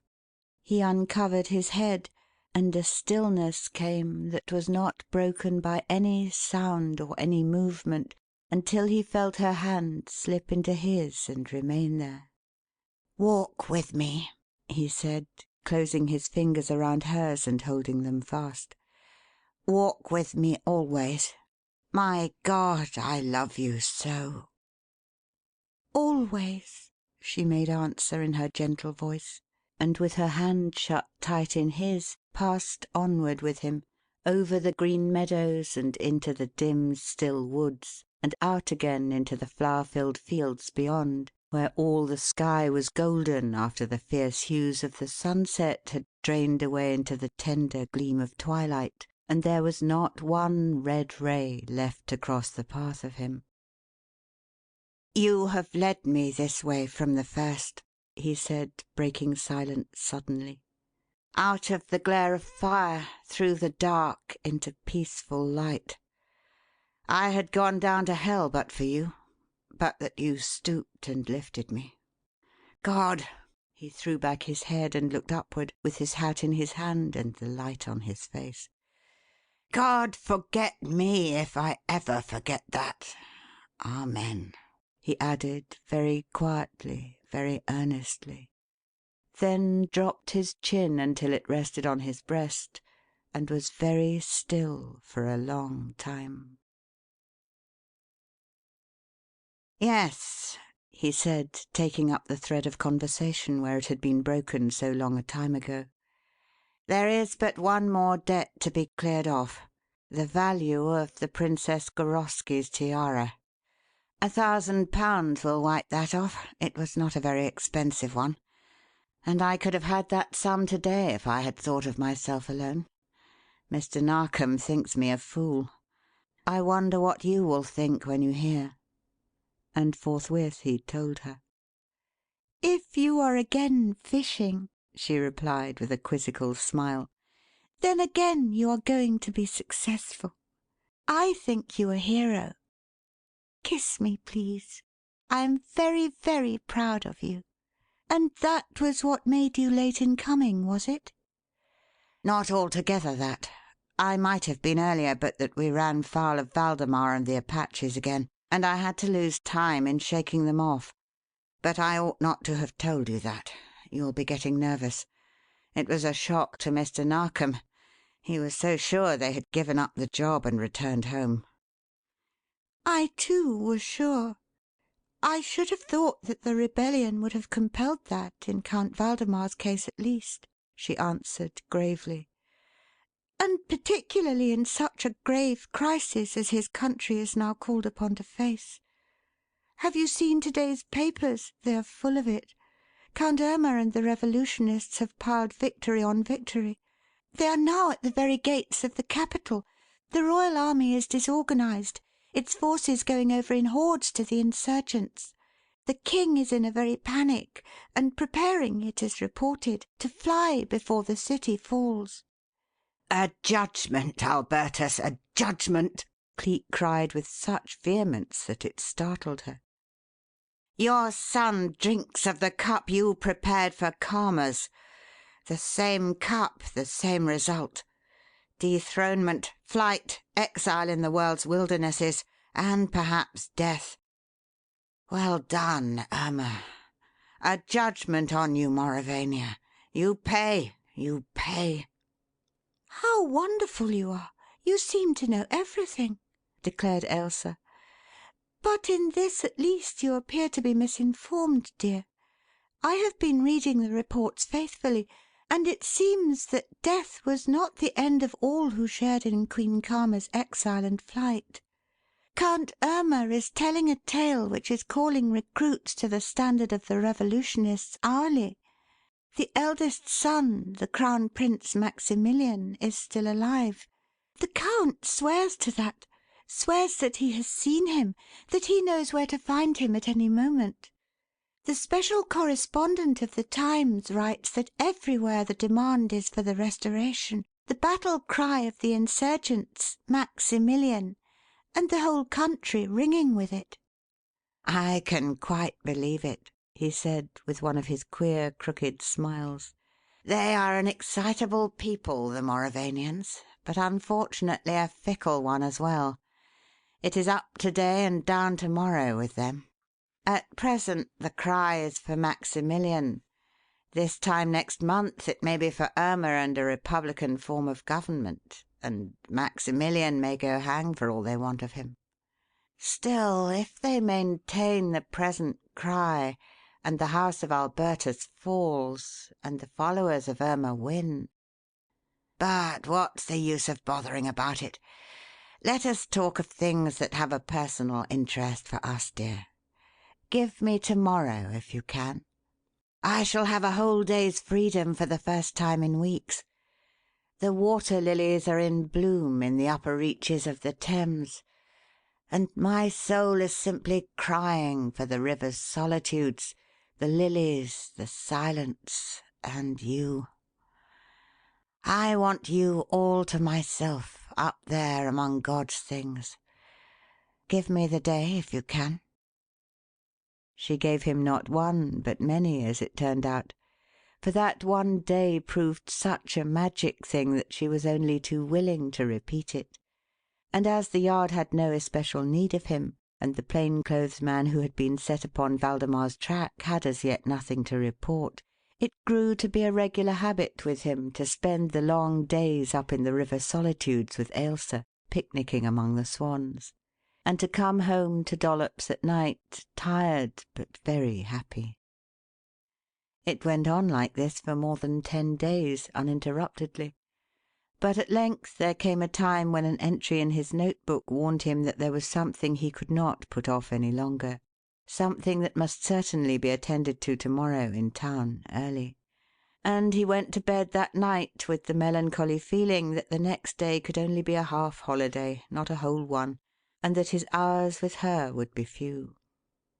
But when that tomorrow came, he knew that even these were to be denied him, for the long-deferred call of the Yard had come, and Narkom, ringing him up at breakfast-time, asked for an immediate meeting. "In town, dear chap, as near to Liverpool Street and as early as you can possibly make it." "Well, I can't make it earlier than 10:30. I've got a little private business of my own to attend to as it happens, Mr. Narkom," he replied. "I'd put it off if I could, but I can't.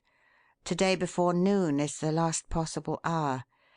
But look here, I can meet you at 10:30 in Bishopsgate Street, between St. Ethelburga's Church and Bevis Marks, if that will do. Will, eh? All right. Be on the lookout for me there, then. What? The new blue limousine, eh? Right you are. I'm your man to the tick of the half hour. Good-bye." And he was, as it turned out. For the new blue limousine, a glistening, spick-span 60-horsepower machine, perfect in every detail, had no more than come to a standstill at the curb in the exact neighbourhood stated, at the exact half-hour agreed upon, when open whisked the door, and in jumped Cleek with the swiftness and agility of a cat. End of section 28.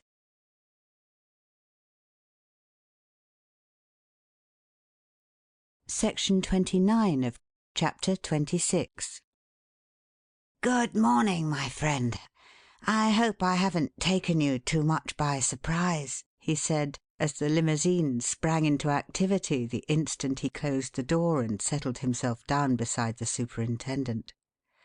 "Not more than usual, dear chap, but I shall never quite get used to some of your little tricks.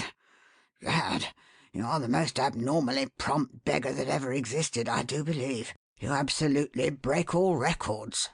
"Well, I certainly came within a hair's breadth of losing my reputation this morning, then," he answered cheerily, as he fumbled in his pockets for a match. "It was a hard pull to cover the distance and get through the business in time, I can tell you, with the brief margin I had. But fortunately here, take charge of that, will you, and read it over while I'm getting a light." That was a long, legal-looking envelope which he had whisked out of his pocket and tossed into Narkom's lap. "Royal British Life Assurance Society," repeated he, reading off the single line printed on the upper left-hand corner of the envelope. "What the dickens? I say, is it a policy?" "Uh-huh," assented Cleek, with his mouth full of smoke. "The medico who put me through my paces some time ago reported me sound in wind and limb, and warranted not to bite, shy, or kick over the traces, and I was duly ordered to turn up at the London office before noon on a given day to sign up and pay down and receive that interesting document. Otherwise my application would be void, etc. This, as it happens, is the given day in question.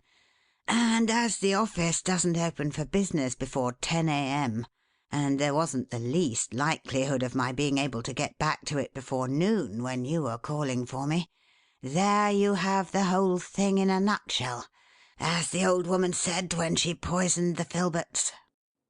Meanwhile, Narkom had opened the envelope and glanced over the document it contained. He now sat up with a jerk and voiced a cry of amazement. "Good Lord deliver us!" he exclaimed. "In favour of Dollops?" "Yes," said Cleek. "He's a faithful little monkey, and I've nothing else to leave him. There's always a chance, you know, with Margot's lot and Valdemar's. I shouldn't like to think of the boy being forced back into the streets if anything should happen to me." "Well, I'll be what a man! What a man! Cleek, my dear, dear friend, my comrade, my pal." "Chuck it. Scotland Yard with the snuffles is enough to make the gods shriek, you dear old footler. Why, God bless your old soul, Brakes on. Let's talk about the new limousine. She's a beauty, isn't she? Locker, mirror, just like the old red one, and hello, I say, you're taking me into the country, I perceive. We've left the town behind us." "Yes, we're bound for Darsham." "Darsham? That's in Suffolk, isn't it? And about 95 miles from Liverpool Street Station as the crow flies. So our little business to day is to be an out-of-town affair, eh? Well, let's have it. What's the case? Burglary?" "No, murder. Happened last night. Got the news over the telephone this morning. Nearly bowled me over when I heard it, by James, for I saw the man alive in town only the day before yesterday. It's a murder of a peculiarly cunning and cleverly contrived character, Cleek, with no apparent motive and absolutely no clue as to what means the assassin used to kill his victim, nor how he managed to get in and out of the place in which the crime was committed.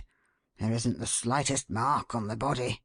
The man was not shot, not stabbed, not poisoned, nor did he die from natural causes. There is no trace of a struggle, yet the victim's face shows that he died in great agony, and was, beyond all question, the object of a murderous attack." Said Cleek, stroking his chin. "Sounds interesting, at all events. Let's have the facts of the case, please. But first, who was the victim? Anybody of importance?" "Of very great importance in the financial world," replied Narkom. "He is, or rather was, an American multi-millionaire. Inventor, to speak by the card, of numerous electrical devices which brought him wealth beyond the dreams of avarice and carried his fame all over the civilized world. You will no doubt have heard of him. His name is Jefferson P. Drake." "Uh-huh," said Cleek, arching his eyebrows. "That man, eh? Oh, yes, I've heard of him often enough. Very nearly everybody in England has by this time. Chap who conceived the idea of bettering the conditions of the poor by erecting art galleries that were to be filled and supported out of the rates, and more or less modestly to be known by the donor's name. That's the man, isn't it?" "Yes, that's the man." "Just so. Stop a bit. Let's brush up my memory a trifle. Of English extraction, wasn't he? And having made his money in his own native country, came to that of his father to spend it.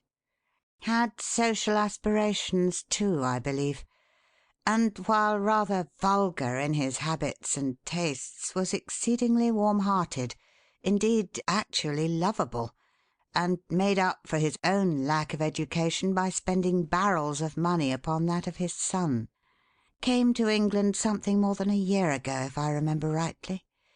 Bought a fine old place down in Suffolk and proceeded forthwith to modernize it after the most approved American ideas. Steam heat, electric lights, a refrigerating plant for the purpose of supplying the ice and the creams and the frozen sweets so necessary to the American palate, all that sort of thing, and set out forthwith to establish himself as a sumptuous entertainer on the very largest possible scale. That's the lay of the land, isn't it?" "Yes, that's it precisely. The estate he purchased was Hetherington Hall, formerly Lord Fallowfield's place. The entail was broken ages ago, but no Fallowfield ever attempted to part with the place until his present lordship's time. And although he has but one child, a daughter, I don't suppose that he would have been tempted to do so either, but that he was badly crippled, almost ruined, in fact, last year by unlucky speculations in the stock market, with the result that it was either sell out to Jefferson P. Drake or be sold out by his creditors. Naturally, he chose the former course. That it turned out to be a most excellent thing for him you will understand when I tell you that Drake conceived an almost violent liking for him and his daughter, Lady Marjorie Wynde, and not only insisted upon their remaining at Hetherington Hall as his guests in perpetuity, but designed eventually to bring the property back into the possession of the original line by a marriage between Lady Marjorie and his son." "Effective, if not very original," commented Cleek, with one of his curious one-sided smiles. "And how did the parties most concerned view this promising little plan? Were they agreeable to the arrangement?" "Not they. As a matter of fact, both have what you may call a heart interest elsewhere. Lady Marjorie, who, although she is somewhat of a 'yes, papa' and 'please, papa' young lady, and could, no doubt, be induced to sacrifice herself for the family good, is, it appears, engaged to a young lieutenant who will one day come in for money, but hasn't more than enough to pay his mess bills at present, I believe. As for young Jim Drake, why, matters were even worse with him. It turns out that he'd found the girl he wanted before he left the States, and it took him just about 20 seconds to make his father understand that he'd be shot, hanged, drawn, quartered, or even reduced to mincemeat before he'd give up that girl or marry any other, at any time or at any cost, from now to the Judgment Day." "Bravo!" said Cleek, slapping his palms together. "That's the spirit. That's the boy for my money, Mr. Narkom. Get a good woman and stick to her, through thick and thin, at all hazards and at any cost. The jockey who swaps horses in the middle of a race never yet came first under the wire, nor won a thing worth having. Well, what was the result of this plain speaking on the young man's part? Pleasant or unpleasant?" "Oh, decidedly unpleasant. The father flew into a rage, swore by all that was holy, and by a great deal that wasn't, that he'd cut him off without 1 red cent, whatever that may mean, if he ever married that particular girl. And as that particular girl, who is as poor as Job's turkey, by the way, happened by sheer perversity of fortune to have landed in England that very day, in company with an eminent literary person whose secretary she had been for some 2 or 3 years past, away marched the son, took out a special licence, and married her on the spot." "Well done! Independence! I like that boy more than ever, Mr. Narkom. What followed? Did the father relent, or did he invite the pair of them to clear out and hoe their own row in future?" "He did neither. He simply ignored their existence. Young Drake brought his wife down to Suffolk and took rooms at a village inn, and then set out to interview his father. When he arrived at the Hall, he was told by the lodge-keeper that strangers weren't admitted, and on his asking to have his name sent in, was informed that the lodge-keeper had 'never heard of no sich person as Mr. James Drake, that there wasn't none, and that the master said there never had been neither,' and promptly double-locked the gates. What young James Drake did after that it appears that nobody knows, for nobody saw him again until this morning, and it was only yesterday, I must tell you, that he made that unsuccessful attempt to get into the place to see his father. He says, however, that he spent the time in going over to Ipswich and back in the hope of seeing a friend there to whom he might apply for work. He says, too, that when he got there he found that that friend, an American acquaintance, had given up his rooms the day before and rushed off to Italy in answer to a cable from his sister. Or so, at least, the landlady told him. Which, of course, the landlady can be relied upon to corroborate if there is any question regarding the matter. Is there? Well, he seems to think that there may be. He's the client, you must know. It was he that gave me the details over the telephone and asked me to put you on the case.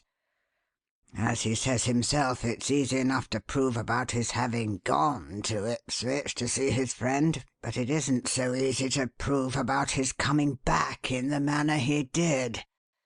It seems he was too late for any return train, that he hadn't money enough left in the world to waste any by taking a private conveyance, so he walked back, and that, as it's a goodish stretch of country and he didn't know the way and couldn't at night find anybody to ask, he lost himself more than once, with the consequence that it was daylight when he got back to the inn, where his frightened wife sat awaiting him, never having gone to bed nor closed an eye all night, poor girl, fearing that some accident had befallen him. But be that as it may, Cleek, during those hours he was absent his father was mysteriously murdered in a round box of a room in which he had locked himself, and to which, owing to structural arrangements, it would seem impossible for anything to have entered. And as young Drake rightly says, the worst of it is that the murder followed so close upon the heels of his quarrel and promised disinheritance. That his father had no time to alter the will which left him sole heir to everything, so that possibly people will talk. Undoubtedly, agreed Cleek. And yet you said there was no motive and absolutely no clue. Yes. I wonder if I shall like this independent young gentleman quite so well after I have seen him. Oh, my dear fellow, good heavens, man, you can't possibly think of suspecting him. Remember, it is he himself who brings the case. That the Yard would never have had anything to do with it but for him. Quite so. But the local constabulary would. And the simplest way to blind a jackass is to throw dust in his eyes. They are natural-born actors, the Americans. They're good schemers and fine planners. Their native game is bluff, and they are very, very careful in the matter of detail. Then he pinched up his chin and sat silent for a moment, watching the green fields and the pleasant farmlands as the limousine went pelting steadily on. End of section 29.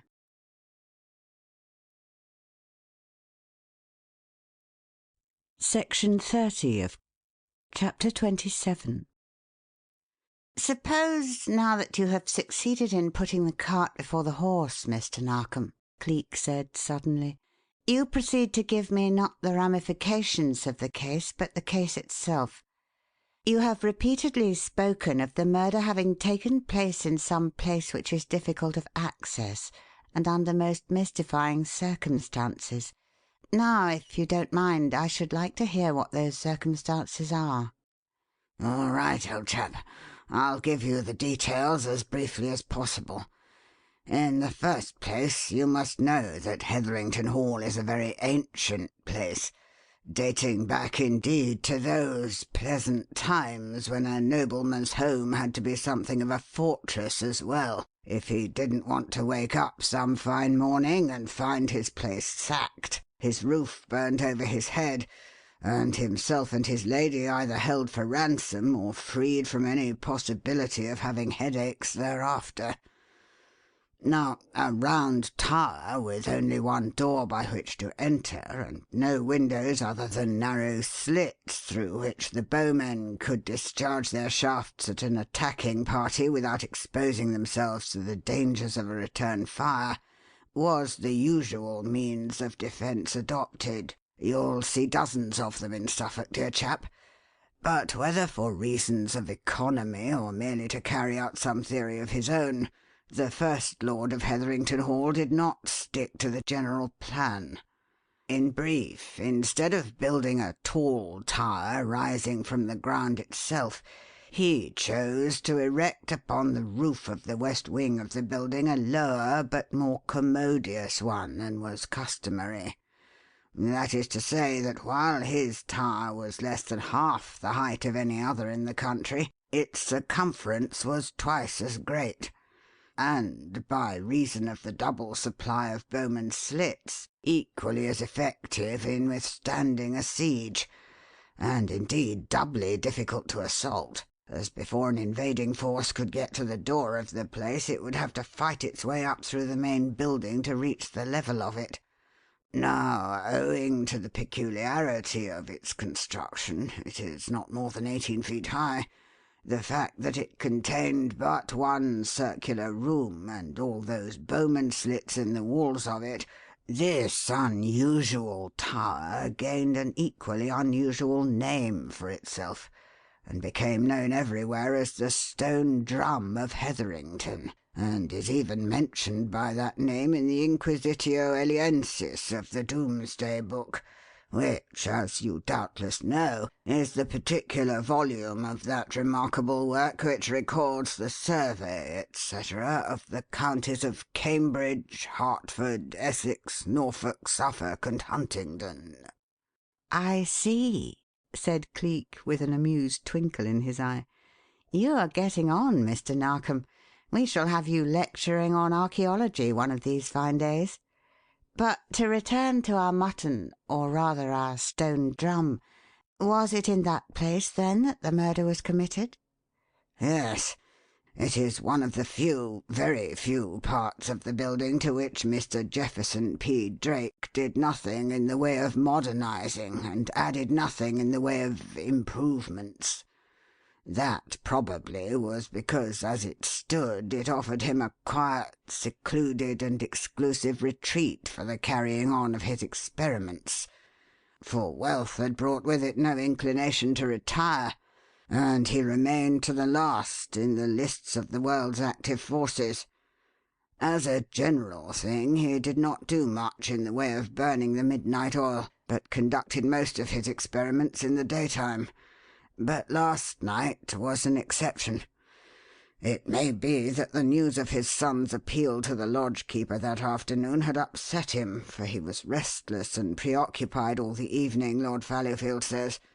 Or at least so young Drake reports him as having said, and instead of retiring with the rest of the house party when bedtime came and his Japanese valet carried up his customary carafe of ice water— "Ah, he has a Japanese valet, has he?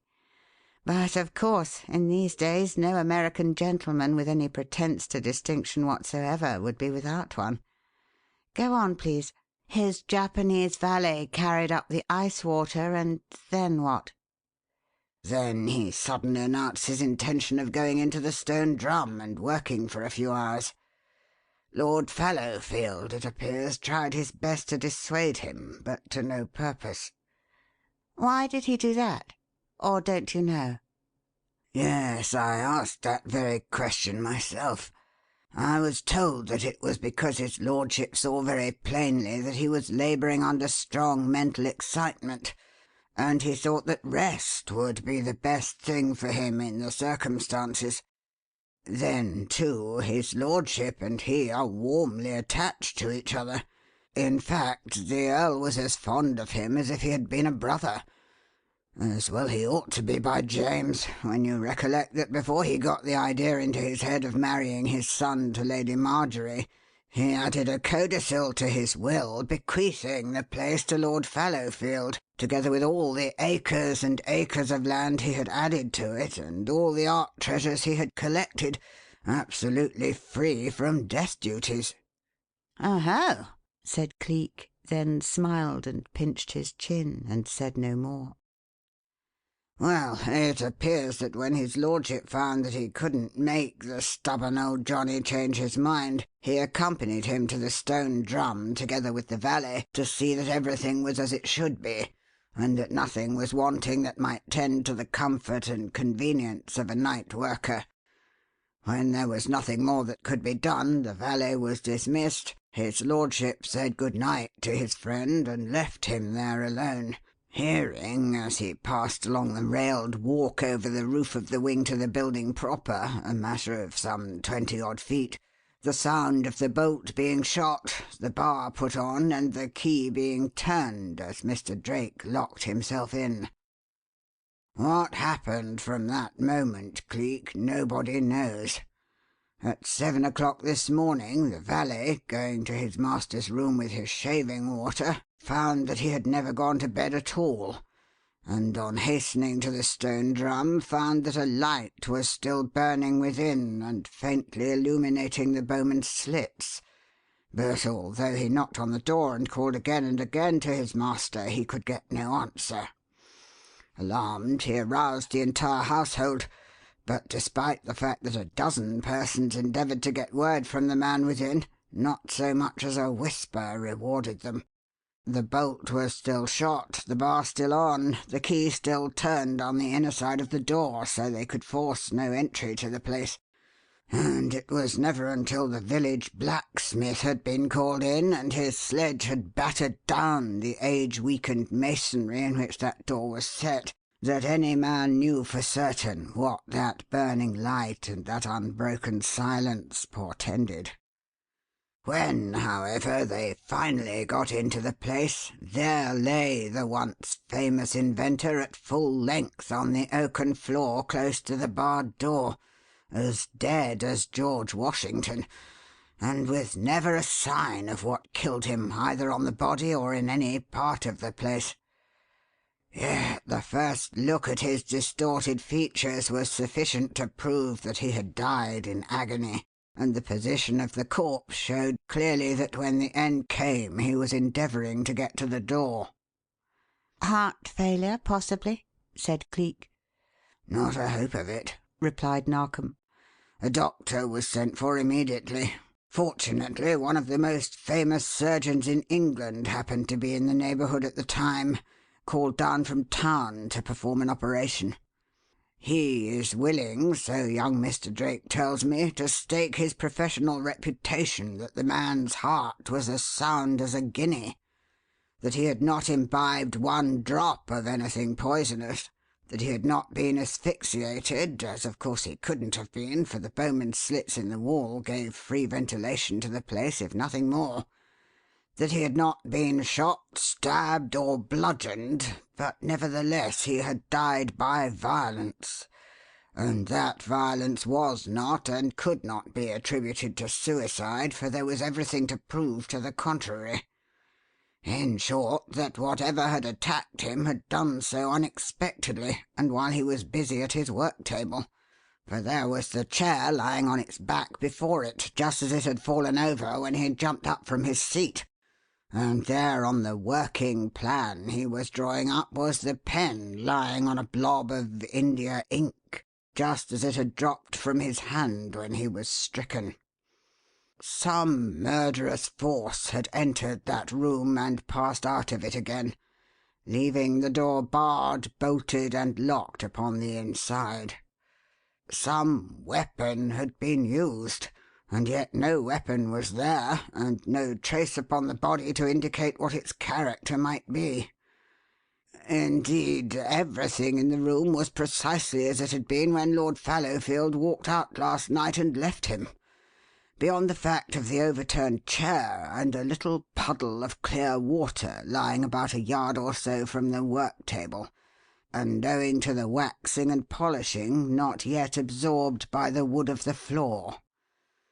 As no one could account for the presence of that, and as it was the only thing there which might offer a possible clue to the mystery, the doctor took a small sample of that water and analysed it.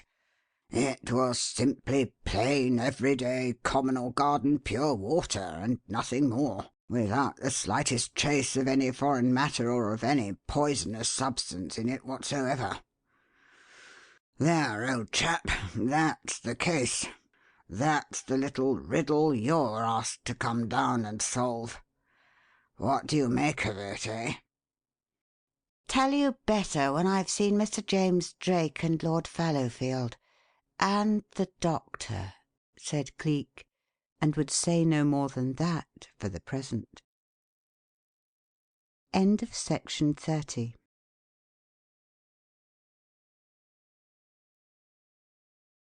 Section 31 of Chapter 28. It was somewhere in the neighbourhood of 3:30 when the opportunity to interview those three persons was finally vouchsafed him, and it may be recorded at once that the meeting did some violence to his emotions. In short, he found Mr. James Drake, far from being the frank-faced, impulsive, lovable young pepperpot which his actions and words would seem to stand sponsor for, a rather retiring young man of the pale and studious order, absolutely lacking in personal magnetism, and about the last person in the world one would expect to do the all-for-love business of the average hero in the manner he had done. On the other hand, he found the Earl of Fallowfield an exceedingly frank, pleasant-mannered, rather boyish-looking gentleman, whose many attractions rendered it easy to understand why the late Mr. Jefferson P. Drake had conceived such a warm affection for him and was at such pains to have him ever by his side. It seemed, indeed, difficult to believe that he could possibly be the father of Lady Marjorie Wynde, for his manner and appearance were so youthful as to make him appear to be nothing closer than an elder brother. The doctor, that eminent Harley Street light, Mr. John Strangeways Hague, he found to be full of Harley Street manners and Harley Street ideas, eminently polite, eminently cold, and about as pleased to meet a detective police officer as he would be to find an organ grinder sitting on his doorstep. "Have you come to any conclusions as to the means of death, Doctor?" asked Cleek, after he had been shown into the Stone Drum, where the body of the dead man still lay, and where the local coroner and the local J.P. were conducting a sort of preliminary examination prior to the regulation inquest, which must, of course, follow. "The general appearance would suggest asphyxia, if asphyxia were possible." "Which it is not," volunteered Dr. Hague, with the geniality of a snowball. "You have probably observed that the many slits in the wall permit of free ventilation, and asphyxia with free ventilation is an impossibility." "Quite so," agreed Cleek placidly. "But if by any chance those slits could have been closed from the outside, I observe that at some period and for some purpose Mr. Drake has made use of a charcoal furnace," indicating it by a wave of the hand, "and apparently with no other vent to carry off the fumes than that supplied by the slits. Now, if they were closed and the charcoal left burning, the result would be an atmosphere charged with carbon monoxide gas, and a little more than 1% of that in the air of a room deprived of ventilation would, in a short time, prove fatal to any person breathing that air." The doctor twitched round an inquiring eye and looked him over from head to foot.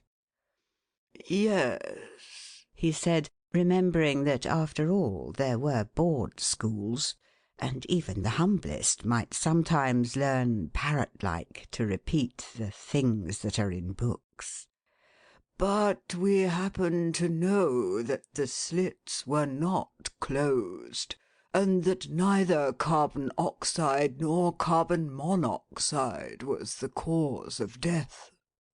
"You have taken samples of the blood, of course, to establish that fact beyond question, as one could so readily do," ventured Cleek suavely.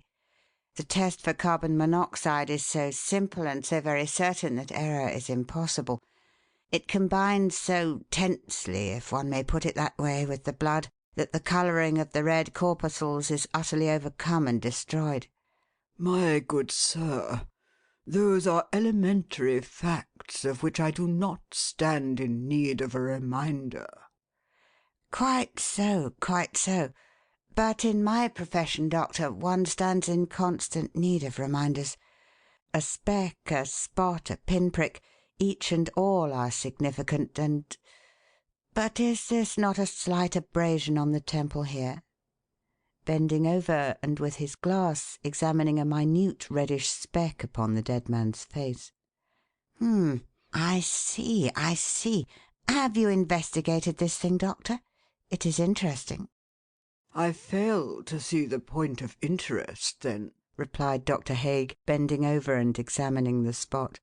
"The skin is scarcely more than abraded, evidently by the finger-nail scratching off the head of some infinitesimal pustule." "Possibly," agreed Cleek. "But on the other hand, it may be something of a totally different character. For one thing, the possible point at which contact was established between the man's blood and something of a poisonous character. An injection of cyanide of potassium, for instance, would cause death, and account in a measure for this suggestion of asphyxia conveyed by the expression of the features." "True, my good sir. But have the goodness to ask yourself who could get into the place to administer such hypodermic? And if self-administered, what can have become of the syringe? If thrown from one of the bowman's slits, it could only have fallen upon the roof of the wing, and I assure you that was searched most thoroughly long before your arrival. I don't think you will go so far as to suggest that it was shot in, attached to some steel missile capable of making a wound, for no such missile is, as you see, embedded in the flesh, nor was one lying anywhere about the floor. The cyanide of potassium theory is ingenious, but I'm afraid it won't hold water." Hold water. The phrase brought Cleek's thoughts harking back to what he had been told regarding the little puddle of water lying on the floor, and of a sudden his eyes narrowed and the curious one-sided smile travelled up his cheek. "No, I suppose not," he said, replying to the doctor's remark. "Besides, your test tubes would have settled that when it settled the carbon monoxide question. Had cyanide been present, the specimens of blood would have been clotted and blue." Of a sudden it seemed to dawn upon the doctor that this didn't smack quite so much of board school intelligence as he had fancied, and facing round he looked at Cleek with a new-born interest. "I beg your pardon," he said, "but I don't think I caught your name, Mr. "Cleek, Doctor. Hamilton Cleek, at your service." "Good Lord! That is, my dear sir, my dear Mr. Cleek, if there is any intelligence I can possibly supply, pray command me." "With pleasure, Doctor, and thank you very much indeed for the kind offer. I have been told that there was a little puddle of water on the floor at the time the murder was discovered. Also that you took a sample of it for analysis. As I don't see any sign of that puddle now, would you mind telling me what that analysis established? I have heard, I may tell you, that you found the water to contain no poisonous substance. But I should be obliged if you can tell me if it was water drawn from a well or such as might have been taken from a river or pond." "As a matter of fact, my dear Mr. Cleek, I don't think it came from any of the three." A manufactured mineral water, then?" "No, not that either. If it had been raining and there was any hole or leak in this roof, I should have said it was rain water that had dripped in and formed a little puddle on the floor. If it had been winter, I should have said it was the result of melted snow. As a matter of fact, I incline more to the latter theory than to any other, although it is absurd, of course, to think of snow being obtainable anywhere in England in the month of July." Quite so, quite so. Unless it doesn't matter. That's all, thank you, Doctor, and very many thanks. "A word, please, Mr. Cleek," interposed the Doctor as he turned to move away and leave him. "I am afraid I was not very communicative, nor very cordial, when you asked me if I had any idea of the means employed to bring about the unfortunate man's death. May I hope that you will be better mannered than I, Mr. Cleek, if I ask you if you have? Thanks very much. Then have you?" Yes, said Cleek. And so too will you, if you'll make a second blood test with the specimens you have at a period of about 48 hours after the time of decease. It will take quite that before the presence of the thing manifests itself under the influence of any known process or responds to any known test. And even then it will only be detected by a faintly alcoholic odour and excessively bitter taste. The man has been murdered, done to death, by that devil's drug woorali, if I am not mistaken. But who administered it and how it was administered are things I can't tell you yet." "Woorali! Woorali! That is the basis of the drug curarin, produced by Roulin and Boussingault in 1828, from a combination of the allied poisons known to the savages of South America and the tropics by the names of Coroval and Vow, is it not?" Yes, and a fiend's thing it is, too. A mere scratch from anything steeped in it is enough to kill an ox almost immediately. The favourite native manner of using the hellish thing is by means of a thorn and a blowpipe, but no such method has been employed in this case. No thorn, nor indeed any other projectile has entered the flesh, nor is there one lying anywhere about the floor. Be sure I looked, Doctor, the instant I suspected that woorali had been used. Pardon me, but that must be all for the present. I have other fish to fry. End of section 31.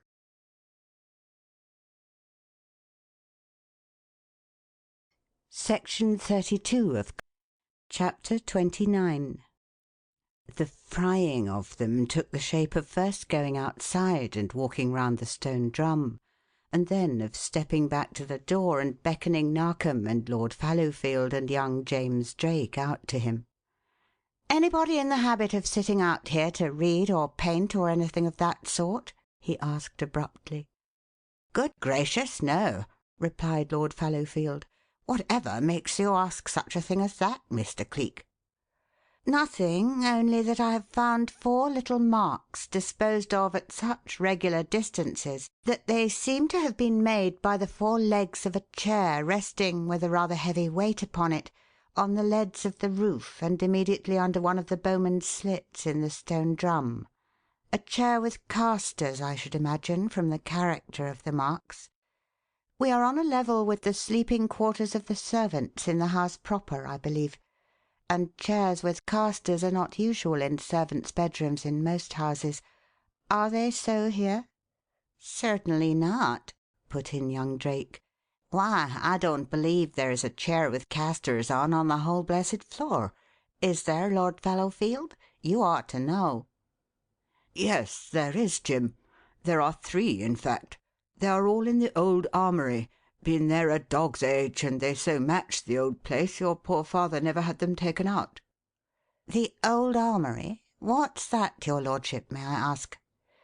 "Oh, a relic of the old feudal times, Mr. Cleek. You see, on account of the position of the Stone Drum, the weapon room, or arming room, had to be up here on a level with the wing roof instead of below stairs, as in the case of other towers. That's the place over there, the window just to the left of the door leading into the building proper. It is full of the old battle flags, knights' pennants, shields, crossbows, and the Lord knows what of those old days of primitive warfare. We Fallowfields always preserved it just as it was in the days of its usefulness, for its historical interest and its old association with the name. Like to have a look at it?" "Very much indeed," replied Cleek, and 2 minutes later he was standing in the place and revelling in its air of antiquity.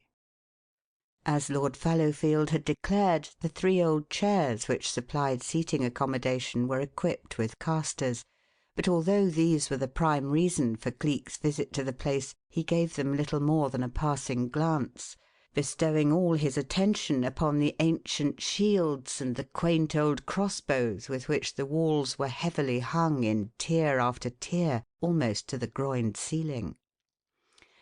"Primitive times, Mr. Narkom, when men used to go out with these gimcrack things and bang away at each other with skewers," he said, taking one of them down and examining it in a somewhat casual manner, turning it over, testing its weight, looking at its catch, and running his fingers up and down the propelling string. "Fancy a chap with one of these things running up against a modern battery or sailing out into a storm of shrapnel. Back to your hook, grandfather," hanging it up again. "Times change, and we with time. By the way, your lordship, I hope you will be better able to give an account of your whereabouts last night than I hear that Mr. Drake here is able to do regarding his." "I? Good heavens, man, what do you mean?" flung out his lordship, so taken aback by the abruptness of the remark that the very breath seemed to be knocked out of him. "Upon my soul, Mr. Cleek." "Gently, gently, your lordship. You must certainly realize that in the circumstances the same necessity must exist for you to explain your movements as exists for Mr. Drake. I am told that in the event of the elder Mr. Drake's death, this property was to come to you wholly unencumbered by any charge or any restrictions whatsoever." "Good God! So it was. Upon my soul, I'd forgotten all about that!" exclaimed his lordship, with such an air that he was either speaking the absolute truth or was a very good actor indeed. "Jim, my boy! Oh, good heavens! I never gave the thing a thought, never one. No, Mr. Cleek, I can give no account of my movements, other than to say I went to bed directly I left the Stone Drum. Or, yes, I can prove that much, by George. I can indeed. Ojeebi was with me, or at least close at my heels at the time, and he saw me go into my room and must have heard me lock the door." "Ojeebi? Who is he?" "My father's Japanese valet," put in young Drake. "Been with him for the past 5 years.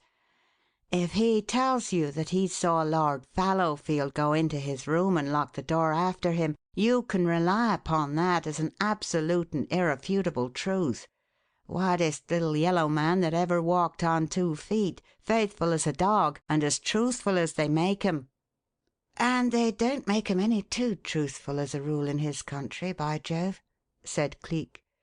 "Still, of course, as he could not possibly have anything to gain, call him up, will you, and let us hear what he has to say with regard to Lord Fallowfield's statement." Young Drake rang for a servant, issued the necessary order, and some 5 or 6 minutes later a timid little yellow man with the kindest face and the most gentle step a man could possess came into the room, his soft eyes reddened with much weeping and tear-stains marking his sallow cheeks. "Oh, Mr. Jim! Oh, Mr. Jim! The dear, kind old boss! He gone! He gone!" he broke out disconsolately as he caught sight of his late master's son and made as if to prostrate himself before him. "That's all right, Ojeebi, that's all right, old man," interrupted young Drake, with a smothered blub in his voice and a twitching movement of his mouth. "Cut it out. I'm not iron.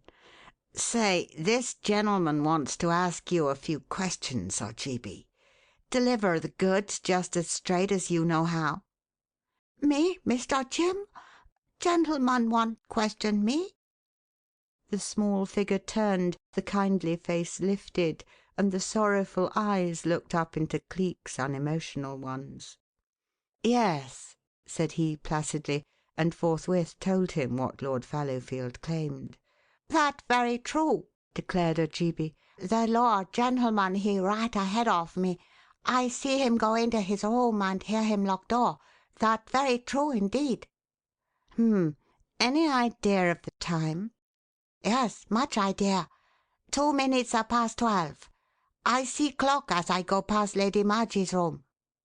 "What were you doing knocking about that part of the house at that hour of the night? Your room's up here in the servants' quarters, isn't it?" "Yes, sir. But I go take ice water to the boss's room. Boss never go to bed nights without ice water handy, sir. 'Merican boss never do."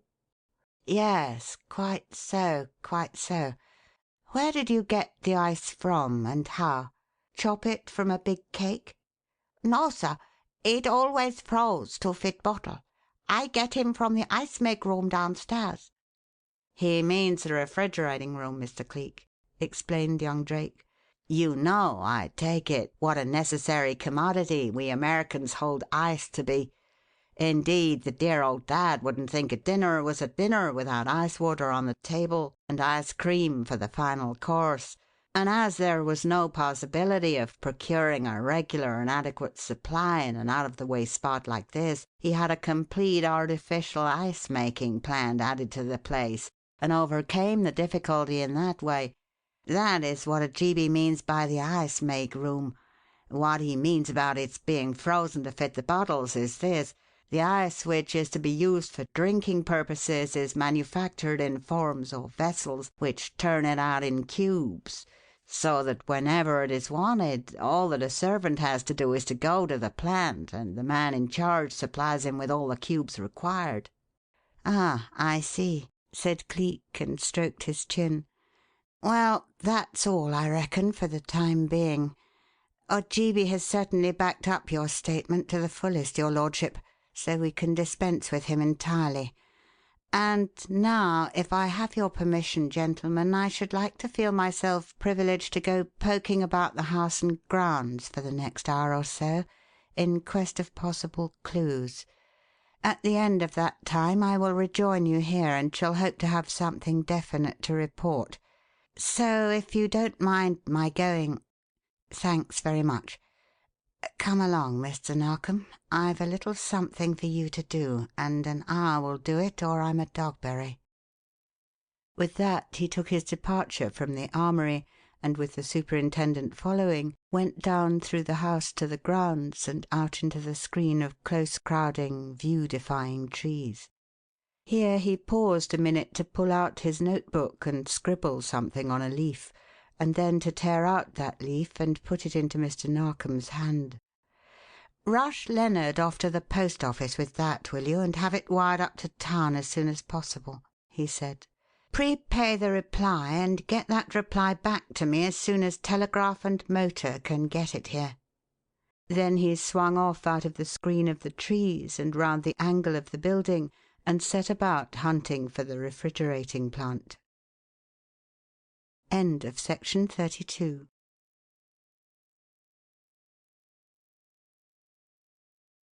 Section 33 of Chapter 30. It was 5 and after when the superintendent, pale and shaking with excitement, came up the long drive from the hall gates and found Cleek lounging in the doorway of the house, placidly smoking a cigarette and twirling a little ball of crumpled newspaper in his hand. "Right, was I, Mr. Narkom?" he queried smilingly. "Good God, yes. Right as rain, old chap. Been carrying it for upward of a 12-month, and no doubt waiting for an opportunity to strike." "Good. And while you have been attending to your little part of the business, I've been looking out for mine, dear friend. Look," said Cleek, and opened up the little ball of paper sufficiently to show what looked like a cut glass scent bottle belonging to a lady's dressing bag, close stoppered with a metal plug sealed round with candle wax. "Woorali, my friend, and enough in it to kill an army. Come along. We've got to the bottom of the thing. Let us go up and report. The gentlemen will be getting anxious." They were, for on reaching the armoury they found young Drake and Lord Fallowfield showing strong traces of the mental strain under which they were labouring, and talking agitatedly with Lady Marjorie Wynde, who had in the interim come up and joined them, and was herself apparently in need of something to sustain and to strengthen her, for Ojeebi was standing by with an extended salver from which she had just lifted to her lips a glass of port. "Good God! I never was so glad to see anybody in my life, gentlemen," broke out young Drake as they appeared. "It's beyond the hour you asked for, ages beyond, and my nerves are almost pricking their way through my skin. Mr. Cleek, Mr. Narkom, speak up, for heaven's sake. Have you succeeded in finding out anything?" "We've done better than that, Mr. Drake," replied Cleek, "for we have succeeded in finding out everything. Look sharp there, Mr. Narkom, and shut that door. Lady Marjorie looks as if she were going to faint, and we don't want a whole houseful of servants piling in here. That's it. Back against the door, please. Her ladyship seems on the point of crumpling up." "No, no, I'm not. Indeed, I'm not," protested Lady Marjorie with a forced smile and a feeble effort to hold her galloping nerves in check. "I am excited and very much upset, of course, but I am really much stronger than you would think. Still, if you would rather I should leave the room, Mr. Cleek—" "Oh, by no means, your ladyship. I know how anxious you are to learn the result of my investigations, and by that token somebody else is anxious too, the doctor. Call him in, will you, Mr. Drake? He is still with the others in the stone drum, I assume." He was, and he came out of it with them at young Drake's call and joined the party in the armoury. "Doctor," said Cleek, looking up as he came in, "we've got to the puzzles on picking, and I thought you'd be interested to hear the result. I was right about the substance employed, for I've found the stuff and I've nailed the guilty party. It was woorali, and the reason why there was no trace of a weapon was because the blessed thing melted. It was an icicle, my friend, an icicle with its point steeped in woorali, and if you want to know how it did its work, why, it was shot in there from the crossbow hanging on the wall immediately behind me. And the person who shot it in was so short that a chair was necessary to get up to the bowman's slit when— No, you don't, my beauty. There's a gentleman with a noose waiting to pay his respects to all such beasts as you." Speaking, he sprang with a sharp, flashing movement that was like to nothing so much as the leap of a pouncing cat, and immediately there was a yap and a screech, a yell and a struggle, a click of clamping handcuffs and a scuffle of writhing limbs, and a moment later they that were watching saw him rise with a laugh and stand with his hands on his hips looking down at Ojeebi lying crumpled up in a heap, with gyves on his wrists and panic in his eyes, at the foot of the guarded door. "Well, my pleasant-faced, agreeable little demon, it'll be many a long day before the spirits of your ancestors welcome you back to Nippon," Cleek said as the panic-stricken Jap, realizing what was before him, began to shriek and shriek until his brain and nerves sank into a collapse and he fainted where he lay. "I've got you and I've got the woorali. I went through your trunk and found it, as I knew I should from the moment I clapped eyes upon you. If the laws of the country are so lax that they make it possible for you to do what you have done, they also are stringent enough to make you pay the price of it with your yellow little neck." "In the name of heaven, Mr. Cleek," spoke up young Drake, breaking silence suddenly, "what can the boy have done? You speak as if it were he that murdered my father. But, man, why should he? What had he to gain? What motive could a harmless little chap like this have for killing the man he served? The strongest in the world, my friend. The greed of gain," said Cleek. "What he could not do in your father's land it is possible for him to do in this one, which foolishly allows its subjects to ensure even the life of its ruler without his will, knowledge, or consent. For nearly a 12-month this little brute has been carrying a heavy insurance upon the life of Jefferson P. Drake, but thank God he'll never live to collect it. What's that, Doctor? How did I find that out? By the simplest means possible, my dear sir. For a reason which concerns nobody but myself, I dropped in at the Guildford office of the Royal British Life Assurance Society in the latter part of last May, and upon that occasion I marked the singular circumstance that a Japanese was then paying the premium of an already existing policy.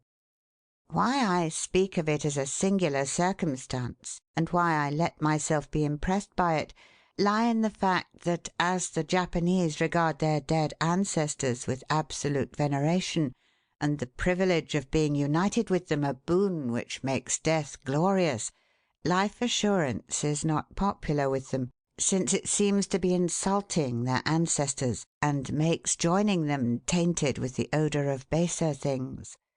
Consequently, I felt pretty certain that it was some other life than his own he was there to pay the regularly recurring premium upon. The chances are, Doctor, that in the ordinary run of things I should never have thought of that man or that circumstance again, but it so happens that I have a very good memory for faces and events. So when I came down here to investigate this case, and in the late Mr. Drake's valet saw that Japanese man again, voila, I should have been an idiot not to put two and two together. The remainder, a telegram inquiring if an insurance upon the life of Jefferson P. Drake, the famous inventor, had been effected by anybody but the man himself, settled the thing beyond question. As for the rest, it is easy enough to explain. Your remark that the little puddle found upon the floor of the stone drum appeared to you to bear a distinct resemblance to the water resulting from melted snow added to what I already knew regarding the refrigerating plant installed here, put me on the track of the ice. And as the small spot on the temple was of so minute a character, I knew that the weapon must have been pointed. A pointed weapon of ice leaves but one conclusion possible, Doctor. I have since learned from the man in charge of the refrigerating plant that this yellow blob of iniquity here was much taken by the icicles which the process of refrigeration caused to accumulate in the place and upon the machine itself during rotation, and that last night, shortly after 12 o'clock, he came down and broke off and carried away 3 of them. How I came to know what motive power he employed to launch the poisoned shaft can be explained in a word. Most of the weapons, indeed all but one, hanging on the wall of this armoury are lightly coated with dust, showing that it must be a week or more since any housemaid's work was attended to in this particular quarter. One of them is not dusty. Furthermore, when I took it down for the purpose of examining it, I discovered that, although smeared with ink or paint to make it look as old as the others, the bowstring was of fresh catgut, and there was a suspicious dampness about the catch which suggested either wet hands or the partial melting under the heat of living flesh of the shaft which had been an icicle. That's all, Doctor. That's all, Mr. Drake. That's quite all, Lord Fallowfield. A good, true-hearted young chap will get both the girl he wants and the inheritance which should be his by right. A good, true friend will get back the ancestral home he lost through misfortune and has regained through chance. And a patient and faithful lady will in all probability get the man she loves without now having to wait until he comes into a dead man's shoes. Lady Marjorie, my compliments. Doctor, my best respects. And gentlemen all, good afternoon." And here, with that weakness for the theatrical which was his besetting sin, he bowed to them with his hat laid over his heart and walked out of the room. End of section 33.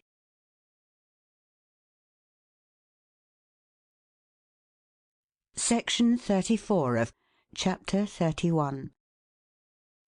No, Mr. Narkom, no. As an instrument of death, the icicle is not new, said Cleek, answering the superintendent's question as the limousine swung out through the gates of Hetherington Hall and faced the long journey back to London. If you will look up the records of that energetic female Catherine de Medici, Queen of France, you will find that she employed it in that capacity upon 2 separate occasions, and coming down to more modern times, you will also find that in the year 1872 the Russian Lydia Borlovska used it at Galich in the province of Kostroma to stab her sleeping husband. But as a projectile it is new. As a successful projectile, I mean. For there have been many attempts made, owing to its propensity to dissolve after use, to discharge it from firearms, but never in one single instance have those attempts resulted in success. The explosion has always resulted in shivering and dispersing it in a shower of splinters as it leaves the muzzle of the weapon. There can be no doubt, however, that could it be propelled in a perfectly horizontal position, the power behind it would, in spite of its brittle nature, drive it through a pine board an inch thick. But, as I have said, the motive power always defeats the object by landing it against the target in a mass of splinters. I see. And the Jap got over that by employing a crossbow, and that, of course, did the trick. No. I doubt if he would have been able to put enough power behind that to drive it into the man's body with deadly effect, if indeed he could make it enter it at all. Where Ojeebi scored over all others lay in the fact that with his plan there was no necessity to have the icicle enter the victim's body at all. He required nothing more than just sufficient power of propulsion to break the skin and establish contact with the blood. And then that hellish compound on the point of the projectile could be depended upon to do the rest. It did, as you know, and then dropped to the floor and melted away, leaving nothing but a little puddle of water behind it. But, Cleek, my dear chap, how do you account for the fact that when the doctor came to analyze that water, he found no trace of the poison in it? He did, Mr. Narkom, only that he didn't recognize it. Woorali is extremely volatile, for one thing, and evaporates rapidly. For another, there was a very small quantity used, a very small quantity necessary, so malignant it is, and the water furnished by the melting icicle could dilute that little tremendously. It would not be able to obliterate all trace of it, however, but the infinitesimal portion remaining would make spring water give the same answer in analysis as that given by the water resulting from melted snow. It was when Dr. Haig mentioned the fact that if it wasn't for the utter absurdity of looking for such a substance in England in July, he should have said it was melted snow, that I really got my first clue. Later, however, when... But come, let's chuck it. I've had enough of murder and murderers for one day. Let's talk of something else. Our new turnout here, for instance. You have done yourself proud this time, and no mistake. She certainly is a beauty, Mr. Narkom. By the way, what have you done with the old red one? Sold it? Not I, indeed. I know a trick worth 2 of that. I send it out empty every day in the hope of having those Apache Johnnies follow it, and have a plain-clothes man trailing along behind in a taxi, ready to nip in and follow them if they do. But they don't. That is, they haven't up to the present. But there's always hope, you know." "Not in that direction, I'm afraid. Valdemar's a better general than that, believe me. Knowing that we have discovered his little plan of following the red limousine, just as we discovered his other of following me, he will have gone off on another tack, believe me." "Scotland! You don't think, do you, that he can possibly have found out anything about the new one and has set in to follow this?" "No, I do not. As a matter of fact, I fancy he has started to do what he ought to have done in the beginning.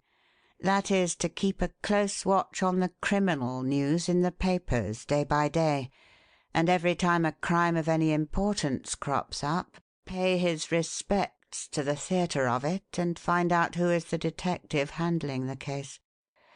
A ducat to a doughnut he'd have been on our heels down here to day if this little business of the stone drum had been made public in time to get into the morning papers.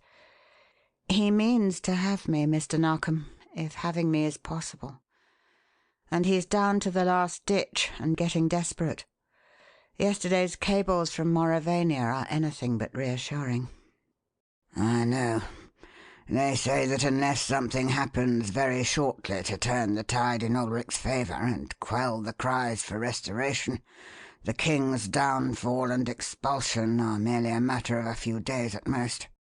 But what's that got to do with it, that you suggest its bearing upon any need for haste on Valdemar's part?" "Only that with matters in such a state, he cannot long defer his return to the army of his country and the defence of its king," replied Cleek serenely. "And every day he loses in failing to pay his respects to your humble servant in the manner he desires to do increases the strain of the situation and keeps him from the service of his royal master." "Well, I wish to God something would happen to blow him and his royal master and their blooming royal country off the map, damn 'em!" blazed out Narkom, too savage to be choice of words. "We've never had a moment's peace, you and I, since the dashed combination came into the game. And for what, I should like to know? Not that it's any use asking you. You're so devilish close-mouthed a man might as well ask questions of a ton of coal for all answer he may hope to get. I shall always believe, however, that you did something pretty dashed bad to the King of Mauravania that time you were over there on that business about the Rainbow Pearl, to make the beggar turn against you, as I believe he has." "Then you will always believe what isn't true," replied Cleek, lighting a fresh cigarette. "I simply restored the pearl and his Majesty's letter to the hands of Count Irma, and did not so much as see the king while I was there. Why should I? A mere police detective who had been hired to do a service and paid for it like any other hireling. I took my money and I went my way. That's all there was about it. If it has pleased Count Waldemar to entertain an ugly feeling of resentment toward me, I can't help that, can I now?" "Oh, then it's really a personal affair between you and him, after all?" "Something like that. He doesn't approve of my knowing things that I do know, and it would be the end of a very promising future for him if I told. Here, have a cigarette and smoke yourself into a better temper. You look savage enough to bite a nail in two." "I'd bite it in four if it looked anything like that Waldemar Johnny, by James," asserted the superintendent vigorously. "And if he ever lays a hand on you Look here, Cleek, I know it sounds un-English, very continental, rotten soft from one man to another, but damn it, Cleek, I love you. I'd go to hell for you. I'd die fighting for you. Do you understand?" "Perfectly," said Cleek, Then he put out his hand and took Mr. Narkom's in a hard, firm grip, and added gently, "My friend, my comrade, my pal. Side by side together to the end." And the car ran on for a good half-mile before either spoke again. End of section 34.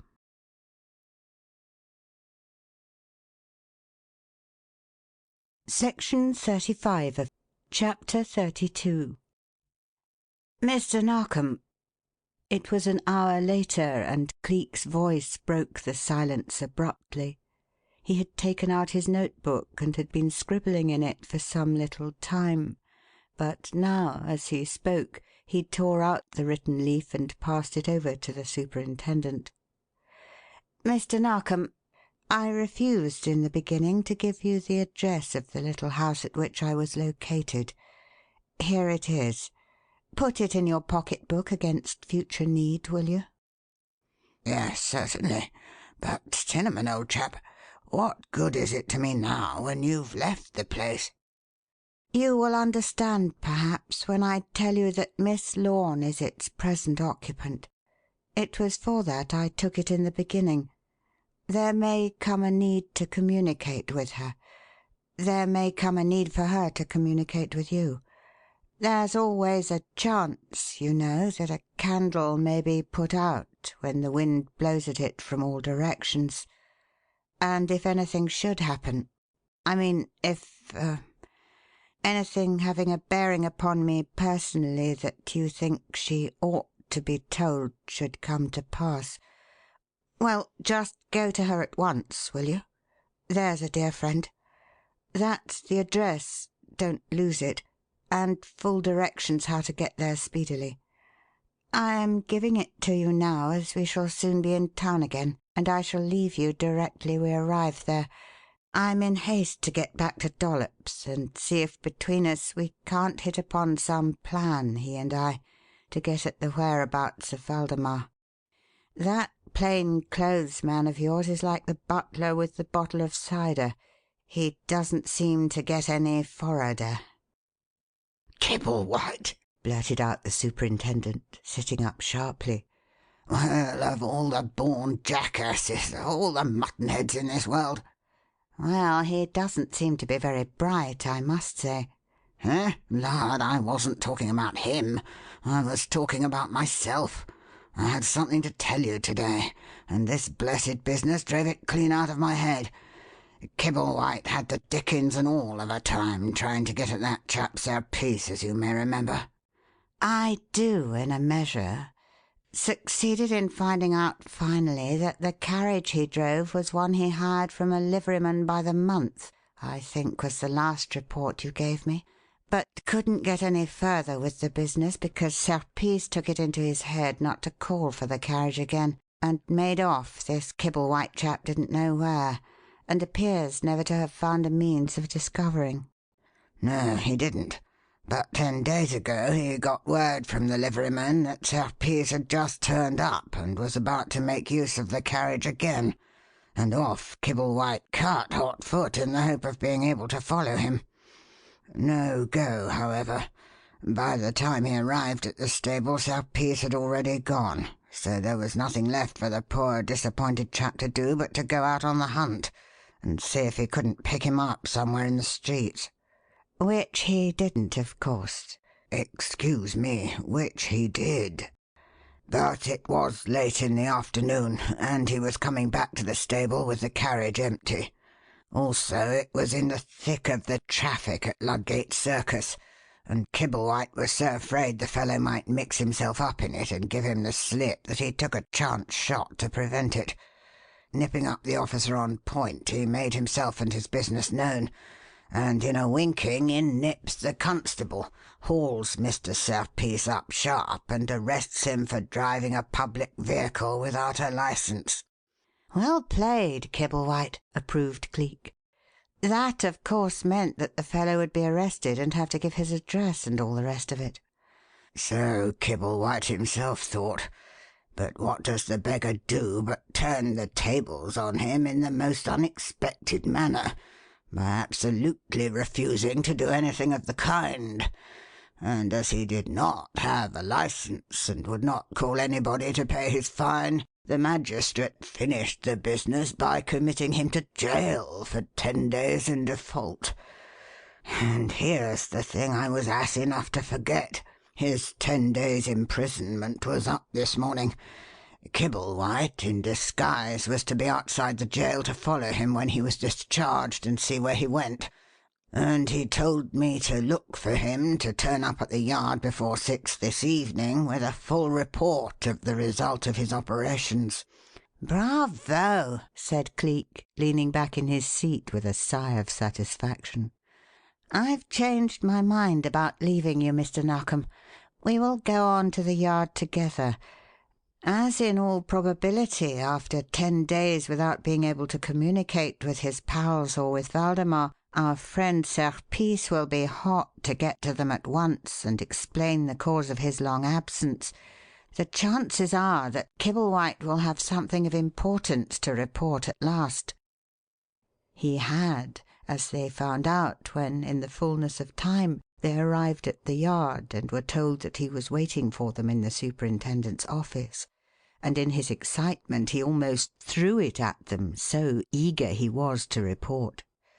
"I've turned the trick at last, Superintendent," he cried. "The silly josser played straight into my hands, sir. The minute he was out of jail he made a bee-line for Soho, and me after him, and there he takes to earth in a rotten little restaurant in the worst part of the district. And when I nips over and has a look inside, there he was shaking hands with a lot of Frenchies of his own kind, and them all prancing about and laughing like they'd gone off their bloomin' heads. I sees there aren't no back door to the place, and I knows from that he'd have to come out the same way as he went in. So off I nips over to the other side of the street and lays in wait for him.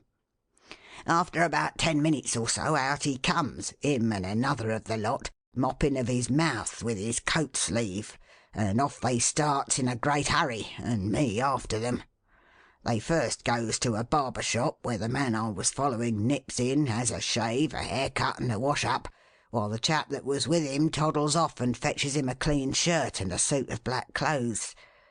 In about 15 minutes out my man comes again, making a tolerable respectable appearance, sir, after his barbering, and in his clean linen and decent clothes. Him and his mate stands talking and grinning for a minute or so. Then they shakes hands and separates, and off my man cuts it westward. Sir, I sticks to him like a brother. I follows him smack across to the Strand and along that to the Hotel Cecil. And there the beggar nips in and goes up the courtyard as bold as you please.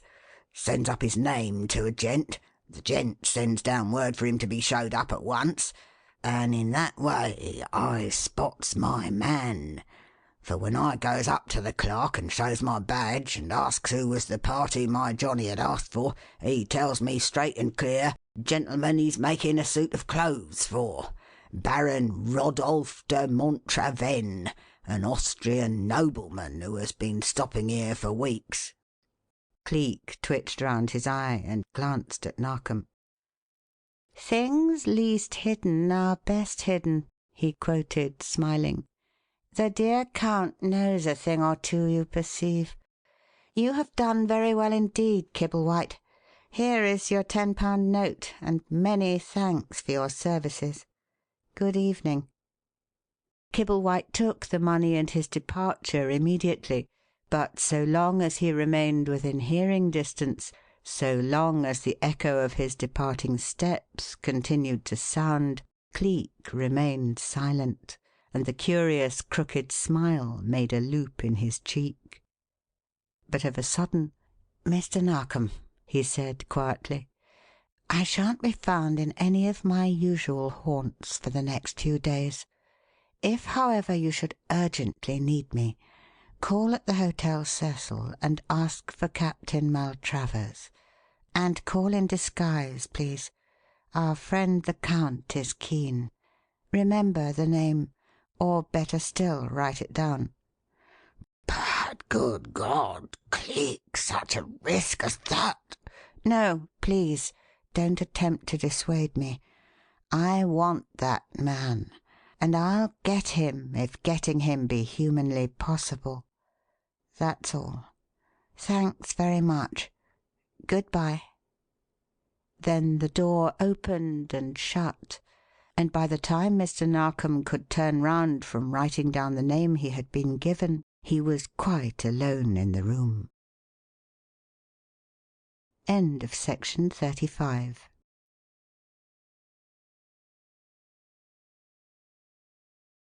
Section 36, Chapter 33. "Number 992, Captain Maltravers, please. 992, number 992. Thrice the voice of the page, moving and droning out his words in that perfunctory manner peculiar unto the breed of hotel pages the world over, sounded its dreary monotone through the hum of conversation in the rather crowded tea-room without producing the slightest effect. Then, of a sudden, the gentleman seated in the far corner reading the daily paper, a tall, fair-haired, fair-moustached gentleman with "The Army" written all over him in capital letters, twitched up his head, listened until the call was given for the 4th time, and thereupon snapped his fingers sharply, elevated a beckoning digit, and called out crisply, "Here, my boy! Over here! This way!" The boy went to him immediately, extended a small circular metal salver, and then, lifting the thumb which held in position the handwritten card thereon, allowed the slip of pasteboard to be removed. "Gentlemen, sir, waiting in the office," he volunteered. Captain Maltravers glanced at the card, frowned, rose with it still held between his fingers, and within the space of a minute's time walked into the hotel's public office and the presence of a short, stout, full-bearded dumpling of a man, with the florid complexion and the country-cut clothes of a gentleman farmer, who half sat and half leaned upon the arm of a leather-covered settle, nervously tapping with the ferrule of a thick walking-cane a boot whose exceedingly high sole and general construction mutely stood sponsor for a withered and shortened leg. "My dear Yard, I am delighted to see you," exclaimed the captain as he bore down on the little round man and shook hands with him heartily. "Grimshaw told me that you'd be coming up to London shortly, but I didn't allow myself to hope that it would be so soon as this. Gad, it's a dog's age since I've seen you. Come along up to my own room and let us have a good old-fashioned chat. Key of 992, please, clerk. Thanks very much. Come along, Yard. This way, old chap." With that he linked his arm in his caller's, bore him, clumping and wobbling, to the nearby lift, and thence, in due course, to the door of number 992 and the seclusion which lay behind it. He was still chattering away gaily as the lift dropped down out of sight and left them, upon which he shut the door, locked it upon the inside, and stopping long enough to catch up a towel and hang it over the keyhole, turned on his heel and groaned. "What?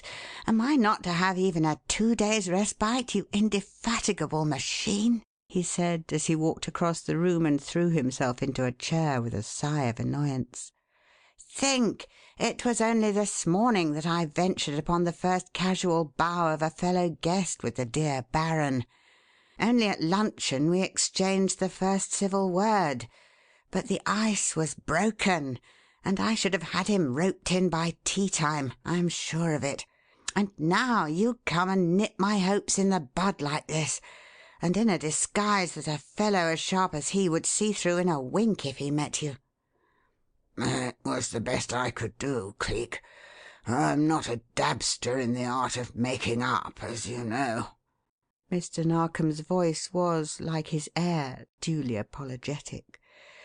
"Besides, I hung around until I saw him go out before I ventured in, although I was on thorns the whole blessed time. I had to see you, old chap. I simply had to, and every minute was of importance. I shouldn't have ventured to come at all if it hadn't been imperative." "I'm sure of that," said Cleek, recovering his good humour instantly. Don't mind my beastly bad temper this afternoon, there's a good friend. It's a bit of a disappointment, of course, after I'd looked forward to a clear field just as soon as Waldemar should return, but it is you first and foremost, at all times and under all circumstances. Other matters count as nothing with me when you call. Always remember that. I do, old chap. It's because I do that I went to the length of promising Miss Larue that I'd lay the case before you." "Miss Larue? A moment, please. Will the lady to whom you refer be Miss Margaret Larue, the celebrated actress?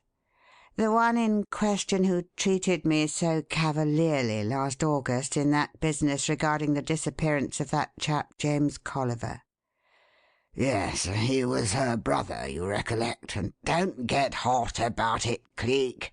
I know she treated you very badly in that case, and so does she, but—" "She treated me abominably," interposed Cleek with some heat. "First setting me on the business and then calling me off just as I'd got a grip on the thing and was within measuring distance of the end. I can't forgive that, and I never could fathom her reason for it.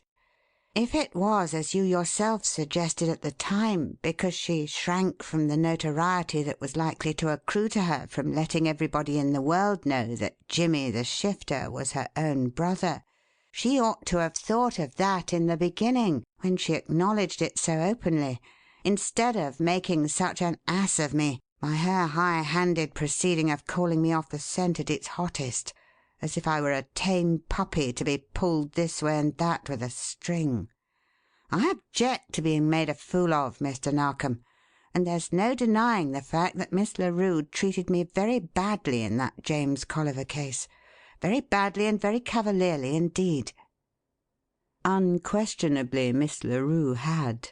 Even Mr. Narkom had to admit that. For the facts which lay behind these heated remarks were not such as are calculated to make any criminal investigator pleased with his connection therewith. Clearly set forth, those facts were as follows. On the 19th day of the preceding August, James Colliver had disappeared as suddenly and as completely and with as little trace left behind as does a kinematograph picture when it vanishes from the screen. Now, the world at large had never heard of James Colliver until he did disappear, and it is extremely doubtful if it would have done so even then, but that circumstances connected with his vanishment brought to light the startling disclosure that the worthless, dissolute hulk of a man who was known to the habitués of half the low-class public houses in Hoxton by the pseudonym of Jimmy the Shifter was not only all that time and drink had left of the once popular melodramatic actor Julian Monteith, but that he was, in addition thereto, own brother to Miss Margaret Larue, the distinguished actress who was at that moment electrifying London by her marvellous performance of the leading role in the late Mrs. Cavendish. The reasons which impelled Miss Larue to let the public discover that her real name was Maggie Colliver, and that Jimmy the Shifter was related to her by such close ties of blood, were these. The late Mrs. Cavendish was nearing the close of its long and successful run at the Royalty, and its successor was already in rehearsal for early production. That successor was to be a specially rewritten version of the old-time favourite play, Catherine Howard, or The Tomb, the Throne, and the Scaffold, with Miss Larue, of course, in the part of the ambitious and ill-fated Catherine. Preparations were on foot for a production which would be splendidly elaborate as to scenery and effects, and absolutely accurate as to detail.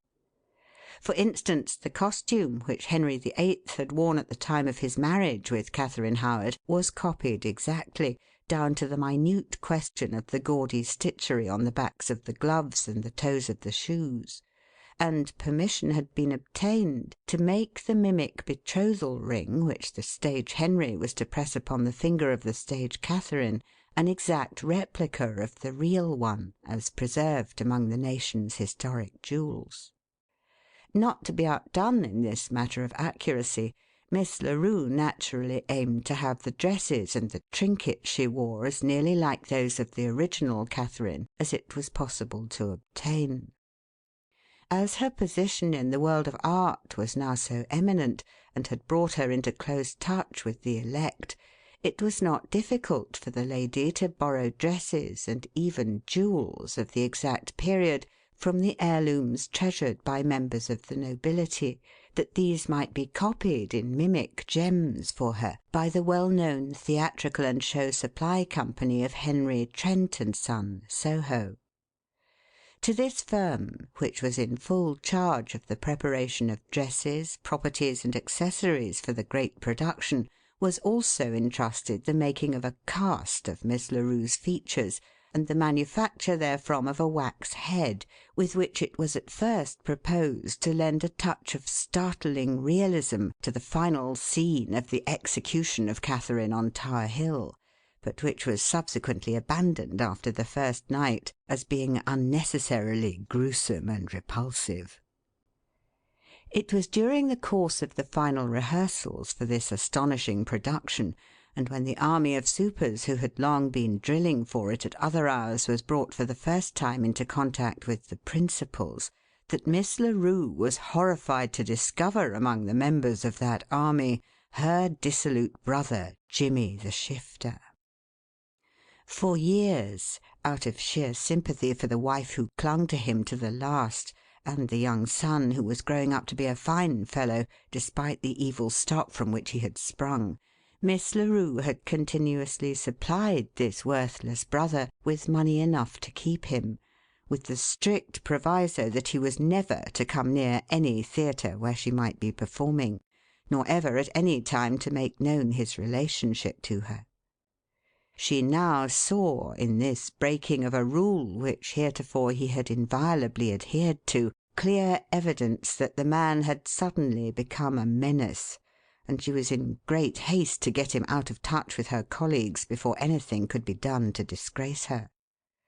In so sudden and so pressing an emergency, she could think of no excuse but an errand by which to get him out of the theatre, and of no errand but one, the stage jewels which Messrs. Trent and Son were making for her. She therefore sat down quickly at the prompt table, and, drawing a sheet of paper to her, wrote hurriedly, "Messrs. Trent and Son, gentlemen, please give the bearer my jewels, or such of them as are finished, if you have not done with all, that he may bring them to me immediately, as I have instant need of them. Yours faithfully, Margaret Larue." This she passed over to the stage manager with a request to "Please read that, Mr. Lampson, and certify over your signature that it is authentic, and that you vouch for having seen me write it." After which she got up suddenly and said as calmly as she could, "Mr. Supermaster, I want to borrow one of your men to go on an important errand to Trent and Son for me. This one will do," signalling out her brother. "Spare him, please. This way, my man. Come quickly." With that, she suddenly caught up the note she had written, and which the stage manager had, as requested, certified, and, beckoning her brother to follow, walked hurriedly off the stage to a deserted point in the wings. "Why have you done this dreadful thing?" she demanded in a low, fierce tone as soon as he came up with her. "Are you a fool as well as a knave that you come here and risk losing your only support by a thing like this?" "I wanted to see you. I had to see you, and it was the only way," he gave back in the same guarded tone. "The wife is dead. She died last night, and I've got to get money somewhere to bury her. I'd no one to send, since you've taken Ted away and sent him to school, so I had to come myself." The knowledge that it was for no more desperate reason than this that he had forced himself into her presence came as a great relief to Miss Larue. She hastened to get rid of him by sending him to Trent and Son with the note that she had written, and to tell him to carry the parcel that would be handed to him to the rooms she was occupying in Portman Square, and which she made up her mind to vacate the very next day, and there to wait until she came home from rehearsal. He took the note and left the theatre at once, upon which Miss Larue, considerably relieved, returned to the duties in hand, and promptly banished all thought of him from her mind. It was not until something like 2 hours afterward that he was brought back to mind in a somewhat disquieting manner. "I say, Miss Larue," said the stage manager, as she came off after thrice rehearsing a particularly trying scene, and with a weary sigh dropped into a vacant chair at his table, "aren't you worried about that chap you sent with the note to Trent & Son? There's been time for him to go and return twice over, you know, and I observe that he's not back yet. Aren't you a bit uneasy?" No, why should I be? "Well, for one thing, I should say it was an extremely risky business unless you knew something about the man. Suppose, for instance, he should make off with the jewels. A pretty pickle you'd be in with the parties from whom you borrowed them, by Jove." Good gracious, you don't suppose I sent him for the originals, do you? Said Miss Larue with a smile. Trent & Son would think me a lunatic to do such a thing as that. What I sent him for was, of course, merely the paste replicas. The originals I shall naturally go for myself." "God bless my soul! The paste replicas, do you say?" blurted in Mr. Lampson excitedly. "Why, I thought Trent & Son will be sure to think so themselves under the circumstances.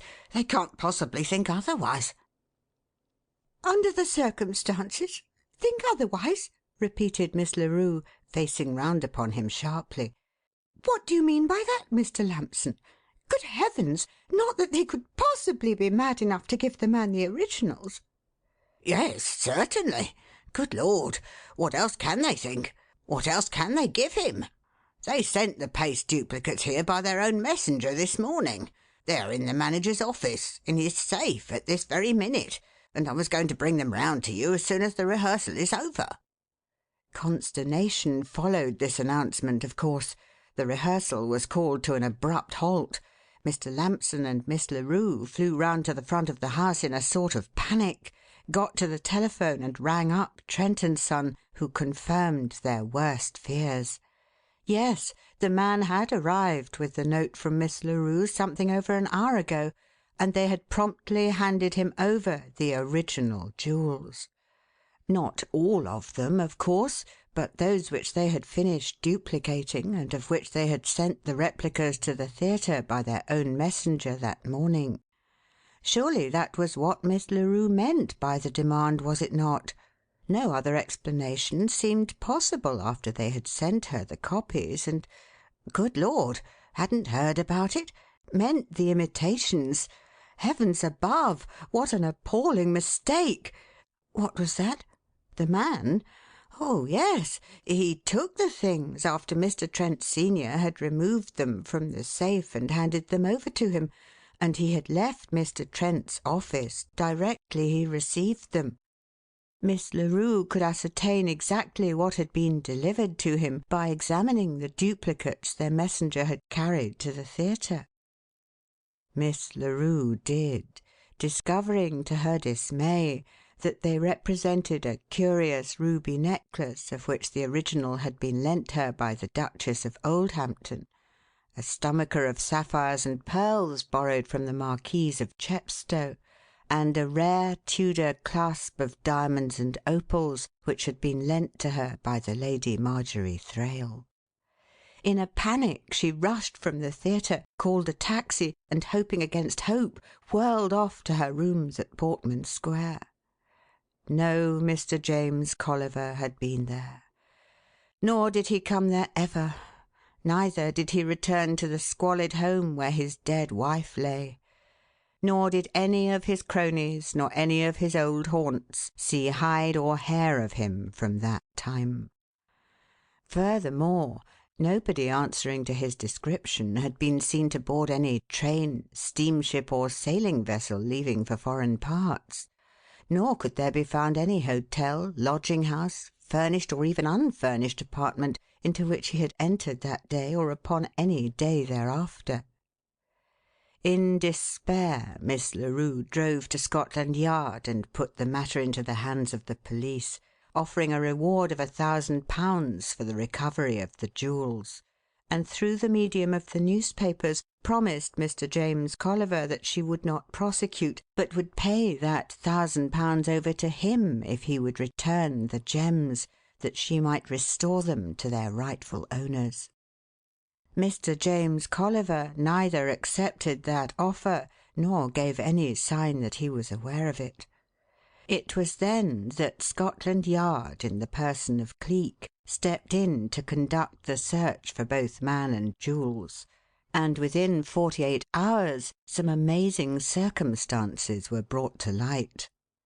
First and foremost, Mr. Henry Trent, who said he had given the gems over to Colliver and that the man had immediately left the office, was unable, through the fact of his son's absence from town, to give any further proof of that statement than his own bare word, for there was nobody but himself in the office at the time, whereas the door-porter, who distinctly remembered James Colliver's entrance into the building, as distinctly remembered that up to the moment when evening brought knocking-off time, James Colliver had never, to his certain knowledge, come out of it.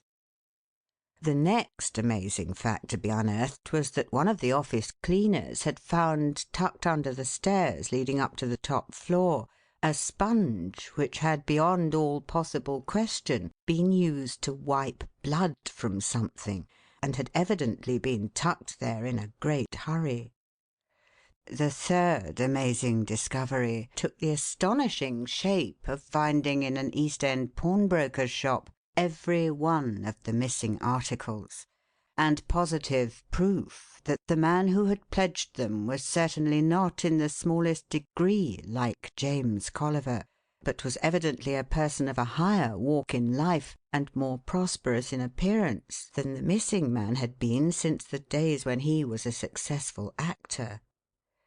These circumstances Cleek had just brought to light when Miss Larue, having found the gems, determined to drop the case, and refused thereafter so much as to discuss it with any living soul.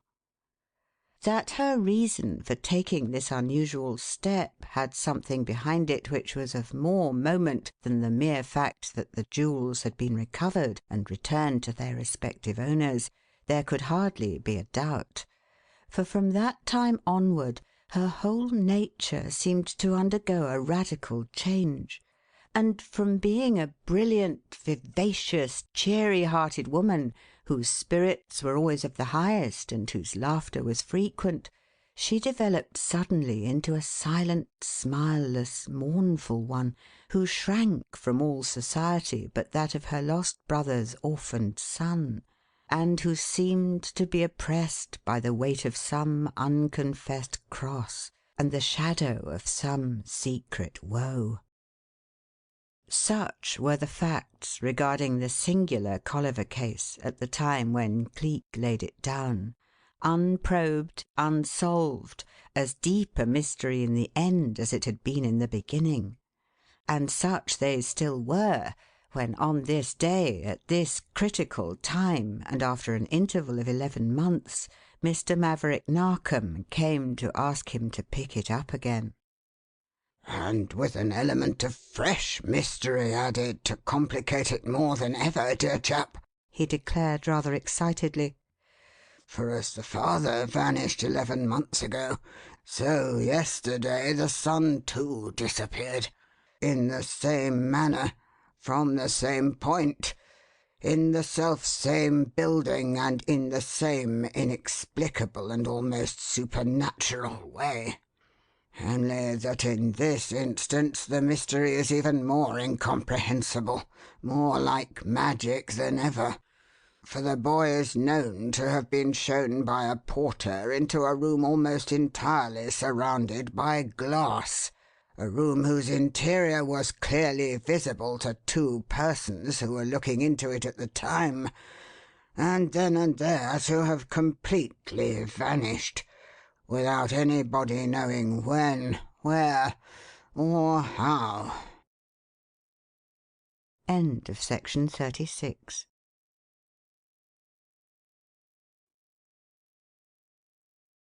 Section 37 of Chapter 34. "What's that?" rapped out Cleek, sitting up sharply. His interest had been trapped, just as Mr. Narkom knew that it would. "Vanished from a glass room into which people were looking at the time, and yet nobody saw the manner of his going, do you say?" That's it, precisely. But the most astonishing part of the business is the fact that whereas the porter can bring at least 3 witnesses to prove that he showed the boy into that glass room, and at least 1 to testify that he heard him speak to the occupant of it, the 2 watchers who were looking into the place at the time are willing to swear on oath that he not only did not enter the place, but that the room was absolutely vacant at the period, and remained so for at least an hour afterward. If that isn't a mystery that will want a bit of doing to solve, dear chap, then you may call me a Dutchman." Said Cleek reflectively. "How, then, am I to regard the people who give this cross testimony? As lunatics or liars?" "Neither, begad," asseverated Narkom emphatically. "I'll stake my reputation upon the sanity and the truthfulness of every mother's son and every father's daughter of the lot of them. The porter who says he showed the boy into the glass room I've known since he was a nipper. His dad was one of my yard men years ago. And the 2 people who were looking into the place at the time, and who swear that it was absolutely empty and that the lad never came into it. Look here, old chap, I'll let you into a bit of family history. One of them is a distant relative of Mrs. Narkom, an aunt, in fact, who's rather down in the world and does a bit of dressmaking for a living. The other is her daughter. They are 2 of the straightest living, most upright and truly religious women that ever drew the breath of life, and they wouldn't either of them tell a lie for all the money in England. There's where the puzzle of the thing comes in. You simply have got to believe that that porter showed the boy into that room, for there are reliable witnesses to prove it, and he has no living reason to lie about it. And you have got to believe that those 2 women are speaking the truth when they say that it was empty at that period, and remained empty for an hour afterward. Also, if you will take on the case and solve at the same time the mystery attending the disappearance of both father and son, you will have to find out where that boy went to, through whose agency he vanished, and for what cause." "A tall order, that," said Cleek, with one of his curious one-sided smiles. "Still, of course, mysteries which are humanly possible of creation are humanly possible of solution, and there you are. Who is the client? Miss Larue? If so, how is one to be sure that she will not again call a halt and spoil a good case before it is halfway to completion?" "For the best of reasons," replied Narkom earnestly. "Hers is not the sole say in the present case. Added to which, she is now convinced that her suspicions in the former one were not well grounded. The truth has come out at last, Cleek. She stopped all further inquiry into the mysterious disappearance of her brother because she had reason to believe that the elder Mr. Trent had killed him for the purpose of getting possession of those jewels, to tide over a financial crisis consequent upon the failure of some heavy speculations upon the stock market. She held her peace and closed up the case because she loves and is engaged to be married to his son, and she would have lost everything in the world sooner than hurt his belief in the honour and integrity of his father." "What a ripping girl! Gad, but there are some splendid women in the world, are there not, Mr. Narkom? What has happened, dear friend, to change her opinion regarding the elder Mr. Trent's guilt?" "The disappearance of the son under similar circumstances to that of the father, and from the same locality. She knows now that the elder Mr. Trent can have no part in the matter, since he is at present in America. The financial crisis has been safely passed, and the son, who could have no possible reason for injuring the lad, who is indeed remarkably fond of him, and by whose invitation he visited the building, is solely in charge, and as wildly anxious as man can be to have the abominable thing cleared up without delay. He now knows why she so abruptly closed up the other case, and he is determined that nothing under heaven shall interfere with the prosecution of this one to the very end. It is he who is the client, and both he and his fiancée will be here presently to lay the full details before you." "Here!" Cleek leaned forward in his chair with a sort of lunge as he flung out the word, and there was a snap in his voice that fairly stung. "Good heavens above, man! They mustn't come here. Get word to them at once and stop them." "It wouldn't be any use trying, I'm afraid, old chap. I expect they're here already. At all events, I told them to watch from the other side of the way until they saw me enter, and then to come in and go straightway to the public tea-room, and wait until I brought you to them." "Well, of all the insane Whatever prompted you to do a madman's trick like that? A public character like Miss Larue, a woman whom half London knows by sight, who will be the target for every eye in the tea-room, and the news of whose presence in the hotel will be all over the place in less than no time. Were you out of your head?" "Good lad! I thought I'd be doing the very thing that would please you, dear chap," bleated the superintendent despairingly. "It seemed to me such a natural thing for an actress to take tea at a hotel, that it would look so innocent and open that nobody would suspect there was anything behind it. And you always say that things least hidden are hidden the most of all." Cleek struck his tongue against his teeth with a sharp clicking sound indicative of mild despair. There were times when Mr. Narkom seemed utterly hopeless. "Well, if it's done, of course, and there seems only one way out of it," he said. "Nip down to the tea-room as quickly as possible, and if they're there, bring them up here. It's only 4 o'clock, and there's a chance that Waldemar may not have returned to the hotel yet. Heaven knows I hope not. He'd spot you in a tick in a weak disguise like that." "Then why don't you go down yourself and fetch them up, old chap? He'd never spot you. Lord, your own mother wouldn't know you from Adam in this spiffing get-up, and it wouldn't matter a tinker's curse then if Waldemar was back or not." "It would matter a great deal, my friend. Don't deceive yourself upon that point. For one thing, Captain Maltravers is registered at the office as having just returned from India after a 10 years' absence, and 10 years ago Miss Margaret Larue was not only unknown to fame, but must still have been in pinafores, so how was he to have made her acquaintance? Then, too, she doesn't expect to see me without you, so I should have to introduce myself and stop to explain matters.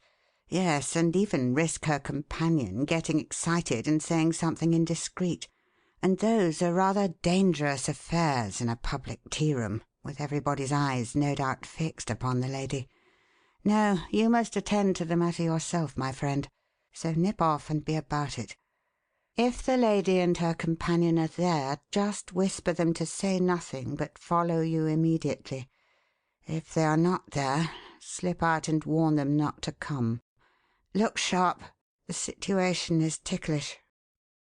And just how ticklish Mr. Narkom realized when he descended and made his way to the public tea-room. For the usual 4 o'clock gathering of shoppers and sightseers was there in full force. The well-filled room was like a hive full of buzzing bees who were engaged in imparting confidences to one another.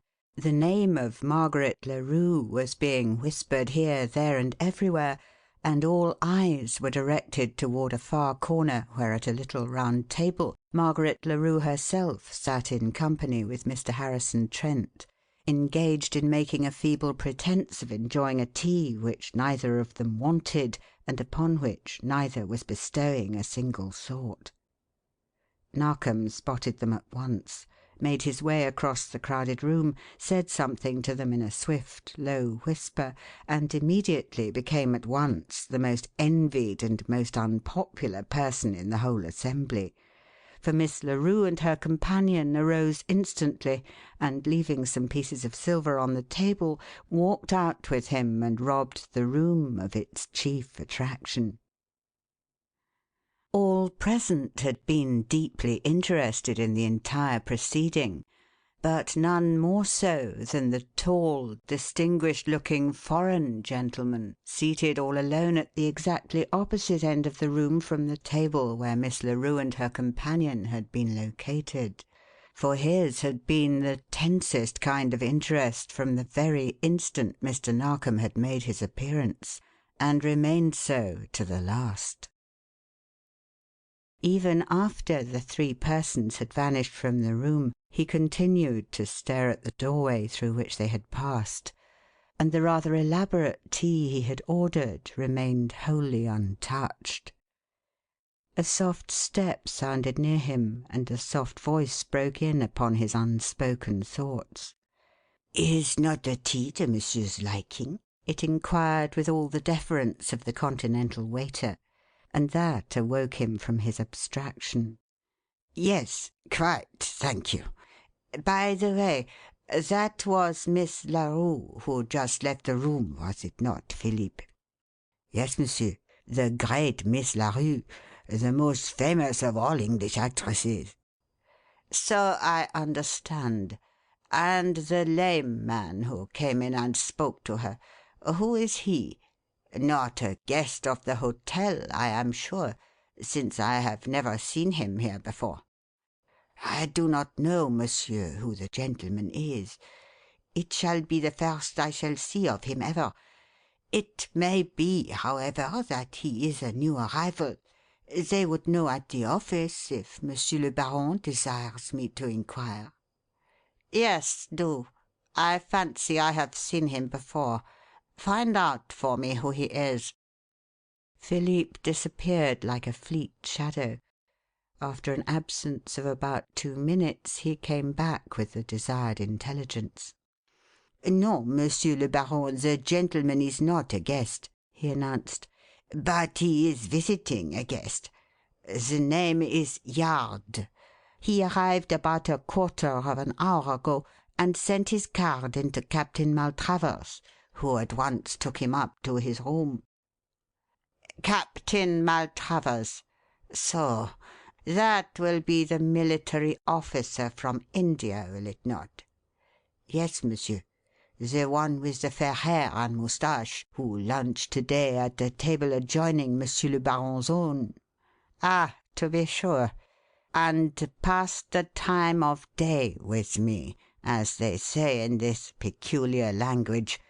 I remember the gentleman perfectly. Thank you very much. There's something to pay you for your trouble." "Monsieur le baron is too generous. Is there any other service?" No, nothing, thank you. I have all that I require," interposed the baron, with a gesture of dismissal. And evidently he had, for 5 minutes later he walked into the office of the hotel and said to the clerk, "Make out my bill, please.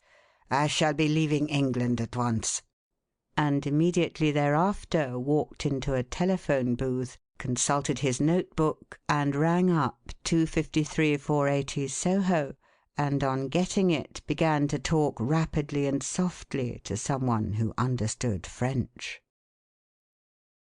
Meantime, Mr. Narkom, unaware of the little powder train he had unconsciously lighted, had gone on up the stairs with his two companions, purposely avoiding the lift that he might explain matters as they went, piloted them safely to the suite occupied by Captain Maltravers, and at the precise moment when Baron Rodolphe de Montravanne walked into the telephone booth, Cleek was meeting Miss Larue for the first time since those distressing days of 11 months ago, and meeting Mr. Harrison Trent for the first time ever. End of section 37.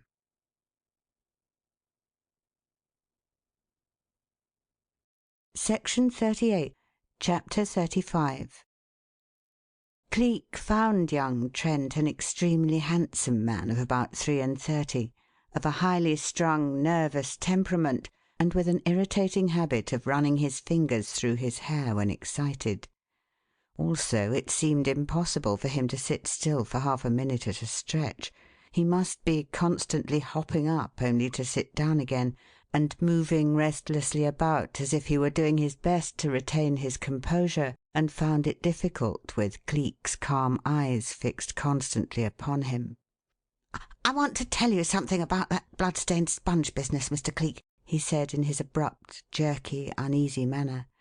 "I never heard a word about it until last night, when Miss Larue confessed her former suspicions of my dear old dad, and gave me all the details of the matter. That sponge had nothing to do with the affair at all. It was I that tucked it under the staircase where it was found, and I did so on the day before James Colliver's disappearance.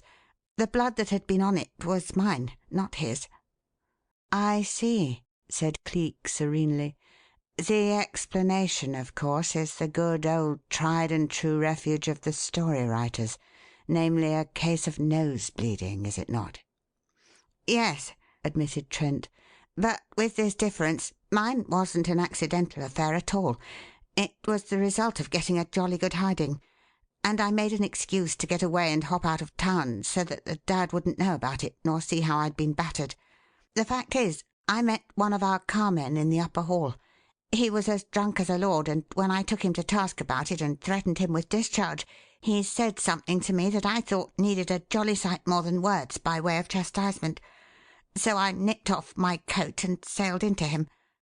It turned out that he was the better man, and gave me all that I'd asked for in less than a minute's time. So I shook hands with him, told him to bundle off home and sleep himself sober, and that if he wouldn't say anything about the matter, I wouldn't either, and he could turn up for work in the morning as usual. Then I washed up, shoved the sponge under the staircase, and nipped off out of town. Because, you know, it would make a deuced bad impression if any of the other workmen should find out that a member of the firm had been thrashed by one of the employees. And Draycott had done me up so beautifully that I was a sight for the gods." The thing had been so frankly confessed that, in spite of the fact of having in the beginning been rather repelled by him, Cleek could not but experience a feeling of liking for the man. "So that's how it happened, is it?" he said with a laugh. "It is a brave man, Mr. Trent, that will resist the opportunity to make himself a hero in the presence of the lady he loves.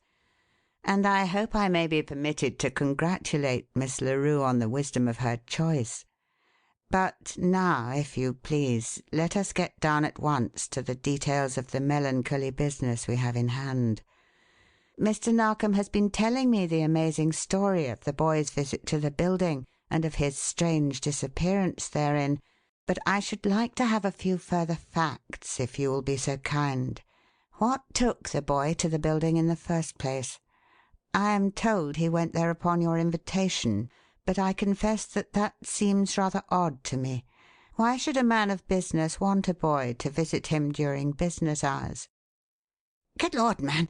I couldn't have let him see what he wanted to see if he didn't come during business hours, could I? Oh, but that's rather ambiguous, so I'll make haste to put it plainer. Young Stan his Christian name is Stanley, as I suppose you know young Stan is mad to learn the business of theatrical property making, and particularly that of the manufacture of those wax effigies, etc., which we supply for the use of drapers in their show windows. And as he is now 16 and of an age to begin thinking of some trade or profession for the future, I thought it would save Miss Larue putting up a jolly big premium to have him taught outside if we took him into our business free. So I invited him to come and look round and see if he thought he'd like it when he came to look into the messy details. Well, he came rather late yesterday afternoon, and I'd taken him round for just about 10 or a dozen minutes when word was suddenly brought to me that the representative of one of the biggest managers in the country had just called with reference to an important order. So, of course, I put back to the office as quickly as I could foot it, young Stan quite naturally following me, as he didn't know his way about the place alone, and, being a modest, retiring sort of boy, didn't like facing the possibility of blundering into what might prove to be private quarters and things of that sort. He said as much to me at the time. Well, when I got back to the office, I soon found that the business with my visitor was a matter that would take some time to settle. You can't give a man an estimate all on a jump, and without doing a bit of figuring, you know. So I told young Stan that he might cut off and go over the place on his own if he liked, as it had been arranged that when knocking off time came I was to go back with him to Miss Larue's flat, where we all were to have supper together. When I told him that, he asked eagerly if he might go up to the wax figure department, as he was particularly anxious to see Loti at work, and so— Loti? Cleek flung in the word so sharply that Trent gave a nervous start. Just a moment, please, before you go any further, Mr. Trent. Sorry to interrupt, but tell me, please, is the man who models your show window effigies named Loti, then? Is, eh? Any connection, by chance, with that once famous Italian worker in wax, Giuseppe Loti? Chap that used to make those splendid wax tableaux for the Eden Musée in Paris some 18 or 20 years ago? Same chap. Went all to pieces all of a sudden, clear off his head for a time, I've heard, in the very height of his career, because his wife left him. Handsome Frenchwoman, years younger than he, ran off with another chap and took every blessed thing of value she could lay her hands upon when— But maybe you've heard the story. I have, said Cleek. It is one that is all too common on the continent. Also, it happened that I was in Paris at the time of the occurrence. And so you have that great Giuseppe Loti at the head of your waxwork department, eh? What a come-down in the world for him, poor devil. I thought he was dead ages ago. He'd dropped out suddenly and disappeared from France entirely after that affair with his unfaithful wife. The rumour was that he had committed suicide, although that seemed as improbable as it now turns out to be, in the face of the fact that on the night after his wife left him he turned up at the Café Royal and publicly— No matter. Go on with the case, please. What about the boy? Let's see now, where was I? Said Trent, knotting up his brow. I recollect. Just where he asked me if he could go up and see Loti at work. Of course I said that he could. There wasn't any reason why I shouldn't, as the place is open to inspection always. So I opened the door and showed him the way to the staircase leading up to the glass room, and then went to the speaking tube and called up Loti to expect him and to treat him nicely, as he was the nephew of the great Miss Larue and would in time be mine also. Was there any necessity for taking that precaution, Mr. Trent? Yes. Loti has developed a dashed bad temper since last autumn and is very eccentric, very irritable. Not a bit like the solemn, sedate old Johnny he used to be. Even his work has deteriorated, I think, but one daren't criticise it or he flies into a temper and threatens to leave. And you don't wish him to, of course. His name must stand for something. It stands for a great deal. It's one of our biggest cards. We can command twice as much for a Loti figure as for one made by any other waxworker. So we humour him in his little eccentricities and defer to him a great deal. Also, as he prefers to live on the premises, he saves us money in other ways. Serves for a watchman as well, you understand. Oh, he lives on the premises, does he? Where? In the glass room? Oh, no, that would not be possible. The character as well as the position of that renders it impossible as a place of habitation. He uses it after hours as a sort of sitting-room, to be sure, and has partly fitted it up as one, but he sleeps, eats, and dresses in a room on the floor below. Not an adjoining one? Oh, no, an adjoining room would be an impossibility. Our building is an end one, standing on the corner of a short passage which leads to nothing but a narrow alley running along parallel with the back of our premises, and the glass room covers nearly the entire roof of it. As a matter of fact, Mr. Cleek, although we call it that at the works, the term glass room is a misnomer. In reality, it's nothing more nor less than a good-sized lean-to greenhouse that the Dad bought and had taken up there in sections, and its rear elevation rests against the side wall of a still higher building than ours, next door, the premises of Storminger, the carriage builder, to be exact. But look here, perhaps I can make the situation clearer by a rough sketch. Got a lead pencil and a bit of paper, anybody? Oh, thanks very much, dear. One can always rely upon you. Now, look here, Mr. Cleek. This is the way of it. You mustn't mind if it's a crude thing, because, you know, I'm a rotten bad draftsman and can't draw for nuts. But all the same, this will do at a pinch." Here he leaned over the table in the centre of the room and, taking the pencil and the blank back of the letter which Miss Larue had supplied, made a crude outline sketch. "There you are," he said suddenly, laying the crude drawing on the table before Cleek, and with him bending over it. "You are supposed to be looking at the houses from the main thoroughfare, don't you know, and therefore at the front of them. This tall building on the left, marked 1, is Storminger's. The low one, number 2, adjoining, is ours. And that cage-like looking thing, 3, on the top of it, is the glass room. Now, along the front of it here, where I have put the long line with an X on the end, there runs a wooden partition with a door leading into the room itself, so that it's impossible for anybody on the opposite side of the main thoroughfare to see into the place at all. But that is not the case with regard to people living on the opposite side of the short passage. This is here that I've marked 4, because there's nothing to obstruct the view but some rubbishy old lace curtains which Loti, in his endeavour to make the place what he calls homelike, would insist upon hanging, and they are so blessed thin that anybody can look right through them and see all over the place. Of course, though, there are blinds which he can pull down on the inside if the sun gets too strong, and when they're down nobody can see into the glass room at all. Pardon? Oh, we had it constructed of glass, Mr. Narkom, because of the necessity for having all the light obtainable in doing the minute work on some of the fine tableaux we produce for exhibition purposes. We're doing one now, the Relief of Lucknow, for the big exhibition that's to be given next month at Olympia, and the place marked 6 at the back of our building. Oh, that's the narrow alley of which I spoke. We've a back door opening into it, but it's practically useless, because the alley is so narrow one can't drive a vehicle through it. It's simply a right-of-way that can't legally be closed, and runs from Croom Street on the right, just along as far as Sturgis Lane on the left. Not 50 people pass through it in a day's time. But to come back to the short passage, Mr. Cleek, observe there are no windows at all on the side of our building here, number 2. There were once upon a time, but we had them bricked up, as we use that side for a paint frame with a movable bridge, so that it can be used for the purpose of painting scenery and drop curtains. But there are windows in the side of the house marked 5, and directly opposite the point where I've put the arrow, there is one which belongs to a room occupied by Mrs. Sherman and her daughter, people who do bushel work for wholesale costume houses.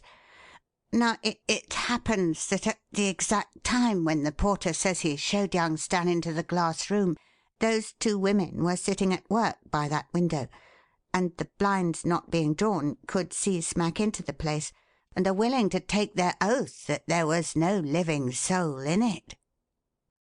"How do they fix it as being, as you say, the exact time, Mr. Trent? If they couldn't see the porter come up to the glass room with the boy, how can they be sure of that?" "Oh, that's easily explained. There's a church not a great way distant. It has a clock in the steeple which strikes the hours, halves, and quarters. Mrs. Sherman says that when it chimed 4:30 she was not only looking into the glass room, but was calling her daughter's attention to the fact that, whereas some few minutes previously she had seen Loti go out of the place, leaving a great pile of reference plates and scraps of material all over the floor, and he had never, to her positive knowledge, come back into it, there was the room looking as tidy as possible, and in the middle of it a table with a vase of pink roses upon it, which she certainly had not seen there when he left." "Hello, hello!" interjected Cleek rather sharply. Let's have that again, please."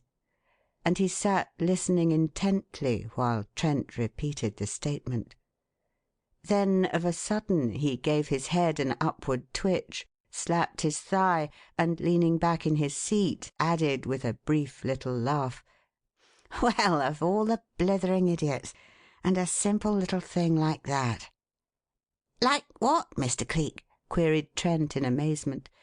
"You don't surely mean to say that you can make anything important out of a table and a vase of flowers? Because I may tell you that Loti is mad on flowers, and always has a vase of them in the room somewhere." "Does he, indeed? Natural inclination of the artistic temperament, I dare say. But never mind. Get on with the story. Mrs. Sherman fixes the hour when she noticed this as 4:30, you say. How then does the porter who showed the boy into the glass room fix it, may I ask?" "By the same means, precisely the striking of the church clock. He remembers hearing it just as he reached the partitioned door, and was indeed at particular pains to take out his watch to see if it tallied with it.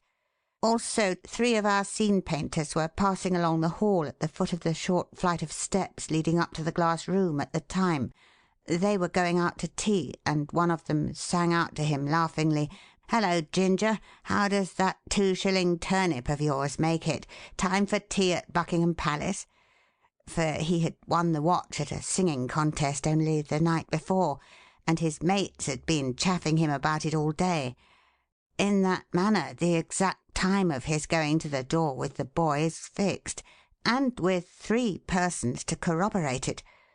A second later, the porter saw the boy push open the swing door and walk into the place, and as he turned and went back downstairs he distinctly heard him say, 'Good afternoon, sir. Mr. Trent said I might come up and watch, if you don't mind.'" "Did he hear anybody reply?" "No, he did not. He heard no one speak but the boy." "I see. So then there is no actual proof that Loti was in there at the time, which, of course, makes the testimony of Mrs. Sherman and her daughter appear reliable when they say that the room was empty." "Still, the boy was there if Loti wasn't, Mr. Cleek. There's proof enough that he did go into the place, even though those 2 women declare that the room was empty." "Quite so, quite so. And when 2 and 2 don't make 4, there's something rotten in the state of Denmark. What does Loti himself say with regard to the circumstance? Or hasn't he been spoken to about it?" "My hat, yes. I went to him about it the very first thing. He says the boy never put in an appearance to his knowledge, that he never saw him. In fact, that just before 4:30 he was taken with a violent attack of sick headache, the result of the fumes rising from the wax he was melting to model figures for the tableau, together with the smell of the chemicals used in preparing the background, and that he went down to his room to lie down for a time and dropped off to sleep. As a matter of fact, he was there in his room sleeping when at 6:30 I went for the boy, and, finding the glass room vacated, naturally set out to hunt up Loti and question him about the matter." "When you called up to the glass room through the speaking tube to say that the boy was about to go up, who answered you? Loti?" "Yes." "At what time was that? Or can't you say positively?" "Not to the fraction of a moment. But I should say that it was about 4 or 5 minutes before the boy got there. Say about 25 minutes past 4. It wouldn't take him longer to get up to the top of the house, I fancy, and he certainly did not stop at any of the other departments on the way." "Queer, isn't it, that the man should not have stopped to so much as welcome the boy, after you had been at such pains to tell him to be nice to him? Does he offer any explanation on that score?" "Yes. He says that as his head was so bad he knew that he would probably be cross and crotchety. So, as I had asked him to be kind, he thought the best thing he could do was to leave a note on the table for the boy, telling him to make himself at home and to examine anything he pleased, but to be sure not to touch the cauldron in which the wax was simmering, as it tilted readily and he might get scalded. He was sorry to have to go, but his head ached so badly that he really had to lie down for a while. That note, I may tell you, was lying on the table when I went up to the glass room and failed to find the boy. It was that which told me where to go in order to find Loti and question him. I'll do him the credit of stating that when he heard of the boy's mysterious disappearance, he flung his headache and his creature comforts to the winds and joined in the eager hunt for him as excitedly and as strenuously as anybody. He went through the building from top to bottom. He lifted every trap-door, crept into every nook and corner and hole and box into which it might be possible for the poor little chap to have fallen. But it was all useless, Mr. Cleek, every bit of it. The boy had vanished, utterly and completely. From the minute the porter saw him pass the swing door and go into the glass room, we never discovered even the slightest trace of him, nor have we been able to do so since. He is gone. He has vanished as completely as if he had melted into thin air. And if there is any ghost of a clue to his whereabouts existing—" "Let us go and see if we can unearth it," interrupted Cleek, rising. "Mr. Narkom, is the limousine within easy reach?" Yes, waiting in Tavistock Street, dear chap. I told Lennard to be on the lookout for us." "Good. Then if Miss Larue will allow Mr. Trent to escort her as far as the pavement, and he will then go on alone to his place of business and await us there, you and I will leave the hotel by the back way and join him as soon as possible. Leave by the front entrance, if you'd be so kind. And, pardon, one last word, Mr. Trent, before you go. At the time when this boy's father vanished in much the same way 11 months ago, you had, I believe, a door porter at your establishment named Felix Murchison. Is that man still in your employ?" "No, Mr. Cleek. He left about a week or so after James Colliver's disappearance." "Know where he is?" "Not the slightest idea. As a matter of fact, he suddenly inherited some money and said he was going to emigrate to America. But I don't know if he did or not. Why?" "Oh, nothing in particular. Only that I shouldn't be surprised if the person who supplied that money was the pawnbroker who received in pledge the jewels which your father handed over to James Colliver, and that the sum which Felix Murchison inherited so suddenly was the £150 advanced upon those gems." "How utterly absurd! My dear Mr. Cleek, you must surely remember that the pawnbroker said the chap who pawned the jewels was a gentlemanly-appearing person, of good manners and speech, and Murchison is the last man in the world to answer to that description. A great, hulking, bull-necked, illiterate animal of that sort, without an H in his vocabulary, and with no more manners than a pig." "Precisely why I feel so certain now that the pawnbroker's advance was paid over to him," said Cleek, with a twitch of the shoulder. "Live and learn, my friend, live and learn. 11 months ago I couldn't for the life of me understand why those jewels had been pawned at all. To day I realize that it was the only possible course. Miss Larue, my compliments. Au revoir."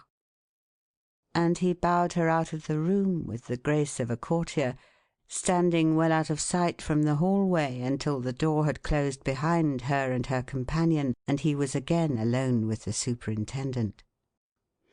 "Now for it, as they used to say in the old melodramas," he laughed, stepping sharply to a wardrobe and producing first a broad-brimmed cavalry hat, which he immediately put on, and then a pair of bright steel handcuffs. "We may have use for this very effective type of wristlets, Mr. Narkom, so it's well to go prepared for emergencies. Now then, off with you while I lock the door. That's the way to the staircase. Nip down it to the American bar. There's a passage from that leading out to the Embankment Gardens. A taxi from there will whisk us along Savoy Street, across the Strand, and up Wellington Street to Tavistock in less than no time. So we may look to be with Lennard inside of another 10 minutes." "Righto," gave back the superintendent. "And I can get rid of this dashed rig as soon as we're in the limousine. But I say, any ideas, old chap, eh?" "Yes, 2 or 3. One of them is that this is going to be one of the simplest cases I ever tackled. Lay you a sovereign to a sixpence, Mr. Narkom, that I solve the riddle of that glass room before they ring up the curtain of any theatre in London to night. What's that? Lying? No, certainly not. There's been no lying in the matter at all. It isn't a case of that sort. The pawnbroker did not lie, the porter who says he showed the boy into the room did not lie, and the 2 women who looked into it and saw nothing but an empty room did not lie either. The only thing that did lie was a vase of pink roses, a bunch of natural Ananiases that tried to make people believe that they had been blooming and keeping fresh ever since last August." "Good Lord! You don't surely think that Loti chap—" "Gently, gently, my friend. Don't let yourself get excited. Besides, I may be all at sea for all my cocksureness. I don't think I am, but one never knows. I'll tell you one thing, however. The man with whom Madame Loti eloped had, for the purpose of carrying on the intrigue, enlisted as a student under her husband, and gulled the poor fool by pretending that he wished to learn waxwork making, when his one desire was to make love to the man's worthless wife. When they eloped, and Loti knew for the first time what a dupe he had been, he publicly swore in the open room of the Café Royal that he would never rest until he had run that man down and had exterminated him and every living creature in whose veins his blood flowed. The man was an English actor, Mr. Narkom. He posed under the nom de théâtre of Jason Monteith. His real name was James Colliver. Step livelier, please. We're dawdling." End of section 38.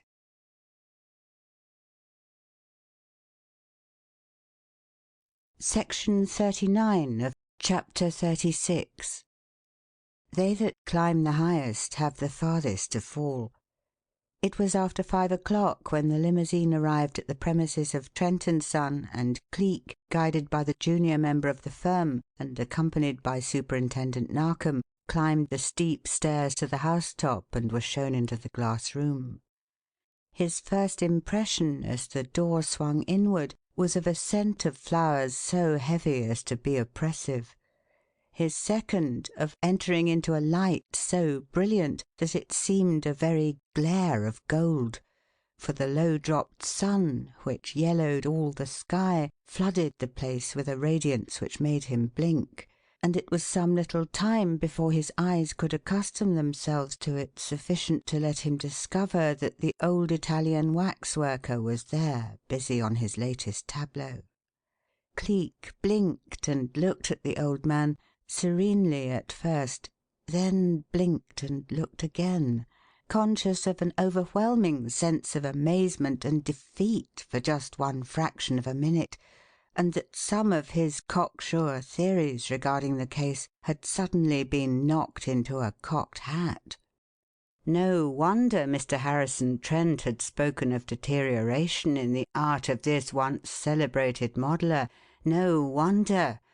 The man was not Giuseppe Loti at all, not that world-famed worker in wax who had sworn in those bitter other days to have the life of the vanished James Colliver. Chapter 37. Cleek's equanimity did not desert him, however.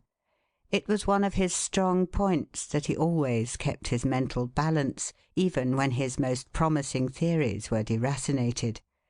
He therefore showed not the slightest trace of the disappointment with which this utterly unexpected discovery had filled him, but with the most placid exterior imaginable suffered himself to be introduced to the old waxworker, who was at the time working assiduously upon the huge tableau piece designed for the forthcoming Indian exhibition, a well-executed assembly of figures which occupied a considerable portion of the rear end of the glass room, and represented that moment when the relief force burst through the stockade at Lucknow and came to the rescue of the beleaguered garrison.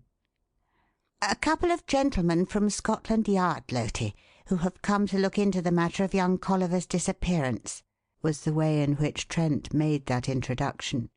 "You can go on with your work. They won't interfere with you."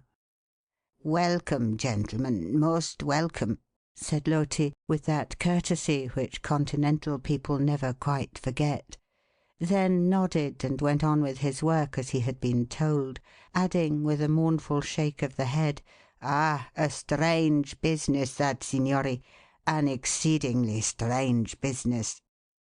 "Very," agreed Cleek off-handedly and from the other end of the room. "Ripping quarters, these, signor. And now that I've seen 'em, I don't mind confessing that my pet theory has gone all to smash, and I'm up a gum tree, so to speak. I'd an idea, you know, that there might be a sliding panel or a trap door which you chaps here might have overlooked, and down which the boy might have dropped, or maybe gone on a little exploring expedition of his own, don't you know, and hadn't been able to get back." "Well, of all the idiotic ideas," began Trent, but was suffered to get no further. "Yes, isn't it?" agreed Cleek, with his best blithering idiot air. "I realise that, now that I see your floors of concrete. Necessary, I suppose, on account of the chemicals and the inflammable nature of the wax. You could have a ripping old flare up here if that stuff was to catch fire from a dropped match or anything of that sort, eh, what? Blest if I can see," turning slowly on his heel and looking all round the room, "a ghost of a place where the young nipper could have got. It's a facer for me. But I say," as if suddenly struck with an idea, "you don't think that he nipped something valuable and cut off with it, do you? Didn't miss any money or anything of that sort which you'd left lying about, did you, Mr. Lotus, eh?" Loti, if you please, signor. I had indeed hoped that my name was well known enough to No, I miss nothing. I miss not so much as a pin. I'm told he shall not have been that kind of a boy." And then, with a shake of the head and a pitying glance toward the author of these two asinine theories regarding the strange disappearance, returned to his work of putting the finishing touches to a recumbent figure representing a dead soldier lying in the foreground of the tableau. "Oh, well, you never can tell what boys will do, and it's an old saying that a good booty makes many a thief," replied Cleek airily.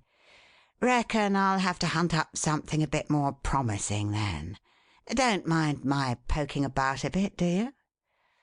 "Not in the slightest, signor," replied the Italian, and glanced sympathizingly up at Trent and gave his shoulders a significant shrug, as if to say, "Is this the best that Scotland Yard can turn out?" when Cleek began turning over costume plates and looking under books and scraps of material which lay scattered about the floor, and even took to examining the jugs and vases and tumblers in which the signor's bunches of cut flowers were placed.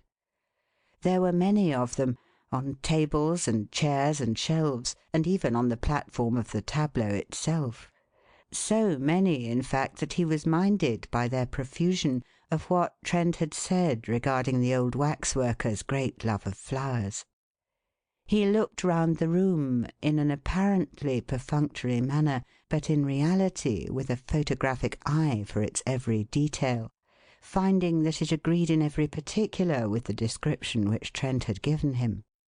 There were the cheap lace curtains all along the glazed side which overlooked the short passage leading down to the narrow alley, but they were of so thin a quality and so scantily patterned that the mesh did not obstruct the view in any manner, merely rendering it a trifle hazy, for he could himself see from where he stood the window in the side of the house opposite, and seated at that window Mrs. Sherman and her daughter, busy at their endless sewing. And there, too, were the blinds, strong blue linen ones running on rings and cords, with which, as he had been told, it was possible to arrange the light as occasion required. They were fashioned somewhat after the manner of those seen in the studios of photographers, several sectional ones overhead, and one long one for that side of the room which overlooked the short passage. And as showing how minute was Cleek's inspection, for all its seeming indifference, it may be remarked that he observed a peculiarity regarding that long blind, which not one person in 100 would have noticed.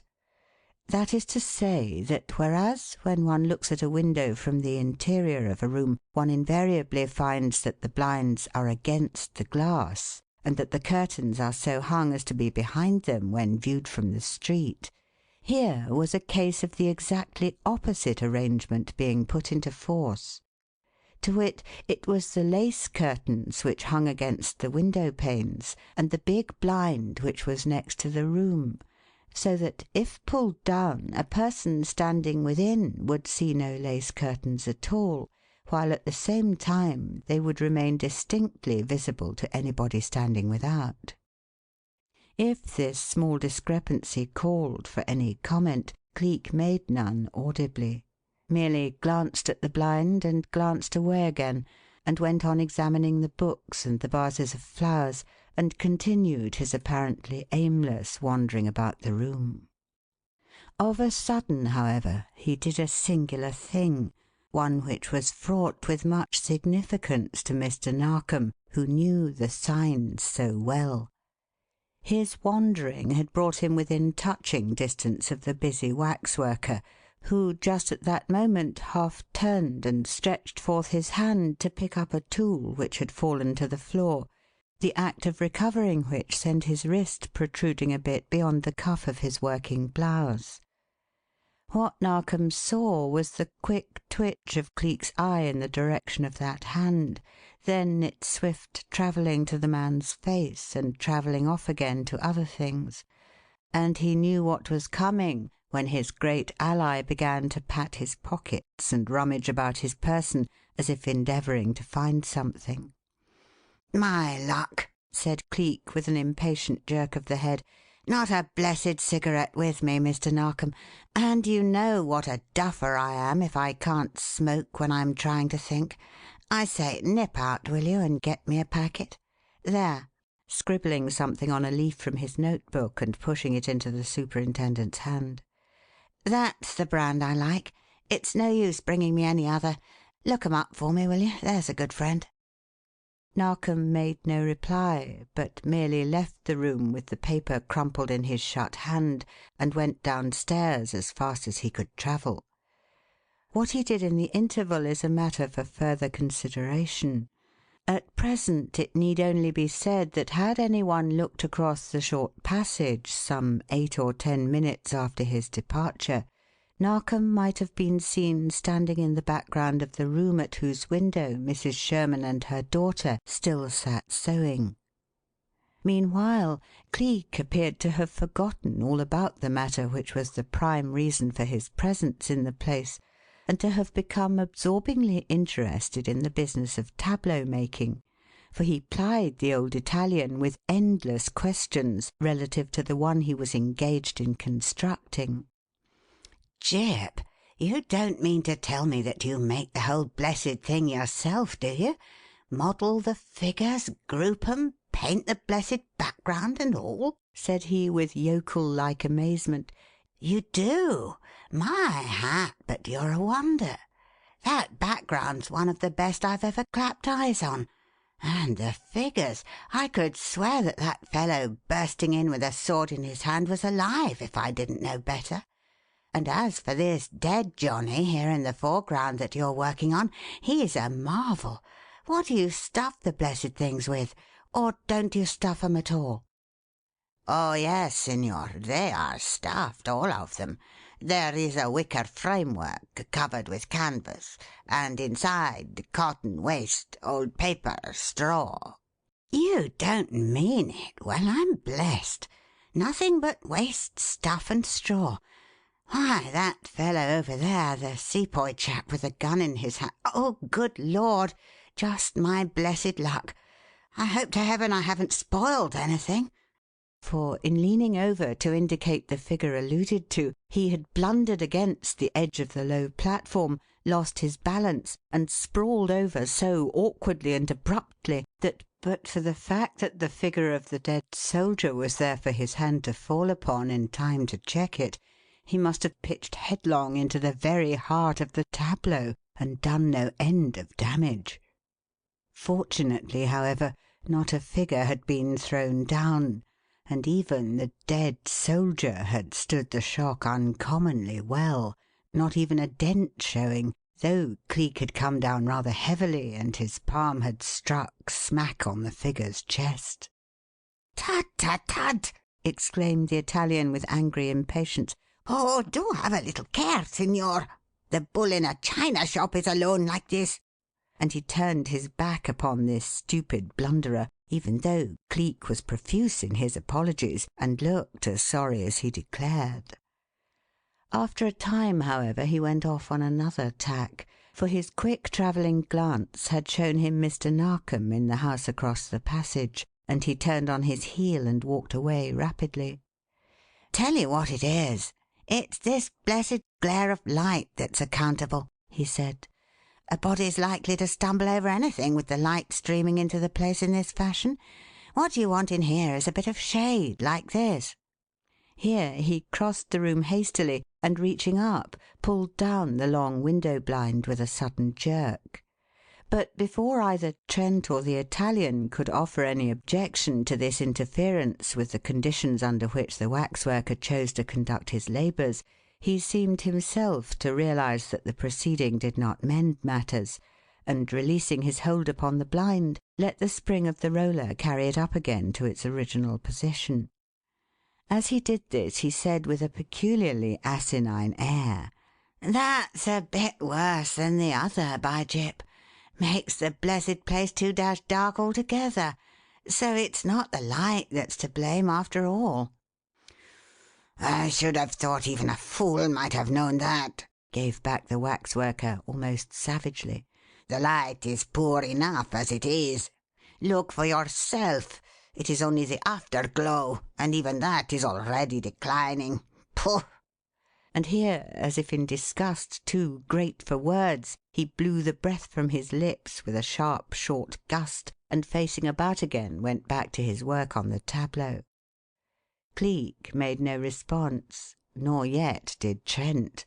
By this time even he had begun to think that accident more than brains must have been at the bottom of the man's many successes, that he was in reality nothing more than a blundering muddler, and after another 10 minutes of putting up with his crazy methods, had just made up his mind to appeal to Narkom for the aid of another detective, when the end which was all along being prepared came with such a rush that it fairly made his head swim.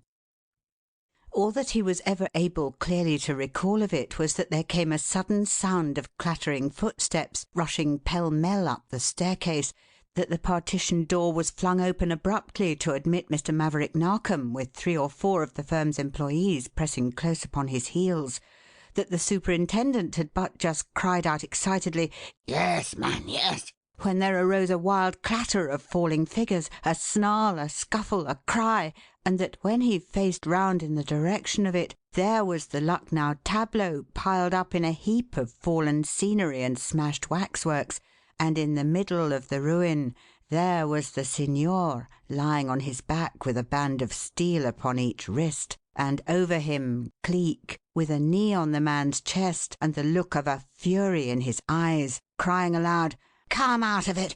Come out of it, you brute beast! Your little dodge has failed!" And hard on the heels of that shock Mr. Trent received another.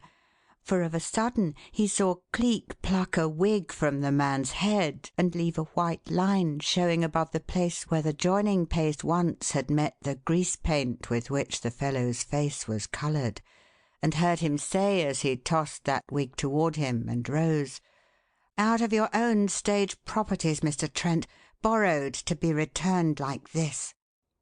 "Heaven above, man!" said Trent in utter bewilderment. "What's the meaning of it all? Who is that man, then, since it's clear he's not Loti?" "A very excellent actor in his day, Mr. Trent. His name is James Colliver," replied Cleek. "I came to this place fully convinced that Loti had murdered him. I now know that he murdered Loti, and that to that crime he has added a yet more abominable one by killing his own son." "It's a lie! It's a lie! I didn't! I never saw the boy!" screeched out Colliver in a very panic of terror. "I've never killed any one. Loti sold out to me. Loti went back to France. I pawned the jewels to get the money to pay him to go." "Oh, no, you didn't, my friend," said Cleek. "You performed that operation to shut Felix Murchison's mouth, the one man who could swear, and did swear, that James Colliver never left this building on the day of his disappearance, and who probably would have said more if you hadn't made it worth his while to shut his mouth and to disappear. You and I know, my friend, that Loti was the last man on this earth with whom you could come to terms upon anything. He had publicly declared that he would have your life, and he'd have kept his word if you hadn't turned the tables and killed him. You stole his wife, and you were never even man enough to marry her, even though she had borne you a son and clung to you to the end, poor wretch. You killed Loti, and you killed your own son. No doubt he is better off, poor little chap, to be dead and gone rather than to live with the shadow of illegitimacy upon him. And no doubt either that when he came up here yesterday to meet Giuseppe Loti, he saw what I saw to day, and knew you as I knew you then. The scar on the wrist, which was one of the marks of identification given me at the time I was sent to hunt you up. And you killed him to shut his mouth." I didn't!" he protested wildly. "I never saw him. He wasn't here. The women in the house across the way will swear that they saw the empty room." "Not now," declared Cleek with emphasis. "I've convinced them to the contrary. Mr. Trent, let a couple of your men come over here and take charge of this fellow, please, and I will convince you as well. That's right, my lads. Lay hold of the beggar and don't let him get a chance to make a dash for the stairs. Got him fast, have you? Good. Now then, Mr. James Colliver, this is what those deluded women saw. This little dodge which is going to help Jack Ketch to come into his own." Speaking, he walked rapidly across to the long blind, pulled it down to its full length, then with a wrench tore it wholly from the roller and whirled it over so that they who were within could now see the outer side. It bore, painted upon it, a perfect representation of the interior of the glass room, even to the little spindle-legged table with a vase of pink roses upon it, which now stood at that room's far end. "A clever idea, Colliver, and a good piece of painting," he said. "It took me in once, last August, just as it took in Mrs. Sherman and her daughter yesterday. The mistiness of the lace curtains falling over it lent just the effect of distance that was required to perfect the illusion and to prevent anybody from detecting the paint. As for the boy, gently, lads, gently. Don't let the beggar in his struggles make you step on that dead soldier. Under the thick coating of wax a human body lies, the boy's. Hello. Gone off his balance, eh, at the knowledge that the game is entirely up?"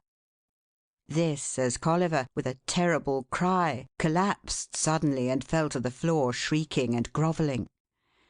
They are a cowardly lot, these brute beast men, when it comes to the wall and the final corner. Mr. Trent, break this to Miss Larue as gently as you can. She has suffered a great deal, poor girl, and it is bound to be a shock. She doesn't know that the woman he called his wife never really was his wife. She doesn't know about Loti or his threat. If she had, she'd have told me, and I might have got on the trail in the first case instead of waiting to pick it up like this." He paused and held up his hand. Through all this Colliver had not once ceased grovelling and screaming, but it was not his cries that had drawn that gesture from Cleek.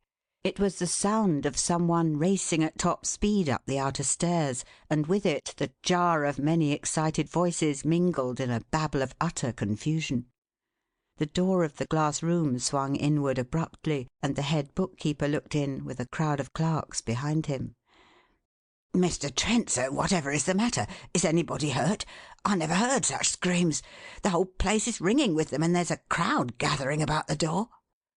Cleek left the junior partner to explain the situation, stepped to the side of the glass room, looked down, saw that the statement was quite true, and stepped sharply back again. "We shall have to defer removing our prisoner until it gets dark, I fancy, Mr. Narkom," he said serenely. "And with Mr. Trent's permission, we will make use of the door leading into the alley at the back when that time comes. Bookkeeper?" "Yes, sir?" "You might explain to the constable on duty in the neighbourhood, if he comes to inquire, that is, the cause of the disturbance, and that Scotland Yard is in charge and Superintendent Narkom already on the premises. That's all, thank you. You may close the door and take your colleagues below. Hello.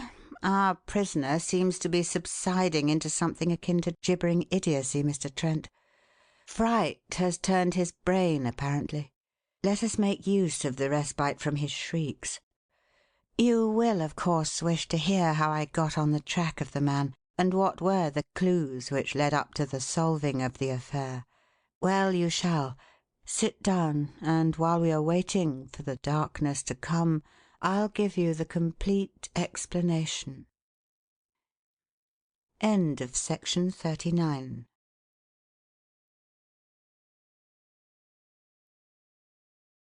Section 40 of Chapter 38.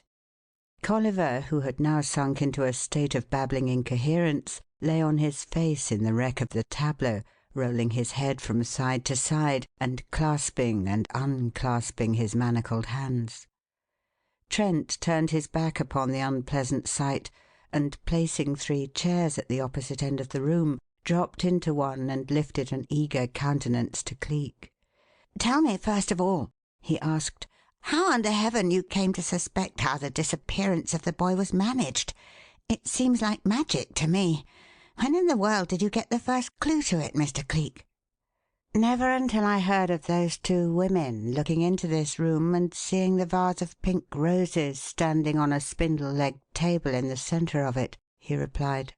"You see, even in the old days when I had the other case in hand and was searching for a clue to Colliver's disappearance, never had any one mentioned the name of Loti to me. I knew, of course, that you made wax figures here, but I never heard until this afternoon that Loti was the man who was employed to model them. I also knew about the existence of the glass room and its position, for I had been at the pains of inspecting it from the outside. That came about in this way. Just before Miss Larue closed up the case of James Colliver, I had obtained the first actual clue to his movements after he left Mr. Trent Senior and came out of the office. That clue came from the door porter, Felix Murchison. What careful pumping got out of him was that when James Colliver left the office, he had asked him, Murchison, which was the way to the place where they made the waxworks, as he'd heard they were making a head of Miss Larue to be used in the execution scene of Catherine Howard, and he'd like to have a look at it. Murchison said that he told him the figures were made in a glass room on the top of the house, and directed him how to reach it. He went up the stairs, and that was the last that was seen of him. Naturally, when I heard that, I thought I'd like to see the exterior of the building to ascertain if there was any opening, door or window, by which he could have left the upper floor without coming down the main staircase. That led me to beg permission of the people in the house across the passage there to look from one of the side windows, and so gave me my first view of the glass room. What I saw was exactly what Mrs. Sherman and her daughter saw yesterday, namely that spick and span room with the table in the centre and the vase of pink roses standing on it. Need I go further than to say that when I heard of those women seeing a room that was badly littered a few minutes before suddenly become a tidy one with a table and a vase of roses standing in the middle of it, without anybody having come into the place for the purpose of making the change, I instantly remembered my own experience and suspected a painted blind. When I entered this room to-day and saw the peculiar position of that blind, I became almost certain I had hit upon the truth, and sent Mr. Narkom to the house across the way to test it. That's why I pulled the blind down. Why I stumbled and nearly fell into the tableau was because I had a faint suspicion of the horrible truth when I noticed how abominably thick the neck, hands, and ankles of that dead soldier were, and I wanted to test the truth or falseness of the straw stuffing assertion by actual touch, particularly as I felt sure that the presence of all these strongly scented flowers was for the purpose of covering less agreeable odours should the heat of the weather cause decomposition to set in before he could dispose of the body. I don't think he ever was mad enough to intend letting the thing remain a part of the tableau. I fancy he would have found an excuse to get it out somehow and to make away with it entirely, as no doubt he did with the body of Loti. What's that, Mr. Narkom? No, I don't think that Murchison had any actual hand in the crime, or really knew the identity of the man. I fancy he must have gone up to tell the fictitious Loti that he knew James Colliver had entered that glass room and never come out of it, and Colliver, of course, had to shut his mouth by buying him off and sending him out of the country. That is why he took yet another disguise and pawned the jewels. He had to get the money some way. As for the rest, I imagine that when Colliver went up to the room to see that wax head, and Loti caught sight of him, the old Italian jumped on him like a mad tiger, and seeing that it was Loti's life or his own, Colliver throttled him. When that was done, the necessity for disposing of the body arose, and the imposture was the actual outcome of a desire to save his own neck. That's all, I think, Mr. Narkom. So you may revise your notes and mark down the Colliver case as solved at last, and the mystery of it cleared up after all. 3 hours of patient waiting had passed and gone. The darkness had fallen, the streets were still, save for the faint hum of life coming from districts afar, and the time for action had come at last. Cleek rose and put on his hat. "I think we may safely venture to remove our prisoner now, Mr. Narkom," he said. "And if you will slip out the back way and get Lennard to bring the limousine around to the head of that narrow alley." "They're there already, dear chap. I stationed Lennard there when I went across to look into that business about the painted blind. It seemed the least conspicuous place for him to wait." "Excellent. Then if you will run on ahead and have the door of it open for me and everything ready, so that we may whisk him in and be off like a shot, and Mr. Trent will let one of these good chaps here run down to the man's room and fetch him a hat, I'll attend to his removal." "Here's one here, sir, that'll do at a pinch and save time," suggested one of the men, picking up a cavalryman's hat from the wreck of the ruined tableau and dusting it by slapping it against his thigh. "I don't think he'll resist much, sir. He seems to have gone clear off his biscuit and not to know enough for that. But if you'd like me and my mate to lend a hand—" "No, thanks. I shall be able to manage him myself, I fancy," said Cleek serenely. "Get him on his feet, please. That's the business. Now then, Mr. Narkom, nip off. I'm following."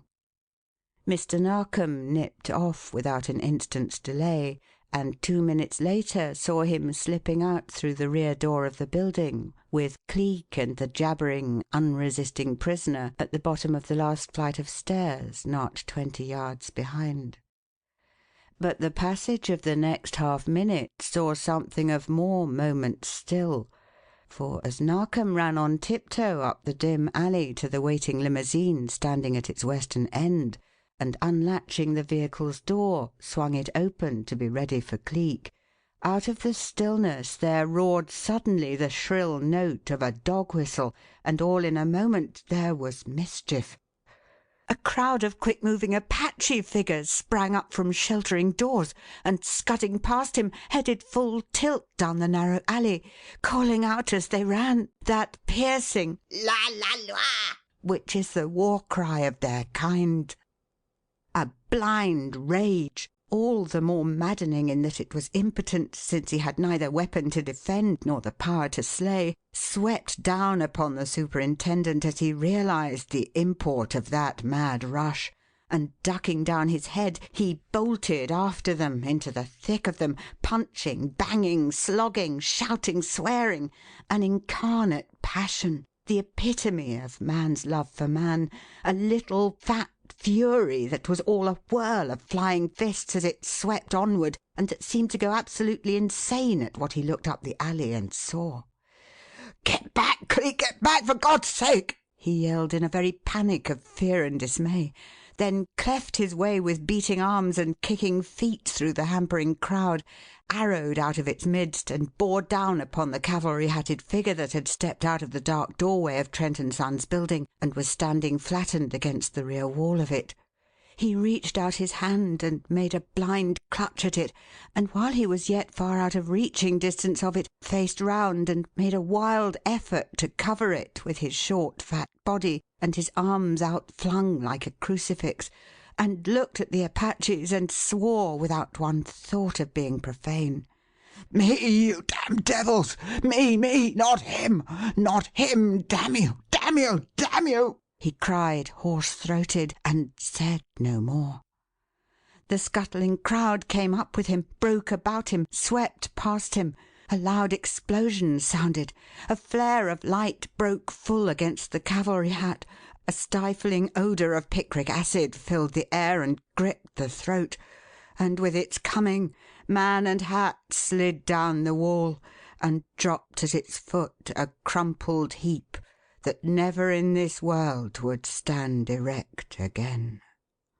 "Killed! Killed!" half cried, half groaned the superintendent, staggering a bit as the crowd flew on up the alley and vanished around the corner of the street into which it merged. "Oh, my God! After all my care, after all my love for him, killed like a dog! Oh, Cleek, the dearest friend, the finest pal, the greatest detective genius of the age!" And then, swinging his arm up and across his eyes and holding it there, made a queer choking sound behind the sheltering crook of it. But of a sudden a voice spoke up from the darkness of the open door near by and said quietly, "That's the finest compliment I ever had paid me in all my life, Mr. Narkom. Don't worry over me, dear friend. I'm still able to sit up and take nourishment. The Apaches have saved the public executioner a morning's work. Colliver has parted with his brains forever, and may God have mercy on his soul." "Cleek!" Mr. Narkom scarcely knew his own voice, such a screaming thing it was. "Cleek, dear chap, is it you?" "To be sure. Come inside here if you doubt it.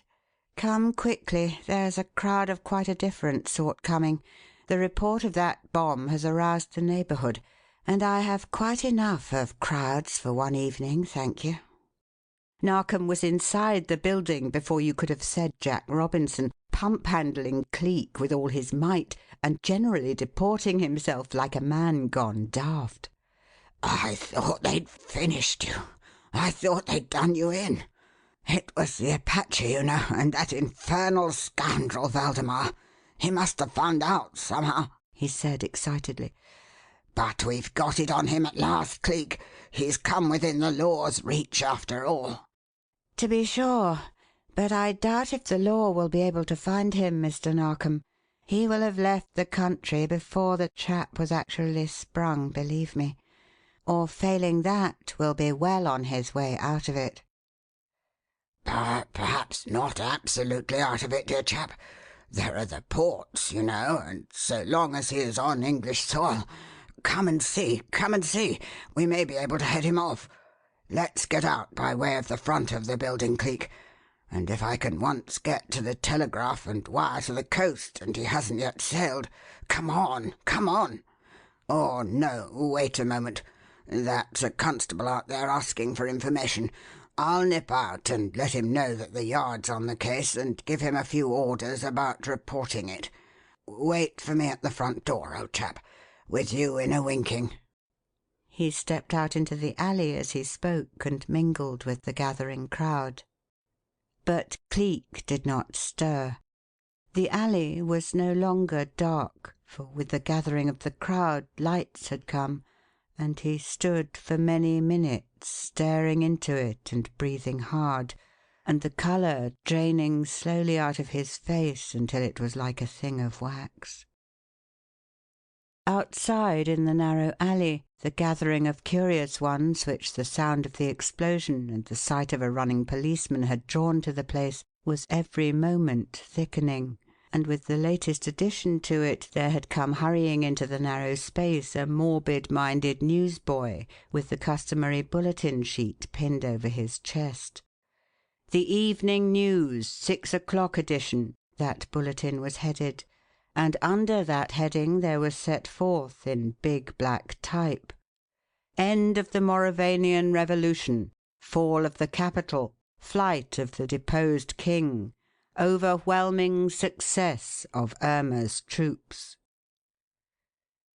"Mr. Narkom," said Cleek, when at the end of 10 minutes the superintendent came bustling back, hot and eager to begin the effort to head off Count Waldemar.